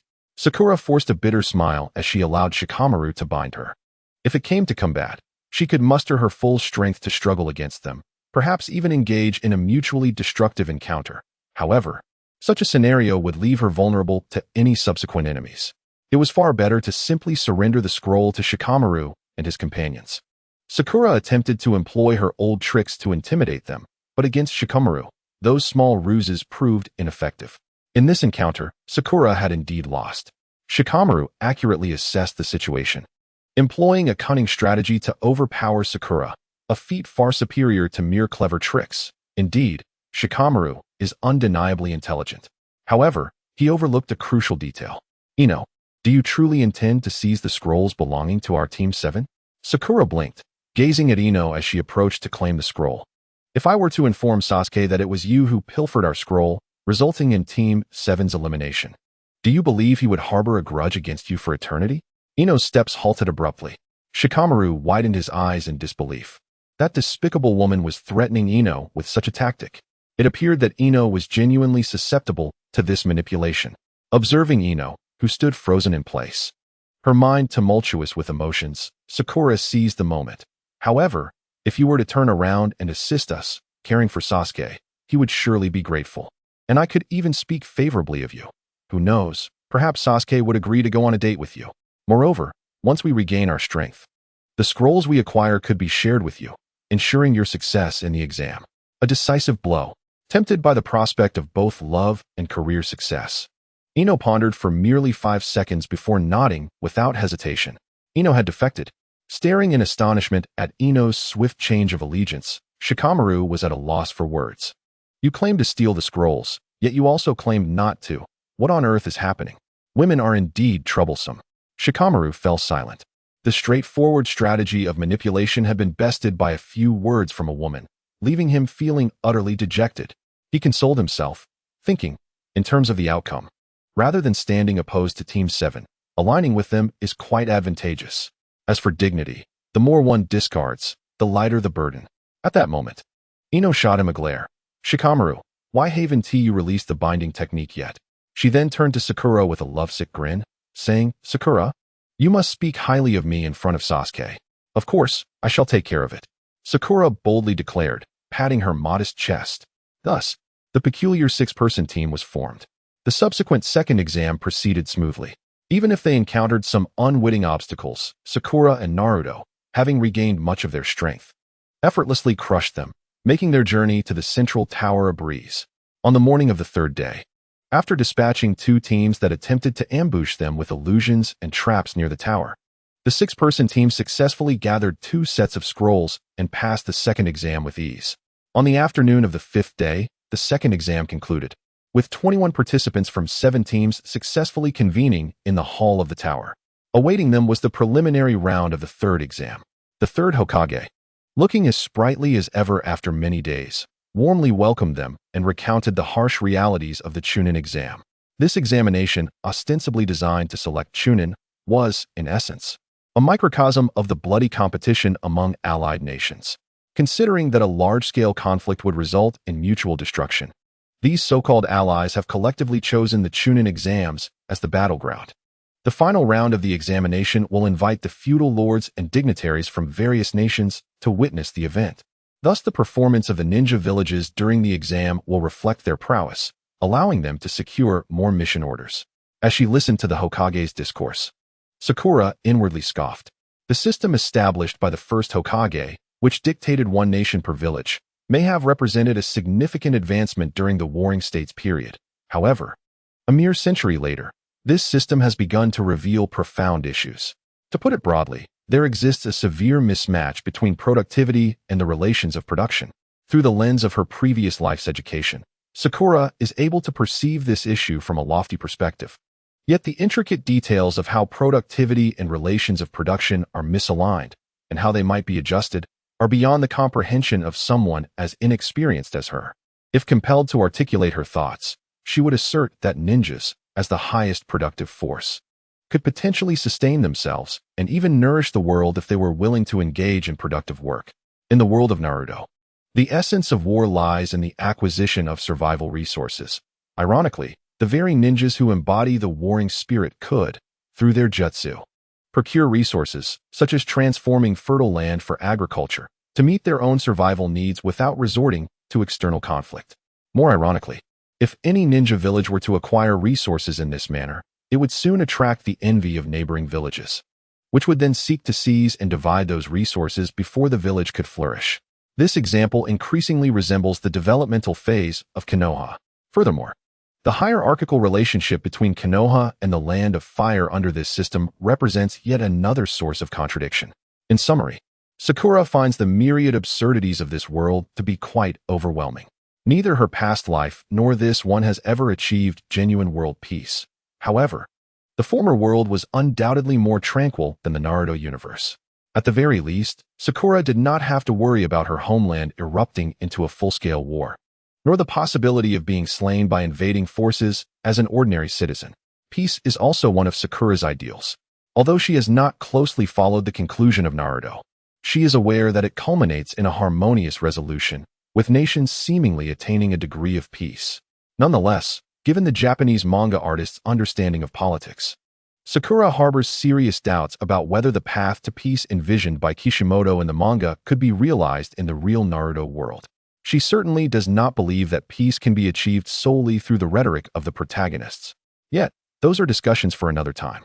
At present, Sakura, with her slender frame, despite her disdain for this foolish system, lacks the wisdom and strength to instigate any change. Since she cannot transform the world, she must first adapt to it. In conclusion, after the 3rd Hokage instilled a sense of awe among the examinees, the ailing and weary Moonlight Gale appropriately assumed the role of presiding over the examination. Before the 3rd examination commences, all candidates must first partake in a preliminary round, which will determine their eligibility for the upcoming test. The examiner, with heavy dark circles under his eyes, stated wearily. Thus, the rules of the preliminary round have been established. Now let us announce the names of the contenders for the first match. The monitor on the wall gradually illuminated, and Sakura lifted her gaze, her expression steely. Uchiha Sasuke versus Akido Kai. Realizing Sasuke's physical condition, was this match intentionally scheduled first to afford him an opportunity for treatment? Sakura discreetly glanced at Kakashi in the stands. Since being cursed by Orochimaru, Sasuke has endured bouts of excruciating pain and weakness, yet even in such a state, his current abilities would suffice to handle a mere supporting role without the need for his Sharingan. After the match, he should head directly to the hospital with Kakashi-sensei. There's no need for us to wait. Sakura refrained from uttering words of encouragement, for her confidence in Sasuke was unwavering. Don't let your guard down. I am eagerly anticipating our clash in the main event. Naruto patted Sasuke on the shoulder. Rest assured, Sakura, Naruto, Sasuke replied with a confident smile. I'm ready. Under the command of the moonlit whirlwind, the candidates ascended to the stands, leaving the two combatants in the hall. The battle below bore no suspense. Though Sasuke was unable to utilize his Sharingan and was continually afflicted by the curse, his performance surpassed that of the original narrative, as he dominated Akido Kai. Had it not been for the unbearable pain from the curse whenever Sasuke sought to conclude the fight, Akido Kai would not have stood a chance to endure thus far. As Kakashi-sensei observed the impending conclusion of the match, Sakura, after much hesitation, finally resolved to speak. Is there something on your mind, Sakura? After the preliminary round, I have something significant to discuss with you. Kakashi mindlessly echoed Sakura's words, yet his focus remained entirely on Sasuke below. Just moments ago, under Sasuke's precise and fluid strikes, Akido Kai had suffered greatly. Just as he prepared to deliver the final blow, the curse surged with an unprecedented intensity, causing Sasuke to clutch his neck in agony and collapse, losing his fighting capability, the eerie black, tadpole-like markings spreading across half his body. The situation had taken a drastic turn. The weakened Sasuke was mercilessly pummeled by the previously beleaguered Akido Kai, the curse draining him of his strength, leaving him utterly defenseless. At that moment, the examiner and Kakashi shared a singular thought. Sasuke, do you still deserve to be called Uchiha Sasuke? Witnessing Sasuke's pitiful state, Naruto shouted in fury. Do not allow us to see you in such a disgraceful manner. Have you truly succumbed to the curse's power? Sasuke, we promised to battle in the main event. Sakura echoed his sentiments. In a scene reminiscent of a passionate manga, the curse that had been poised to engulf him was, against all odds, forcefully repelled by Sasuke's sheer will upon hearing Naruto and Sakura's voices. This is not devoid of scientific merit. Chakra is indeed a fusion of mental and physical prowess. Therefore, the stronger the willpower of an individual, the greater the potency of their chakra. The strength has returned to the body. With a furious punch, Sasuke obliterated the dreams of the crimson-armored contender. In the first round, Uchiha Sasuke emerged victorious. The proctor cast a languid glance at the unconscious crimson armor and remarked indifferently. Yes, an important matter. Kakashi finally redirected his attention to Sakura, stating, All right, I shall seek you out after the match. With that, Kakashi swiftly appeared behind Sasuke and departed the hall with him. Next, the second match commenced, Sakuragi versus Yamanaka Shino. The sequence of these battles is not random, but rather meticulously arranged. For instance, Sasuke was scheduled for the first match due to his injuries requiring prompt attention, and his opponent was selected from among the less formidable ninjas of the Leaf Village to accommodate him. The remaining contests were similarly organized to maintain parity in strength or adhere to other principles. Aside from Sakura and her immediate acquaintances, the abilities of the other peripheral characters do not deviate significantly from the original narrative, ensuring that their matchups remain consistent with the source material. Sakura was resolute that she would not face Ino again, for that would be excessively unfair. Among the ninjas present, her potential adversaries were likely Neji, Lee, Gaara, or Naruto, with Neji being the most probable contender, given that a showdown between last year's graduating genius and this year's would be the most dramatically compelling. In the second match, Sakuragi found himself tormented by Shino's myriad insect techniques, ultimately resulting in him inadvertently severing his own arm and losing consciousness. The third match featured Ken Mizumi versus Kankuro. Kankuro's puppet deception was executed so adeptly that even the observing proctor was deceived. Ken, utilizing his supple physique, ensnared Kankuro's puppet entirely, which was pivotal to his swift defeat. To be frank, Sakura struggled to comprehend why her mentor would teach such a combat style. This peculiar technique was wholly unsuited for battle. The closer a ninja draws to their opponent, the greater the peril. How had he survived employing such reckless taijutsu previously? Due to Ken's inability to continue, Kankuro triumphed in the third round. Following this, the fourth match was announced. The screen displayed new text, Haruno Sakura versus Hyuga. Shino inwardly raged. Cursed author. Always misspelling my name. Indeed, it was Neji. Sakura glanced thoughtfully in Neji's direction, coincidentally locking eyes with him. Their white pupils met her emerald gaze at that moment, and the two instinctively leapt from the stands into the arena together. Thud! They landed almost simultaneously, both slightly wavering before regaining their balance. A graceful leap. Niji's eyebrows arched slightly. As a skilled taijutsu practitioner, he habitually analyzed a female's movements to assess her martial prowess.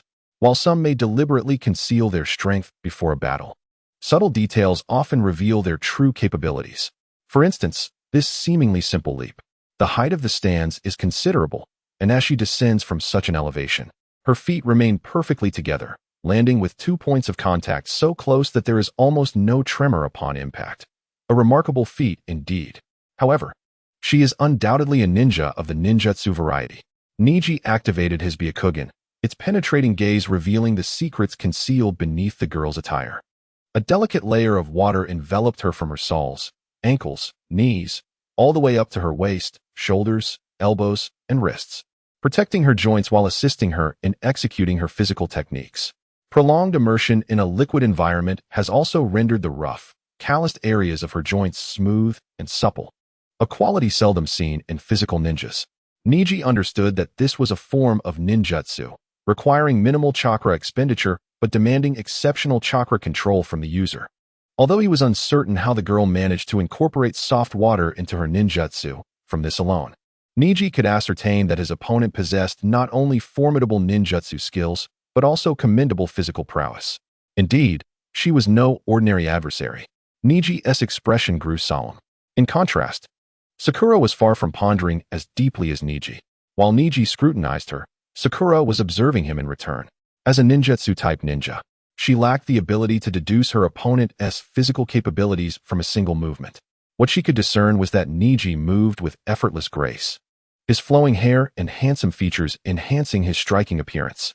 The real Niji was even more captivating than Sakura had imagined, were it not for his piercing gaze. And had his demeanor been a touch softer, many might even question his gender.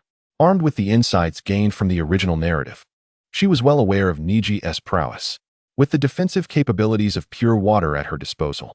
Facing a pure physical ninja like Niji inspired in Sakura a sense of confidence regarding her chances of victory. However, she could not help but notice the sharpness of Niji's Byakugan, which felt wholly distinct from Hinata's. Under that penetrating gaze, Sakura felt as though she were exposed and vulnerable before Niji. Naturally, she recognized that the Byakugan could indeed see through clothing. This sensation was not merely an illusion. Even though Niji's inspection, conducted through the monochromatic lens of the Byakugan, could hardly be considered an overt invasion of privacy. With a slight furrow of her brow, the young girl suppressed her discomfort and assumed a stance for her physical technique. She intended to engage Niji with her physical skills for the time being. A calm voice of the proctor announced, "Match 4. Haruno Sakura versus Hyuga Niji, commence." In the stands, Kakashi remarked, "I never anticipated our students would encounter each other so early." Guy approached Kakashi, who had returned to the stands unbeknownst to him. Kakashi set aside his small yellow book, stroking his chin thoughtfully. "Is that so? I find nothing strange about it." Given Kakashi's rank, he was well aware of the principles guiding the match arrangements. Such a clash of geniuses was precisely what the audience relished. Observing the two poised for a physical confrontation, Guy furrowed his brow.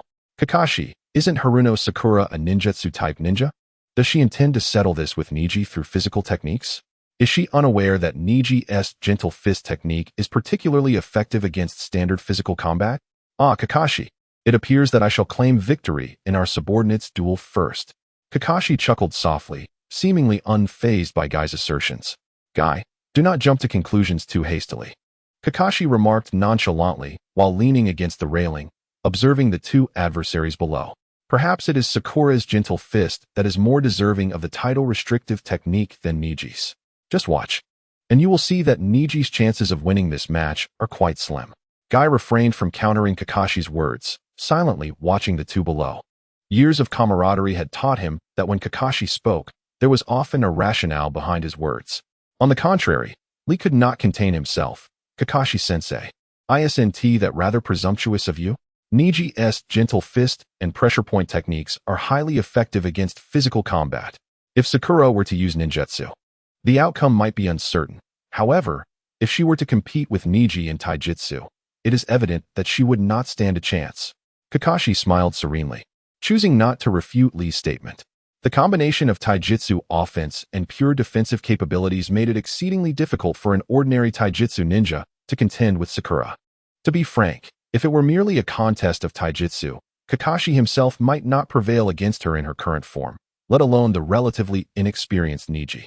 Without the bloodline limit or relying on inherited jutsu, Sakura had forged a new path in an uncharted realm, truly embodying the essence of a genius. Below them, the two opponents had assumed their stances, yet neither rushed to commence their battle. You are clearly a ninjutsu-type ninja, yet you wish to engage me in taijutsu? Niji stated with a hint of indifference. Is that a problem? Thanks to Hinata, my taijutsu is quite commendable. Upon hearing Hinata's name, Niji's displeasure was evident, though he remained silent. I have heard of you. You graduated at the top of your class from the Ninja Academy, possessing considerable talent in ninjutsu, and even developed new techniques alongside Uchiha Sasuke, earning the title of the new generation's twin stars. However, many do not hold high hopes for your future as a ninja. Sakura remained composed, having encountered such sentiments before. Sakura was not a traditional genius by any means. In times of war, so-called genius ninjas often graduated from the academy at ages 6 or 7, quickly achieving Chunin status through combat accolades, and many became Jonin during their teenage years. In contrast, Sakura had been practicing chakra manipulation at 6 or 7, only advancing to Genin at 12, and had just recently entered the battlefield for the first time. Her physical capabilities were average, her strength and speed unremarkable, and her chakra reserves bolstered solely by formidable mental fortitude, lacking any powerful bloodline limit. To label her a genius was, in truth, a misnomer. But what of it? Sakura retorted coldly. Many believe you are merely a student with excellent grades. You lack the potential to become a true powerhouse. Most think that on the path of a ninja, you are no match for Sasuke, as you are destined to only reach the level of Jonin at best. Niji scoffed, a trace of disdain lacing his tone. You must realize deep down that your chakra levels are unremarkable, and your talent in taijutsu is hardly exceptional. You are a master of the water release technique, and the foremost requirement to excel in this art is an abundant reserve of chakra. Alas, you fall short in this regard. Thus, you cannot hope to become a proficient taijutsu practitioner, let alone a distinguished water release ninja. Such is the fate that awaits you. With veins protruding from his forehead, Niji's piercing gaze seemed to penetrate into Sakura's destiny. My Byakugan has unveiled all of this. Although you have assumed a stance suggestive of a taijutsu assault, you are secretly mobilizing your chakra behind the scenes, indicating that your posture is merely a ruse to mislead me while you intend to unleash ninjutsu. Regrettably, your tactics are laid bare before my Byakugan. You possess no chance of victory. This is your fate. Surrender, Haruno Sakura. Under the scrutiny of Niji's pale, unyielding gaze, Sakura unexpectedly let out a scoff. What a splendid speech, Hyuga Niji, she retorted with sarcasm. Your capacity for imagination truly leaves me astounded. Indeed, many may doubt my abilities, but I am not their caretaker, nor do I need to accommodate their opinions. As for chakra, can you name a ninja who does not channel chakra before battle? Such talk of fate is futile. I refuse to succumb to superstition. Sakura was the type of person with an unyielding spirit, one who would charge into battle even against overwhelming odds. Niji, attempting to force her to concede through verbal taunts, might as well have wished for her to run naked. Furthermore, Sakura did not believe for a moment that she would be vanquished by Niji. After exchanging a flurry of verbal jabs, both combatants recognized that neither had sustained any tangible psychological or physical damage. They ceased their banter, their gazes sharpening as they charged towards each other. The clash of fists and feet ensued. The boy and girl commenced a fierce hand-to-hand combat in the hall. The sound of impact echoed as the tall, slender figure with long black hair and the delicate girl with pink locks engaged in a rapid back and forth, their movements fluid and dynamic, producing a cacophony of dull thuds from their physical collisions, leaving the spectators in the stands dizzy and breathless. On one side stood the prodigious young man of the Hyuga clan, and on the other, the seemingly fragile girl from humble beginnings. Despite the apparent disparity in their strengths, they engaged in a contest of equal prowess within the hall. Even more striking was the contrast in their fighting styles. The genius boy employed techniques that were nimble and graceful, marked by agility in close quarters, while the seemingly weak girl executed moves that were bold and powerful, delivering strikes with precision and astounding force, embodying the very essence of a formidable fighter. Is this truly Niji? Sakura pondered as she caught a glimpse of Niji's direction, their gazes meeting at that moment, his white pupils locking with her azure eyes. In unison, they gracefully leapt down from the stands into the arena. Thud! They landed almost simultaneously, a barely perceptible shudder passing through them before they both steadied themselves. What a splendid leap. Niji's brow arched slightly.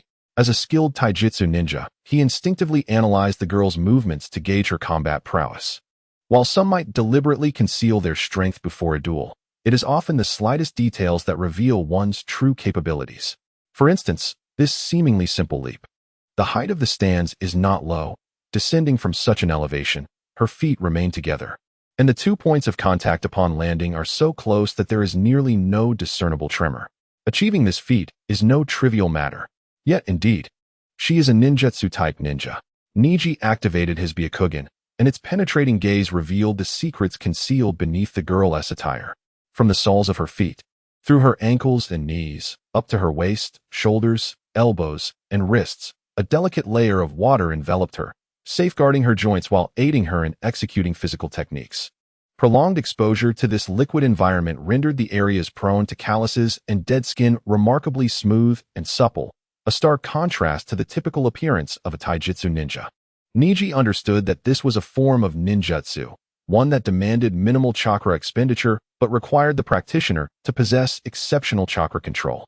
Although he was unsure how the girl managed to incorporate such fluidity into her ninjutsu, Niji could ascertain from this alone that his opponent was not only proficient in ninjutsu, but also skilled in taijutsu.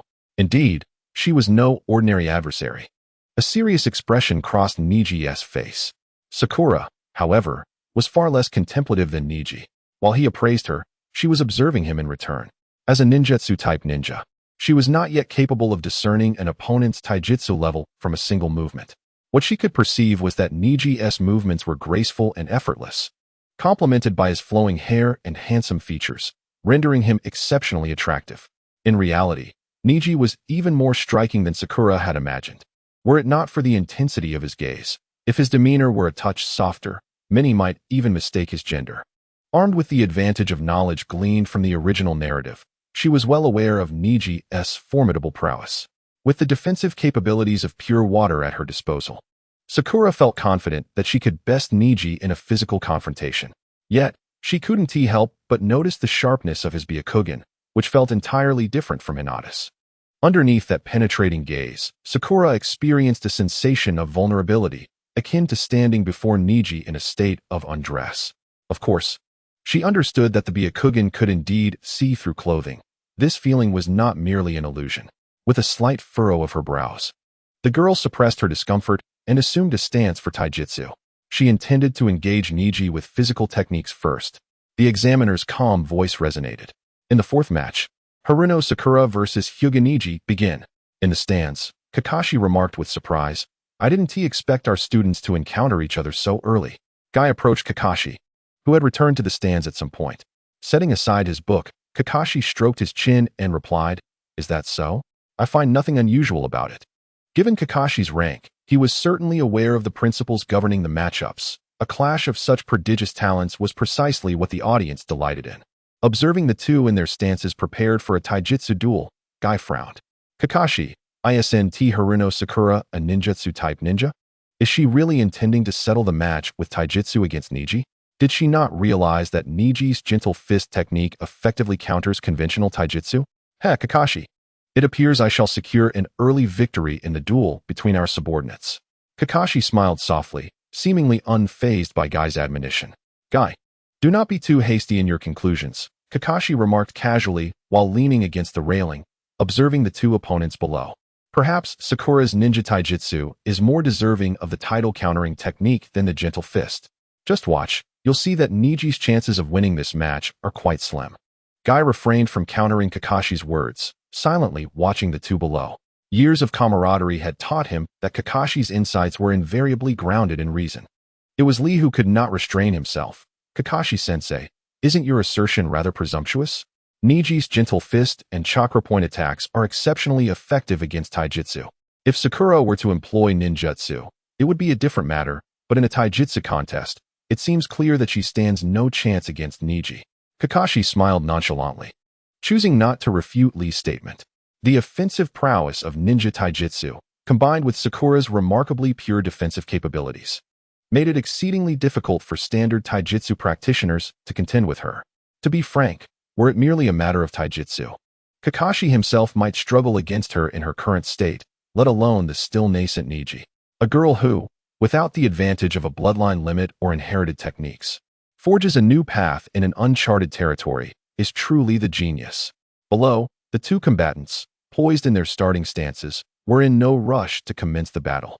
You are clearly a ninjutsu-type ninja, yet you wish to engage me in taijutsu? Niji stated coolly. Is that not acceptable? Thanks to Hinata, my taijutsu is quite commendable. Upon hearing Hinata's name, Niji's demeanor shifted slightly, though he offered no further response.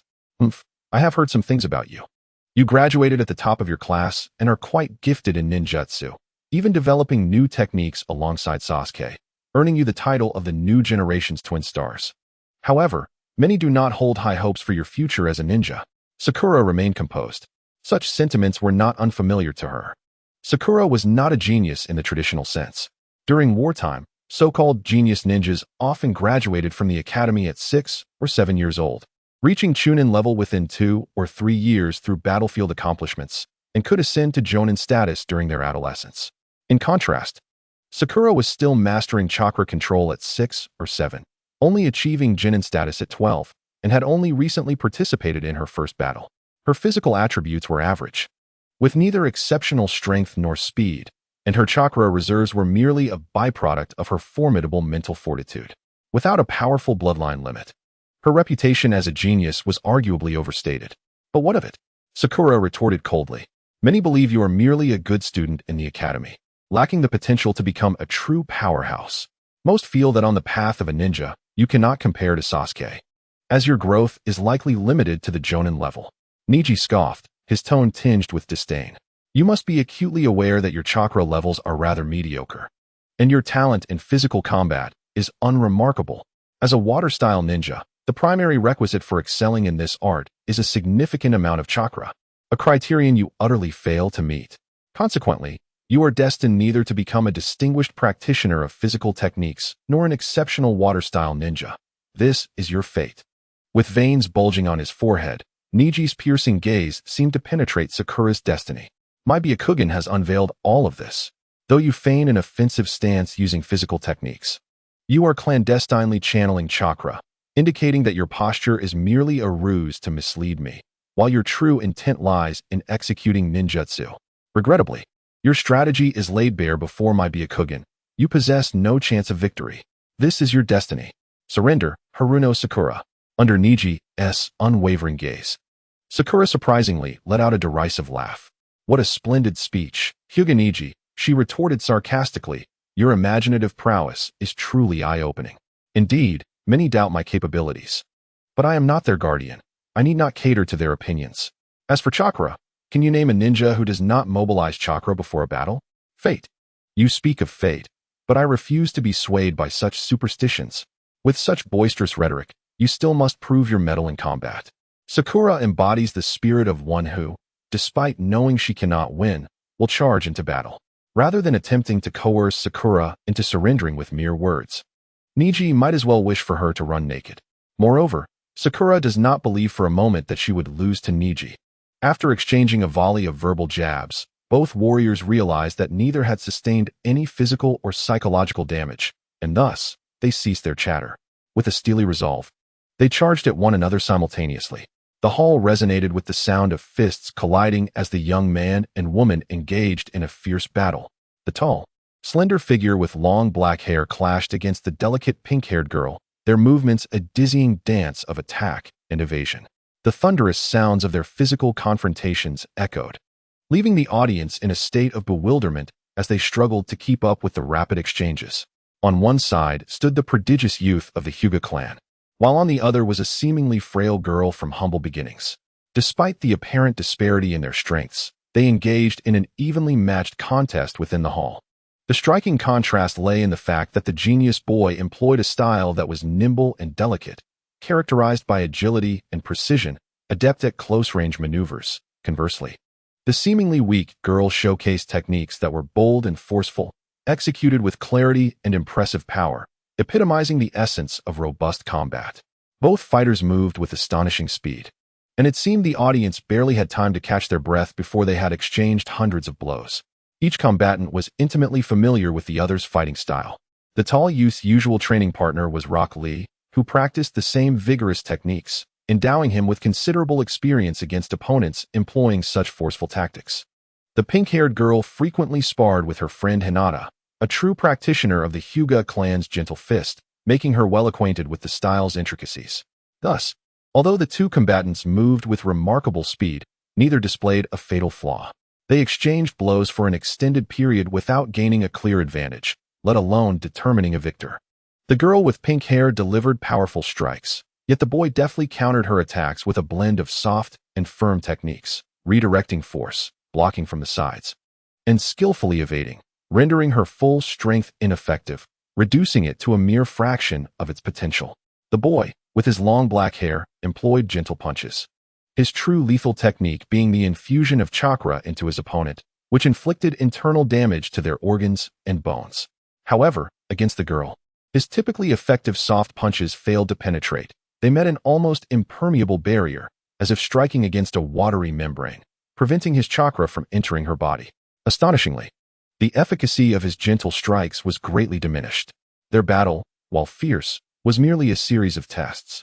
Suddenly, sensing the girl's powerful punch charging towards him, the black-haired boy retreated swiftly, leaping 10 meters back to establish a safe distance. The girl's unstoppable punch, unable to be retracted in time, crashed into the ground, puncturing the floor that was as thick as an arm, producing a resounding thud that drew gasps from the audience. Both of them are incredible. We can hardly keep up with their pace. A single blow from that fist would surely be lethal, murmured the spectators. Meanwhile, Naruto shrank back, recalling his own painful experiences of being soundly defeated by Sakura. Kai's eyes lit up. The girl's ninjutsu bore a resemblance to the fierce style of hard punches, showcasing considerable power, rivaling even Niji's prowess. His interest piqued.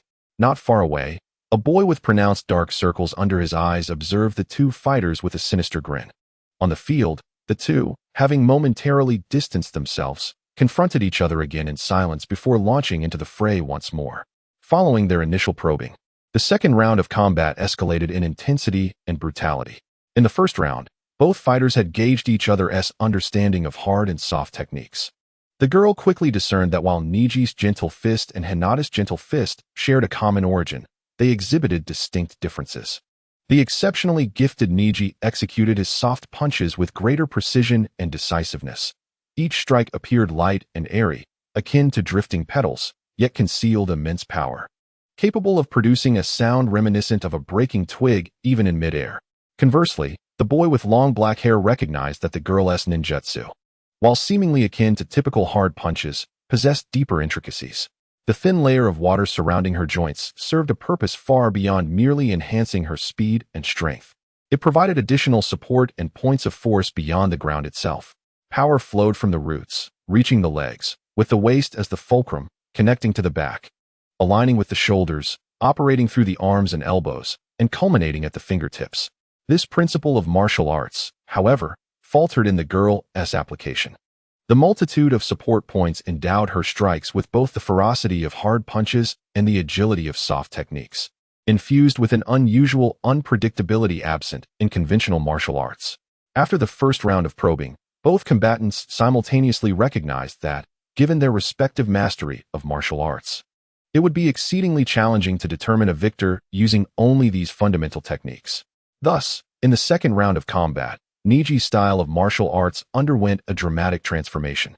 He no longer relied solely on the gentle fist for mere striking, but transitioned to a strategy where the gentle fist served as defense while pressure points became his means of offense. This stark deviation in combat style caught Sakura off guard, resulting in her immediate disadvantage. With the 26th move, the young girl lunged forward with a powerful punch, her fist slicing through the air like a gale, narrowly evaded by Niji. Seizing the moment when her momentum waned, Niji advanced, delivering a seemingly weightless gentle fist aimed directly at her heart. Had this strike landed, the inherent nature of the gentle fist would surely have inflicted grave internal injuries. Sakura maintained an expression of icy composure, as unyielding as eternal frost, yet somehow summoned strength from an unknown source, retreating a mere half-inch to allow Niji's right palm to graze past her. Simultaneously, as Niji's left hand reached for her right shoulder, Sakura's unoccupied left hand surged forward to intercept his advancing left palm. In that fleeting moment when Niji's left hand was grasped by Sakura, his fierce gaze sharpened, and he abruptly halted the momentum of his attack, transforming his palm into a pointed finger. With a swift twist of his wrist, he struck a vital point on her right arm, hit at the pressure point. The spectators erupted in astonishment. Sakura felt a tingling numbness in her right arm. Her chakra obstructed at the crucial point, and she swiftly retreated, hastily increasing the distance between herself and Niji. Pressure points? What on earth is happening? Observing Sakura, who had just held the upper hand, now retreating in haste from Niji's strike, Naruto sensed that something ominous had transpired. The pressure point technique is an advanced form of the gentle fist, Lee gravely explained. It employs the Byakugan to meticulously observe the minuscule pressure points on the human body and utilizes the techniques of the gentle fist to disrupt the flow of chakra, thereby incapacitating the enemy's chakra movement. On the sidelines, Sakura removed her outer garment, revealing her right arm. Beneath her fair skin, a vivid red that stood out alarmingly. You have already felt the potency of the pressure point technique, Niji declared with pride. Having been struck, your right hand can scarcely channel chakra. You can no longer form hand seals. Furthermore, your taijutsu relies on the intricate manipulation of chakra, thus both your physical and ninjutsu capabilities have been sealed by my technique. Hope for victory has eluded you. I have foretold your fate. Failure is your destiny. Sakura remained silent in response. Indeed, she had succumbed to defeat. Among the audience, those familiar with the pressure point technique, such as Guy and Lee, silently affirmed Niji's claims.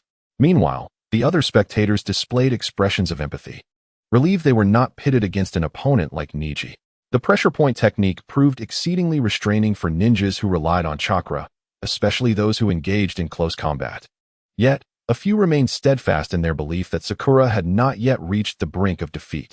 Given her character and reflexes, it was expected that she would adeptly counter Niji's pressure point strike. Could it be that she had deliberately allowed herself to be struck? Sakura, what are you trying to accomplish? Kakashi pondered, perplexed. On the ground, despite the overwhelming disadvantage, the girl's cold gaze remained unfazed. Indeed, she had intentionally allowed herself to be struck at the pressure point. The primary reason for her actions was her unwavering belief that, even when struck by pressure points, she still held an undeniable advantage. More importantly, despite her fate being sealed as a sorceress, deep within the girl remained the fervor of her past life as a spirited youth, yearning for raw, unadulterated combat. Such a rare opportunity to encounter a master of pure martial arts beckoned for a duel. To rely on pure water and transform the conflict into a one-sided victory would surely diminish the joy of battle. Without such encounters, how could her martial prowess evolve and reach new heights? If the outcome of the fight became predictable, how could she temper her will? Continuously cheating in defense with pure water would not genuinely refine her martial skills. To become a true warrior, one must not harbor such weaknesses. Kakashi-sensei, please forgive my small act of defiance. Victory is my desire. Equally, I yearn for a battle against a worthy opponent. If I cannot attain both, then I shall resort to subterfuge. Moreover, Sakura was curious about the nature of pressure points and their formidable power. After experiencing the effects firsthand, she likened pressure points to a drain clogged with filth. To unblock them, one must either, like Naruto, use a torrent of water to wash it away or employ meticulous chakra control to gradually shift the obstruction. The former yields quick results but inflicts significant damage to the meridians, while the latter, though gentler, is cumbersome. Lacking Naruto's vast chakra and his robust constitution, Sakura naturally opted for the latter approach, yet Niji would not afford her ample time. Perhaps, as the spectators surmised, the girl had reached a dead end? Niji, why do you incessantly repeat the word fate?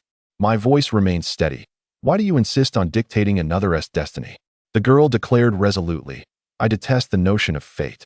Nothing is preordained. Blaming everything on destiny is merely the coward's way of evading reality. I will not concede. Life and death are trivial. If I refuse to bow, I shall fight. That is the principle I uphold. With this understanding between them, neither felt the need for further words. What remained was battle. Since words could not persuade, let their fists and feet prove their convictions. The dark-haired youth, his fists flowing like water, radiated a fiery spirit, while the pink-haired girl, with her fists fierce like wind, exuded a chilling resolve. The clash of ice and fire, akin to meteors colliding with the earth, erupted without pretense. The third round of combat, far more brutal than the cautious probing of the first or the evenly matched second, unfolded with relentless ferocity.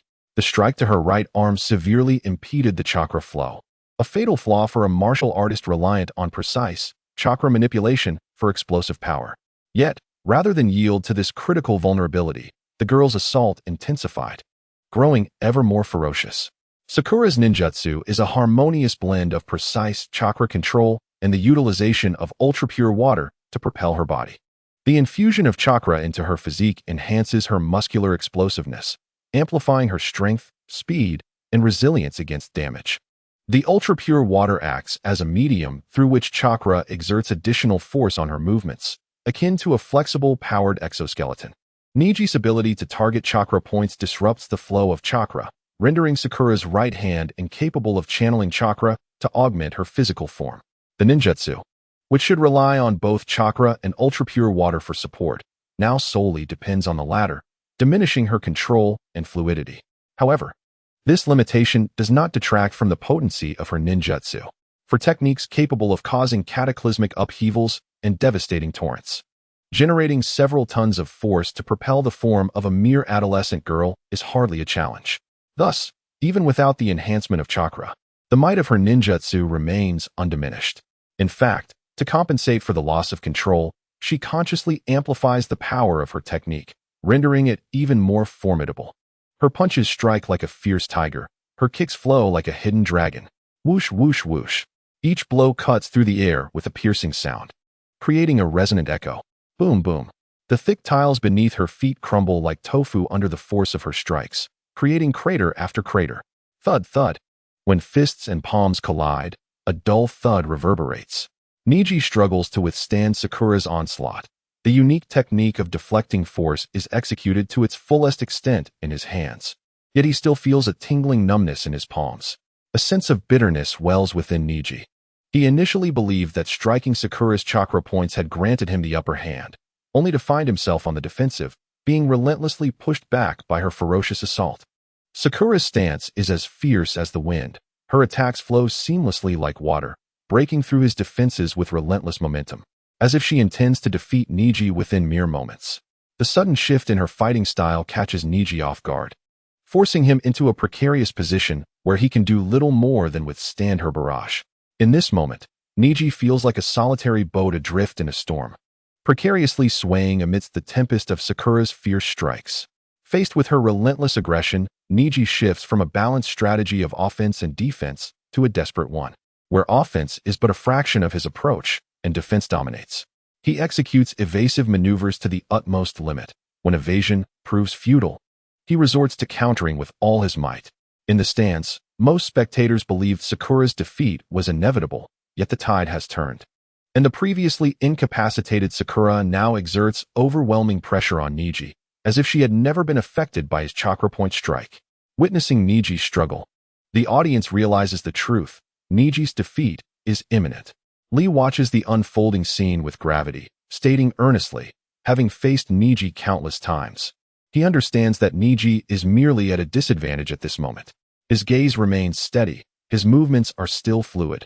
The outcome of the battle is far from predetermined.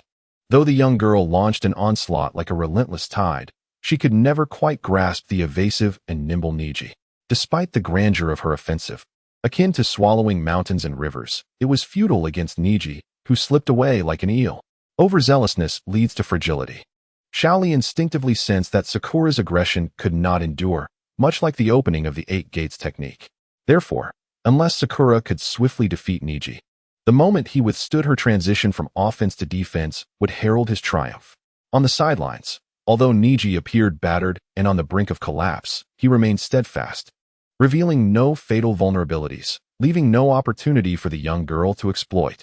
Shaoli's intuition proved correct, relying solely on pure water to fuel her body, without the enhancement of chakra to bolster her physical strength, while it could amplify her ninja techniques in the short term, posed a grave issue.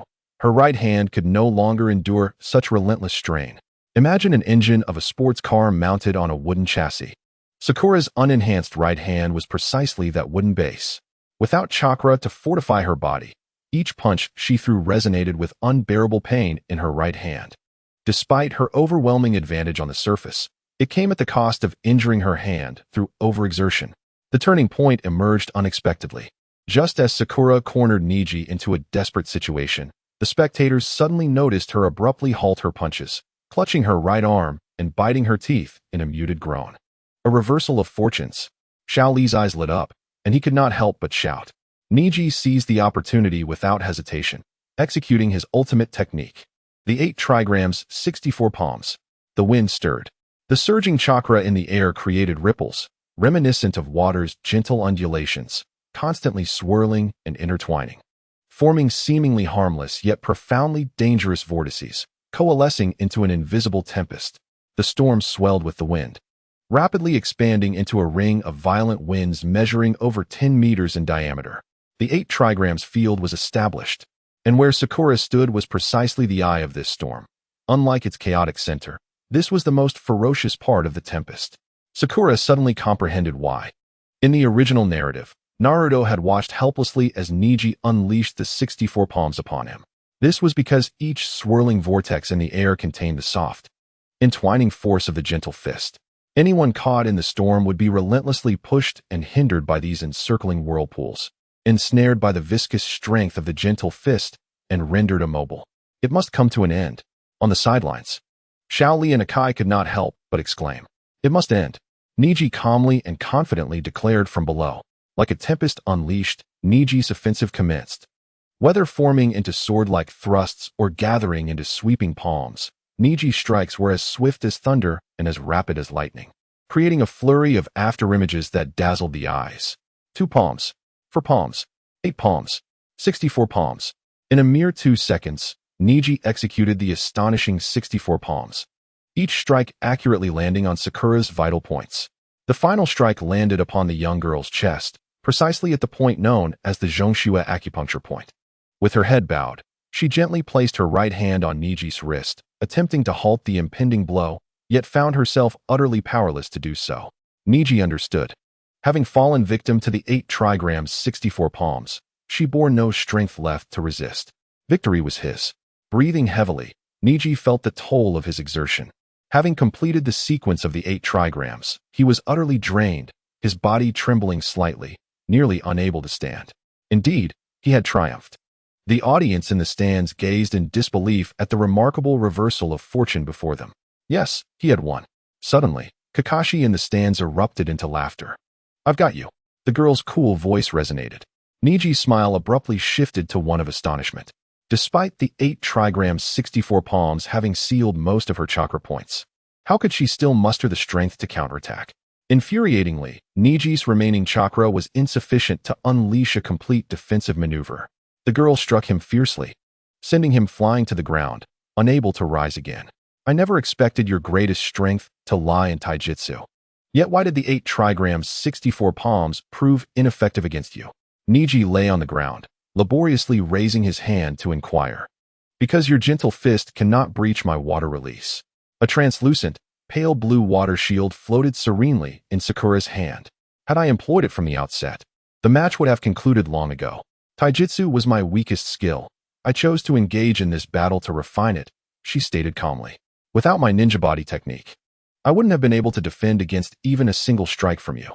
You are correct about one thing. I lack a bloodline limit, ancestral secret techniques, and an innate reservoir of chakra. Perhaps in the predetermined course of fate, I would have never become a formidable warrior, nor would I have arrived here, standing in this hall to confront you." The girl recalled the original portrayal of Sakura. At least she knew that before the onset of Windblade, she was merely a decorative character. According to the original narrative, Sakura was nothing but a lovesick girl, powerless to alter her circumstances.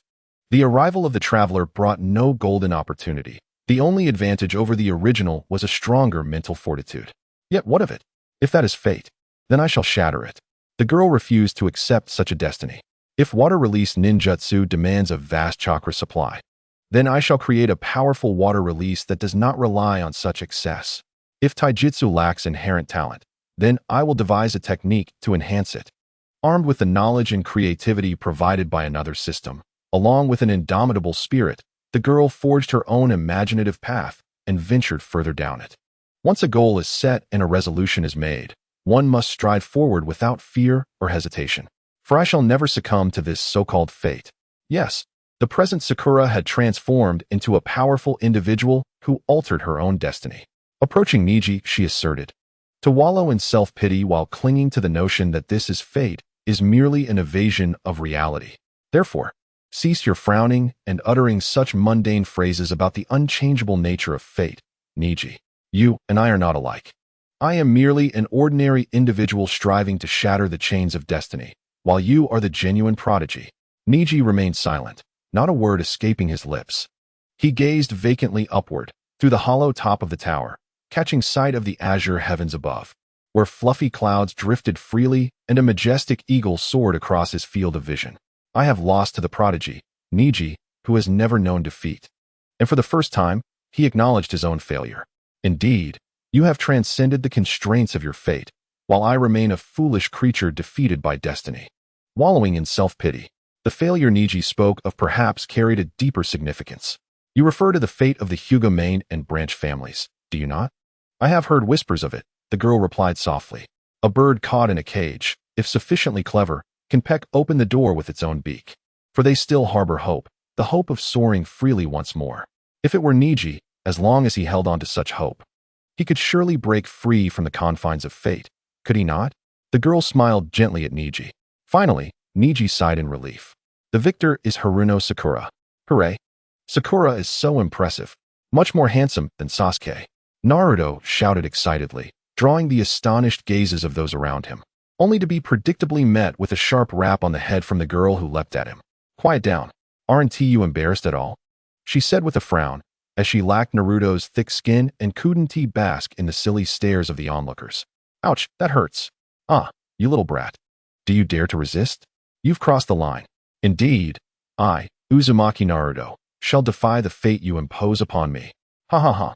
With those weak fists of yours, you are far from enough. Nonsense, you monster.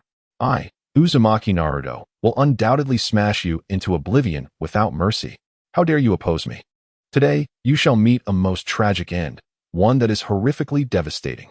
The bizarre yet impressive lines elicited curious glances from the surrounding ninjas, who had previously regarded Naruto with incredulity, now also casting their eyes upon the pink-haired girl. The genius genin who defeated Niji turned out to be such a goofball. A bead of cold sweat trickled down Kakashi's forehead as he discreetly stepped back, distancing himself. Why is my entire squad filled with such eccentric characters? Kakashi lamented inwardly.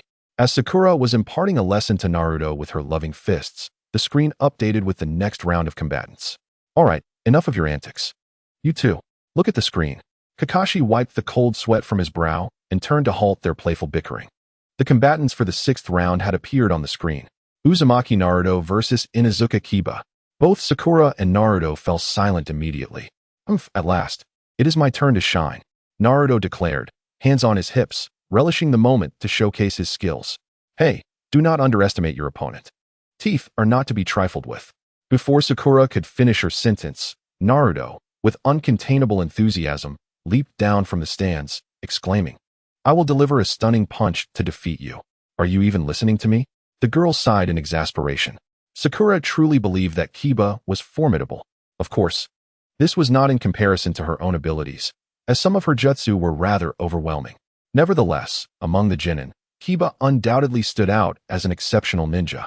Genin often face limitations due to their insufficient chakra, which restricts their ability to use numerous ninjutsu, compelling them to rely more on taijutsu. At this stage, ninjutsu-oriented ninjas find themselves in a somewhat awkward position, while taijutsu practitioners possess a significant advantage. The ranks of ninjutsu are classified into 5 tiers: S, A, B, C, and D, based on the difficulty of execution rather than the sheer power of the technique. Generally, the more challenging a ninjutsu is to perform, the greater the chakra consumption, and consequently, the more potent the technique becomes. However, the ranking of ninjutsu is subject to the ninja's perspective, making it quite subjective. For instance, Sakura's water blade technique is often questioned for not consuming enough chakra to be classified as S rank, yet from the perspective of execution difficulty, it is indeed more challenging than many A rank techniques. In summary, Genin typically only need to master low-level ninjutsu from D to C rank, which suffices for support in battle but lacks both explosive power and endurance. In contrast, taijutsu-focused ninjas like Kiba are not as constrained by their chakra limitations. Kiba exemplifies this, employing ninjutsu, beast mimicry, that requires minimal chakra, while his taijutsu combines speed and power, making it a formidable force that leaves opponents with little room to evade or defend, rendering him an adept in close combat. In the original narrative, had it not been for Naruto's quick thinking and the lack of synergy between Kiba and Akamaru, as well as the unexpected distraction, Naruto would not have won that match so effortlessly. He might have even been forced to unleash the Nine-Tails chakra. However, in this world, Naruto is a different story. Under the overshadowing brilliance of Sakura and Sasuke in Team 7, Naruto may seem less conspicuous, but that is relative to whom he is compared with. The technique he employed against Orochimaru, a combination of shadow clones and low-level wind ninjutsu, could hardly be countered by the genin present. The number of them capable of withstanding such an attack could be counted on one hand. Sakura was certain Kiba would not even make that list. Logically, Naruto could easily dominate Kiba by continuously using shadow clones to unleash low-level jutsu, relying on his vast chakra reserves. Yet, as the ninja renowned for his unpredictability, how could Naruto resort to such mundane tactics? Or rather, this spirited fool lacked the cunning to consider such strategies until a critical moment arose. This troublesome child could have secured victory effortlessly with ninjutsu. So why does he favor taijutsu so ardently? Watching Naruto engage in close combat with Kiba, Sakura rolled her eyes. Kakashi turned back in surprise. You understand this principle, do you? Realizing her own shortcomings, Sakura promptly ceased her incessant commentary. Meanwhile, the battle between Naruto and Kiba presented a spectacle starkly different from the original narrative. In the original tale, lacking sufficient raw strength, Naruto relied on his dexterous shadow clones to repeatedly turn the tide. However, in this world, through rigorous training with Sasuke and Sakura, Naruto's taijutsu had significantly surpassed that of the original. This enabled him to withstand Kiba's fierce assaults head-on. Although his chakra control paled in comparison to Sakura's, Naruto compensated with an extraordinary amount of chakra, allowing him to unleash an impressive burst of speed and power. The air reverberated with explosive sounds as the already battered arena was further ravaged by Kiba's beast mimicry technique and Naruto's chakra outbursts. Amidst the dull thuds of their physical clashes, Naruto withstood Kiba's signature technique, Fong over Fong, with nothing but his fists. When did Naruto become this formidable? Kiba marveled incredulously. Indeed, without even resorting to his signature shadow clone technique, Naruto single-handedly resisted the combined assault of Kiba and Akamaru, and he seemed to be gaining the upper hand. In the stands, the brilliance of their duel sparked a flurry of discussions among the spectators. Some were in awe of their prowess, while others debated the outcome of the match. How astonishing! While Kiba may be impressive, why has Naruto, once considered the underdog, also reached such heights? Both are truly exceptional. Ultimately, Kiba was expected to prevail, as Naruto appeared to be at a disadvantage. No. While Kiba may seem to hold the upper hand now, if the battle prolongs, Naruto's immense stamina could very well determine the victor. Indeed, Kiba had exerted all his strength. Yet one must not forget that Naruto still had his signature technique, the shadow clone. At this moment, a storm of anxiety surged within Kurenai. As Kiba's instructor, she held great confidence in his abilities, initially believing that facing the underperforming Naruto would be an easy win. However, she was taken aback by Kiba's struggle. The situation had turned precarious for Kiba. Kurenai understood Kiba's true strength.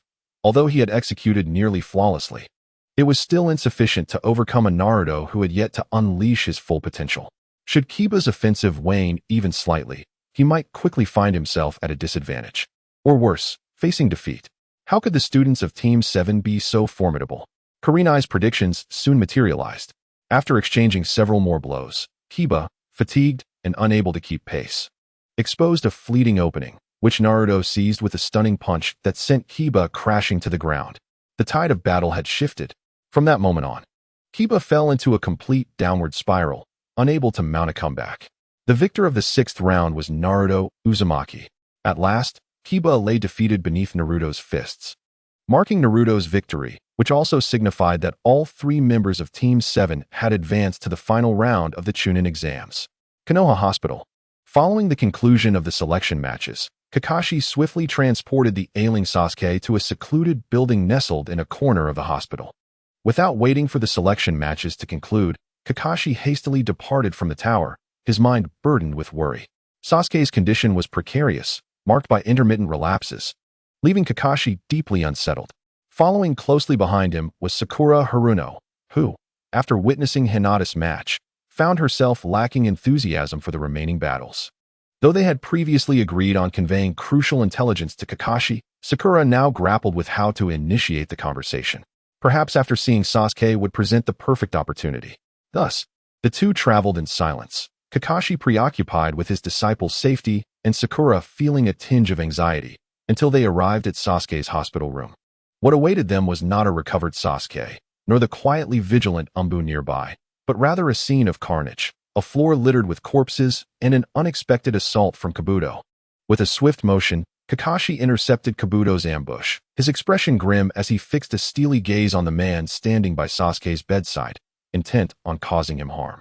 "Oh, how timely your arrival is, Kakashi, and you too, Sakura," Kabuto remarked with a disingenuous smile, turning to greet them as if he were a friend visiting Sasuke rather than a spy with malicious intent.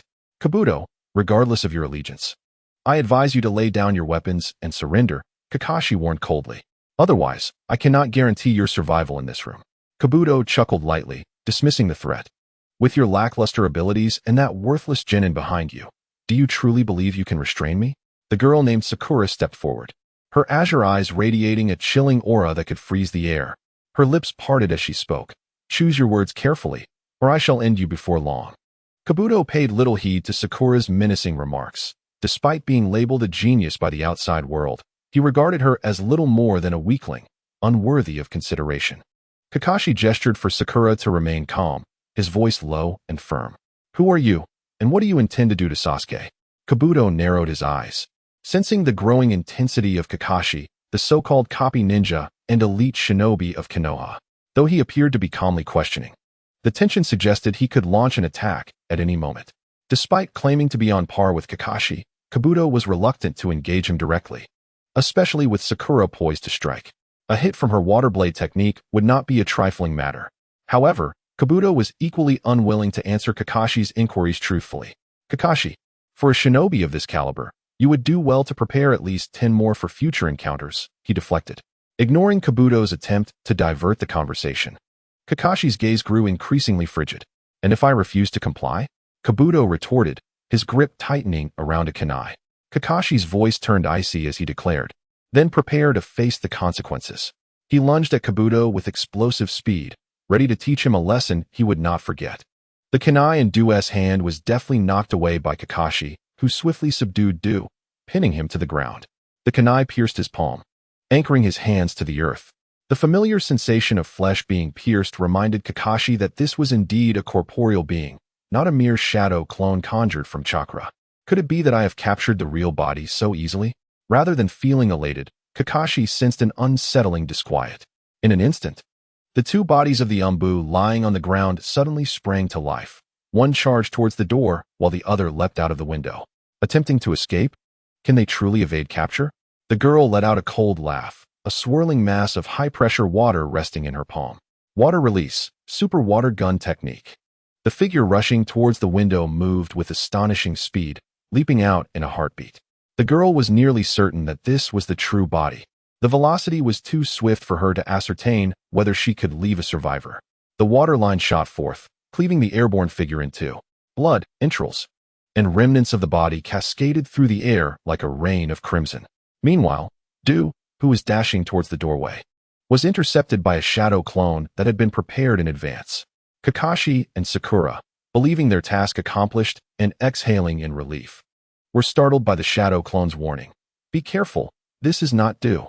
In that very moment of their distraction, the genuine Du, who had been lying still pretending to be a corpse, sprang up and swiftly leapt out of the opposite window. By the time Sakura and Kakashi reached the window, Du had vanished below. Sakura, her face stern, watched as Du deliberately removed his mask, revealing his true visage before disappearing, remaining silent. In truth, she had completely forgotten this sequence of events. Otherwise, she would have been better prepared. Yet, even with preparation, What could they have done? Sasuke was within Du's grasp, and they could not risk allowing Du to escape. Kakashi examined Sasuke's body and, upon realizing that Du had not tampered with him, breathed a sigh of relief. He placed a reassuring hand on Sakura's shoulder, saying, "Well, although we did not capture him, at least Sasuke is safe, which can be considered a fortunate misfortune." Sakura managed a faint smile. Du was an agent of Orochimaru, and there would undoubtedly be future opportunities to confront him, one day. She would reclaim her honor in a clash with Orochimaru and his allies. However, by that time, Sakura would likely regard a character like Du with indifference. Glancing at Sasuke's serene expression, Sakura turned to Kakashi and spoke earnestly. "Kakashi-sensei, I have something of great importance to convey." The girl resolved to spin a tale. If this were true, it would be of grave significance. "Are you certain that Orochimaru plans to attack Konoha during the third exam?" Kakashi was taken aback by the intelligence Sakura provided. Indeed, the fabrication she spoke of pertained to the second exam, during which Orochimaru assaulted Sasuke in an attempt to win Sakura over, revealing his plan to obliterate Konoha. "I stake my life and honor on this. Orochimaru has sinister intentions. He truly seeks to assault Konoha." The young girl skillfully articulated her words, deftly avoiding any semblance of falsehood while emphasizing the true essence of her message. From this solitary statement, one could argue that Sakura had not lied at all. The pinnacle of deceit is not merely a blend of truth and falsehood, but rather a complete truth devoid of any falsehood. By uttering partial truths, one can subtly lead others to arrive at desired conclusions. Unbeknownst to her, Kakashi activated his Sharingan, intently gazing into the girl's eyes. Her azure gaze was clear and radiant, untainted by any impurities. Her expression was resolute and pure, leaving Kakashi unable to discern any grounds for suspicion. The girl met Kakashi's stare with unwavering composure, devoid of hesitation or shadow. Indeed, she was his disciple, Sakura Haruno, and she remained a trustworthy ninja of Konoha. Kakashi concluded in his heart. A spy would not utter such words, even in an attempt to gain trust. Revealing such significant information was unnecessary. Gaining trust is a task for those under suspicion, yet Sakura was already highly regarded. If someone of her character and background could become a traitor, Kakashi would question how many ninjas Konoha could truly trust. However, the reliability of the information source does not equate to the veracity of the information itself. Why would Orochimaru divulge such intelligence? Was he deliberately misleading us? Unlikely. Even if the information regarding an attack on Konoha were false, what would it matter if Konoha took it seriously? It would merely lead to heightened vigilance and precaution, resulting in a false alarm without any tangible loss. Orochimaru's presence at the Chunin exams alone would have prompted Konoha to be on high alert. In truth, within the vast expanse of Konoha, both the aged and the young, there was not a single shadow-level ninja capable of withstanding Orochimaru. If he truly intended to invade, Kakashi felt a chill run down his spine. Moreover, various signs, including today's attack on Sasuke by Kabuto, indicated that such an event was indeed plausible. Even if this intelligence merely suggested a possibility, it was sufficient to put Konoha on high alert, causing a stir of anxiety. With this in mind, Kakashi resolved his hesitation. "Your intelligence is of utmost importance. I shall report it as soon as I conclude my affairs here." He patted Sakura on the head and smiled. "I haven't congratulated you on passing the preliminaries yet. Keep it up. The third exam will commence in a month, so make sure to prepare well." "Understood." Sakura nodded earnestly. Meanwhile, in the Tower of the Forest of Death, the successful genin stood in a line before the Hokage. Before disbanding, the third Hokage, with a smile and a puff from his pipe, addressed them. "You have one final task to complete." He gestured for the attendant, Anko, to step forward with a box. "Each of you will draw a number from this box to determine your opponents for the third match." Anko proceeded to hold the box as the participants drew their numbers one by one, with Ibiki following behind to record each draw. "Naruto, you must draw 3 times, once for Sakura and once for Sasuke," Anko reminded as she approached him. Thus, Ibiki recorded, "Naruto Uzumaki, number 1, Sasuke Uchiha, number 7, Sakura Haruno, number 2. Naruto and those around him were momentarily taken aback. The first match is indeed an internal conflict between Team 7, Naruto, and Sakura. 2 days later, at the Jonin discussion meeting beneath the Hokage's seat, a fierce argument ensued. "Kakashi, a solitary piece of evidence is insufficient. We cannot mobilize our forces merely based on the information provided by a lowly genin," asserted a ninja with a cross-shaped scar on his face, his tone resolute. "Is the annihilation of the Umbu squad I dispatched not evidence enough? Does the alarm raised by the Moonlight Gale team not awaken your senses? The crisis is imminent. Yet you continue to deny it," Kakashi retorted without reservation. The exchange of sharp words between the two ignited a tempest among the surrounding jonin. If Orochimaru genuinely intended to retaliate against Konoha, why would he disclose such crucial information to a mere genin? Is it conceivable that Orochimaru would undertake such perilous travel back to Konoha merely for a visit? The Intelligence Division's competence was called into question. Let us not forget. The Intelligence Division was reprimanded by the Hokage just days ago, and they are currently out collecting intelligence. The new round of reports has yet to be submitted. We are currently in a state of superficial strength. If Orochimaru truly intends to cause chaos, no one but the Hokage can contain him. A voice interjected.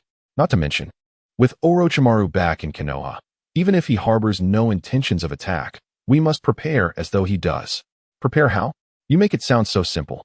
Ultimately, it will fall upon our department to work overtime to devise contingency plans. So, your implication is that if we cannot defend, we should simply leave the gates open for Orochimaru to wreak havoc?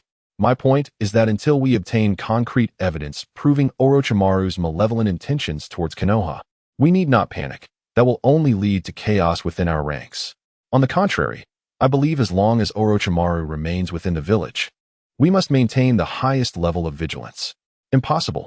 No one can sustain such a heightened state of alert indefinitely. Your demands are utterly absurd. With a gentle clap of his hands, the Hokage's voice silenced the heated debate among the jonin. Allow me to speak. The third Hokage exhaled a plume of smoke, his demeanor composed. The veracity of the information regarding Orochimaru's invasion of Konoha remains uncertain. However, given the signs, we shall treat it as credible for the time being. If proven false, it will merely be a false alarm with minimal repercussions. Should it prove true, we will at least have made some preparations. Amidst the swirling smoke, the third Hokage appeared vigorous, his words resonating with authority. For the time being, I ask everyone to exert themselves. The Intelligence Division must expedite the preparation of a contingency plan, with escalating levels of alertness leading up to the days surrounding the third exam. Everyone should proceed with their respective duties according to that plan.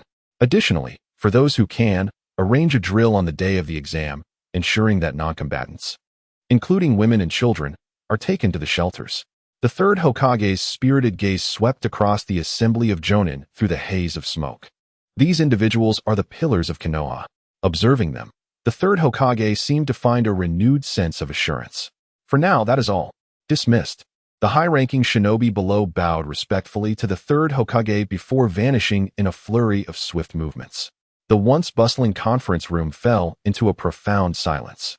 The Hokage donned his hat, seated himself in contemplation, and drew another puff from his pipe. The flickering glow of the tobacco reflected a myriad of emotions across the face of the third Hokage, oscillating between worry and a stoic calm. Tap, tap.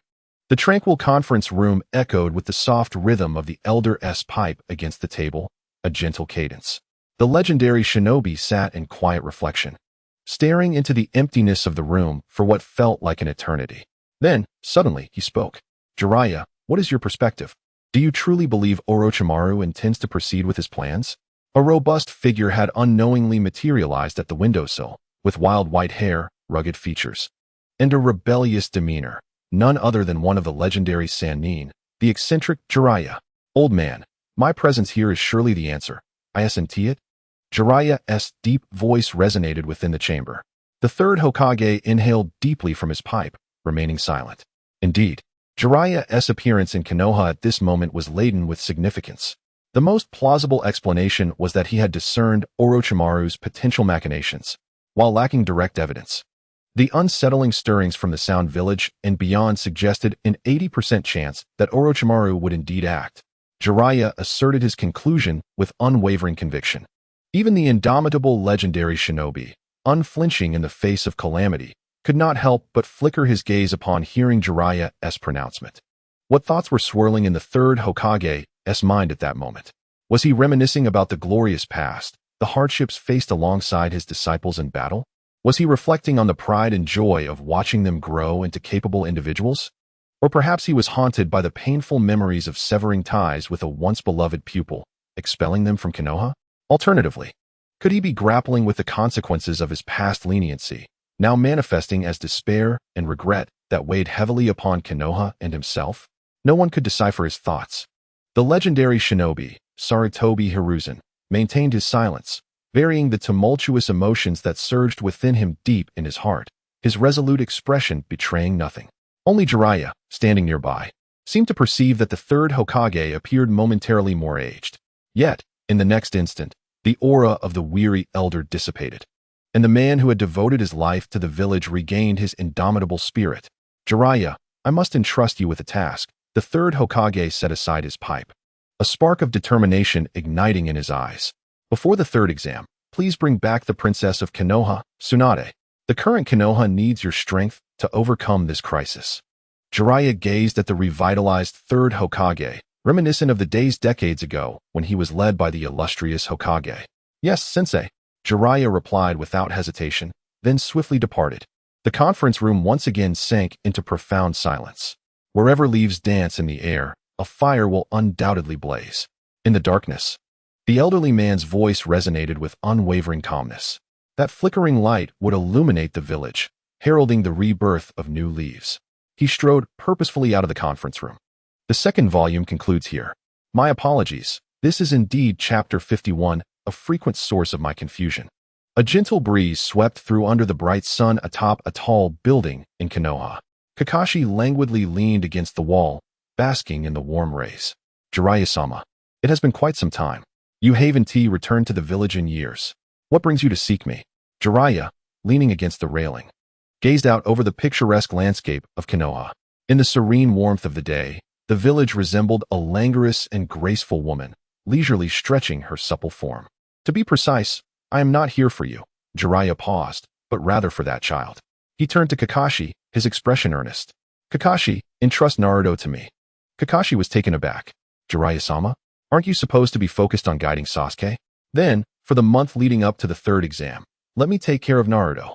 Kakashi sighed in relief, pondering whether this would merely be a temporary safeguard for Naruto. That will depend on circumstances. I fear the unfolding events may become overwhelming. Even for you. You must be aware of the intelligence I have gathered during my travels since leaving Konoha. Jiraiya spoke gravely. I have discovered an organization known as Akatsuki, which harbors numerous formidable and dangerous fugitives, including Itachi. They are actively gathering information regarding the tailed beasts, seemingly with sinister intent. As Jiraiya divulged the details about Akatsuki, Kakashi's eyes widened. Are you suggesting they might target Naruto? That is precisely my concern. After all, the Nine Tails is the most formidable source of chakra in history. Jiraiya solemnly remarked. One day, Naruto will come to understand the destiny he bears, and until that day arrives, I wish for him to possess the power to safeguard his own life. Thus, if necessary, I will take him under my wing to teach him personally. Jiraiya glanced at Kakashi. Naruto has flourished under your guidance, yet the subsequent instruction would be more fittingly mine. Your paths diverge significantly. It is best you focus on Sasuke. I understand. Kakashi nodded gravely, acquiescing to Jiraiya's proposal. If that is the case, may I request that you take another child with you? Are you referring to Haruno Sakura from your team? Yes, I am sure you have heard of her situation. To be honest, I also find myself somewhat at a loss regarding her guidance. Indeed, I have heard about her. A prodigious ninja capable of utilizing powerful water release at merely 10 years of age, Jiraiya chuckled softly. He was indifferent to the accolades of genius. Having witnessed too many so-called prodigies falter on their paths or fade into mediocrity as they matured. The only true geniuses he acknowledged from the depths of his heart were two, one being his own disciple, the fourth Hokage. One is his former comrade, Orochimaru, one of the legendary three shinobi. Even Kakashi, a prodigy who graduated from the Ninja Academy at 5, became a Chunin at 6, and advanced to Jonin at 12, seemed to pale in comparison in Jiraiya's eyes. As for Sakura, the so-called genius, he had encountered far too many like her, rendering her presence rather inconsequential. Moreover, based on what he knew about Haruno Sakura, he did not believe she possessed the potential to become a powerhouse of Kage caliber. Jiraiya held no particular interest in Sakura. However, since Kakashi had earnestly proposed such a suggestion, Jiraiya would not dismiss it lightly. Not to mention that he had just taken a student from Kakashi. The latter's character alone warranted Jiraiya's serious consideration. What is happening? Has a mere ordinary ninjutsu genius caused Kakashi such a headache? Jiraiya teased Kakashi. But she is not merely an ordinary talent in ninjutsu. Her skills are evident in her recent independent development of the wind release, Rasengan, originally conceived by Sensei Minato. Speaking of this, Kakashi felt a sense of pride, not to mention her two self-created water release techniques. Oh, Jiraiya's brow involuntarily raised. She independently developed the wind release, Rasengan? Jiraiya was aware of the significance of the Rasengan. It is a highly complex and powerful technique that took the fourth Hokage 3 years to create, classified as A rank. The wind release, Rasengan, on the other hand, existed solely in the fourth's vision, a technique that even Minato had never truly completed, classified as S rank. To think such a technique was developed by a mere child, Jiraiya was rendered speechless. A genius akin to Orochimaru? A sinister figure emerged in his mind. No. Kakashi shook his head. If one had to insist, she resembles Sensei Minato more. In some respects, one could even say she is a version of her teacher. A Minato-style genius? Jiraiya felt a sudden fondness. I am not suited to mentor a genius, Kakashi. Jiraiya stood upright, yet perhaps there is someone more fitting to guide her. You mean that esteemed individual? But she is not in the village. You will soon meet her, I assure you. Jiraiya winked at Kakashi. All right, I will go see Naruto first. Without looking back, Jiraiya waved his hand and vanished from the rooftop. On the other side of Konoha, at the Hyuga residence. Bang, bang, bang. A tall, slender figure and a petite one were engaged in a fierce duel of gentle fist within the Hyuga family's training ground. The tall figure, with flowing long hair and a strikingly handsome face, was Neji Hyuga, who had just suffered defeat at the hands of Sakura. The petite figure, with an elegant physique and delicate features, was Hinata Hyuga, who had just advanced in the Chunin exam's third match. Hey, huh. Fists and palms collided, figures advancing and retreating, darting and weaving. Amidst the intense confrontation, their voices rang out, sometimes crisp, sometimes deep. In this duel of gentle fist, the siblings' movements were nearly identical, as if they were battling another version of themselves. Unlike other martial arts, the soft fists employed by the two combatants appear to float effortlessly, devoid of any visible force. Yet, beneath this delicate facade lies a reservoir of hidden power, ready to unleash an overwhelming impact upon contact. Fully aware of the formidable nature of soft fists, the siblings approach each other's seemingly tentative strikes with utmost caution, as if treading on thin ice. After a series of exploratory exchanges, they finally engage in a genuine clash, with Ninji's elongated palm meeting Hinata's slender hand. Despite the disparity in size, both palms harbor an equal measure of strength, and the fierce collision of chakra ignites an explosive release at their fingertips, forcing both siblings to step back in unison. A muffled grunt and a suppressed gasp escape their lips. Ninji exhales deeply, while Hinata moves to the sidelines, retrieving 2 pristine towels. She places one on her face and hands the other to Ninji. Brother Ninji, take a moment to rest and wipe your sweat. Ninji, momentarily taken aback, accepts the towel, still imbued with a hint of soap's fragrance. In training with Guy's team, such hospitality was unheard of. The prepared towels, energy-boosting snacks, and a specialized training venue are merely the tip of the iceberg representing the Hyuga clan's heritage as a prominent family in Konoha. More importantly, he has the companionship of a gentle, lovely sister who is also a formidable training partner. As Ninji gazes at his unguarded sister before him, he reflects on the subtle changes in his life and mindset. Following his encounter with the talented Sakura Haruno in the preliminaries, a battle that began evenly but ended with a merciless defeat, Ninji acknowledges that some deeply ingrained beliefs in his mind have been shaken. The words of the strong carry a weight of persuasion beyond that of ordinary folk. Moreover, witnessing a girl of modest talent rise to strength through her defiance against fate stirs something within him. Later that evening, the image of Hayashi, the esteemed clan leader of the Hyuga family, kneeling deeply before him, marks a further transformation in Ninji's thoughts. Perhaps this act of kneeling bore elements of theatrics. Yet the bond between Hayashi and Ninji's father, Hisashi, was undeniably genuine, rooted in a willingness to sacrifice for one another. This sincerity resonates profoundly with Ninji. For so long, he harbored resentment towards the main family and Hayashi for his father's death, But in this moment, he finally lets go.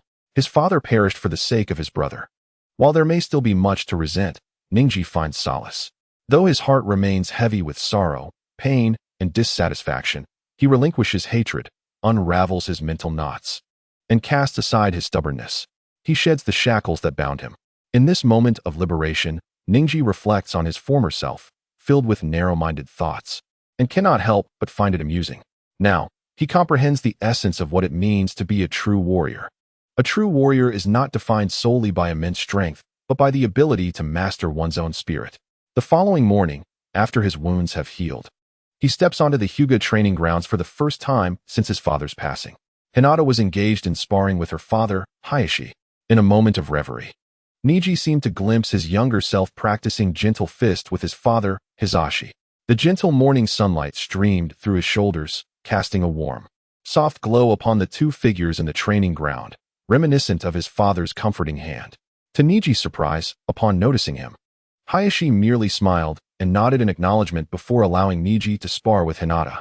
Niji's impression of Hinata was still rooted in several years prior, when she was a timid and delicate girl. Although they occasionally crossed paths at school, he had scarcely paid attention to her. The scant information he possessed about her had come while observing his junior, Sakura Haruno, solely because of Hinata's close friendship with her. In an instant, the once shy little girl had blossomed into a graceful young woman. The innocence reflected in her pale, white eyes had been replaced with a radiant aura of youthful vigor. As Niji gazed at his sister, now standing tall with an air of confidence, he was filled with mixed emotions. How long had it been since he had scrutinized her so closely? Unbeknownst to him, the little girl, who had once trailed behind like a small shadow, had matured into such a formidable ninja. Niji and please, Hinata's voice, gentle and melodious, flowed like a mountain spring, pulling Niji back from his musings. He dared not be complacent.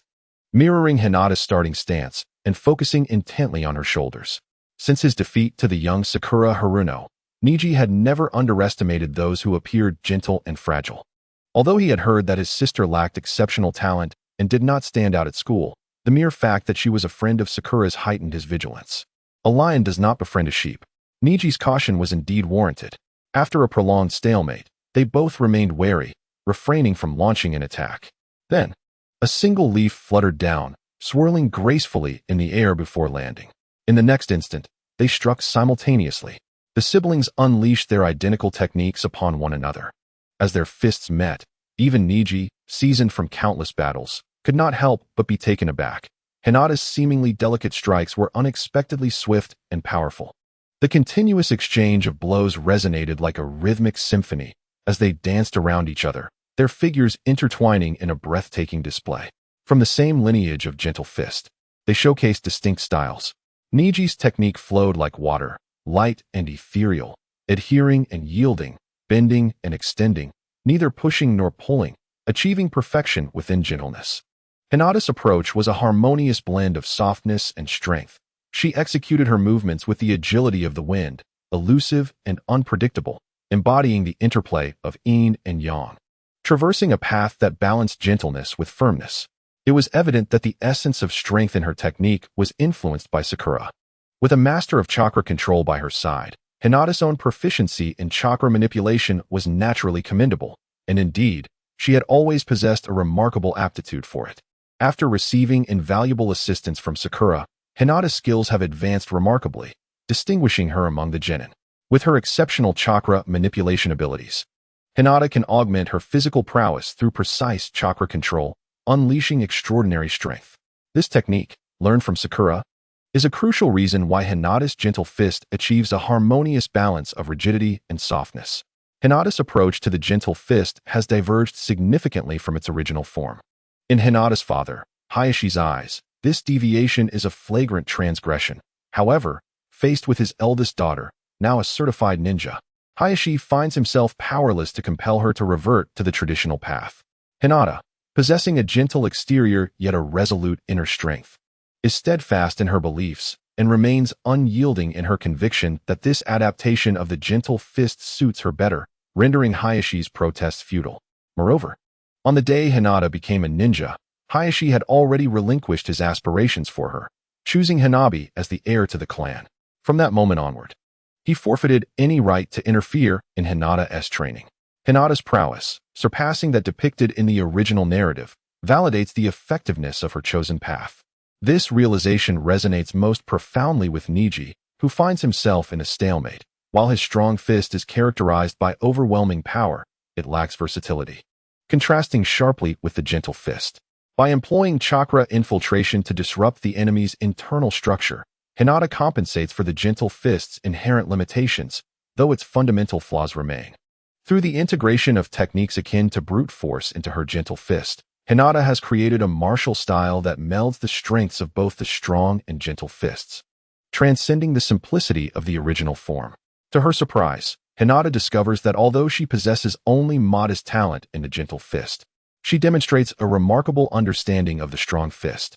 This evolved version of the gentle fist exhibits considerable power and unexpectedly aligns with her abilities. The modest Hinata has not boasted of her achievements, and her instructor, Kurenai, who lacks expertise in taijutsu, has not discerned any issues with Hinata's gentle fist. As for Hayashi, having long ceased training Hinata, he remains unaware of the transformations she and Sakura have collaboratively wrought upon her technique. The only one privy to this development is Sakura, who has been instrumental in helping Hinata refine her jutsu. Hayashi's shortcomings as a father are glaringly evident. In the original narrative, he appeared utterly indifferent to Hinata's fate as a genin, exhibiting a chilling detachment. This demeanor starkly contrasts with his willingness to kneel before Neji in a display of emotional depth and loyalty. Perhaps there are deeper motivations or the harsh edicts of the Hyuga clan at play, but Sakura finds it difficult to comprehend such behavior. Recently, however, upon witnessing his eldest daughter's unexpected determination to progress in the Chunin exams, Hayashi's enthusiasm for training Hinata was rekindled, leading him to realize that she has forged a path in the gentle fist that no predecessor has trodden. Acknowledging his inability to guide Hinata back to the traditional path and recognizing the merit in her chosen route, Hayashi has acquiesced to her autonomy. Presently, Hinata, relying solely on this nascent form of her new gentle fist, has compelled Neji to treat her with the seriousness she deserves. Subsequently, during their confrontation, Hinata unveiled even more techniques, such as the acupressure method that enhances chakra circulation. Both in the original narrative narrated by Kakashi and in the authentic literature of the Naruto world, it is distinctly articulated that acupuncture techniques can either stagnate or amplify the flow of chakra. However, while destruction may be effortless, construction proves to be a formidable challenge. The Hyuga clan possesses techniques that obstruct the flow of an enemy's chakra, yet they lack methods to enhance their own chakra. Not only due to the relatively low consumption of chakra within the clan, which minimizes the likelihood of failure due to insufficient chakra, but also because the latter is inherently more complex to develop. Several years prior, Sakura and Hinata, both of whom struggled with chakra in comparison to Naruto, were captivated by the notion of chakra amplification. Relying on their exceptional control over chakra, they embarked on perilous experiments with chakra amplification techniques, undeterred by the potential risks involved. After numerous trials, Hinata succeeded in mastering a set of acupuncture techniques that yielded modest enhancements. Although the two audacious young women were ultimately daunted by the considerable dangers inherent in their experiments. On several occasions, after stimulating their chakra points, they experienced a rapid and alarming transformation of physical strength, spirit, and even vitality into chakra. Had it not been for Sakura's remarkable proficiency in chakra control, which allowed her to halt the transformation forcibly, she would have likely succumbed to the loss of life force within mere seconds. Sakura vividly recalls their final experiment, which targeted a chakra point known as the shakahoko. Following that endeavor, Sakura gleaned 3 vital truths.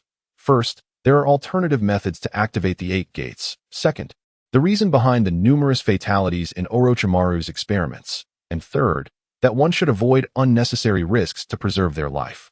After that experiment, the two pale-faced women promptly declared the completion of their ninjutsu development. This technique, capable of roughly doubling one's chakra, became their final creation. Although its amplification was significantly lower compared to other techniques they had attempted, which promised enhancements in the hundreds or thousands, its safety and stability, coupled with minimal side effects, rendered it exceedingly adequate for Hinata. Regrettably, the efficacy of this technique diminished when applied to others, likely due to the fact that only one's own chakra could effectively stimulate the acupuncture points. In addition to the amplification technique, Sakura also assisted Hinata in developing a new technique that lies between the hack Riten and hack Kosho. Its principles closely resemble a simplified version of Riten. In contrast to Riten, which expels chakra from all over the body as chakra points, while rapidly rotating to form a protective chakra barrier. This new technique emanates chakra solely from several chakra points in the palm, allowing the chakra to circulate rapidly and form a compact chakra shield in the hand. This chakra shield not only defends against attacks, but also enables the user to strike at nearby targets with gentle fist techniques from a distance. With the introduction of this technique, Hinata's gentle fist becomes versatile, capable of both offense and defense, adapting to close and distant engagements, thereby establishing its own systematic approach. However, in relation to the absolute defense provided by hack Riten, the defensive capabilities of this technique can only be regarded as relative. The impetus for developing this ninjutsu stemmed not only from the excessive chakra consumption associated with Riten, which was unsuitable for Hinata, but also from Sakura's realization that Hinata struggled to master Riten altogether. It was only later that I discovered that the technique of hack, 8 trigrams, requires a special qualification to master. Only a select few from the Hyuga clan possess the ability to emit chakra from all their chakra points. The original narrative illustrates this fact, as Hinata is capable of utilizing the more advanced hack Kusho, 8 trigrams air palm, without resorting to hack. The techniques that Sakura assisted Hinata in developing are distinctly infused with Sakura's unique style. They are remarkably powerful, consume minimal chakra, and demand a high level of chakra control. Unfortunately, Sakura herself cannot employ these techniques, as the point striking and air splitting techniques are exclusively derived from the Hyuga family's ninjutsu. And any unauthorized imitation by Sakura could lead to significant trouble for Hinata. Nevertheless, the opportunity to engage closely with the Hyuga clan's secret techniques is a substantial gain for Sakura. With the aid of these original techniques, Hinata's taijutsu prowess has far surpassed her portrayal in the original narrative, even reaching a level where she can contend with Niji. Were it not for Hinata's lack of experience, Niji might have doubted his own abilities. After sparring several rounds with her cousin, the two found themselves exchanging victories. Niji's foundational skills were more solid. Yet Hinata's innovative strategies allowed her to secure several wins, largely due to Niji's unfamiliarity with her techniques. However, in terms of raw strength, Niji still held the upper hand. Once Niji became accustomed to Hinata's fighting style, their confrontations began to tilt in his favor. Still, the disparity between them was but a hair's breadth. Niji admitted that he did not possess Hinata's level of prowess during his first year after graduation. In astonishment, Niji felt a genuine sense of joy for Hinata's remarkable abilities. "Niji, your taijutsu is even more formidable than Sakura's," Hinata exclaimed, wiping the sweat from her damp hair while gazing at Niji with a beaming smile, her large eyes curving into crescent moons, reflecting the purity of moonlight. Niji felt as though he were healed by her warm smile. It was hard to believe that just a few days prior, during the preliminary rounds, he had thought to humiliate Hinata if given the chance. Niji felt a mix of shame and confusion over his previous thoughts. What brother could bear to destroy such a smile? Of course, Sakura. Without ninjutsu, she could never defeat me. Niji chuckled, as if he had merely been careless in his defeat by Sakura. He himself was unaware of how those words slipped from his lips. Perhaps it was the familial bond he felt with Hinata that prompted even the typically serious Niji to jest. Hinata burst into laughter at once. Sakura, being a ninjutsu-type ninja, was well known to Niji, yet he feigned ignorance to tease Hinata. "Hey, did I hear that correctly? Is someone feeling defiant?" A mockingly surprised voice emerged from outside the arena, drawing the siblings' attention. Entering was a pink-haired girl, hands on her hips, dressed casually. With emerald eyes, a gentle smile, a confident stance, and a faint aura of water-style chakra. It was none other than Sakura Haruno, who had not appeared for 3 consecutive chapters. The girl's irritated tone struck Niji as particularly grating. To disrupt the tender brother-sister world between him and Hinata was indeed a grave transgression. When she openly pointed out his shortcomings in front of her, causing him to lose face before his sister, it was an act of unforgivable severity. Admittedly, this sentiment may be somewhat exaggerated. Niji was not so infatuated with his sister as to feel it to that extent. Yet, he undeniably felt an overwhelming impulse to retort sharply. Suppressing the anger that simmered within him, he coldly remarked, "What brings you here?" This is the training ground of the Hyuga clan. Although she had awakened something within him during their match, and he owed her a certain debt of gratitude, Niji found it exceedingly difficult to express any appreciation. Perhaps it was her overly proud demeanor as a rival that hindered his gratitude. The words "thank you" felt as heavy as lead, lodged in his throat, and unutterable. The clash of two prodigies often resulted in a palpable tension. Or perhaps such sentiments need not be vocalized at all. They could simply be lodged in the heart, awaiting a future opportunity for reciprocation. Niji would never admit that his irritation stemmed from the belief that Sakura had not exerted her full strength during the preliminary rounds, making him feel underestimated. However, Sakura, as the victor, displayed little grace in her triumph. "I'm here to see Hinata, so don't get ahead of yourself, defeated one," she taunted, emphasizing the last words with a biting tone, her expression daring him to challenge her. Her jade-green eyes flicked disdainfully over Niji's flushed face, lingering for a moment before meeting his own icy, resolute, white gaze. The air crackled with tension as their gazes collided, igniting a fierce battle spirit that threatened to engulf the training ground in flames. With a huff, both exchanged cold scoffs, adopting stances as they subtly gathered their energy. Poised for confrontation, the specially crafted wooden floor cracked beneath Sakura's forceful step. In a swift motion, Niji hurled a plate of snacks like a projectile, embedding it deep into a solid pillar, likely impossible to retrieve. Chakra surged violently. The winds began to stir. A great battle was on the verge of erupting. Then, like a bucket of icy water extinguishing a raging fire, the intense battle spirit was abruptly quenched. A sharp thwack resounded as Sakura was struck on the forehead by a fresh, spicy chestnut gifted by Hinata. "Ouch, that hurts," she exclaimed, clutching her reddened forehead, her eyes glistening with tears. Even the formidable woman at the pinnacle of the food chain within Team 7 found herself subdued by Hinata's influence. It was a peculiar cycle. Under Sakura's patient tutelage over the years, the softness and shyness inherent in Hinata's character had blossomed into confidence and resilience.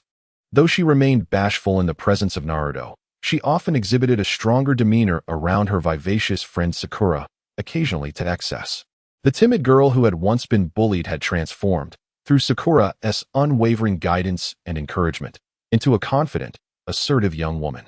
Her greatest delight lay in correcting the missteps of her dear friend Sakura, who, having been educated time and again by Hinata, could only reflect on this with a mix of bitterness and gratitude. Meanwhile, Niji found himself helplessly ensnared, his ears caught in Hinata's delicate grasp, twisted like a flower. The proud man Niji was thus unceremoniously led away by Hinata, utterly bewildered as to why he would willingly submit to her authority. However, this sensation does not seem entirely unpleasant. "Sakura, Niji, can you two not converse civilly? Must you resort to fighting upon every encounter?" Hinata, arms crossed, gazed down at the two with a frown, her voice laced with irritation. "Sakura, are you once again contemplating using your jutsu to bully others?" Niji silently retorted within himself. Does she truly believe her techniques could intimidate me? Niji, as a senior, should you not exhibit more grace and allow your juniors some leeway? Sakura inwardly scoffed. I need no such courtesy. I shall compel him to concede. Yet, neither dared to voice their true sentiments. The once fiercely combative pair was swiftly subdued, their breaths held in reverence as they obediently listened to Hinata's admonishment. After receiving a stern lecture from Hinata, as they exited the Hyuga residence, Sakura resembled a wilted flower. "Sakura, hurry up. We still need to buy flowers." "Oh, Sakura." In a moment of anger, I twisted my brother's ear. "Do you think he will be upset? Will he come to dislike me?" A devoted little brother would never harbor ill feelings towards his sister. "Huh, what did you say, Sakura?" Such trifles are of no concern to Niji. "Oh, that's a relief. By the way, Sakura, we ought to procure some food for Choji. I feel quite remorseful for having knocked him out last time. I wonder if he has recovered?" "He is doing well. I caught a glimpse of him yesterday. And he is already able to feast heartily." Sakura replied with a weary tone to Hinata's inquiry. During the preliminary rounds, Niji was slated to face Hinata, but instead encountered Sakura, thus shifting Hinata's opponent to another of the 12 ninja disciples, Choji Akimichi. In the original narrative of the Sasuke recovery mission, a drug-enhanced Choji displayed remarkable prowess. Particularly in his lean, transformed state, he dominated both offense and defense against most of the 12. It can be asserted that, despite appearing to possess the weakest skills, Choji, in genuine life and death combat, could outmatch many within the original 12, although the effects of his enhancements would soon render him incapacitated. However, without the enhancements, Choji existed on a different level, often being the target of bullying. His jutsu possessed formidable power, yet a significant flaw lay in its low accuracy. When teamed with Ino and Shikamaru, two strong controllers, this shortcoming was mitigated. However, in solo confrontations, it proved fatal. Hinata's bout with Choji unfolded in precisely this manner. As Choji charged recklessly, Hinata deftly evaded his onslaught, then unleashed a formidable strike from the side with her gentle fist technique. In a single blow, she rendered the wildly spinning Choji unconscious. The match lasted less than 10 seconds, marking it as the swiftest conclusion of the preliminary rounds. Hinata, typically unassuming, decisively triumphed over Choji, much to the astonishment of many, despite Choji's less-than-ideal performance. Hinata's movements, while seemingly effortless, demonstrated speed and strength beyond that of a mere genin. The mere fact that she could incapacitate the enlarged Choji with a single strike warranted her qualification for the third stage of the exam, a truly deserving achievement. However, if these individuals were to witness Hinata and Niji sparring to a standstill, they would likely find themselves questioning reality and flocking to an ophthalmologist in disbelief. After the match, the unfortunate Choji remained unconscious for a full day. Following the preliminary rounds, a somewhat anxious Hinata paid a visit to Choji, who lay in a hospital bed, unresponsive. She then made arrangements with Sakura to return in a few days to check on him. For Sakura, this was also a convenient detour. Several members of the 12 ninja genin found themselves in the hospital, and there were a few whom they felt compelled to visit. Sasuke, as a classmate and teammate, was naturally the first on Sakura's list. Next was Kiba, Hinata's companion, who had been hospitalized due to an encounter with Naruto, and they too needed to pay him a visit. Following that was Choji, injured by Hinata, and lastly, Lee, Niji's teammate, who had sustained severe injuries, warranted a visit out of both concern and obligation. At the Yamanaka flower shop, Ino greeted them with her professional smile. "Well, what a rare sight. Are you two here to buy flowers?" Seizing the moment while Hinata was still selecting her blooms, Ino pulled Sakura aside.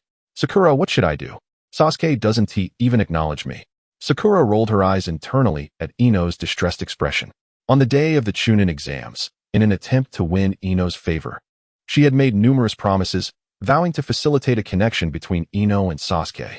True to her word, she had spoken highly of Ino and Sasuke's presence and created opportunities for them to be alone together. Consequently, Ino's impression of Sakura greatly improved. However, as Sakura had anticipated, this effort bore little fruit. Sasuke remained utterly unmoved by Ino's earnest attempts. Had it been Sakura pursuing Sasuke, the outcome might have been different, but in Sasuke's eyes, Ino was merely a tiresome, infatuated girl. What Ino considered romantic and heartfelt gestures did not resonate with him at all. Sakura was acutely aware of this, which is why she had readily agreed to assist Ino in her endeavors. Ino's fervent attempts to cultivate a relationship with Sasuke were destined to be fruitless. While Sakura found a certain amusement in Ino's plight, she did not falter in her support. Thus, when Ino's pursuit of Sasuke failed, she did not hold Sakura accountable. Instead, she believed that Sakura had become her secret ally. Bolstered by this clandestine alliance with Sakura, Ino felt confident that she would eventually win Sasuke's heart. Nevertheless, after her previous attempts to charm Sasuke yielded no results, Ino found herself somewhat perplexed. Therefore, upon seeing Sakura, she seized the opportunity to seek advice from her secret confidant. To this, Sakura could only respond with a wry smile. "I'm not quite sure about that either." While she was aware of the truth, she felt it best to allow Ino to cling to her youthful dreams, as shattering the illusions of a girl would be rather foolish. "Sasuke is generally indifferent toward us. I too am uncertain of what he truly thinks." Another fib, indeed. Sasuke typically maintains an impassive demeanor, yet, thanks to Naruto and Sakura's persistent efforts, this facade often falters. Furthermore, Sakura has developed a profound understanding of Sasuke, both from their previous lives in the manga and their current interactions. Ino, however, has failed to notice that Sakura is fabricating tales with her eyes wide open. Just as she was about to continue her banter with Sakura, Hinata's voice chimed in. "Sakura, Ino, what are you discussing? Come help me choose some flowers. I'm utterly perplexed by so many options." Ino promptly donned a professional smile and approached, with Sakura discreetly sighing in relief behind her. Choosing flowers is indeed an art. The type of flower varies significantly depending on the occasion and must not be confused. Hinata, are you purchasing flowers for someone special? Well, we intend to visit Kiba and Shino. Their injuries are still healing, and they are currently in the hospital, Hinata replied, fiddling with a bouquet of red roses. In response, Ino advised, when visiting the ill, it is best to avoid flowers with stems, as they evoke thoughts of lingering ailments. Ino effortlessly shared her knowledge of flowers, proving to be far more adept than during her ninja days. To express care and condolences, one should select flowers that are subtly fragrant and elegantly colored. Avoid white, blue, or black flowers at all costs. Observing Hinata's indecision, Ino guided her to a selection of orchids, daffodils, calla lilies, and lilies, all of which are well suited for hospital visits. Ino enthusiastically pointed out other options, such as irises, orchids, kumquats, six-petaled flowers, roses, and carnations, discussing their characteristics and meanings with great eloquence. Sakura, however, was less concerned with these details. She casually picked a few simple flowers, inhaled their fragrance, and decided on her purchase. As for their meanings, she was neither knowledgeable nor interested.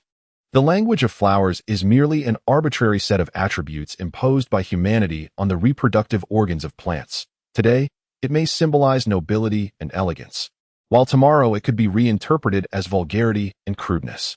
Indeed, Sakura was not one to appreciate romance, a trait that remained unchanged even after her journey through time. In contrast, Hinata meticulously selected a few fragrant snowdrops. The orchid symbolizes purity, elegance, and nobility, while the snowdrop conveys deep affection, sweet fragrance, and happiness, Ino explained. Sakura silently critiqued, which of the rugged fellows we are visiting truly deserves the title of pure and noble? Furthermore, how does any of this relate to our hospital visit? Thus, she dismissed these notions as nonsense. However, another matter was even more deserving of critique. Ino, why are you following us? Don't you have a shop to manage? Sakura questioned, feeling somewhat exasperated. I also wish to visit Sasuke, Ino replied, her expression turning infatuated, and Choji as well. The mention of Choji seemed almost an afterthought. As if it were superfluous, she playfully held 2 daffodils to her cheeks, as if grasping Sasuke's hand, her face blooming with a hint of youthful blush. I chose this daffodil because, even in the frigid embrace of winter, it stands resolutely against the biting winds and swirling snow, patiently awaiting the arrival of the hopeful spring. The sight of it fills Sasuke's heart with warmth, imbued with the hope encapsulated within the flower. Sakura chuckled lightly, remarking that she doubted Sasuke could truly appreciate the depth of sentiment it embodied. Perhaps a more beautiful flower would elicit a greater joy from him. The trio bantered playfully, and before long, they arrived at the Konoha hospital, leaving aside the interlude of their playful exchange. Unfortunately, when they reached Sasuke's ward, he remained unconscious on the bed. After placing the flower down, Sakura forcibly tugged Ino, who still wished to linger by Sasuke's side, and they proceeded to visit Kiba and Choji, eventually making their way to the first floor to see Lee. The second room on the right after the turn ahead is where he is, the nurse. Held back by Hinata, said with a smile. After thanking the nurse, they turned right along the corridor and arrived at Lee's room. Lee lay peacefully in his bed, though his expression occasionally contorted in a grimace, as if he were experiencing profound agony even in his dreams.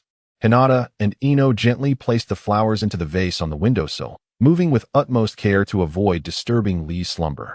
Sakura stood at the doorway, gazing longingly at Lee, hesitating to step inside, her mind awash with memories.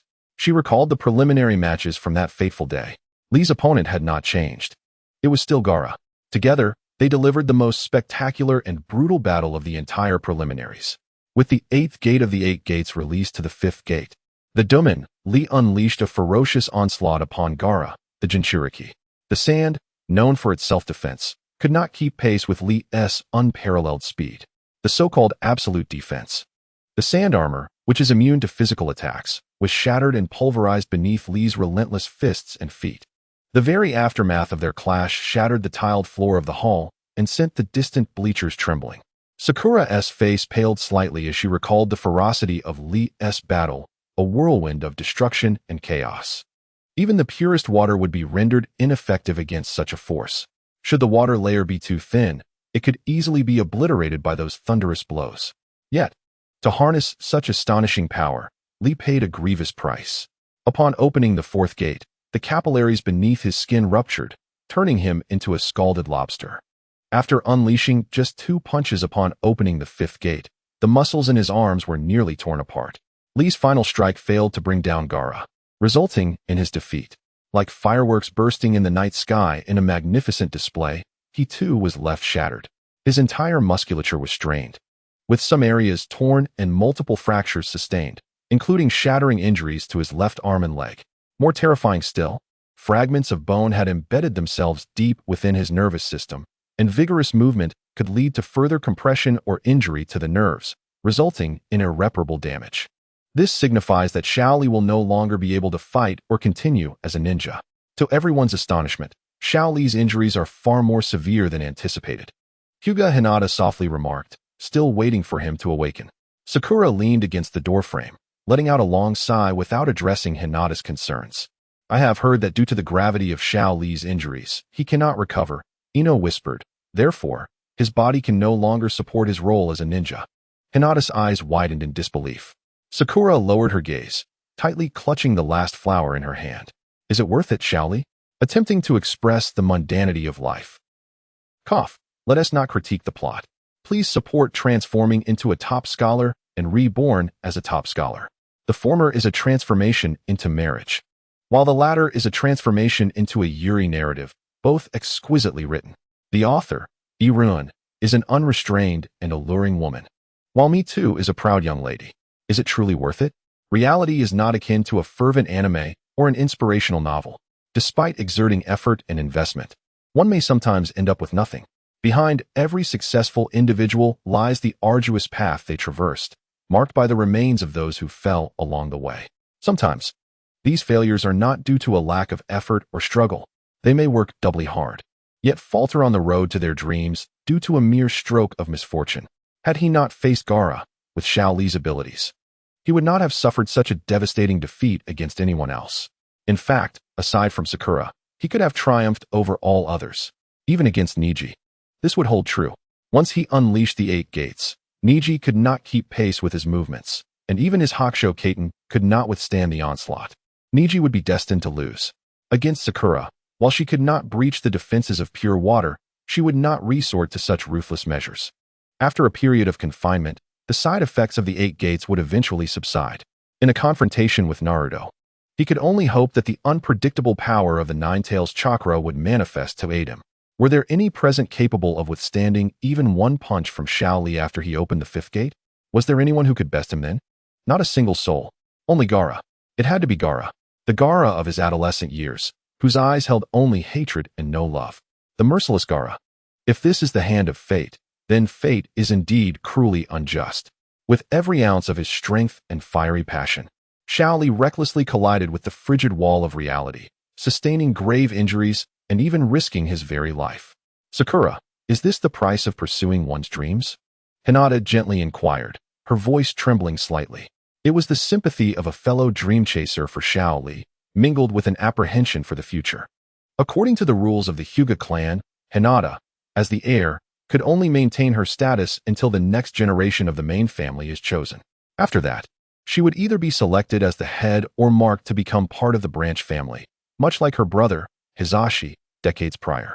Having been deemed inadequate years ago, Hinata had been abandoned by Hayashi, and the position of the next clan head was nearly assured to the more gifted Hanabi. Once Hanabi formally assumes the role, Hinata will immediately be relegated to the branch family. If all proceeds without incident, this shall be Hinata's future.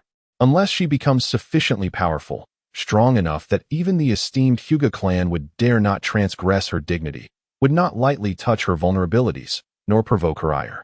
This unwritten rule stands, yet those of exceptional strength may trample upon such unreasonable constraints. In this brutal world, while power may not signify everything, it undeniably dictates a great many things. No one desires to bear the mark of humiliation etched upon their forehead, with their life hanging precariously in another's hands. Hinata is no exception. One of her aspirations is to become a formidable force capable of escaping this predetermined fate. Yet, she never envisioned that those who pursue their dreams might sometimes find themselves grievously wounded by the harshness of reality. In silence, Ino contemplated. Indeed, this is the price of chasing dreams. Sakura lowered her gaze, her voice subdued. The path to realizing one's dreams is often fraught with complexities and treacherous turns.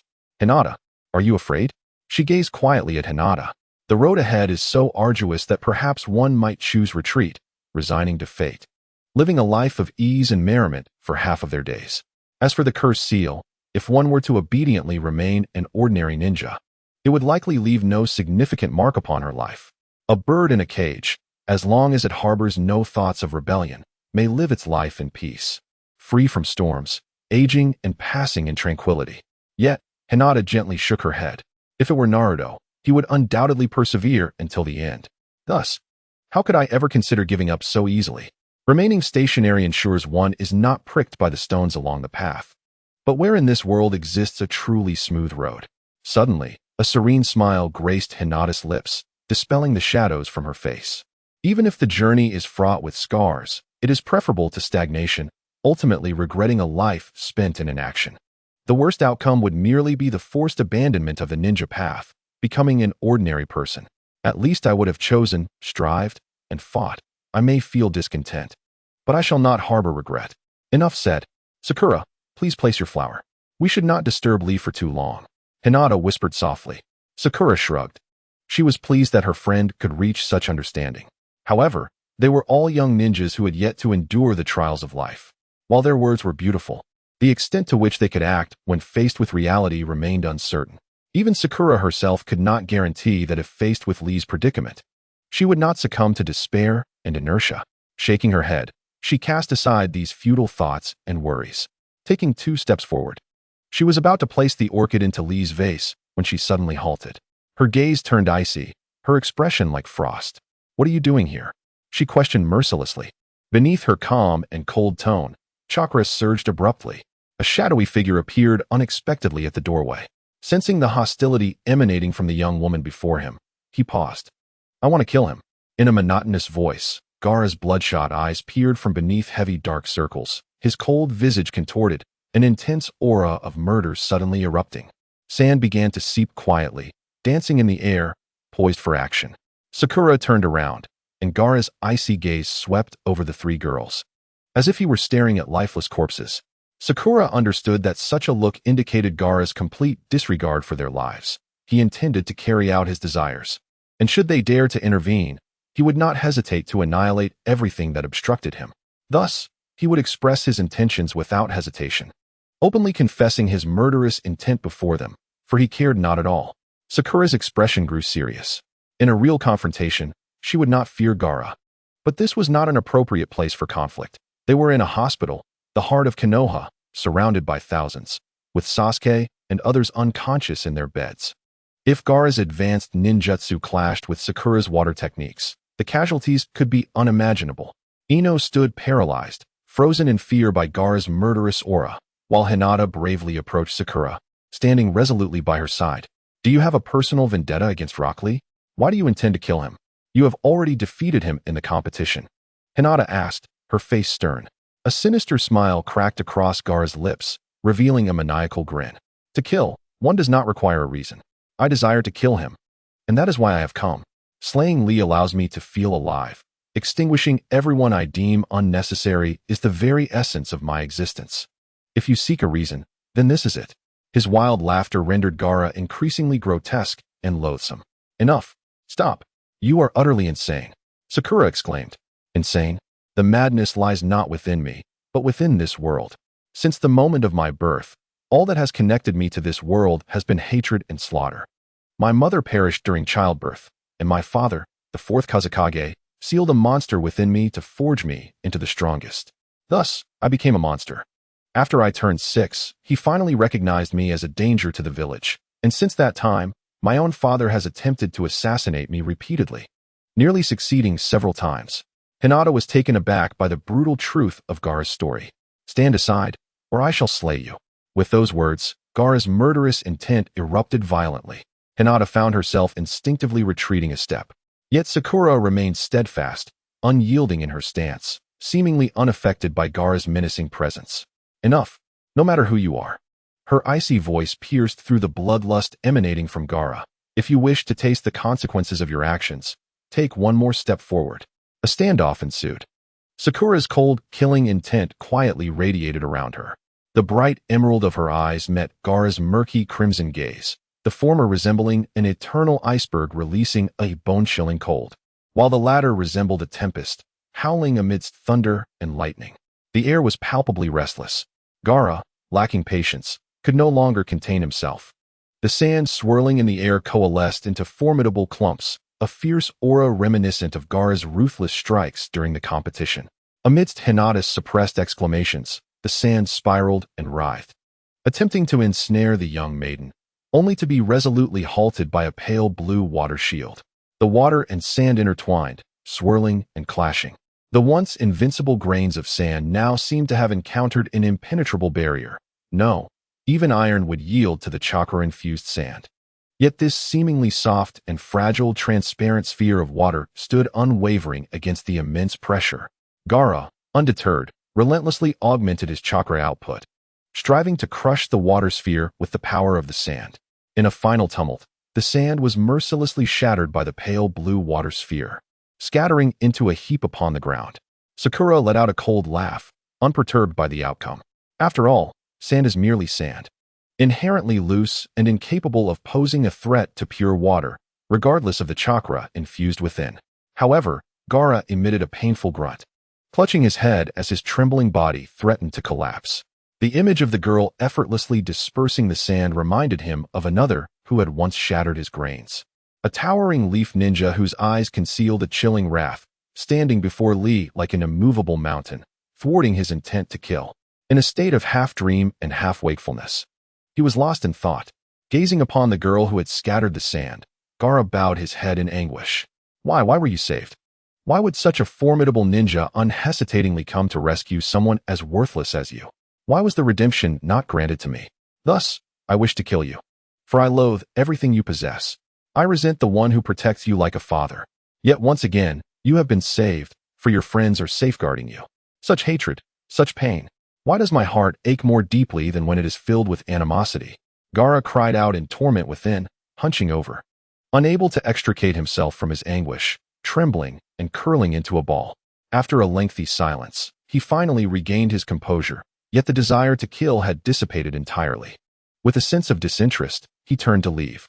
Yet the girl suddenly called out to him. Wait, are you leaving just like that? Gaara halted, pausing to hear what the girl who had defeated him would say. You've left the room in disarray with all this sand. Are you not going to clean up before you go? Do you expect us to play the role of cleaners? She asserted, her tone resolute. Gaara was momentarily taken aback. The calmness he had just attained was abruptly disturbed. A sensation he had never before experienced surged within him, leaving him at a loss for words. It was neither the negativity of hatred or jealousy, nor the positivity of joy or excitement. Cleaners? Hinata felt that Sakura's words had entirely reduced the formidable Gaara to the status of a mere janitor. No one could fathom Gaara's feelings at that moment. The three present could only see him pause briefly before the sand in the room seamlessly flowed back to him like bees returning to their hive. The instant Gaara turned to exit the door, the girl's final words echoed in his ears. Gaara, you ought to count your blessings. I have a friend who has raised an even larger beast than yours. Had it been him here today instead of me, you would certainly not hope to exit this room unscathed. As the Jinchuriki, my mind was a whirlwind of thoughts, yet my steps remained unwavering. The following morning dawned bright and breezy in the outskirts of Konoha. Beneath the radiant sun, a shimmering ribbon of emerald water meandered gracefully between the verdant banks, glittering with the reflections of sunlight.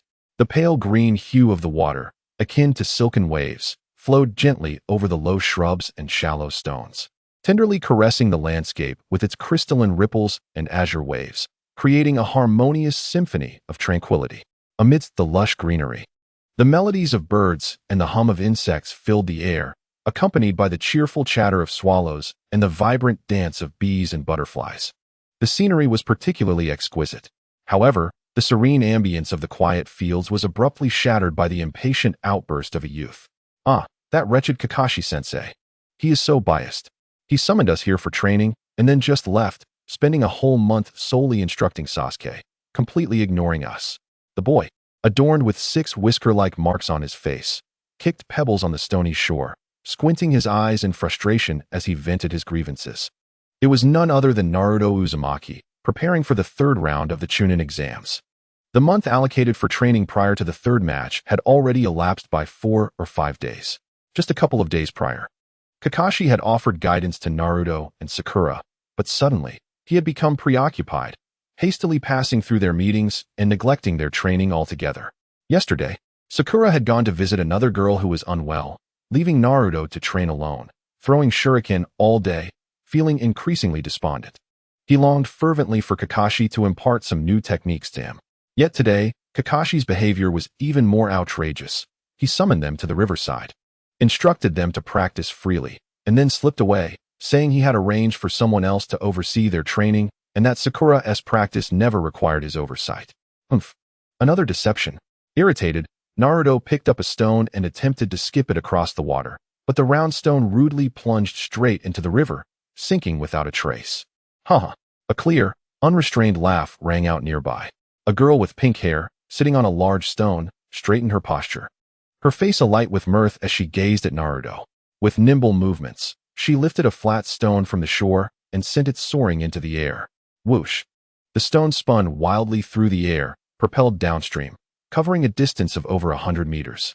Then, at a 20-degree angle, it skimmed across the water's surface, splashing loudly as it rebounded off the tension of the water, tracing a brief, low arc before leaping several meters into the air, only to plunge back down, startled, repeatedly bouncing off the surface until it finally lost all momentum and sank beneath the waves.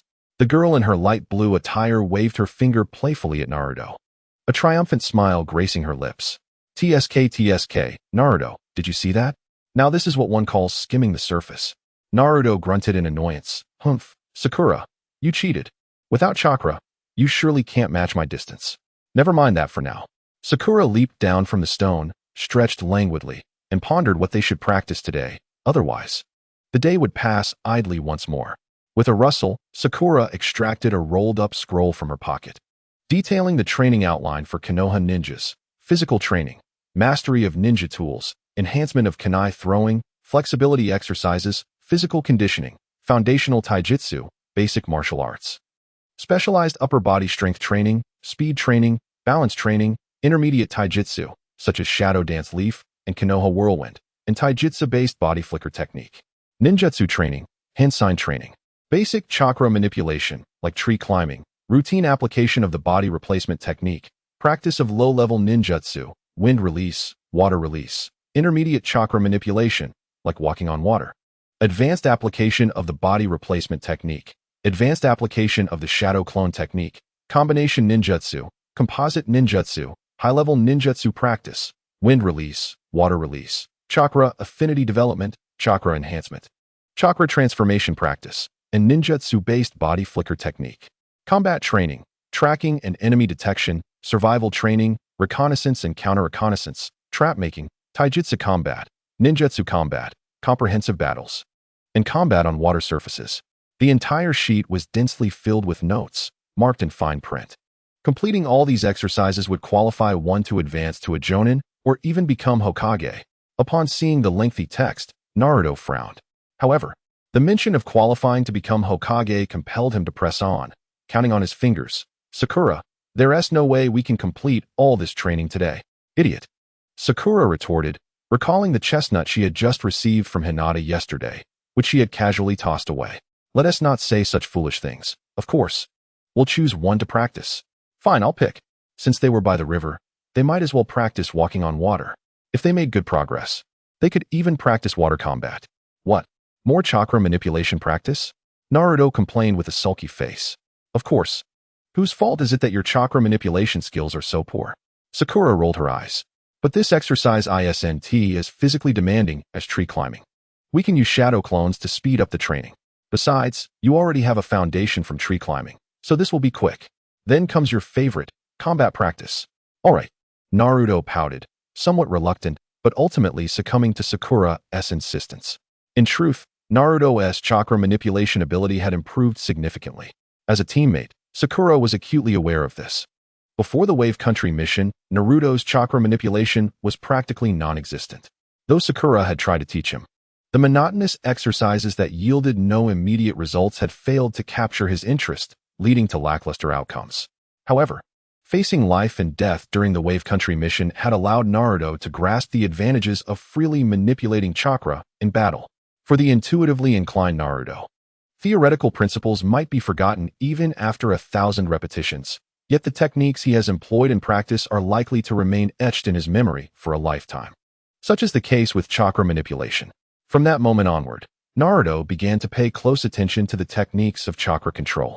Although he did not engage in specialized training for chakra manipulation subsequently, his skills steadily progressed through daily training, battles, and sparring, influenced by the mastery of chakra control exhibited by Sakura Haruno.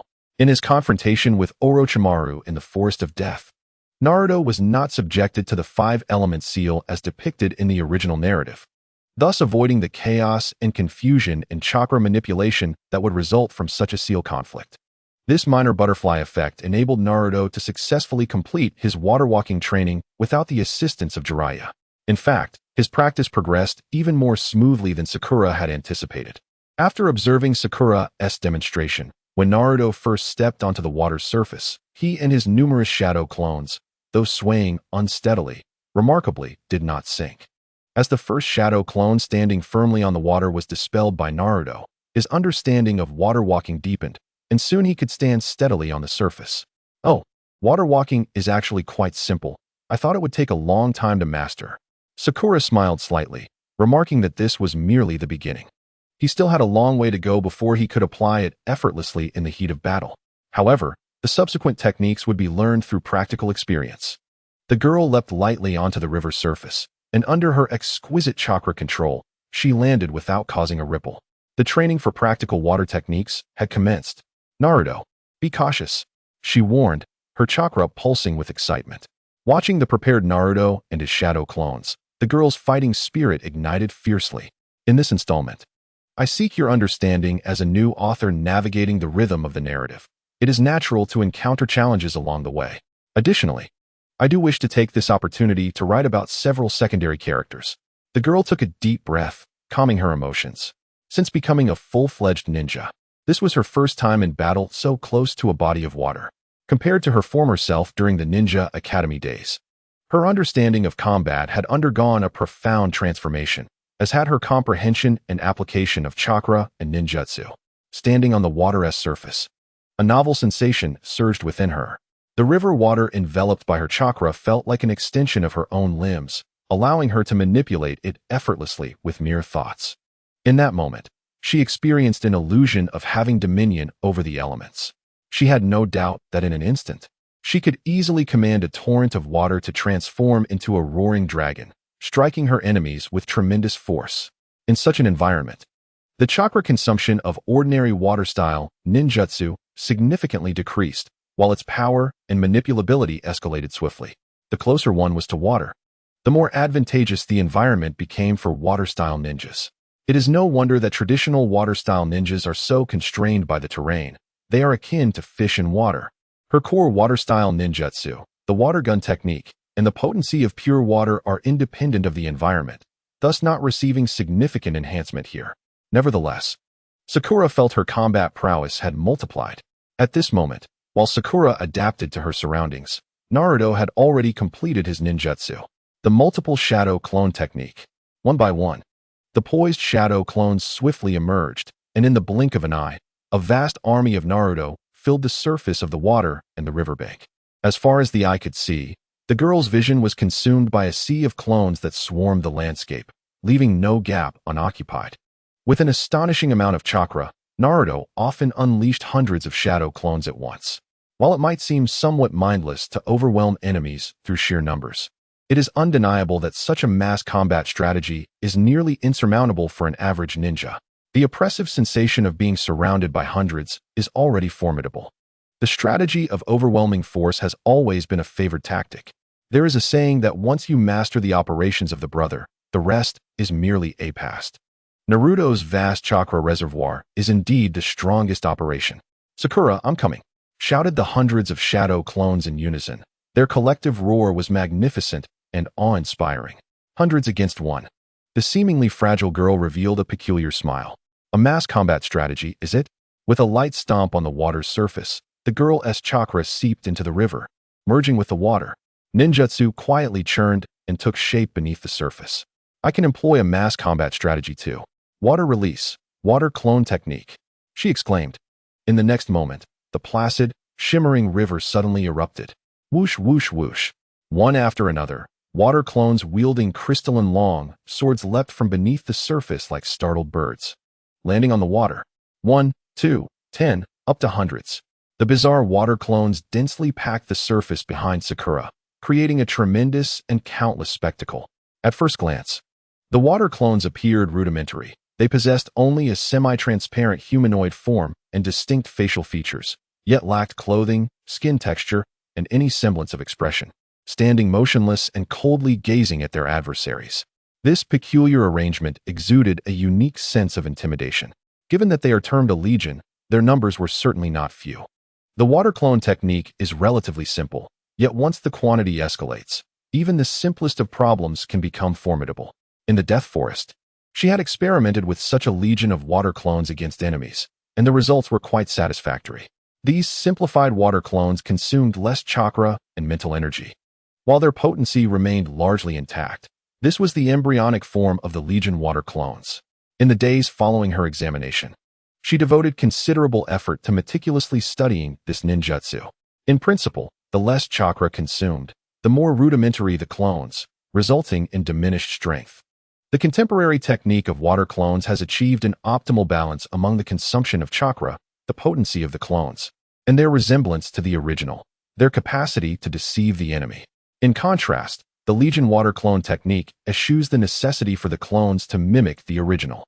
Moreover, it incorporates ice element chakra to forge ice swords, thereby augmenting the clone strength, resulting in a novel equilibrium between chakra expenditure and clone efficacy. The trade-off, however, is that the clones appear peculiar, and the practitioner must master the intricacies of ice transformation, rendering the technique more challenging to execute.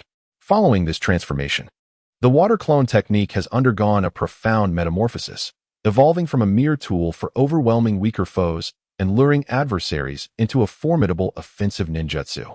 Subsequently rebranded by Sakura as the Legion water clone technique, a veritable advancement of the original. She has embarked on numerous such innovations, drawing inspiration from her extensive imagination and even recalling creative ideas from fan fiction she once read. Her exceptional chakra control allows her to replicate various ninjutsu with remarkable precision. However, many of these techniques are ostentatious yet fundamentally flawed, often proving ineffectual. At times, they may even yield detrimental results. As was the case with some of her experiments alongside Hinata, it was not until recently, following the trials of the Land of Waves mission and the battles within the Forest of Death, that Sakura experienced a profound awakening in her understanding of combat and self. Her grasp of ninjutsu creation has become increasingly adept. The Legion water clone technique represents a recent triumph in her development. Recognizing the girl's recent growth, Kakashi felt confident in allowing her to independently develop her own ninjutsu, redirecting his full attention to mentoring Sasuke. This apparent favoritism subtly reflects Kakashi's trust and affirmation of Sakura's abilities. Nonetheless, despite the Legion water clone technique's merits in versatility, lethality, and cost-effectiveness, it pales in comparison to the ace technique of water gun. Repeatedly relying on the same technique can easily lead to countermeasures from opponents. Thus, diversifying one's tactical repertoire is indeed prudent. Moreover, during sparring sessions, Sakura hesitates to employ the lethal water gun technique, while the Legion water clone technique offers controllable power, allowing for intense combat. At this moment, the two members of Team 7 are engaged in a fierce confrontation, utilizing their seemingly limitless clones in a tit-for-tat battle. The clash between clones, devoid of emotion and disregard for life, diverges significantly from human warfare. They can seamlessly collaborate to vanquish foes one moment, only to betray their allies the next, all for the sake of eliminating an additional enemy. There exists no panic, no fear, no exhilaration, and no disarray. The clones epitomize a relentless mode of combat.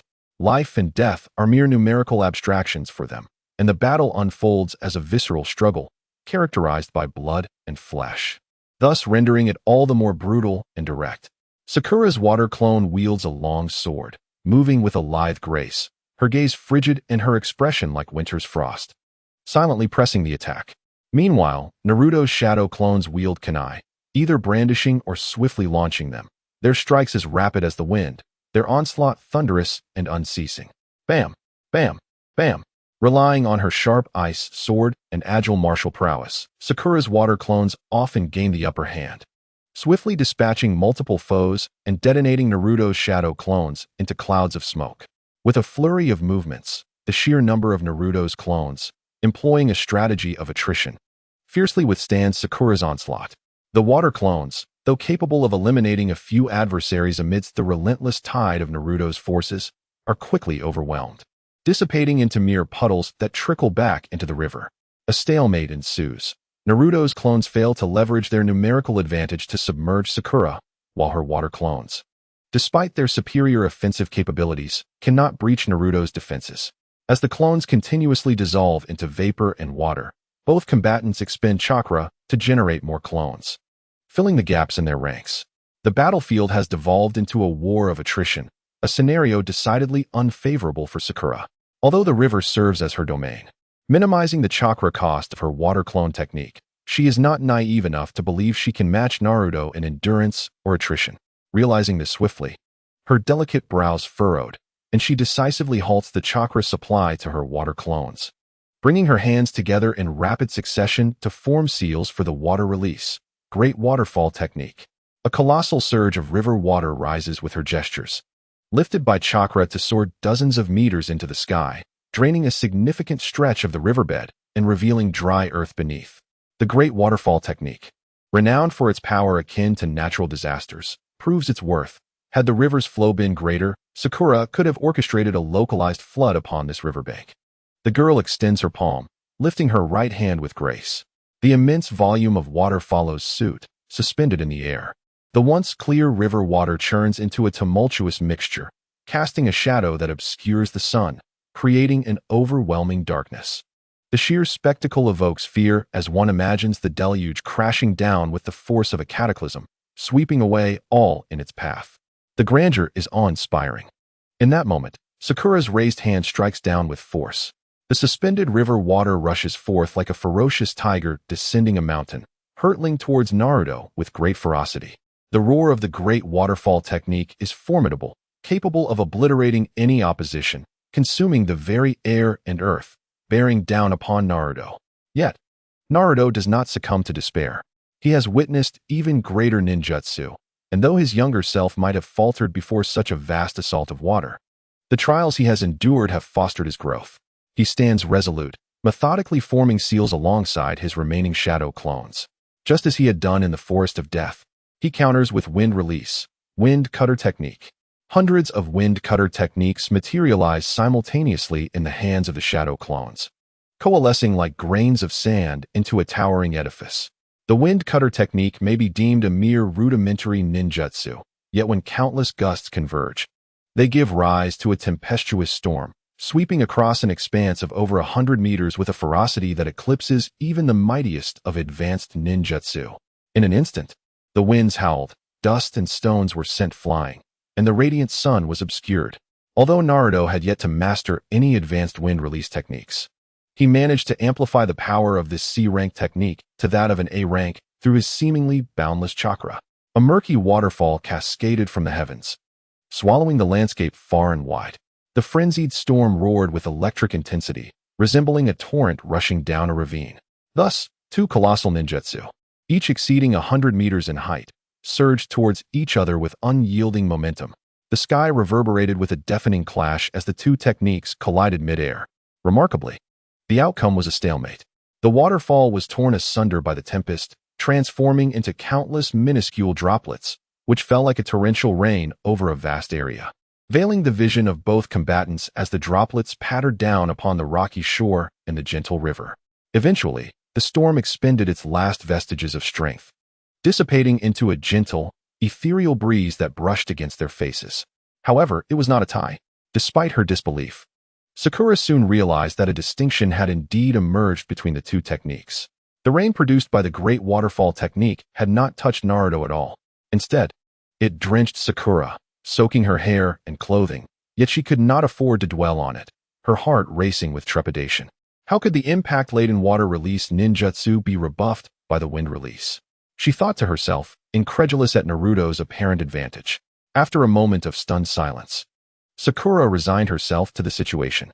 She felt a mix of resignation, frustration, and a flicker of pride. This was the stark contrast between a free player and a paying player. After toiling tirelessly to master numerous techniques and develop various ninjutsu, she found herself outmatched by those who seemed to cheat the system. Indeed, this was a world that glorified bloodlines. Furthermore, Naruto was gradually beginning to grasp the nuances of combat, learning to judiciously apply his immense chakra. Yet, in the realm of ninjutsu, he had merely edged her out. Sakura scoffed. In terms of the overall battle, the outcome was still far from certain. Moments later, the torrential rain subsided. Through the rapidly thinning curtain of rain, Naruto's silhouette approached Sakura with remarkable speed. The young girl smirked. Having lost in ninjutsu, she would reclaim her honor through taijutsu. Intending to unleash the full force of her physical techniques to spar with Naruto and teach him a lesson, lest he become overconfident from his temporary advantage. She pivoted, twisting her waist, and drew her fists to her face. With a kick, she turned her hips, twisted her torso, and unleashed her shoulder. Then, she struck. It was a textbook movement of the Leaf Village's fluid style. Crack! The force of her kick erupted beneath the river's surface, creating a nearly vertical deep crater. Whoosh! The taijutsu harnessed the purity of water to augment her joints' power, as her fist tore through the air with a piercing shriek. Whoosh! Her fist halted mere inches from Naruto's nose, the gust lifting each strand of his orange hair. Naruto blinked, his gaze fixated on the fist that dominated his entire field of vision, a bead of cold sweat forming on his forehead. You've lost. Sakura raised her long, willow-like eyebrows slightly, retracting her fist. Only then did Naruto exhale a long sigh, a feeling of survival washing over him from the depths of his heart. Ahem. He glanced down, chuckling awkwardly. Your clothes, your clothes. The girl, belatedly realizing, looked down and gasped softly. Her garment, thin and sweat-soaked, had become nearly transparent, clinging closely to her skin, perfectly outlining the curves beneath and the hues of her inner attire. The soft silhouette of her youthful form was subtly revealed. The beauty of her damp attire, though much less revealing than a swimsuit, held a certain allure for a gentleman. Hey! The girl clasped her fists to her chest, her face flushing with discomfort, unsure of what to say. Then she remembered her transformation technique, her earlobes tinged with warmth. She wanted to explain her ignorance of how her clothing ended up like this, but felt it would be superfluous. Such an explanation would only serve to exacerbate the situation, sounding like a clumsy attempt to cover up an obvious truth. Let us just overlook this little detail, she said, mustering her courage. Naruto, diverting his gaze elsewhere, replied, All right, let us continue. However, before they could proceed, the girl suddenly gritted her teeth. Her expression turned cold, her face resembling a winter frost as she looked in another direction. A sphere of water gathered in her hand, though lacking the extreme pressure of a water gun technique. It was potent enough to unleash a forceful stream that wouldn't inflict harm, but could certainly sting. The water shot swiftly towards a nearby thicket, shattering a single-tube telescope with a crack. Out from the bushes leapt a white-haired man. What is going on? You little brat, that telescope was hard to come by? The man, with his long, flowing white hair and robust physique, exuded a commanding presence, his chakra resonating like an unfathomable deep sea. Coupled with his irksome demeanor and notorious habit of peeking, there was no doubt he was Jiraiya, the notorious lecher among the trio of vice. Sakura clenched her teeth, recognizing him as the one who had been spying on her moments ago, particularly after she had been drenched in jutsu, which intensified her discomfort. Hey, old man. You were peeking, weren't you? She accused furiously. What peeking? Such a harsh word. I was merely gathering material for my novel. Jiraiya retorted with feigned righteousness. Gathering material? You were clearly ogling at a pure young girl and her adorable lingerie. Pervert. Naruto interjected mercilessly. Watch your words. Sakura scolded Naruto for his inappropriate language, delivering a sharp knock to his head. Naruto fell silent. I'm not a pervert. I told you. I'm just gathering inspiration by observing beautiful girls to fuel my creativity. Peeking and making excuses. Today, I will definitely teach you a lesson, Sakura declared, ready to confront him without hesitation, regardless of his notorious reputation. My fist, as large as a mortar, would not feel satisfying unless it struck you squarely in the face. Today, you shall meet a most tragic end, one that is unparalleled in its severity. Facing the seemingly delicate and slender fists of the young girl, Jiraiya dared not take the situation lightly. He summoned forth a gigantic toad to shield himself. Remarkably, the slender figure managed to force the robust toad back several steps, causing it to collapse to the ground. Jiraiya's jovial expression suddenly shifted to one of seriousness. The power behind that punch evoked memories of a certain woman, stirring emotions within him that caused a tightening in some part of his body, perhaps his scalp, heart, or something else entirely. "Listen here, young one," he declared, releasing the summoning with a voice that cut through the mist of ninjutsu. "As compensation, I shall offer you some guidance in your training." The girl halted her second punch before Jiraiya, the wind from her strike rustling his garments. How curious that he would offer to compensate us for merely peeking. He must truly be here to mentor Naruto, Sakura mused, maintaining an impassive demeanor while concealing her irritation as she regarded Jiraiya. "For instance, young one, your water release technique did not prevail over his wind release due to a lack of impact. I see you have a decent grasp of water nature transformation. You are indeed a water release ninja, correct? How do you comprehend the nature transformation of water?" In this serious state, Jiraiya exhibited a semblance of a mentor's bearing. Sakura pondered for a moment before responding. "It is flow. Water is formless and ever-changing. Its exquisite utility lies in its flow. This encapsulates the characteristic of water chakra's nature transformation, bestowing it with the ability to move." Her response was succinct yet profound. There was no need for further examples or explanations. Jiraiya's theoretical acumen allowed him to fully grasp her meaning. Flow. Jiraiya furrowed his brow, carefully contemplating the significance of the term. It was not surprising for a prodigy in ninjutsu to possess their own interpretation of nature transformations. And perhaps this was a valid answer. Yet, the determination reflected in the girl's eyes left him hesitant, unsure of how to persuade her otherwise. What if I were to suggest that the nature transformation of water is not flow, but pressure? What would you think? Jiraiya weighed his words thoughtfully. Pressure can be exerted externally to enhance the impact of ninjutsu, or internally to shape and solidify the water's form. Even applying relative negative pressure to vaporize, and then recondense the water under low pressure to create fog. Sakura's brow furrowed in contemplation. Jiraiya's argument held merit. Had she not already formed her own conclusion, she might have been swayed by his reasoning. It was precisely this potency of his answer that resonated, not merely because he was Jiraiya, but because it indeed illuminated certain issues. Nevertheless, Sakura remained steadfast in her belief in her own understanding, confident that her interpretation had yet to be disproven. Even in the face of Jiraiya, she instinctively felt justified in her position. Even though this might be a prevailing sentiment in the ninja world, she wholeheartedly supports her viewpoint and perceives all others as mistaken. She is acutely aware that she embodies such a disposition. It is a form of unfounded arrogance. However, this does not hinder her from reevaluating her own beliefs and those of others. In fact, the two jutsu she has devised distinctly illustrate the divergence of these two ideologies. The super water gun technique necessitates water-based chakra to generate an extraordinarily high pressure, while the application of pure water requires water chakra to facilitate its transformation and flow. The more Sakura employs these techniques, the deeper her understanding of the dichotomy between these two philosophies becomes. Is the nature of water-based chakra defined by flow or pressure? Initially, she believed that the divergence stemmed from an incomplete understanding of the properties of water chakra. Everyone was akin to blind men groping an elephant. One touched its leg and declared the elephant to be four sturdy pillars, thus aligning with the pressure faction. Another touched its trunk and claimed it to be a flexible, coiling rope, thereby supporting the flow faction. Since both perspectives possess their own rationale, the analogy of the blind men and the elephant garnered considerable agreement. Thus, both viewpoints are valid, yet each remains constrained. Many ninjas from the pressure faction concur with this perspective. Furthermore, they assert that the transformation of water's properties predominantly manifests as pressure, akin to describing the elephant as a robust four-legged creature, which encompasses the majority of its form. Flow, conversely, is deemed a secondary characteristic. Undoubtedly, this is the stance that Jiraiya endorses. Many within this faction are seasoned ninjas with years of experience in water techniques, having mastered them to perfection, and include prominent figures such as Jiraiya and the third Hokage, thus representing the prevailing opinion. When Jiraiya heard Sakura's response, He did not hastily refute her, but rather patiently elucidated their beliefs, as he acknowledged the validity of the flow perspective, albeit deeming it insufficiently accurate. However, Sakura disagrees.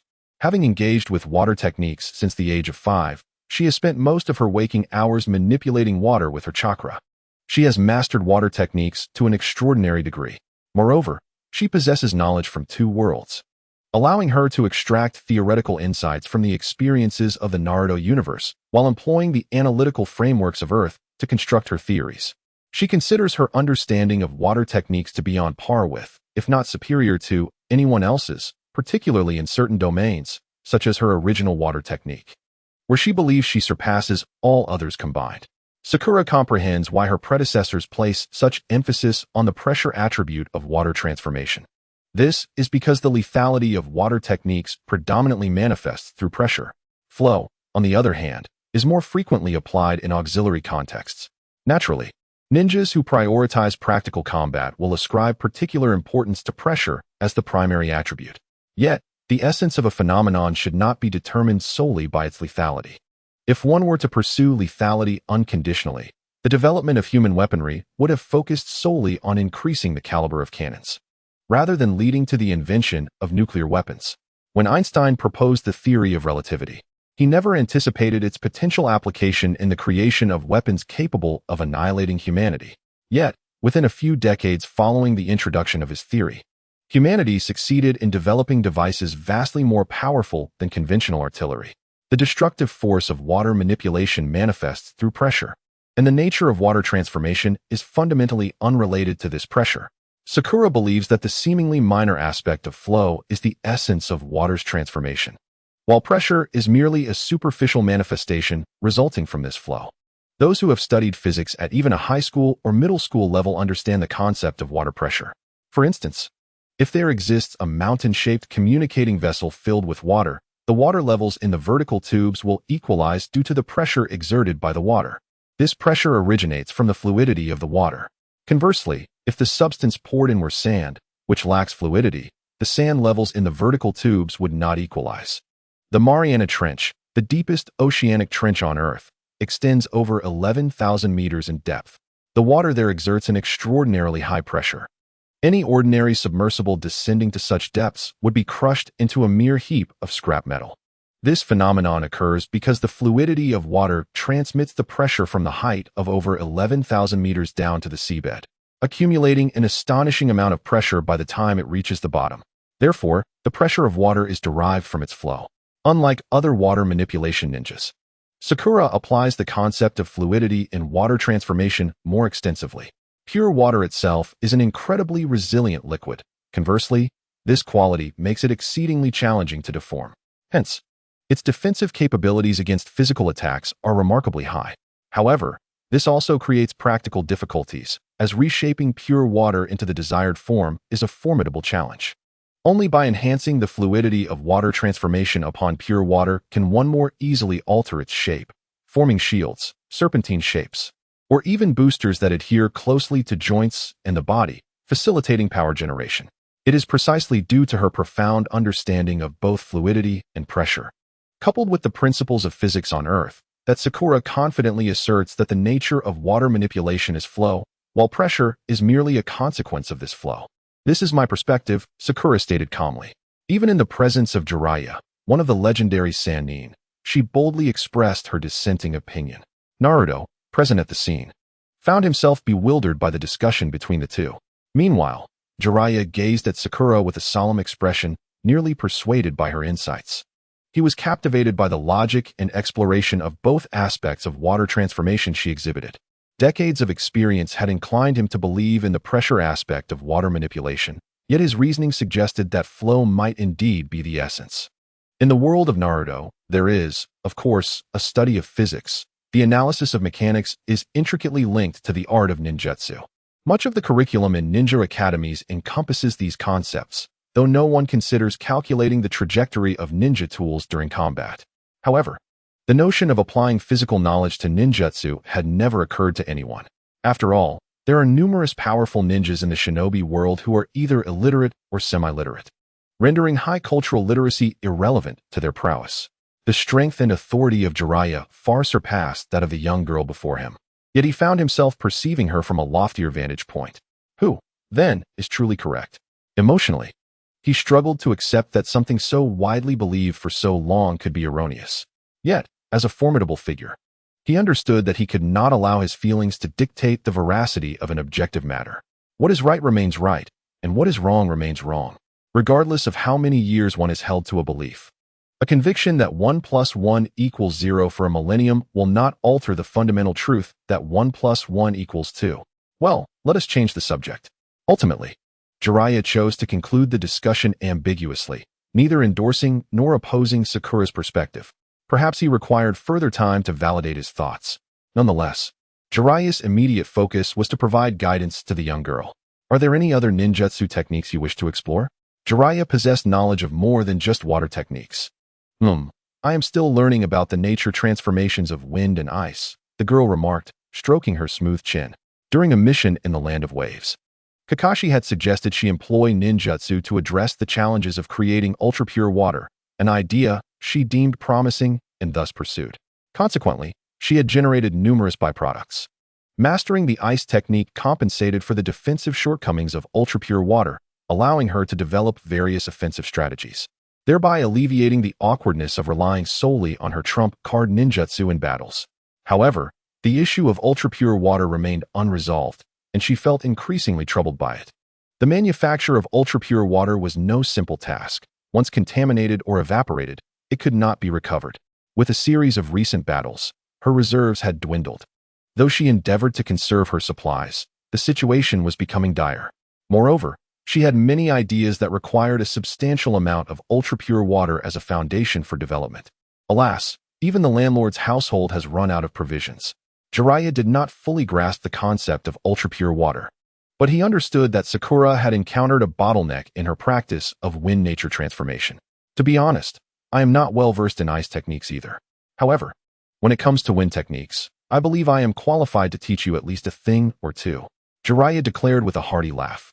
Wind manipulation was a specialty of his esteemed disciple, Minato Namikaze, prompting Jiraiya to delve deeply into the study of wind techniques during Minato's training. Thus, he found the teaching process quite manageable. After assessing Sakura's progress, Jiraiya noted that her proficiency in wind techniques lagged behind that of Minato at her age. Considering that wind was not her primary attribute, the nature transformation of wind is slicing, he stated, gazing at the girl's lips. Noticing her silence, he felt a small sigh of relief within. Finally, he had encountered a subject that would not lead to being contradicted by the younger generation. At your level of wind nature transformation, you already possess considerable lethality, from slicing through delicate leaves to cutting robust iron sheets. Do you know what the higher realm of wind nature transformation entails? I do not know. What must one cut? The girl inquired, her bright eyes sparkling like autumn waters. Molecules. Jiraiya spoke with a grave demeanor. The higher realm of elemental nature transformation involves the severing of molecules. When Sakura returned home, her mind was still in a daze. Jiraiya had imparted a wealth of knowledge to her, much of which was beyond her prior experience, leaving her momentarily overwhelmed. For instance, he introduced her to the theories of the 5 elements mutual restraint, a concept Sakura had not encountered during her previous viewing of Naruto, likely established after the events of Shippuden. This theory elucidates the interrelations of various chakra elemental transformations, indicating that water release is restrained by earth release, while simultaneously, water release can counter fire release.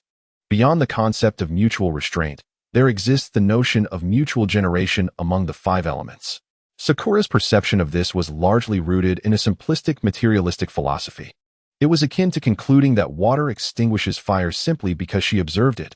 In truth, the logic does not hold.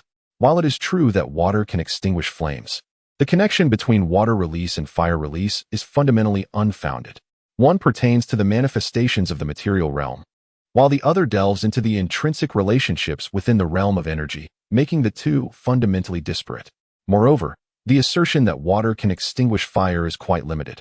Higher temperatures can indeed evaporate water. Fire fueled by oil, when doused with water, may intensify rather than subdue. The gases produced from electrolyzing water can ignite flames. Such counterexamples abound. These are mere appearances in the material world, and do little to aid in comprehending the intrinsic essence of chakra. Extracting a logically coherent understanding from this simplistic viewpoint that Sakura could accept proved to be a formidable challenge. At times, evidence may be flawed. The reasoning process may be erroneous, or both evidence and logic may falter, yet a correct conclusion could still emerge. More often than not, Sakura discovered that the concepts Jiraiya mentioned were unfamiliar to her. Most elite shinobi have mastered all 5 elemental attributes, and Sakura was still far from reaching that goal. Her understanding of theories beyond water release was limited. Thus, even those dubious assertions, when spoken by Jiraiya, she could only commit to memory with a forced acceptance, treating them as truths for the time being. After completing Jiraiya's lesson on ninjutsu theory, Sakura engaged in several sparring sessions with Naruto, during which Jiraiya provided insightful commentary. The prowess of the legendary 3 surpassed that of Kakashi, and Jiraiya's precise guidance proved immensely beneficial to her. A single word from a master can eclipse a decade of study. Sakura felt she had gained a clear and ambitious vision for her future path. What excited her most was Jiraiya's introduction to the transformation of wind release. Later in the manga, it was mentioned that the 3rd Suchikage had recognized that the world is composed of atoms. For those ninjas who possess both the capability and the inclination to explore scientific theories, the notion of harnessing chakra to shatter molecules is not beyond imagination. However, in the microscopic realm, one cannot equate shattering with the pulverization of a brick in the macroscopic world. In simpler terms, molecules are linked by atoms through bonds. Typically, there are 3 types of bonds: ionic, covalent, and metallic, corresponding to the various ways atoms can combine. Shattering a molecule entails utilizing chakra to provide sufficient energy to rupture molecular bonds, thereby reducing the molecules to their atomic forms. Mastering the art of wind release to its utmost potential, or even simply learning dust release, can achieve a remarkable feat: the severance of molecular bonds. To be precise, it entails the disruption of the chemical bonds within molecules. Sakura had never contemplated that chakra could perform such astounding miracles. However, when compared to the ability of chakra to animate the lifeless or to transform flesh into bone, this minor achievement pales in significance. Jiraiya's guidance had opened a new door for Sakura, behind which lay her fervent desire for a substantial supply of pure water. After repeatedly distilling water to its limits, further purification seemed impossible. Now, Sakura employed a chakra-enhanced reverse osmosis method for the final step of purification, a process that proved labor-intensive and inefficient. With newfound inspiration, Sakura was confident she could devise a significantly more efficient purification technique. On her way home, she began to envision the triumphs that awaited her once she perfected the pure water, imagining her prowess in formidable battles. Her mind was so consumed with thoughts of training that upon opening the door to her home, she was momentarily stunned to find it was not her mother who greeted her. Standing there was an exquisite beauty clad in casual attire. With an oval face, rosy lips, a delicate nose, and eyes that sparkled with vitality, she epitomized the enchanting visage familiar to Sakura. "Welcome back," Mizuki-bai greeted her with a smile. As radiant as a blooming white orchid, the bright sunlight illuminated her porcelain-like face, revealing faint pink veins and a delicate down that barely graced her almost translucent skin. Her brows resembled spring mountains, her eyes mirrored the clarity of autumn skies, and her smile shone with the brilliance of summer blossoms. The sun's rays warmed the nape of Sakura's neck, enveloping her in a comforting heat that radiated from her body to her heart. Bai scrutinized Sakura's flower-like smile closely, noticing the subtle changes. She appeared even more slender. Her cheeks were more refined, yet her gaze remained gentle and clear, reminiscent of a serene autumn day. "Welcome back."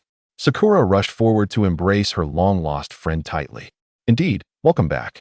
Since Bai had arrived in Konoha with Kakashi's team nearly 3 months ago, their encounters had been few and far between. Bai's background was less than stellar. She had never registered in any ninja village, making her a rare case among ninjas, a black household. Her unwavering loyalty to the S-rank rogue ninja Zabuza for many years cast a significant shadow over her reputation.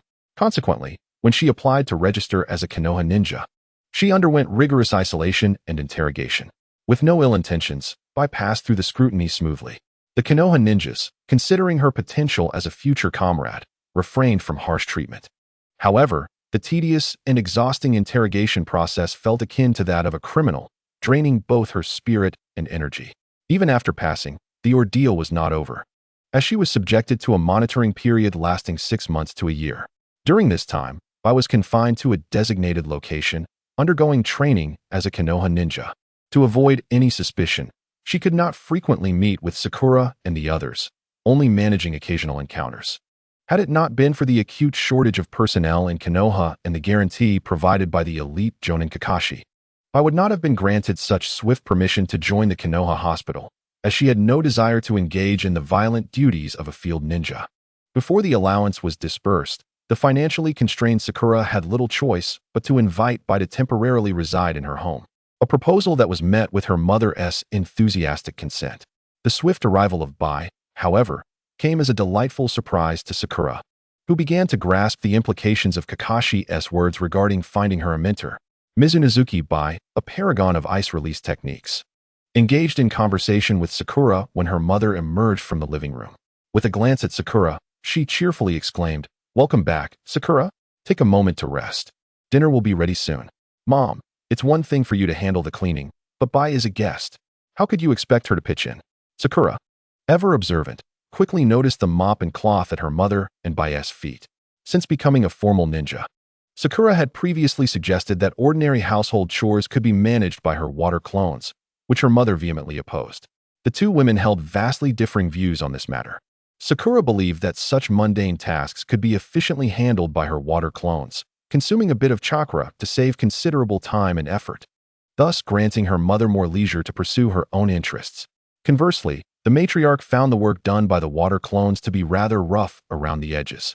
After all, while they might not be particularly adept at household chores, the clones necessitated further effort to rectify their work and tidy up afterward, making it seemingly more efficient for her to do it herself. Moreover, as a traditional homemaker, Sakura's mother felt a sense of purposelessness if all the domestic duties were delegated to her daughter's, or rather, her daughter's clones' care. When both her daughter and husband were away, the home felt even lonelier. Additionally, as a woman of conventional values, she wished for her daughter to embody the qualities of a gentle and virtuous lady, believing that at the very least, household chores should be performed with diligence. Rather than summoning a flurry of clones to do the work while she lounged about, exhibiting a lack of responsibility. Bai is always eager to assist with the chores upon arriving. Look at her industriousness. Sakura's mother chided lightly. "You ought to learn from Bai, All you do is giggle and frolic without a hint of girliness." Sakura playfully slipped off her shoes. "I'd use water clones to help with the chores. You just don't appreciate it." Prejudice. Prejudice. Do you truly think the water clones can maintain cleanliness, Sakura? When you marry, will you leave the household tasks to them? Wouldn't that make your home a chaotic mess? How embarrassing it would be to say that a Haruno child can't even manage household chores. Would any boy still fancy you? You might never find a husband at this rate. Her mother had entered into a mode of nagging. Unbeknownst to her, she pondered why her gentle and virtuous persona had raised a child so brash and boyish. From a young age, Sakura had been embroiled in brawls with neighborhood children, accumulating countless complaints, and as she matured, she became engrossed in the study of destructive ninjutsu. Shouldn't a girl of her age be dedicating her time to learning floral arrangements or the art of self-presentation? Despite possessing such remarkable potential, a little grooming would transform her into a delicate beauty. Yet, she returns home each day, covered in dust and grime from relentless training. Even the most exquisite beauty must contend with a layer of dirt. What young man would desire a girl who is perpetually engaged in combat? At this rate, she may find herself unable to marry.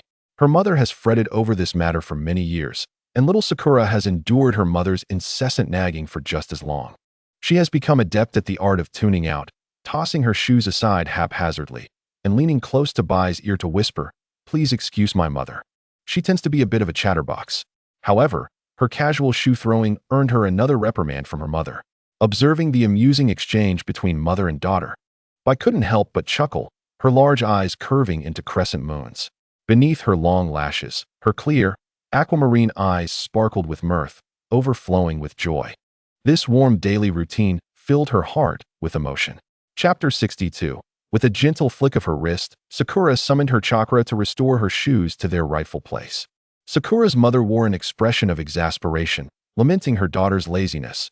"You won't even bend down." Sakura, unperturbed, pretended not to hear, playfully dispelling her transformation jutsu, revealing her muddy and drenched appearance to her mother. Before her mother could express her annoyance, Sakura darted into her room, leaving behind a trail of her mother's frustrated remarks. "You promised not to train in that outfit. Are you feeling rebellious again? I'll wash the clothes myself. No need for you to lift a finger. Even if you wash them clean, I'll just have to wash them again." And stepping in without slippers. "I've just cleaned the floor. My feet are far cleaner than your floor. Besides, your clothes are clinging to you at your age. You should be more modest. I used a transformation jutsu. You can't see anything. No jutsu is acceptable. You're a girl." Amidst the sound of her mother's scolding, Sakura sang a cheerful tune, her laughter ringing like silver bells. The family bathtub was spacious and inviting. Warm water enveloped her shoulders as she curled up, feeling a wave of contentment. The worry that had plagued her regarding Bai's fate dissipated. Intense training sessions with Naruto had drained her energy, and since the Chunin exams, she had been on high alert, so this opportunity to relax was welcome. As she lay there, she found herself reluctant to move, absent-mindedly splashing the water and humming a nonsensical melody. She cleared her mind of thoughts of Orochimaru, the Chunin exams, training, and the plans to overthrow Konoha, allowing herself to escape from these burdens. It wasn't until the water turned cold and her mother called from outside, urging her to hurry, that she finally rose to dry herself. Through the mirror, she caught sight of her reflection. Her features were becoming more defined, her brows exuding a sense of determination. Her bright, aquamarine eyes radiated a serene languor. Wrapping herself in a towel, she stepped out, unconcerned, as the house was filled solely with women. The light-hearted antics were naturally met with a few words of admonishment from her mother. Unabashed, she accepted the critique with a smile, promptly seating herself at the dining table. She seized her chopsticks and sneakily sampled a few dishes, showering her mother with compliments about the delectable flavors, which left the elder feeling bashfully reluctant to scold her further. Like a greedy kitten, "You should mind your manners, even with guests around," her mother playfully chided, with her stomach growling in protest. Sakura paid no heed to the banter and focused intently on her meal, while Bai looked on with barely concealed amusement. There was no training scheduled for the afternoon. Naruto had been whisked away by Jiraiya for training, and Sasuke was receiving private tutelage from Kakashi. For the next month, Sakura could arrange her own practice, choosing to either explore new jutsu or learn ice release techniques from Bai. The ice crystal mirror technique had long captured her admiration. However, this particular afternoon left little time for such aspirations. Bai had just returned and promptly dragged her off to train, which felt rather inconsiderate. Moreover, they needed to accompany Bai to procure personal items, towels, toothbrushes, clothing, and the like.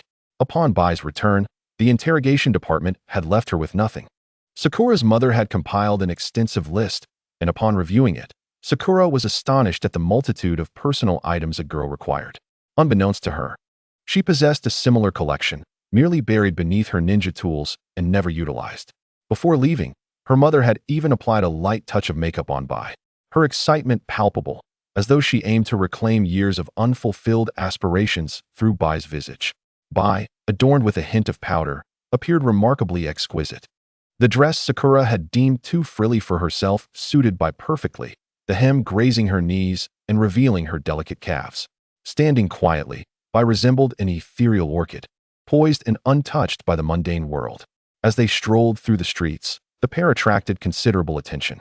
Even ninjas, who are often perceived as emotionless automatons, could not help but notice the beauty before them, instinctively slowing their pace for a second glance. Those with weaker resolve, the common folk, turned their heads repeatedly. Bai, unaccustomed to such attention, felt a subtle blush rise to her cheeks, rendering her utterly charming. Although Bai was 3 years younger than Sakura, the gentle demeanor of a soft sister contrasted the more experienced traveler, making it seem as if Sakura was caring for her younger sister in solitude. Neither girl had a habit of idly wandering. Adhering to the list, they efficiently gathered the required items without much fuss. While many girls enjoyed aimless browsing, this duo executed their shopping with precision and decisiveness. Noticing that the day was still young, Sakura took Bai to explore the ninja tool street. Despite the comprehensive list from her mother, it lacked items essential for ninjas, though a standard kit would be provided upon employment. Competent ninjas often sought to supplement their gear with additional equipment and protective items. For instance, Bai's kunai. Although she was reluctant to engage in excessive combat, she still required some basic self-defense weapons. Upon entering a ninja tool shop named Suiton, a sprightly young attendant approached them with enthusiasm. "Ladies, what can I assist you with today? I have recently acquired a new collection of ninja accessories, available in a myriad of colors and styles. Would you two ladies like to take a look?" However, he mistakenly regarded them as mere ordinary girls. The status of a ninja is esteemed, and their appearance is striking, as many children from common backgrounds enjoy dressing up as ninjas, akin to military enthusiasts in a past life. Bai, dressed in an ordinary manner, inadvertently sparked a misunderstanding with the shop attendant. Sakura, disinterested in further conversation, simply lifted her forehead protector from beneath her collar, revealing the gleaming ninja headband, which momentarily caught his attention. "My apologies, esteemed ninjas," he quickly corrected himself. "How may I assist you? Our establishment offers a variety of finely crafted ninja tools at reasonable prices." "We will browse for now," Sakura interjected coolly. She casually picked up a pair of black fingerless gloves, noting their excellent flexibility. After trying them on and moving her fingers and palms, she found the lightweight, form-fitting gloves to be exquisitely textured, allowing her slender fingers to move effortlessly without any stickiness. Pleased, Sakura nodded in satisfaction, removed the gloves, and handed them to Bai. "You should try these, they feel quite nice." After sampling several pairs, she settled on the one that felt the best, marking Bai's first piece of equipment. When inquiring about the price of the kunai, the young man regretfully informed them that the store was out of stock, suggesting they visit other shops in the area. This street is lined with stores selling ninja tools. They are sure to find what they need. As they exited, Suiton stepped into a second ninja shop, nearly colliding with someone exiting. "Sakura? Hinata? What a delightful coincidence." "Ah, may I inquire who this is?" Hinata asked, slightly surprised. Although she was addressing Sakura, her gaze was fixed on Bai. "She is," just as Bai stepped forward. "Mizuki Bai, a friend of Sakura's. You may call me Bai." "Greetings." Hinata gazed at Bai, who was smiling and confidently introducing herself, with a hint of surprise. "Ah, I am Hinata Hyuga, a classmate and friend of Sakura. It is a pleasure to meet you." Hinata smiled serenely. "Are you here to purchase ninja tools? This shop is owned by my family, and I can offer you a 20% discount. Please, come in and take a look." The two ladies entered hand in hand, establishing a bond of friendship through mere introductions. It felt rather astonishing. After purchasing several items at the Hyuga family store, Hinata led Bai and Sakura to a few more shops, gathering their gear. Hinata's presence lent a touch of camaraderie to their trio, creating a sense of a girls' shopping outing, distinct from Sakura's utilitarian approach to selection. For instance, a pair of wrist guards accentuated Bai's delicate wrists, enhancing their fair appearance, though their utility was minimal. Sakura would never consider such a purchase, yet the two girls were delighted to acquire them. They conversed as if they had been friends for years. Bai, though not very talkative, wore a gentle smile, quietly listening to Hinata, nodding in agreement, or softly contributing a word or two. Conversely, Sakura felt somewhat out of place in their dialogue. On their way back, Bai inquired, "Hinata, is Sakura your best friend?" After a moment of contemplation, Sakura responded earnestly, "Yes. She is one of my closest friends." Bai smiled softly at this. When pressed further, she remained coy about the reason behind her smile. Meanwhile, on the other side, Naruto and Jiraiya had departed from Konoha and arrived at a quaint little town. Exhausted, Naruto was diligently practicing the summoning technique under Jiraiya's guidance. In his contemplation, he believed that when he was utterly fatigued and his chakra depleted, it would be the opportune moment to draw forth the chakra of the nine tails, thereby allowing him to complete the summoning technique in one fell swoop. Although there was no discernible progress at present, it was merely the first day. Jiraiya was confident that before the third exam, he could help Naruto master the technique and locate Tsunade to bring her back to Konoha. Time flew by swiftly, and before long, it was already the final week. At a training ground in Konoha, where a river flowed, the ground was strewn with mirror-like shards of ice and broken shuriken. The sound of heavy breathing emanated from two girls engaged in a fierce confrontation. "Indeed, you are remarkable, Sakura," exclaimed the long-haired girl with a smile, her fair complexion flushed with exertion, glistening with perspiration. The relentless barrage of swift attacks had taken a tremendous toll on her stamina and spirit. The crystalline shuriken remained firmly grasped in her hand, yet her arms felt increasingly weak. Despite the fierce struggle, neither side had emerged victorious, a rarity for these two. The ice release technique, Ice Mirror, had always been advantageous for Bai, effortlessly overpowering opponents in the past. Even when she faced both Sasuke and Naruto, had she not shown restraint, she could have easily defeated them in mere moments. Yet now, she found herself at an impasse, battling a formidable ninja who also wielded the power of ice release. Beneath her pink hair lay a naturally beautiful visage, with a striking aura of determination hidden in her delicate brows. The harmonious blend of the girl's grace and the boy's confident demeanor created an alluring contradiction within her, endowing her with a unique charm that Bai felt drawn to. She was none other than Sakura Haruno, Bai's only remaining friend. Sakura employed the same technique, Ice Mirror, to counter Bai's assault. Ice Mirror versus Ice Mirror. In the training ground, both girls unleashed their ice mirrors simultaneously. The sharp sounds of ice shuriken clashing echoed, initially sporadic, then rapidly escalating into a continuous crescendo. The dark-haired beauty moved with the grace of a deer, agile and lithe. The pink-haired girl, fierce and swift, struck with the ferocity of a cheetah, exuding a distinct elegance. Within the intertwining ice mirrors, the two figures moved at high speed, their forms eventually blurring into mere shadows of pink and black. In the confined space enveloped by their jutsu, they collided, separated, and melded into the mirrors, only to reappear from another mirror in a bewildering fashion, colliding once more, separating, and merging with the glassy surfaces. The battle had commenced at a breakneck pace from the very outset. Even Bai and Sakura began to feel their reaction times falter against the accelerating tempo of the fight. The increasingly rapid exchanges drained their stamina and heightened their mental strain. In an instant, the girl with pink hair, slightly lacking in stamina, could no longer sustain herself and gracefully leaped backward, exiting the fray. With a shrug, she acknowledged her defeat. The victor, Bai, felt no sense of triumph.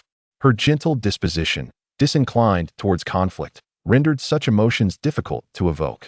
Furthermore, she did not take pride in winning the duel merely due to her enhanced physical capabilities acquired over 3 additional years. Following the habits instilled by her time with Zabuza, Bai subconsciously compared their strengths. On the surface, during this confrontation, Sakura's abilities appeared slightly inferior to hers. However, both possessed formidable techniques that were unsuitable for practice. Bai was particularly impressed by Sakura's advanced water gun technique, which she had personally tested and found to possess remarkably high physical defense due to its purity. Bai could not conceive a strategy to counter these two core techniques of Sakura's ninjutsu system. The water gun technique had a relatively low chakra consumption, allowing Sakura to utilize it multiple times within a single battle without issue, whereas Bai lacked the confidence to evade each strike. Such ninjutsu could incapacitate her with a single hit. Under this intimidation, most of Bai's strategies seemed fraught with vulnerabilities, making execution difficult. In a life-or-death struggle, the only approach she could envision would be to unleash her most powerful techniques in a relentless barrage until her chakra was depleted, compelling her to surrender. This was an extrapolation based on her current capabilities. Although she abhorred conflict, this kind-hearted girl would diligently train to protect those she held dear. In truth, Bai's strength had ascended to a new level compared to her time in the Land of Waves. Prior to the mission in the Land of Waves, despite her exceptional talent, her time under Zabuza had not afforded her much learning. While Zabuza was indeed powerful, his somewhat clumsy approach to teaching theoretical concepts did not facilitate effective learning. The training Bai received was primarily practical application, with the rest relying on her own comprehension. Compared to ninjas trained in formal academies, Bai could be considered somewhat of a self-taught prodigy. Upon joining Konoha, she received her first formal ninja education, allowing her to completely remove the boulders that had long hindered her progress. Like a pearl that has gathered dust, once polished, it shines brilliantly, radiating its luminous beauty. Before this, she had struggled even to gather chakra during combat to enhance her speed and power. In truth, Zabuza had intended to teach her well, but his abrasive method of yelling commands was not conducive to effective teaching. Having endured such a harsh educational style for years and still managing to grow to her current level speaks volumes of her astounding talent. The past 2 or 3 months of isolation provided her with a valuable opportunity to engage in focused study, systematically reviewing and solidifying her previous knowledge, thereby fortifying her foundation and addressing any gaps in her skills. Following this period, Bai's strength surged dramatically, revealing her potential for meteoric rise. The path toward attaining the rank of Jonin had been laid before her. and the prospect of evolving into a ninja of Zabuza's or Kakashi's caliber no longer seemed a mere fantasy. However, in comparison to the still somewhat youthful girl before her, these achievements felt less significant. In just 3 weeks, you've mastered my ultimate technique, the mirror ice crystal. Truly remarkable, Sakura, I remarked with a smile. In merely 3 weeks. Over 20 days, Sakura has mastered this ninjutsu from scratch. Although her application still appears somewhat clumsy, her astonishing pace of learning is enough to leave Sai the first to witness her innate talent in awe. Yet, Sakura remains dissatisfied. Compared to her swift acquisition of water release, her progress in ice release feels painfully slow. Unless she dedicates another 6 years to relentless practice, she cannot hope to learn ice release as she did water release. The speed of mastery is secondary. What truly frustrates Sakura is that the long-anticipated effects of this ninjutsu diverge from her expectations. Originally, she believed this technique would compensate for her struggles against high-speed ninjas. This notion arose after witnessing the match between Rock Lee and Gaara. Upon opening the 5th gate, Lee almost effortlessly overwhelmed Gaara, rendering even the so-called absolute defense of Sand feeble against Lee's unparalleled speed and strength. While Sakura does not fear Lee's fleeting prowess, it serves as a reminder that ninjutsu-based ninjas often find themselves at a disadvantage when facing exceptionally swift opponents. She had hoped that the magic mirror ice crystal technique would enhance her speed and rhythm. By creating special ice mirrors, the user could conceal themselves within the mirrors and move swiftly between them, waiting for the opportune moment to strike. It is a space-time ninjutsu, however. Even the most basic substitution technique falls under this category, rendering the title somewhat unimpressive. Yet, upon truly mastering it, Sakura realized she struggled to control this technique. Just moments ago, during a speed contest with Sai, they exchanged blows dozens of times in mere seconds. Before long, she found herself depleted of stamina and defeated. The pace was too rapid. Such a strategy, relying on speed against speed, proved unwise. Integrating this technique into her ninjutsu system would likely require substantial revisions. She is left wondering if she can refine it in time for the 3rd Chunin exam. While Sakura's training encounters a setback, Naruto, her opponent in the first match, is also facing a bottleneck, compelling him to undertake perilous training. 2 weeks prior, drawing upon his knowledge of Tsunade, Jiraiya swiftly located her. In a small tavern on Short Street, at a modest table surrounded by cups of sake, a mature blonde woman and a youthful black-haired girl sat together. "Well, it's been a while. What brings you here?" The blonde beauty remarked nonchalantly, pausing her chopsticks, her back to the entrance. The white-haired man entered and took a seat directly across from Tsunade. "Long time no see, Tsunade," he said solemnly, foregoing pleasantries. "The village needs you. Return to Konoha." The robust middle-aged man, though plain in appearance, exuded an extraordinary heroic presence. Tsunade scoffed lightly. "What is wrong with Konoha, Jiraiya? Orochimaru has returned. His intentions are malevolent. I fear he seeks to overthrow Konoha." Jiraiya spoke with a calm demeanor, revealing news that could keep countless souls awake at night. At present, Konoha was in the midst of the Chunin exams, and vigilance was paramount. The elder needed to oversee the examination arena, while I had to remain outside. Consequently, Konoha found itself in dire need of personnel. Particularly concerning was the elder's potential confrontation with Orochimaru or even the Kazekage. At his advanced age, his stubbornness could lead to dire consequences. Thus, I implore you to stay by the elder's side and lend a hand. What say you, Tsunade? Tsunade furrowed her delicate brows, her striking eyes tightly shut, as if engaged in an intense internal struggle. After a prolonged silence, she finally parted her crimson lips. "Konoha is no longer my concern. I am sorry, Jiraiya. I must decline your request," she stated coldly, her gaze indifferent. Jiraiya fixed his eyes upon hers, remaining silent for an extended period. "Konoha truly needs you, Tsunade. I shall return to seek you out. Please reconsider." With that, Jiraiya rose gracefully and departed through the door. In the days that followed, Jiraiya relentlessly endeavored to persuade Tsunade through various means. However, Tsunade epitomized the phrase insensible to persuasion. She accepted Jiraiya's invitations without reservation, for it was not she who bore the cost of the drinks. She approached their encounters with the demeanor of an old friend, deliberately ignoring Jiraiya's repeated entreaties. His efforts seemed to be in vain. Yet, who among us is devoid of emotion? Konoha held too many sorrowful memories for Tsunade, and she was reluctant to return. fearing that revisiting familiar places would resurface painful recollections. Women are often guided by their emotions. During the days spent drinking and reminiscing with Jiraiya, they inevitably revisited the past. Recalling her tender and reliable lover, Dan Kato, her spirited younger brother, Nawaki, and the glorious days of the legendary three ninja fighting alongside the third Hokage. The more Tsunade reminisced about those warm memories, the deeper her sorrow became. The anguish of losing Nawaki and Dan had devastated one of the legendary three. She chose to evade the pain by distancing herself from Konoha. Thus, Tsunade resolutely rejected Jiraiya's proposition for her to return and succeed the aging third Hokage. Becoming the fifth Hokage. Hokage? Merely a jest, she scoffed. Having witnessed too many lives lost, including her grandfather and great-grandfather, as well as the remarkably talented Minato Namikaze, who fell while striving to protect the village before realizing his aspirations, Tsunade's heart was hardened. Her beloved brother, Nawaki, and her dearest Dan also perished in pursuit of the Hokage dream. Such reckless sacrifices were acts only a fool would undertake. The position of Hokage was nothing but a farce, and only a fool would aspire to it. She made this abundantly clear before Jiraiya and Naruto. Throughout that week, Jiraiya's words had stirred within her an array of memories she usually dared not confront. Tsunade was no longer willing to engage in this entanglement with Jiraiya. Before her departure, she spoke her mind without reservation. Yet, was this truly the reflection of Tsunade's heart?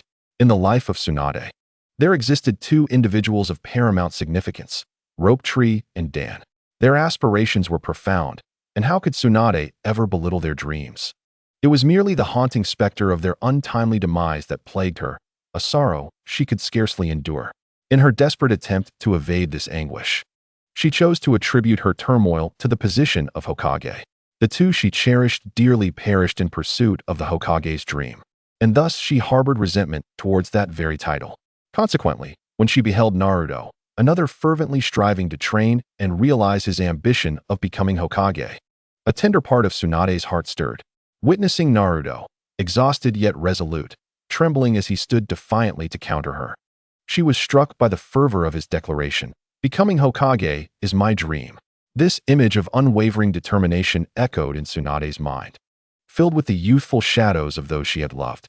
In that moment, she dismissed the thought of quietly departing. Instead, she engaged in a wager with Naruto, betting on whether the foolish, seemingly stagnant young man could master the summoning technique within a week to summon a formidable beast. The stakes? Tsunade would return to Konoha to safeguard the village and perhaps even assume the role of the fifth Hokage, alongside the treasured relics of Rope Tree and Dan, which symbolized their dream of becoming Hokage.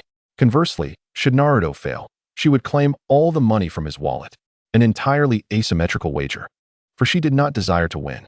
For the first time in her life, Tsunade found herself hoping to lose. She longed to witness a miracle. Naruto bore an uncanny resemblance to her deceased brother, equally audacious and brash, always adorned with that silly, radiant smile and sharing the same dreams. Even their ages coincided, as Naruto was the same age as Rope Tree at the time of his death. Each encounter with Naruto felt like a reunion with her lost sibling. Perhaps, if Naruto succeeded, such encouragement could summon the courage she needed to confront her grief. Yet, an entire week passed, and despite Naruto's relentless efforts, his training yielded no progress. Could he truly master the summoning technique in the span of their wager? Tsunade understood all too well that hard work does not always guarantee reward. Oftentimes, one may falter on the path to their dreams, just as Rope Tree and Dan had. The odds were decidedly in her favor. She could not fathom the possibility of Naruto mastering the summoning technique within a week. Thus, if he did succeed, it would indeed be a miracle, a testament that Rope Tree and Dan's perseverance was not in vain. It would signify that miracles could indeed occur, despite my utter lack of luck in gambling. Even facing such a seemingly unwinnable situation, I believed a miracle would manifest to thwart my victory, Tsunade mused. Yet it did not. The first day passed, and Naruto's training remained stagnant. On the second day, he summoned a tadpole with legs. On the third day, the tadpole evolved into a small frog. On the fourth day, it was still a small frog. The fifth day reverted to a tadpole. The sixth day, once more, a small frog. There appeared to be no glimmer of hope for winning the wager. Tsunade's expression darkened with increasing discontent. What benefit was there in winning a bet that allowed her to take all the money from Naruto's wallet? Preserving her cherished treasures only served to heighten her dissatisfaction. Those who aspired to become Hokage were indeed foolish. With the final day upon them, if she won the wager, she would simply leave and never return to Konoha. Tsunade resolved firmly. On the 7th day, at noon, exhausted of chakra, Naruto had managed to summon only a few small tadpoles, yielding nothing else. Damn it! Naruto lay helplessly on the ground. Was the bet over? Tsunade pressed her lips together in silence, having called out to Shizune, ready to turn away. It seemed there was no other option. Naruto, Jiraiya, with his wild white hair, suddenly adopted a serious demeanor and said, "With conventional methods, you cannot learn the summoning technique.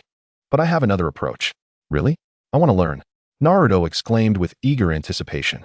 "This method significantly increases your chances of mastering the summoning technique." Jiraiya paused, then coldly added, "because it will awaken the immense energy hidden within you, aiding you in learning the technique. However, if you fail to learn it, it could cost you your life. The choice is yours." Naruto's hopeful expression froze upon hearing this. Tsunade furrowed her brow and stepped forward to intercept Jiraiya. "Jiraiya, it's merely a ninjutsu. There's no need to gamble with his life if he cannot learn it. Let it go." But she was halted by a battered hand. "No, I want to learn, Granny Tsunade. Even if it could mean death, I cannot run away." Tsunade turned to see Naruto looking at her with earnest determination. In that moment, she was transported back to a summer afternoon decades ago, recalling how she had urged Rope Tree to protect himself on the battlefield, to learn to escape when faced with danger. "Sister, I am a man. I cannot flee even in the face of danger."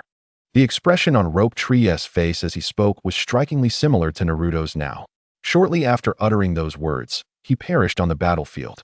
Tsunade's eyes widened in shock. Naruto continued, "This ninjutsu is of utmost importance to me. I must awaken that power. So please, do not stop us. I have made up my mind." Indeed, mastering the dormant power within his body was imperative. In Team 7, Sakura had already acquired numerous powerful jutsu, and Sasuke had awakened his Sharingan, embarking on his own path. How could Naruto tolerate remaining stagnant while his comrades advanced ahead? How could he accept that during confrontations with formidable foes, Sakura and Sasuke fought in front while he had to rely on their protection? To become Hokage, he must possess the strength to protect his comrades and safeguard Konoha. Naruto's path lay in awakening the immense chakra buried within him, drawing power from the beast residing in his body. He would not hesitate to undertake the perilous training, even at the cost of his own life. "You will die, Naruto." Tsunade's face reflected profound distress.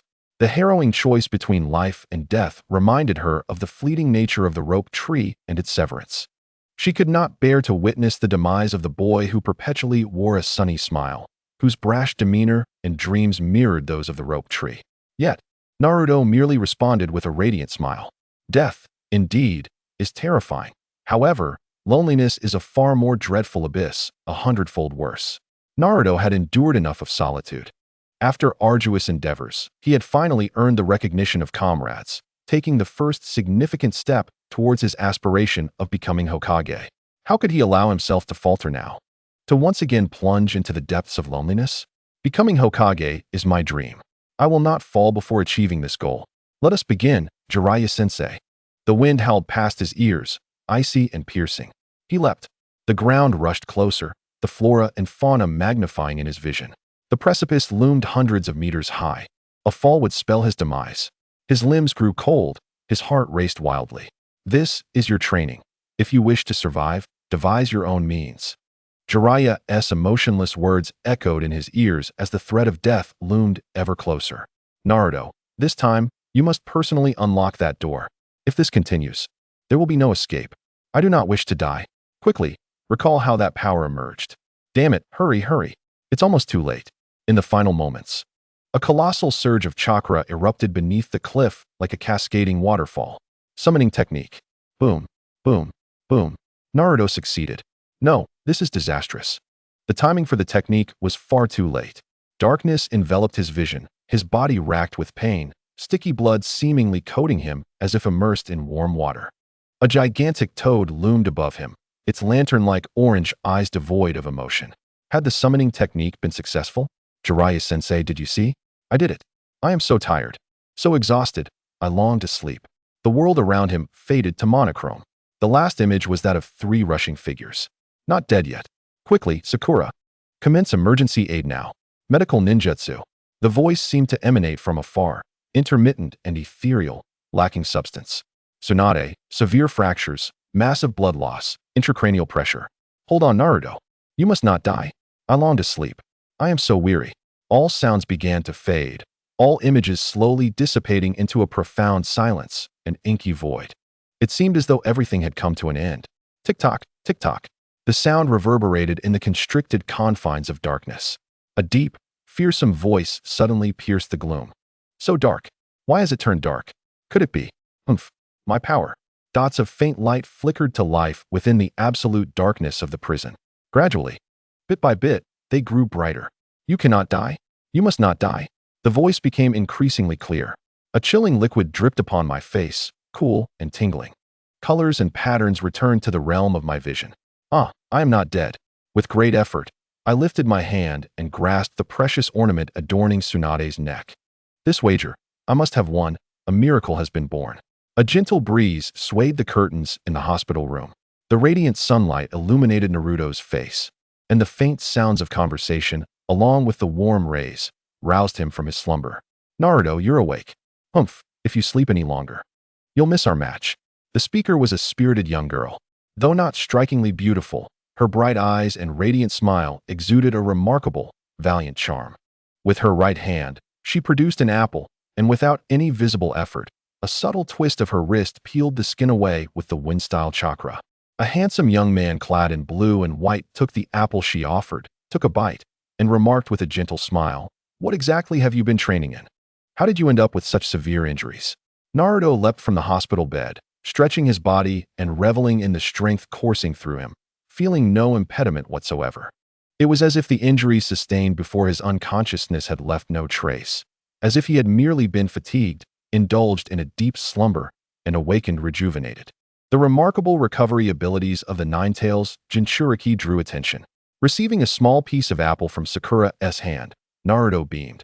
"You'll find out soon enough." He swallowed the morsel and mumbled, "Sakura, you must be careful during the match. A careless moment could lead to your defeat." The response was a dismissive laugh from the girl. "Have you begun to grasp the power of the Ninetales?" Sakura mused, considering the plot of the original narrative.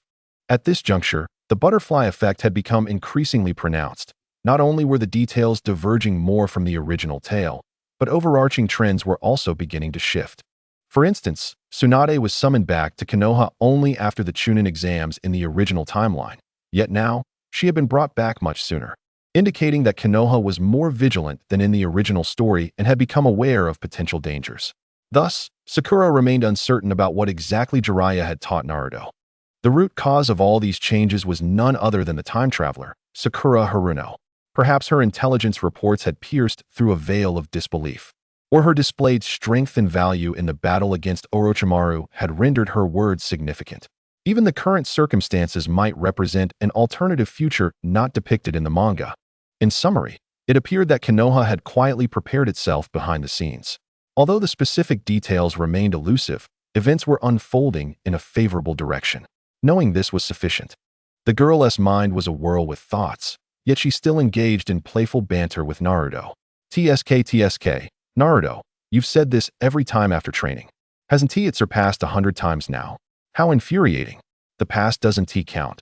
This time, I will defeat you. Ha. The wails of a defeated dog are truly pitiful. However, even if you say that, I will show no mercy. Do not underestimate me. I have mastered new techniques that will undoubtedly bring you to your knees. Hey, you two, cease your antics in the hospital. The summer sun shines as fervently as the blossoming affection between youth. Yet, simultaneously, a storm brews ominously on the horizon. The unpredictable hand of fate leaves one pondering where the future may lead. Sakura finds herself unable to provide a definitive answer to this query. Nevertheless, she now possesses sufficient confidence to confront the diverging timeline from the original narrative. Thus concludes the 3rd volume. This day marks the peak of summer's clamor. The rising sun has begun to scorch, evaporating the morning dew that lingers from dawn. Rays of sunlight filter through the vast arena, casting a boundary between agitation and shade. Within the venue, Sakura and her companions stand in formation, akin to soldiers awaiting inspection, facing the elevated spectator stance. The third round of the Chunin exam is poised to commence. However, the match, originally scheduled to begin at 9, now approaches 9:30. With no sign of the commencement signal in sight, the ordinary audience has mostly gathered. Yet the esteemed guests, the nobles and dignitaries from various lands, are only trickling in. What is the holdup? The match should have started by now, and the crowd has been waiting impatiently for nearly half an hour. Naruto, restless, stretches his arms and shakes his legs to alleviate his stiffness while voicing his grievances. Isn't this typical of leadership? They make us wait endlessly just to assert their importance. Such is the nature of bureaucracy. Sakura scoffs, her lips curling in sardonic amusement. However, her eyes narrow slightly as she observes the vacant seats in the VIP section, conspicuously absent of the Fire Country's daimyo and nobles. With a cold chuckle, she notes that both the Hokage and the Kazekage have already taken their seats punctually. It baffles her how these high-ranking officials dare to dismiss the ninjas so nonchalantly. Could this be an attempt to undermine the Hidden Leaf Village? The establishment of the ninja village system across nations has liberated the world of Hokage from the incessant chaos of warfare, transitioning into an era characterized by the rivalry of ninja villages. This system represents a significant advancement, yet it also sows the seeds of numerous hidden perils. In a nation which holds the upper hand, the state controls the economic lifeblood vital for the survival of the ninja village. While the village possesses military strength capable of toppling the daimyo's throne or even invading the nation, the relationship between the daimyo and the kage is one of mutual cooperation and constraint. When the ninja village is weak, it humbly submits to the daimyo, seeking various forms of economic support to build strength. Conversely, when the village grows powerful, it disregards the nation, acting independently, dictating its own course, and targeting whomever it pleases, rendering the daimyo powerless. The daimyo, on one hand, desires a strong ninja village to fend off external threats. On the other hand, they wish for a weak village to maintain control over it. Such is the contradiction. In the eyes of the feudal lords of the Land of Fire, the current state of the Hidden Leaf Village is one of vulnerability. The third Hokage is aging. The legendary Sannin are either betraying the village or have departed. The middle generation is incapable of shouldering significant responsibilities, and the new generation is still in its infancy. This is indeed a time of diminished strength, yet it also serves as an opportune moment for them to assert their authority. They deliberately arrive late, compelling everyone to wait, thus demonstrating who truly holds power in this nation. However, these thoughts are merely Sakura's speculations. The delayed arrival of the feudal lords raises questions for Sakura. Whether it is merely bureaucratic inefficiency or something more sinister, she cannot ascertain. What she does know is that Tsunade and Jiraiya are present, indicating that the Leaf Village is far from the weakness these individuals presume. Should their intentions be malevolent, a reckoning will inevitably follow. Many others are also aware of the Lord's intentions. On the central platform, the third Hokage casts a seemingly casual glance toward the audience, shaking his head internally in disbelief, and continues to engage in light-hearted conversation with the fourth Kazekage. Behind him, a member of the Umbu, serving as his bodyguard, discreetly sneers at the unoccupied seat of the feudal lord, revealing his disdain. The lord seeks to reprimand the ninja village, unaware that the village does not regard him with the same concern. In the presence of a large village like the Leaf, should the lord dare to overstep his bounds, he could be reprimanded at any moment. The ninja villages simply wish to maintain the effective operation of the Land of Fire, ensuring that the Leaf receives the support of the nation. Thus, they exercise caution around the lords. The lower-ranked ninjas in the audience are oblivious to such political intricacies. Sakura, Naruto, please remain calm. The competition will commence shortly, and a restless mindset will hinder your performance. Hinata gently tugged at Sakura's sleeve as she whispered. Her words intended for Naruto, but directed at Sakura, a small shyness causing Sakura to stifle a laugh. Normally candid and straightforward, Hinata transforms into a different persona in the presence of her crush, which is utterly endearing. Much like many boys, she becomes tongue-tied when faced with someone she admires. Hinata, you should have pulled Naruto into the conversation. I'm not impatient at all. Sakura chuckled, casting a glance at Naruto, who appeared confused. Huh? What is going on? Just as she was about to continue teasing Hinata, a sudden intuition compelled both her and Hinata to gaze toward a specific area in the stands. The head of the Hyuga clan, Hayashi, along with the branch family member Niji and the main house's daughter Hanabi, were seated with poise. Is that the Sakura Haruno who defeated my brother Niji? Hanabi, who had seen Sakura on numerous occasions, was still unaware of her true prowess. She had heard tales of Niji's genius within the Hyuga clan and, curious, pointed at Sakura below, asking, is it really her? Yes, indeed. Her ninjutsu is far more deserving of the title of absolute defense than my Byakugan. Niji recalled the moment he was bested by Sakura. I can't believe my sister's friend is so formidable. She certainly doesn't appear that way. Hanabi remarked, to which Niji responded, remember, Hanabi, one's strength cannot be simply judged by their appearance. Niji, I must emphasize once more that while every ninjutsu possesses its weaknesses, merely observing a few matches may not reveal them to me. To decipher her techniques, a more effective approach would be to practice alongside her frequently. Hizashi sat upright, exuding seriousness, and Niji promptly nodded in agreement. Father, Niji, look. Sister has spotted us. Hanabi excitedly waved to Hinata from the stands. In this world, Hanabi, though uncertain why Hinata forsook the family legacy to become a lowly ninja, had always admired her strong and sunny sister, and their sisterly bond was exceptionally strong.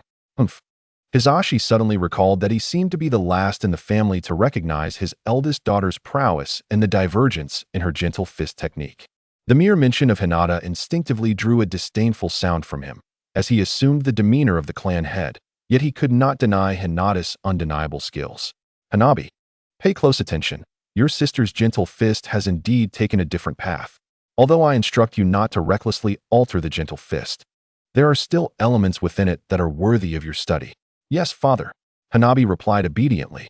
At that moment, a commotion erupted from the opposite side of the stands. It was the arrival of the Fire Country's daimyo and nobles, albeit fashionably late. This heralded the imminent commencement of the matches. On the ground, the chief examiner cleared his throat before the few lower ninjas, signaling Sakura and the others to cease their noise. Stand at attention. The match is about to begin. Show your faces to the audience, spoke Nara Shikamaru, who always had a sunbon lodged in his mouth. For you are the protagonists of this event. Amidst the audience's cheers, the third Hokage somehow amplified his voice to resonate throughout the venue. Esteemed spectators, thank you for coming to witness the Chunin selection exams hosted by our Hidden Leaf Village. I hereby declare the commencement of the selection matches among the 9 candidates who have passed the preliminaries. The brief opening remarks ignited the crowd's enthusiasm to its zenith. Following Nara Shikamaru's explanation of the match rules, the first round finally commenced. In the first round, it was Uzumaki Naruto against Haruno Sakura. Please, the other participants, proceed to the contestants' resting area. Under his direction, the remaining participants departed, leaving only the chief examiner Nara Shikamaru, Naruto, and Sakura on the field. Who would have thought we would find ourselves here, facing off? Sakura marveled. Naruto's azure eyes were fixed intently on Sakura as he smiled and replied, Sakura, do you know? You have always been the one I most desired to challenge. Although our previous sparring sessions ended in my defeat, I am not the same today. Be cautious, or you may find yourself losing to me. Is that so? Sakura replied with a faint smile, uncrossing her arms. Then I shall eagerly anticipate it. Rest assured, I will not disappoint you. The two prepared for battle, and without delay, Nara Shikamaru abruptly waved his hand. The first round of the match begins. As the words left her lips, Sakura transformed into a fleeting shadow, dashing towards Naruto in an instant and colliding into his embrace. The two appeared locked in a tight embrace, their faces mere inches apart. However, the kunai in Sakura's hand had been thrust deeply into Naruto's abdomen, a trickle of blood seeping from the wound. How swift! Naruto's azure eyes reflected disbelief as he trembled. Sakura's gaze, however, was devoid of emotion. There was no sorrow for harming a friend, nor joy in victory. She merely stared coldly ahead. The audience around them stood in stunned silence, unable to comprehend that the first match had concluded so abruptly. Kurenai, observing the scene calmly, remained silent. On the sidelines, Hinata quietly activated her Byakugan, veins bulging as she scanned the arena repeatedly. Then, Naruto collapsed softly onto the ground, his vibrant blue eyes losing their luster. Without a glance at the fallen Naruto, Sakura coolly remarked, "You're not slow either, Naruto." The Naruto on the ground dissipated into a wisp of smoke. Suddenly, dozens of Naruto's figures emerged from all directions, launching their kunai and shuriken with ferocity. Faced with the torrential assault of projectiles, Sakura stood her ground, unable to evade as hundreds of sharp weapons pierced her simultaneously. Blood gushed forth from her wounds like a fountain, instantly transforming her into a figure drenched in dark crimson. The audience gasped in shock at the sudden turn of events and the girl's grievous injury. With a splatter, Sakura's wounded form morphed into a puddle of clear water on the ground. Another clone. Their speed is astonishing, murmured the spectators, igniting a wave of astonished discussions. When did they become clones? Even my Byakugan couldn't detect it. Hanabi exclaimed in surprise. When the proctor announced the start of the match, Naruto had secretly employed the shadow clone technique. At the last moment before Sakura's assault struck him, he had utilized the body replacement technique to switch places with his clone, rendering Sakura's attack futile. Upon realizing she had hit a clone, Sakura had swiftly created a water clone from a distance, using the water body replacement to evade Naruto's onslaught. On the sidelines, Hinata, faced with the same questions, widened her Byakugan and solemnly explained. Leaning against the railing, Shikamaru quietly remarked, "The most frightening aspect lies in their timing, speed, and stealth in executing the techniques.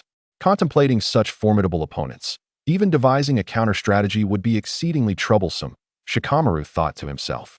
His understated observation elicited nods of agreement from those present. At the moment the proctor declared the match underway, Sakura had instantly dashed towards Naruto with astonishing speed. Yet Naruto was equally impressive, executing both the shadow clone technique and the body replacement technique within mere fractions of a second. It was no wonder even Sakura had to commend Naruto's swiftness. The latter, capable of executing the water clone and substitution techniques in rapid succession without hand seals, showcased an astonishing mastery of ninjutsu that elicited admiration. Had it not been for Hinata's vigilant Byakugan scanning the arena, she might still be utterly bewildered. A sense of solemnity enveloped Hinata. The substitution technique, while fundamental, is notoriously challenging to execute proficiently. In principle, one merely needs to infuse their chakra into an object of comparable size to effectuate the substitution, swapping their position with the object. Yet, in the heat of battle, timing is crucial. Executing this technique at the last moment before an enemy's strike is far from easy. In the frenetic pace of a ninja confrontation, contemplating the infusion of chakra into a distant object while an attack looms is impractical, hence the typical choice of a pre-infused substitute log or one's own shadow clone.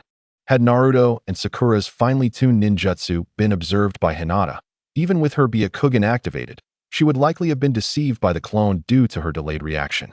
Let us cease the probing here, Sakura thought with a smile as she approached from a distance. Indeed, the recent exhilarating clash, marked by fierce strikes, was merely a minor test for both. Thanks to Jiraiya's guidance, they had both made significant strides, particularly Naruto, who had advanced tremendously.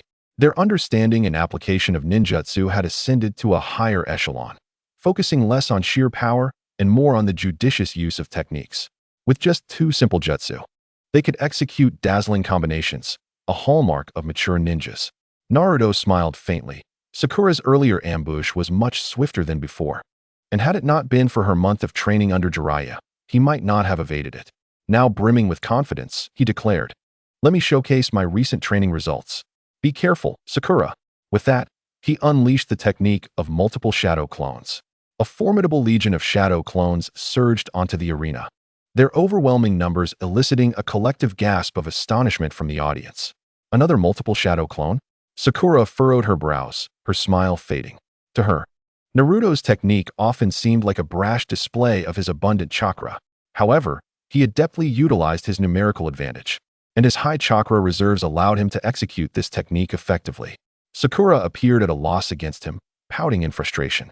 Water release, water gun technique. Without hand seals, she conjured a sphere of water from her palm, directing a transparent stream that shot forth with precision.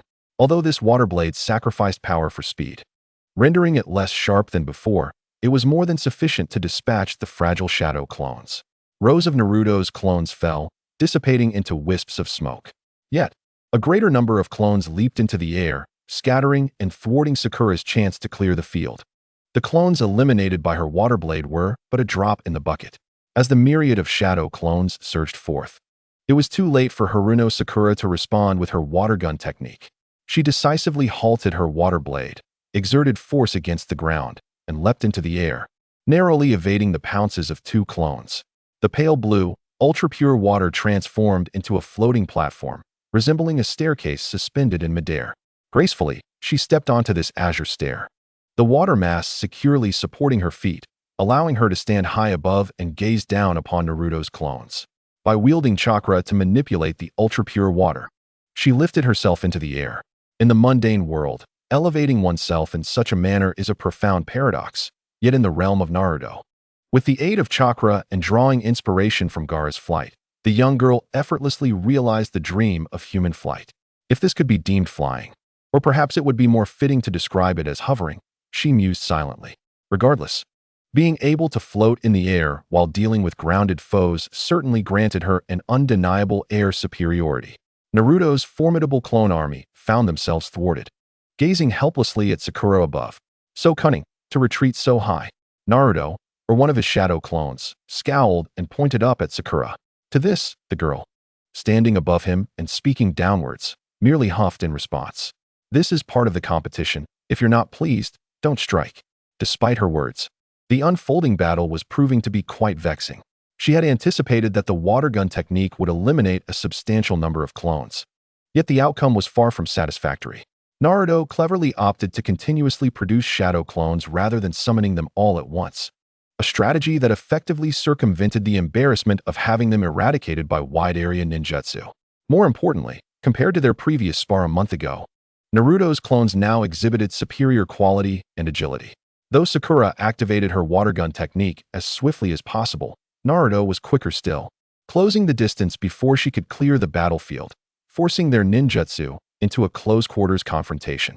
The haunting memory of nearly being overwhelmed by a swarm of snakes in the Death Forest still lingered in Sakura's mind, prompting her to leap into the air instinctively to avoid a war of attrition. She was not foolish enough to compare chakra reserves against the Nine-Tails Jinchuriki. However, possessing absolute aerial dominance did not equate to possessing an absolute advantage. At her current altitude, Naruto was merely momentarily stymied. He would soon devise a method of attack. Hovering in the open sky rendered her a target for ninjutsu. Even the shadow clones could threaten her with relay jumps, unless she ascended to a greater height, which would indeed allow her to evade most of Naruto's attacks. It would also render her incapable of launching effective assaults against him. Observing the increasing number of clones gathering beneath her, Sakura wasted no time and swiftly retrieved an unsealed scroll from her backpack. Within the scroll lay a vast quantity of simple, ordinary water, an immense reservoir of clear water. The mere act of free-falling from such a height is already formidable. Not to mention that Sakura intends to transform it into a jutsu aimed at Naruto.